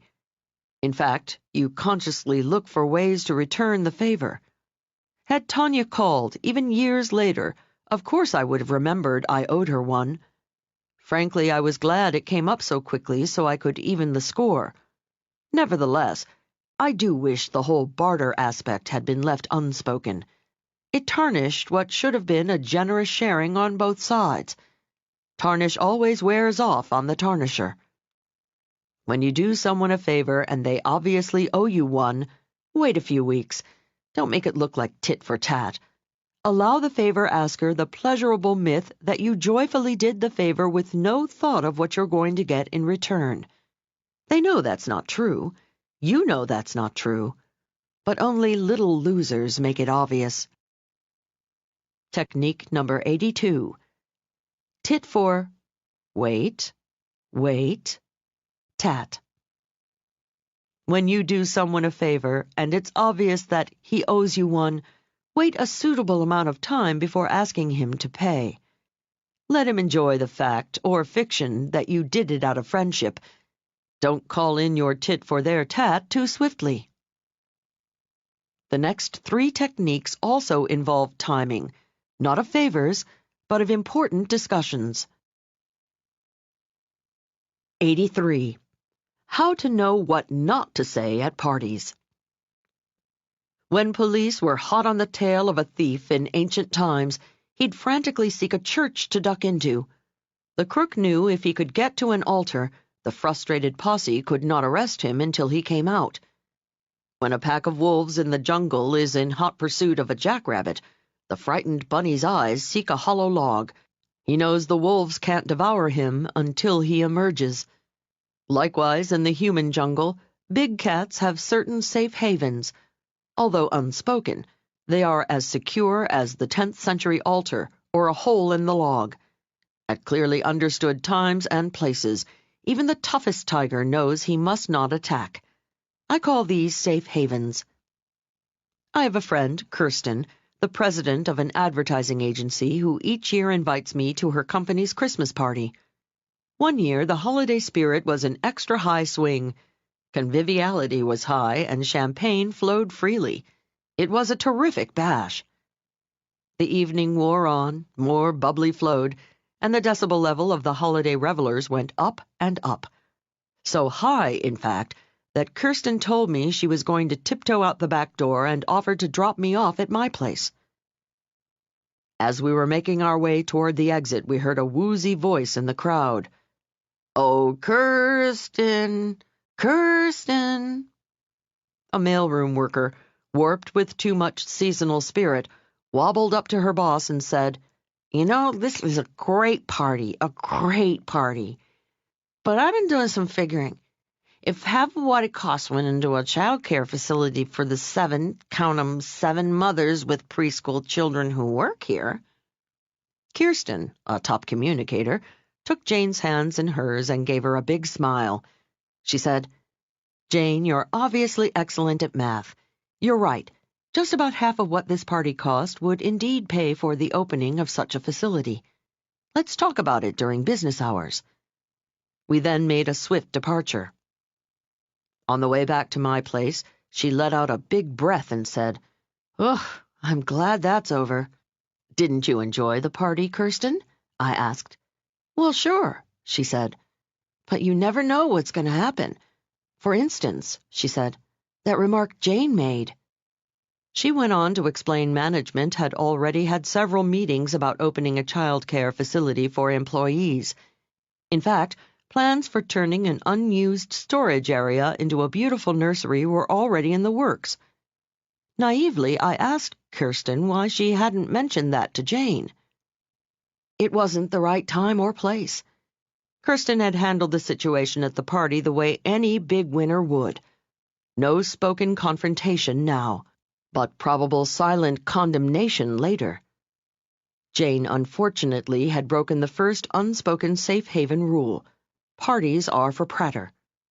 Did Kirsten chastise Jane? Did she punish her inappropriate behavior? Not then, of course. Nevertheless, Jane would probably feel the repercussions a few months down the pike when it came to promotion time. But by then, poor Jane wouldn't even know why she was passed over. Will it be because of a one-time over-imbibing? Jane might grumble, yes. Jane is wrong.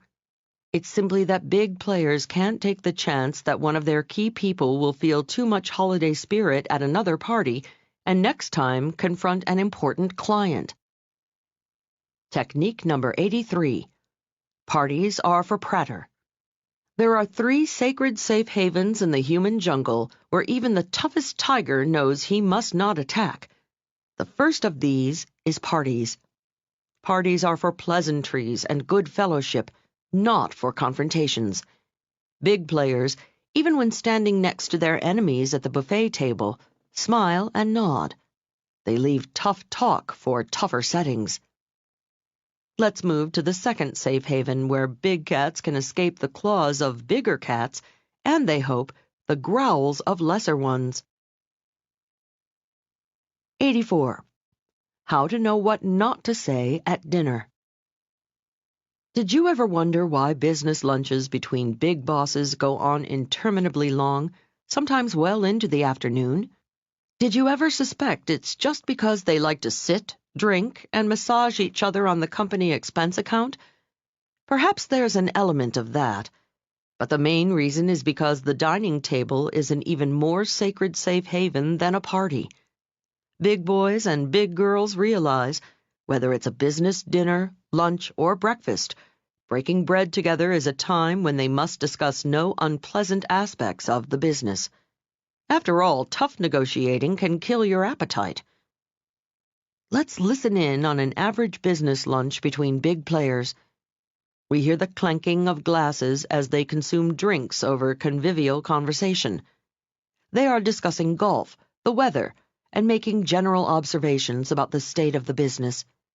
During the main course, the discourse turns to food, the arts, current affairs, and other non-threatening subjects.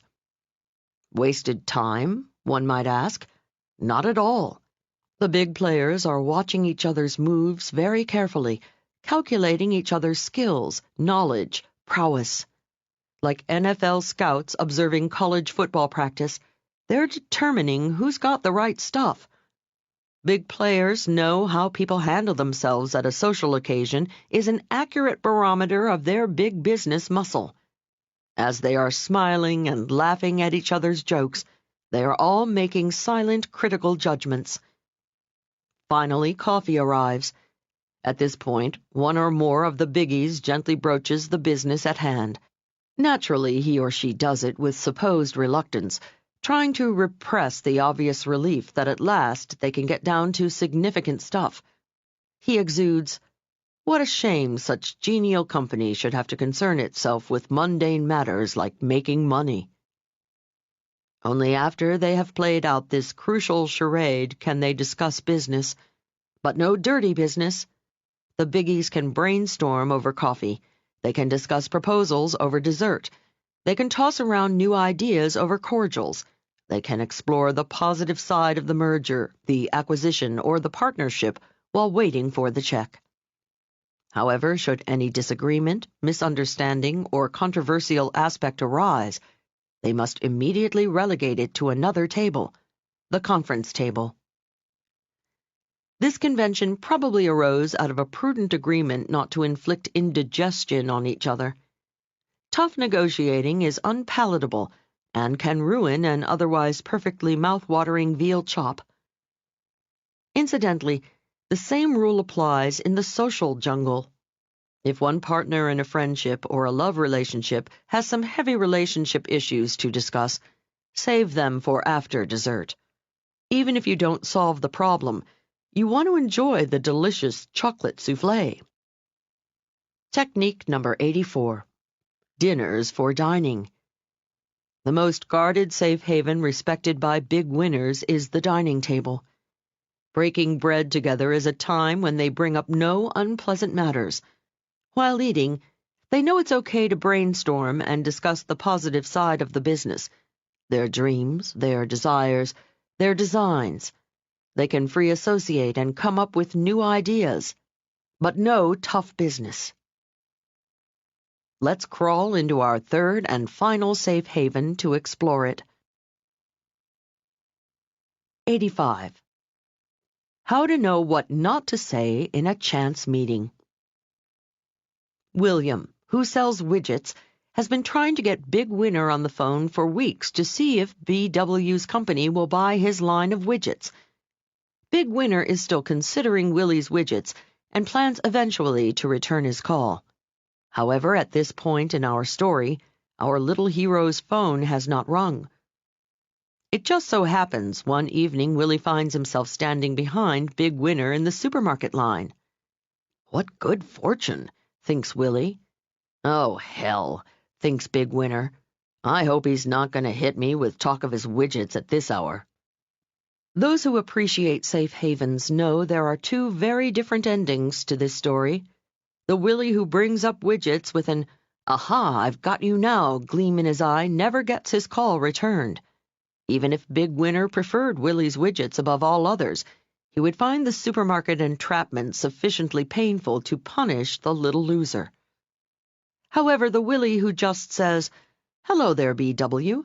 How good to see you," with nary a word of widgets, shows he's a big player too. This Willie will most certainly get his call returned, probably the next day, out of Big Winner's relief and gratitude for Willie's graciousness. Technique number 85. Chance encounters are for chit-chat. If you're selling, negotiating, or in any sensitive communication with someone, do not capitalize on a chance meeting. Keep the melody of your mistaken meeting sweet and light. Otherwise, it could turn into your swan song with Big Winner. Consistently create safe havens for people if you want them to elevate you to the status of Big Winner. You may find yourself dining with them, going to parties with them, getting big hellos in the hall, and closing deals much faster than during business hours. Who knows? If it's your desire, you even make yourself eligible for some heavy socializing at the top. Big Winners make it safe for each other to accept invitations to play golf, spend the weekend in their country homes, or relax by each other's pools. They know there will be no sharks swimming in the water, no razor blades buried in the shrimp cocktail. 86. How to prepare them to listen to you. One night, several years ago, on a New York City street, I caught a man trying to break into a car. I shouted for him to stop. Instead of being content escaping, the burly would-be burglar decided to retaliate. As he raced past me, he shoved me down onto the cement, and I cracked my skull against the curb. Dizzily, I wobbled into the emergency room of a nearby hospital. Holding an ice pack against my throbbing head, I was grilled by the emergency room triage nurse on my address, telephone, and social security numbers, insurance carrier, policy number, ad nauseum. It's as if she had said, "The heck with your cracked skull. You can tell me about that later. What's your insurance number?" Don't bother me with that minutia. All I wanted to do was tell somebody, anybody, what happened to me. It wasn't until the very end of her ruthless and sadistic interrogation that she asked, "So what happened?" I later told my sad story to a friend, Sue, a nurse who works in admitting in another emergency room. She said, "I know. I can't believe they print the forms that way. Injured people don't get to tell what happened to them until the last line of the form." Sue said getting crucial numerical details from people suffering in the ER with broken bones and burns was a real challenge. Until, she said, she switched her questioning around. She'd first ask them what happened. They'd tell her all about it. She'd listen sympathetically. Then, she said, they were only too happy to give me the information I needed. Good bosses understand this human need to talk. Robert, a colleague of mine who owns a small manufacturing firm, says whenever one of his employees complains about a problem, he never holds the griper's feet to the fire for facts first. He hears the employee out completely. He lets him carry on about the cantankerous customer, the uncooperative coworker. Then, after he's gotten it off his chest, Robert says, I get the facts a lot more clearly. When you have important information to impart. Any kid working in a garage knows you can't pump more gas into a full tank. Too much topping it off, and it splashes onto the cement. Likewise, your listener's brain is always full of his or her own thoughts, worries, and enthusiasms. If you pump your ideas into your listener's brain, which is full of her own notions, you'll get a polluted mixture, then a spill. If you want your supreme ideas to flow into her tank unpolluted, drain her tank completely first. Whenever you are discussing emotionally charged matters, let the speaker finish completely before you jump in. Count to 10 if you must.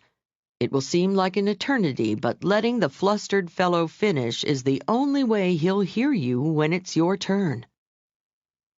Technique number 86. Empty their tanks. If you need information, let people have their entire say first. Wait patiently until their needle is on empty and the last drop drips out and splashes on the cement. It's the only way to be sure their tank is empty enough of their own inner noise to start receiving your ideas.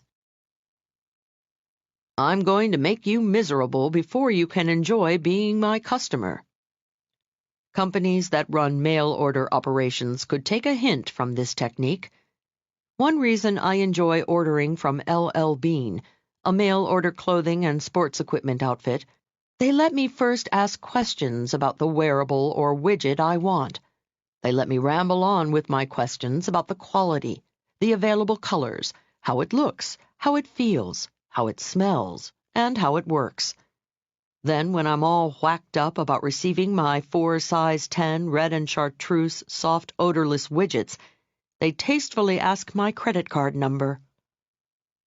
Other companies have first grilled me on the number, the expiration date, my customer number, which I can never find on the back of the catalog, and how often I've ordered from them in the past before I even get to fantasize about the wonderful widget I might want to buy from them. Takes all the joy out of the purchase and sometimes kills the sale. Top communicators do more than just let you babble on. They use the next technique while you're in the process of dribbling down. 87. How to turn their anger around in 3 sentences or less. Emo is a word invented by Helen Gurley Brown, the grande dame of Cosmopolitan magazine. Emo translated is, give more emotion. Once Cosmopolitan asked me to write an article on communicating sensitive matters, most specifically advising young women on how to make their boyfriends more passionate. I interviewed a passel of psychologists, communications experts, and sexologists. My draft came back from Cosmo all marked up with more emo scribbled on every page. I called my editor and asked what it meant. She said that was Helen's way of saying downplay all that factual stuff with the sex therapists and so-called experts. Write about the emotion the young woman feels when her boyfriend isn't passionate enough, the emotion the accused male feels when confronted, and the emotion the couple feels about discussing their quandary. Helen Gurley Brown, a certified big winner, liked to have it all and knew just how to get it. Helen recognized, when the time is right, reject the rational and empathize with the emotions. In other words, smear on the emo. Oh no, he must have been mortified. L.L. Bean recently smeared emo all over me. Several months ago, my friend Phil wanted to buy some trousers and asked for a recommendation. I dragged him to my closet to show him the quality and construction of the L.L. Bean clothes. That convinced him, and Phil ordered a pair of navy blue dress trousers. Phil wore his brand-new L.L. Bean pants for the first time on a big date with a new girlfriend at an elegant restaurant.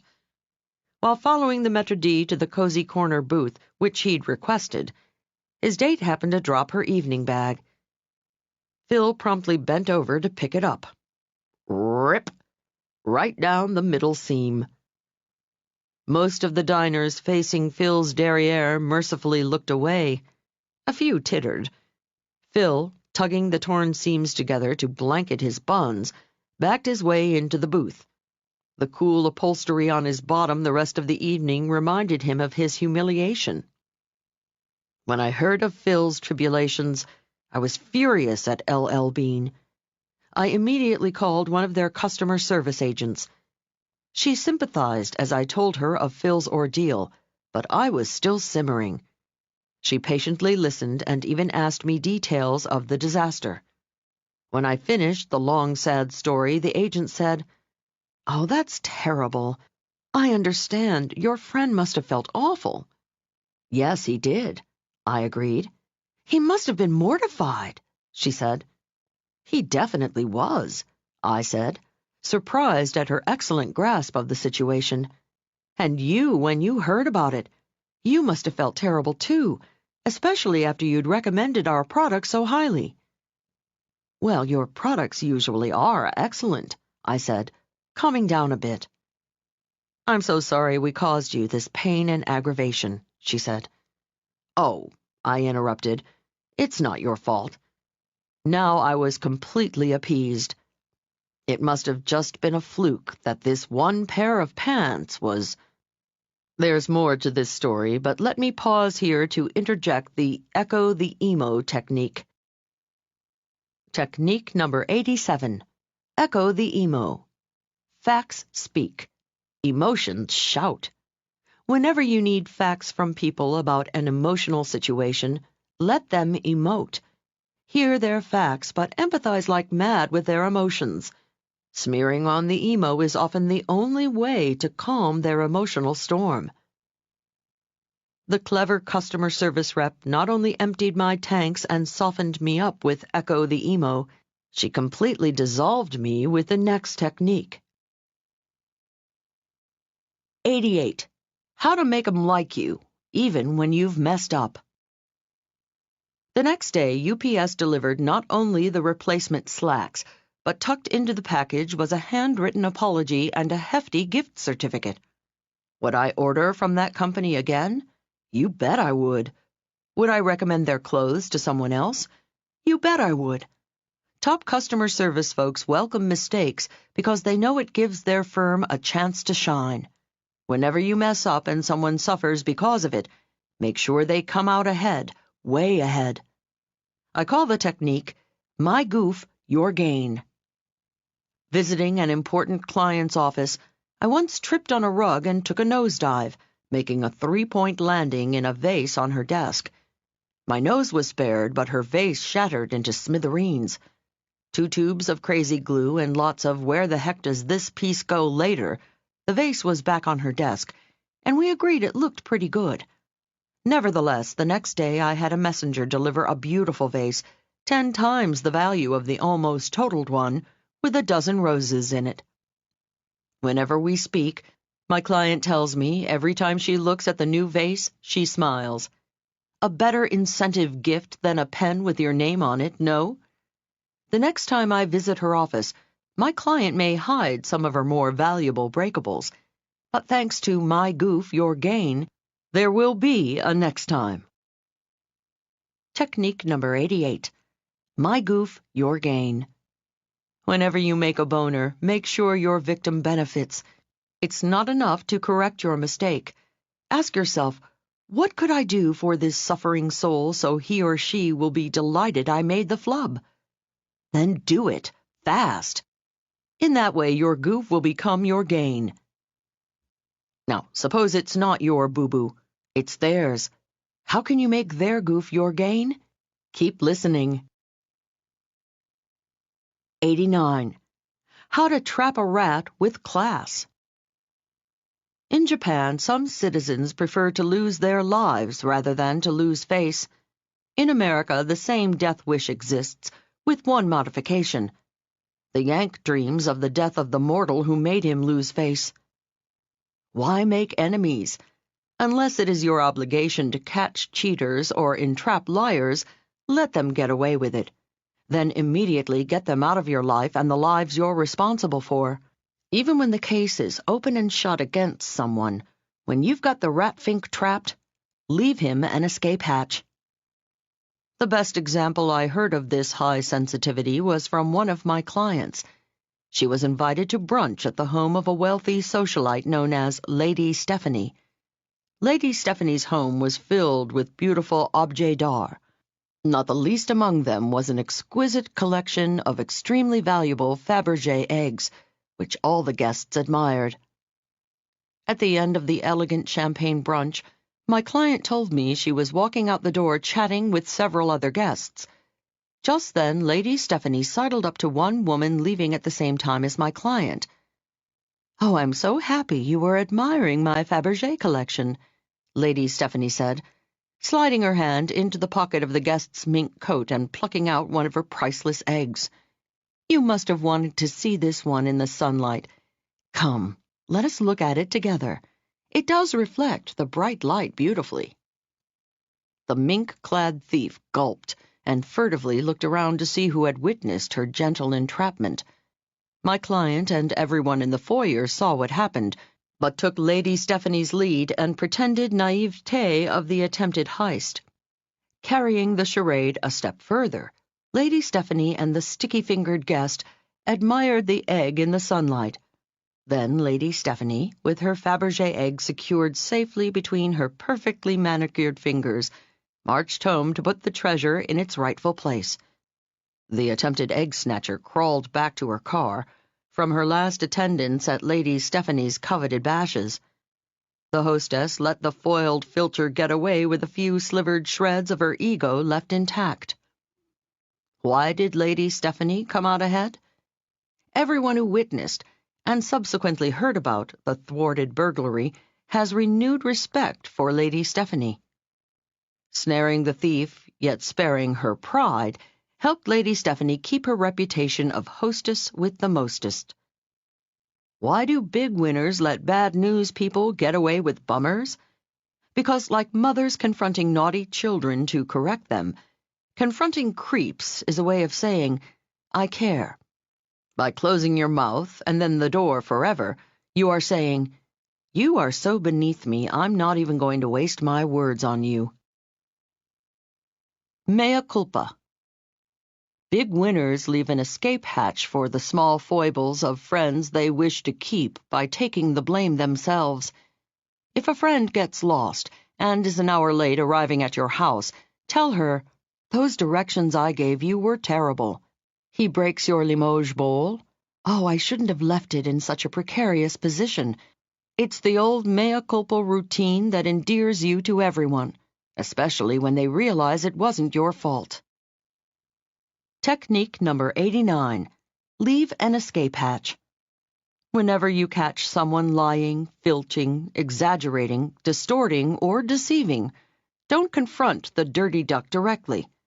Unless it is your responsibility to catch or correct the culprit, or unless you are saving other innocent victims by doing so, Let the transgressor out of your trap with his tricky puss in one piece. Then resolve never to gaze upon it again. Residents of Toronto, Canada have a well-earned reputation for grace. They demonstrated it last year in a downtown Toronto drugstore. A shopper attempted to stroll out through the security system with a purloined object in his pocket. Instead of a shrill alarm shattering all shoppers' eardrums, as in many American cities, a tasteful little chime sounded. A charming voice came across the public address. "Excuse us, we have failed to inactivate the inventory control system. Thank you for your patience while you wait for a customer care representative to come help you." Isn't that a nicer way of saying, "Freeze, punk, while we frisk you"? Now, let's move on to the next technique to keep people from messing up and to help them give you their very best. 90. How to get whatever you want from service personnel. A complimentary letter is called a buttercup because it butters up the recipient. Buttercups are nice. Even nicer are buttercups about someone to their boss. I once needed a massive photocopying job.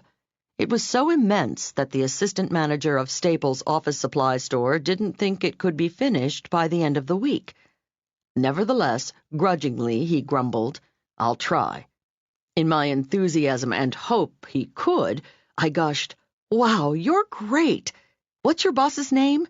Your supervisor should get a letter of congratulations on hiring you. You really try harder for your customers."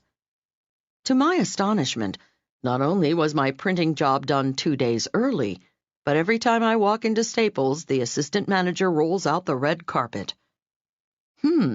I began to think, I may be onto something. A premature letter of commendation for favors not yet received could be a clever tactic. I decided to check it out with a few heavy hitters on my consultation list. One fellow I know, Tim, a top travel agent, is a real can-do guy. He gets anything his friends ask for in a finger snap. He's the fellow to call when you want hard-to-get theater tickets. He's the guy you call when your airline says the hotel is booked or the flight is oversold.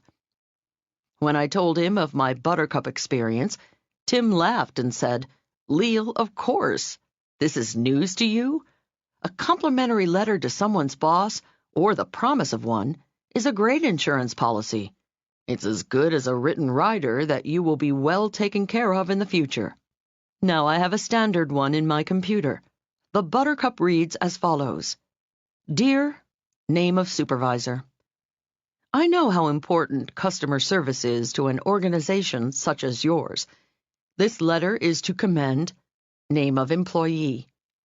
He, she is an example of employee title who gives exceptional customer service.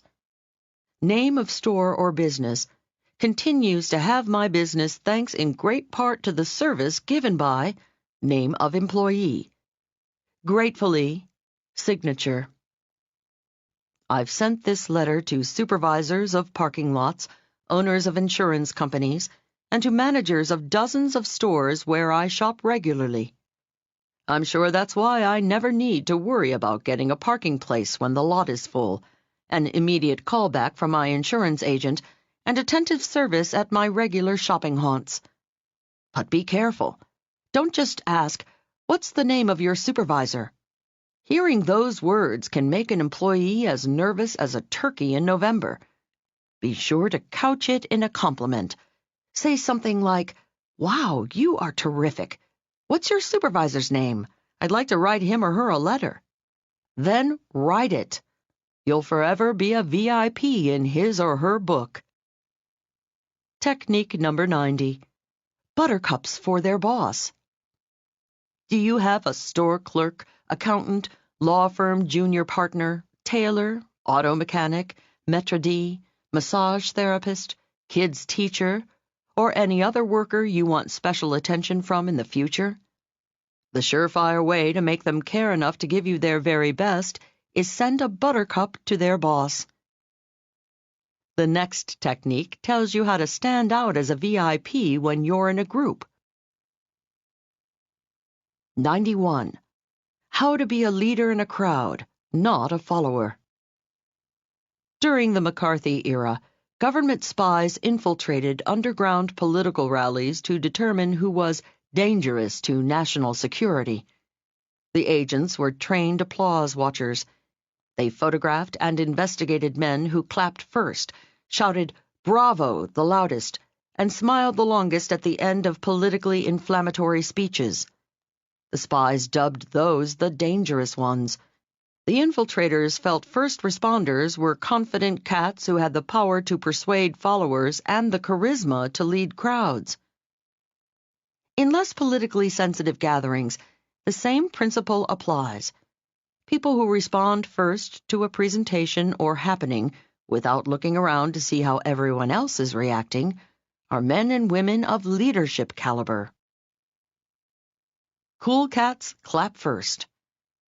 You are sitting in an auditorium with hundreds of fellow employees listening to the president of your firm introduce a new concept. As you are slouching anonymously in the audience, you think your expression is invisible to the man or woman at the podium. Not so. As a speaker, I guarantee you every one of my colleagues sees every smile, every frown, every light in every eye, and every emblem of extraordinary human intelligence flashing back at him or her. Likewise, the company president making a presentation anxiously surveys his corporate jungle and, from the pusses peering back at him, senses which employees are sympathetic and which are not. He also knows which in the sea of faces floating in front of him has the potential to be a heavy hitter like himself. How?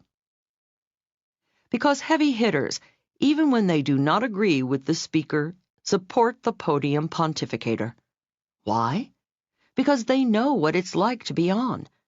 They know, no matter how big or little the cat at the front of the room is, when giving a speech, he's concerned about the crowd's acceptance.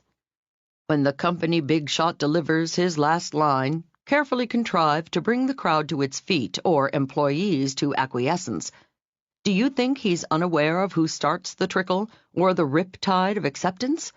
No way. Though his head is down while taking a bow with the insight of a McCarthy-era spy, he perceives precisely who inaugurated the applause, precisely how long after the last words were uttered, and precisely how enthusiastically.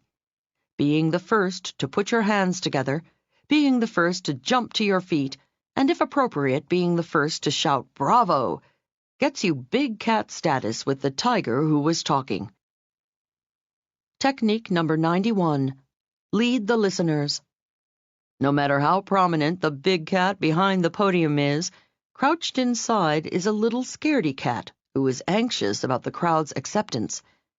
Big winners recognize you're a fellow big winner when they see you leading their listeners in a positive reaction.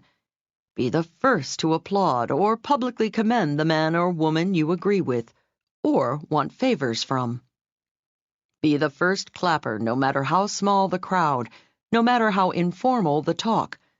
Don't wait to see how everyone else is going to respond. Even if it's a small group of 3 or 4 people standing around, be the first to empathize with the speaker's ideas, the first to mutter, "Good idea." It's proof positive you're a person who trusts his or her own instincts. 92.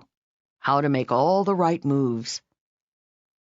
Any minute, any second, football fans know the score. Even beer-guzzling Big George, dozing in front of the TV set on Football Sunday, knows. Poke his pudgy pot, and in a wink, he'll tell you who's winning, who's losing, and by precisely how many points. Key players in the game of life are like George. Even when you think they're dozing, they are constantly aware of the score between themselves and everyone in their life, friends and family included. They know who is winning, who is losing, and by how many points. When 2 Japanese businessmen meet, it's obvious who is on top. You measure it in millimeters from how close to the floor their noses come when bowing. Bottom man's nose dives lower. In America, we don't have carefully choreographed bows showing the score in a relationship. But boys and girls in the business big league know who is top dog and who is bottom dog today. It can change tomorrow. Bottom dog must curtsy deeper. He or she must show deference.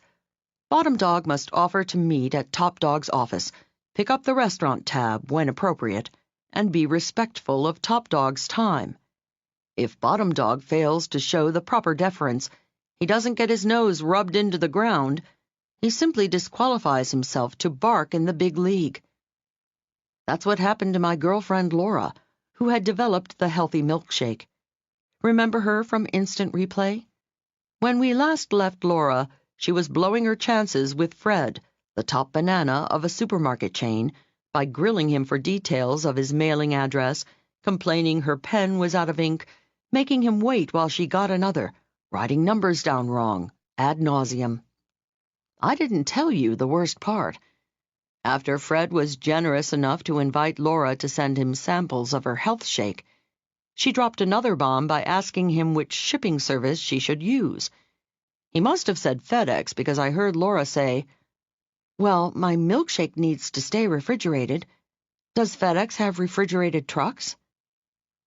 At this point, I knew she had strangled the deal by her own phone cord. She shouldn't nudge Supermarket Czar with dinky shipping details. In fact, Laura should be so grateful she should personally deliver the drink the next day, rolling it all the way to his supermarket with her nose if need be. Laura was obviously not aware of the great scorecard in the sky. That day the tally was Fred everything, Laura nothing. Big winners, before putting pen to paper, fingers to keyboard, mouth to phone, or hand to someone else's to shake it. Do a quick calculation. They ask themselves, who has the most to benefit from this relationship? What has each of us done recently that demands deference from the other? And what can I do to even the score? Friends keep tabs too. The great scorecard in the sky is not just bobbing over business people. If family members and friends look carefully over their loved ones' heads, they'll spot it. And like an over-the-counter stock, it goes up or down every day. When you mess up, you have to even your score by doing more for the one who didn't. To keep love alive, keep your eye on the great scorecard in the sky. Several months ago, I met a nice chap named Charles at a convention. We started discussing our favorite foods. His was homemade linguine with pesto sauce. I like Charles, and I make a mean pesto sauce. The remarkable coincidence of these two elements emboldened me to invite him to dinner at my place. "Great," he said. We set it for 7:30 the following Tuesday. Tuesday afternoon, I begin preparations for the big date. The cuckoo clock on the wall monitored my progress. At 5 cuckoos, I run to the store to find pine nuts. By 6 cuckoos, I'm back home grinding basil and garlic. At 7 cuckoos, I'm folding napkins, setting the table, pulling out fresh candles. Whoops, running late. I change clothes and spruce myself up. When 7:30 strikes, I am all ready. The pesto and I await his arrival. 8 o'clock rolls around, and no friend. Well, I figure I'll open the wine and let it breathe. Another hour passes, and no Charles. The cuckoo calls me cuckoo 9 times now. I begin to believe the bird. It is evident Charles isn't coming. I have been stood up. The next day, Charles called with half-hearted apologies and a semi-plausible excuse. His car broke down. "Gee, I'm sorry," I said. I wanted to say, "Did Martians capture you? Were you transported to another planet where there were no phones to call me?" I resisted the sarcasm. However, he did sound contrite, so I was almost willing to forget it. Until his next question. He obviously wasn't aware of how he had slipped in the great scorecard in the sky because, instead of inviting me for linguine with pesto at a fine Italian restaurant to make up for his blooper, he asked, "When can we reschedule at your house?" "Never, Charlie." Technique number 92. The great scorecard in the sky. Any two people have an invisible scorecard hovering above their heads. The numbers continually fluctuate, but one rule remains. Player with lower score pays deference to player with higher score.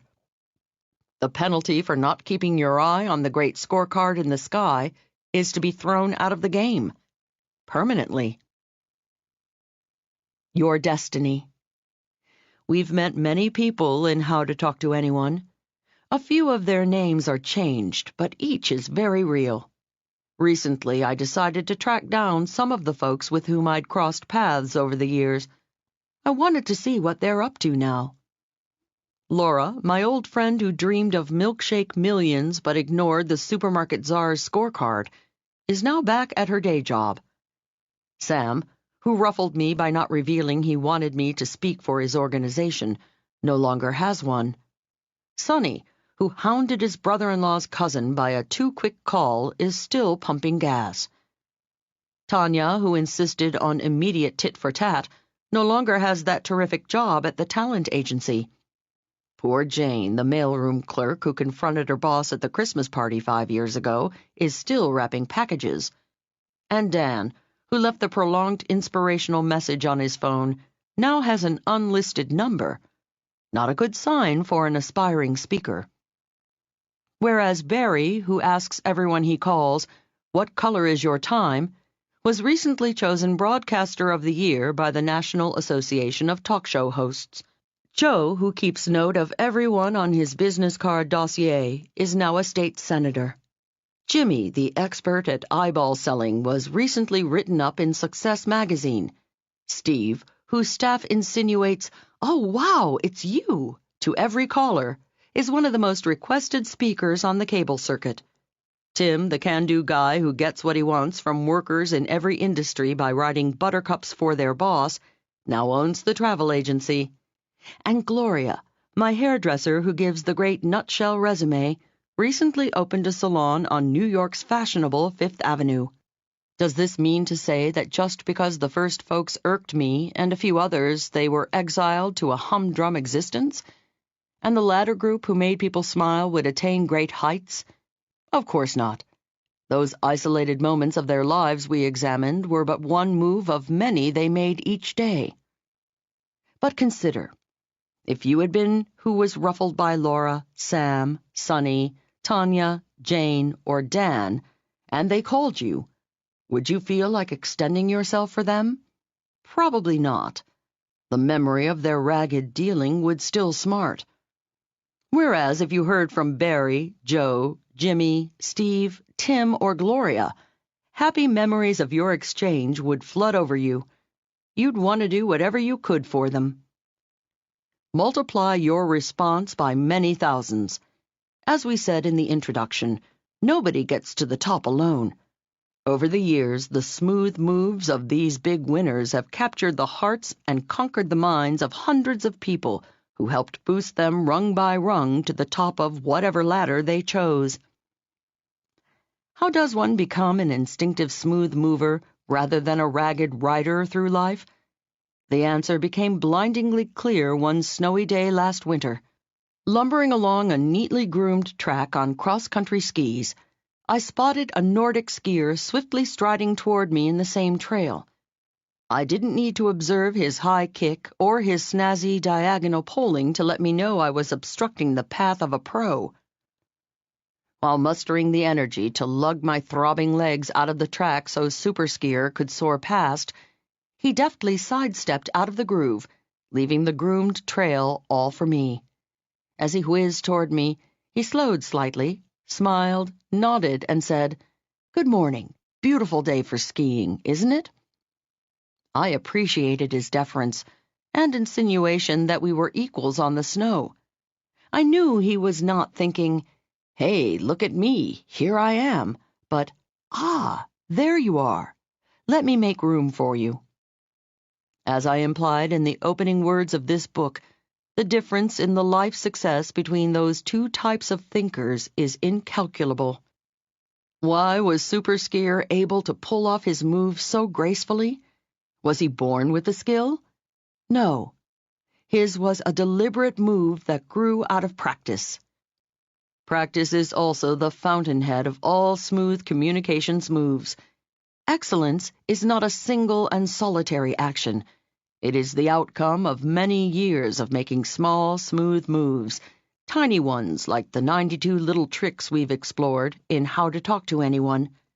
These moves create your destiny. Remember, repeating an action makes a habit. Your habits create your character, and your character is your destiny. May success be your destiny.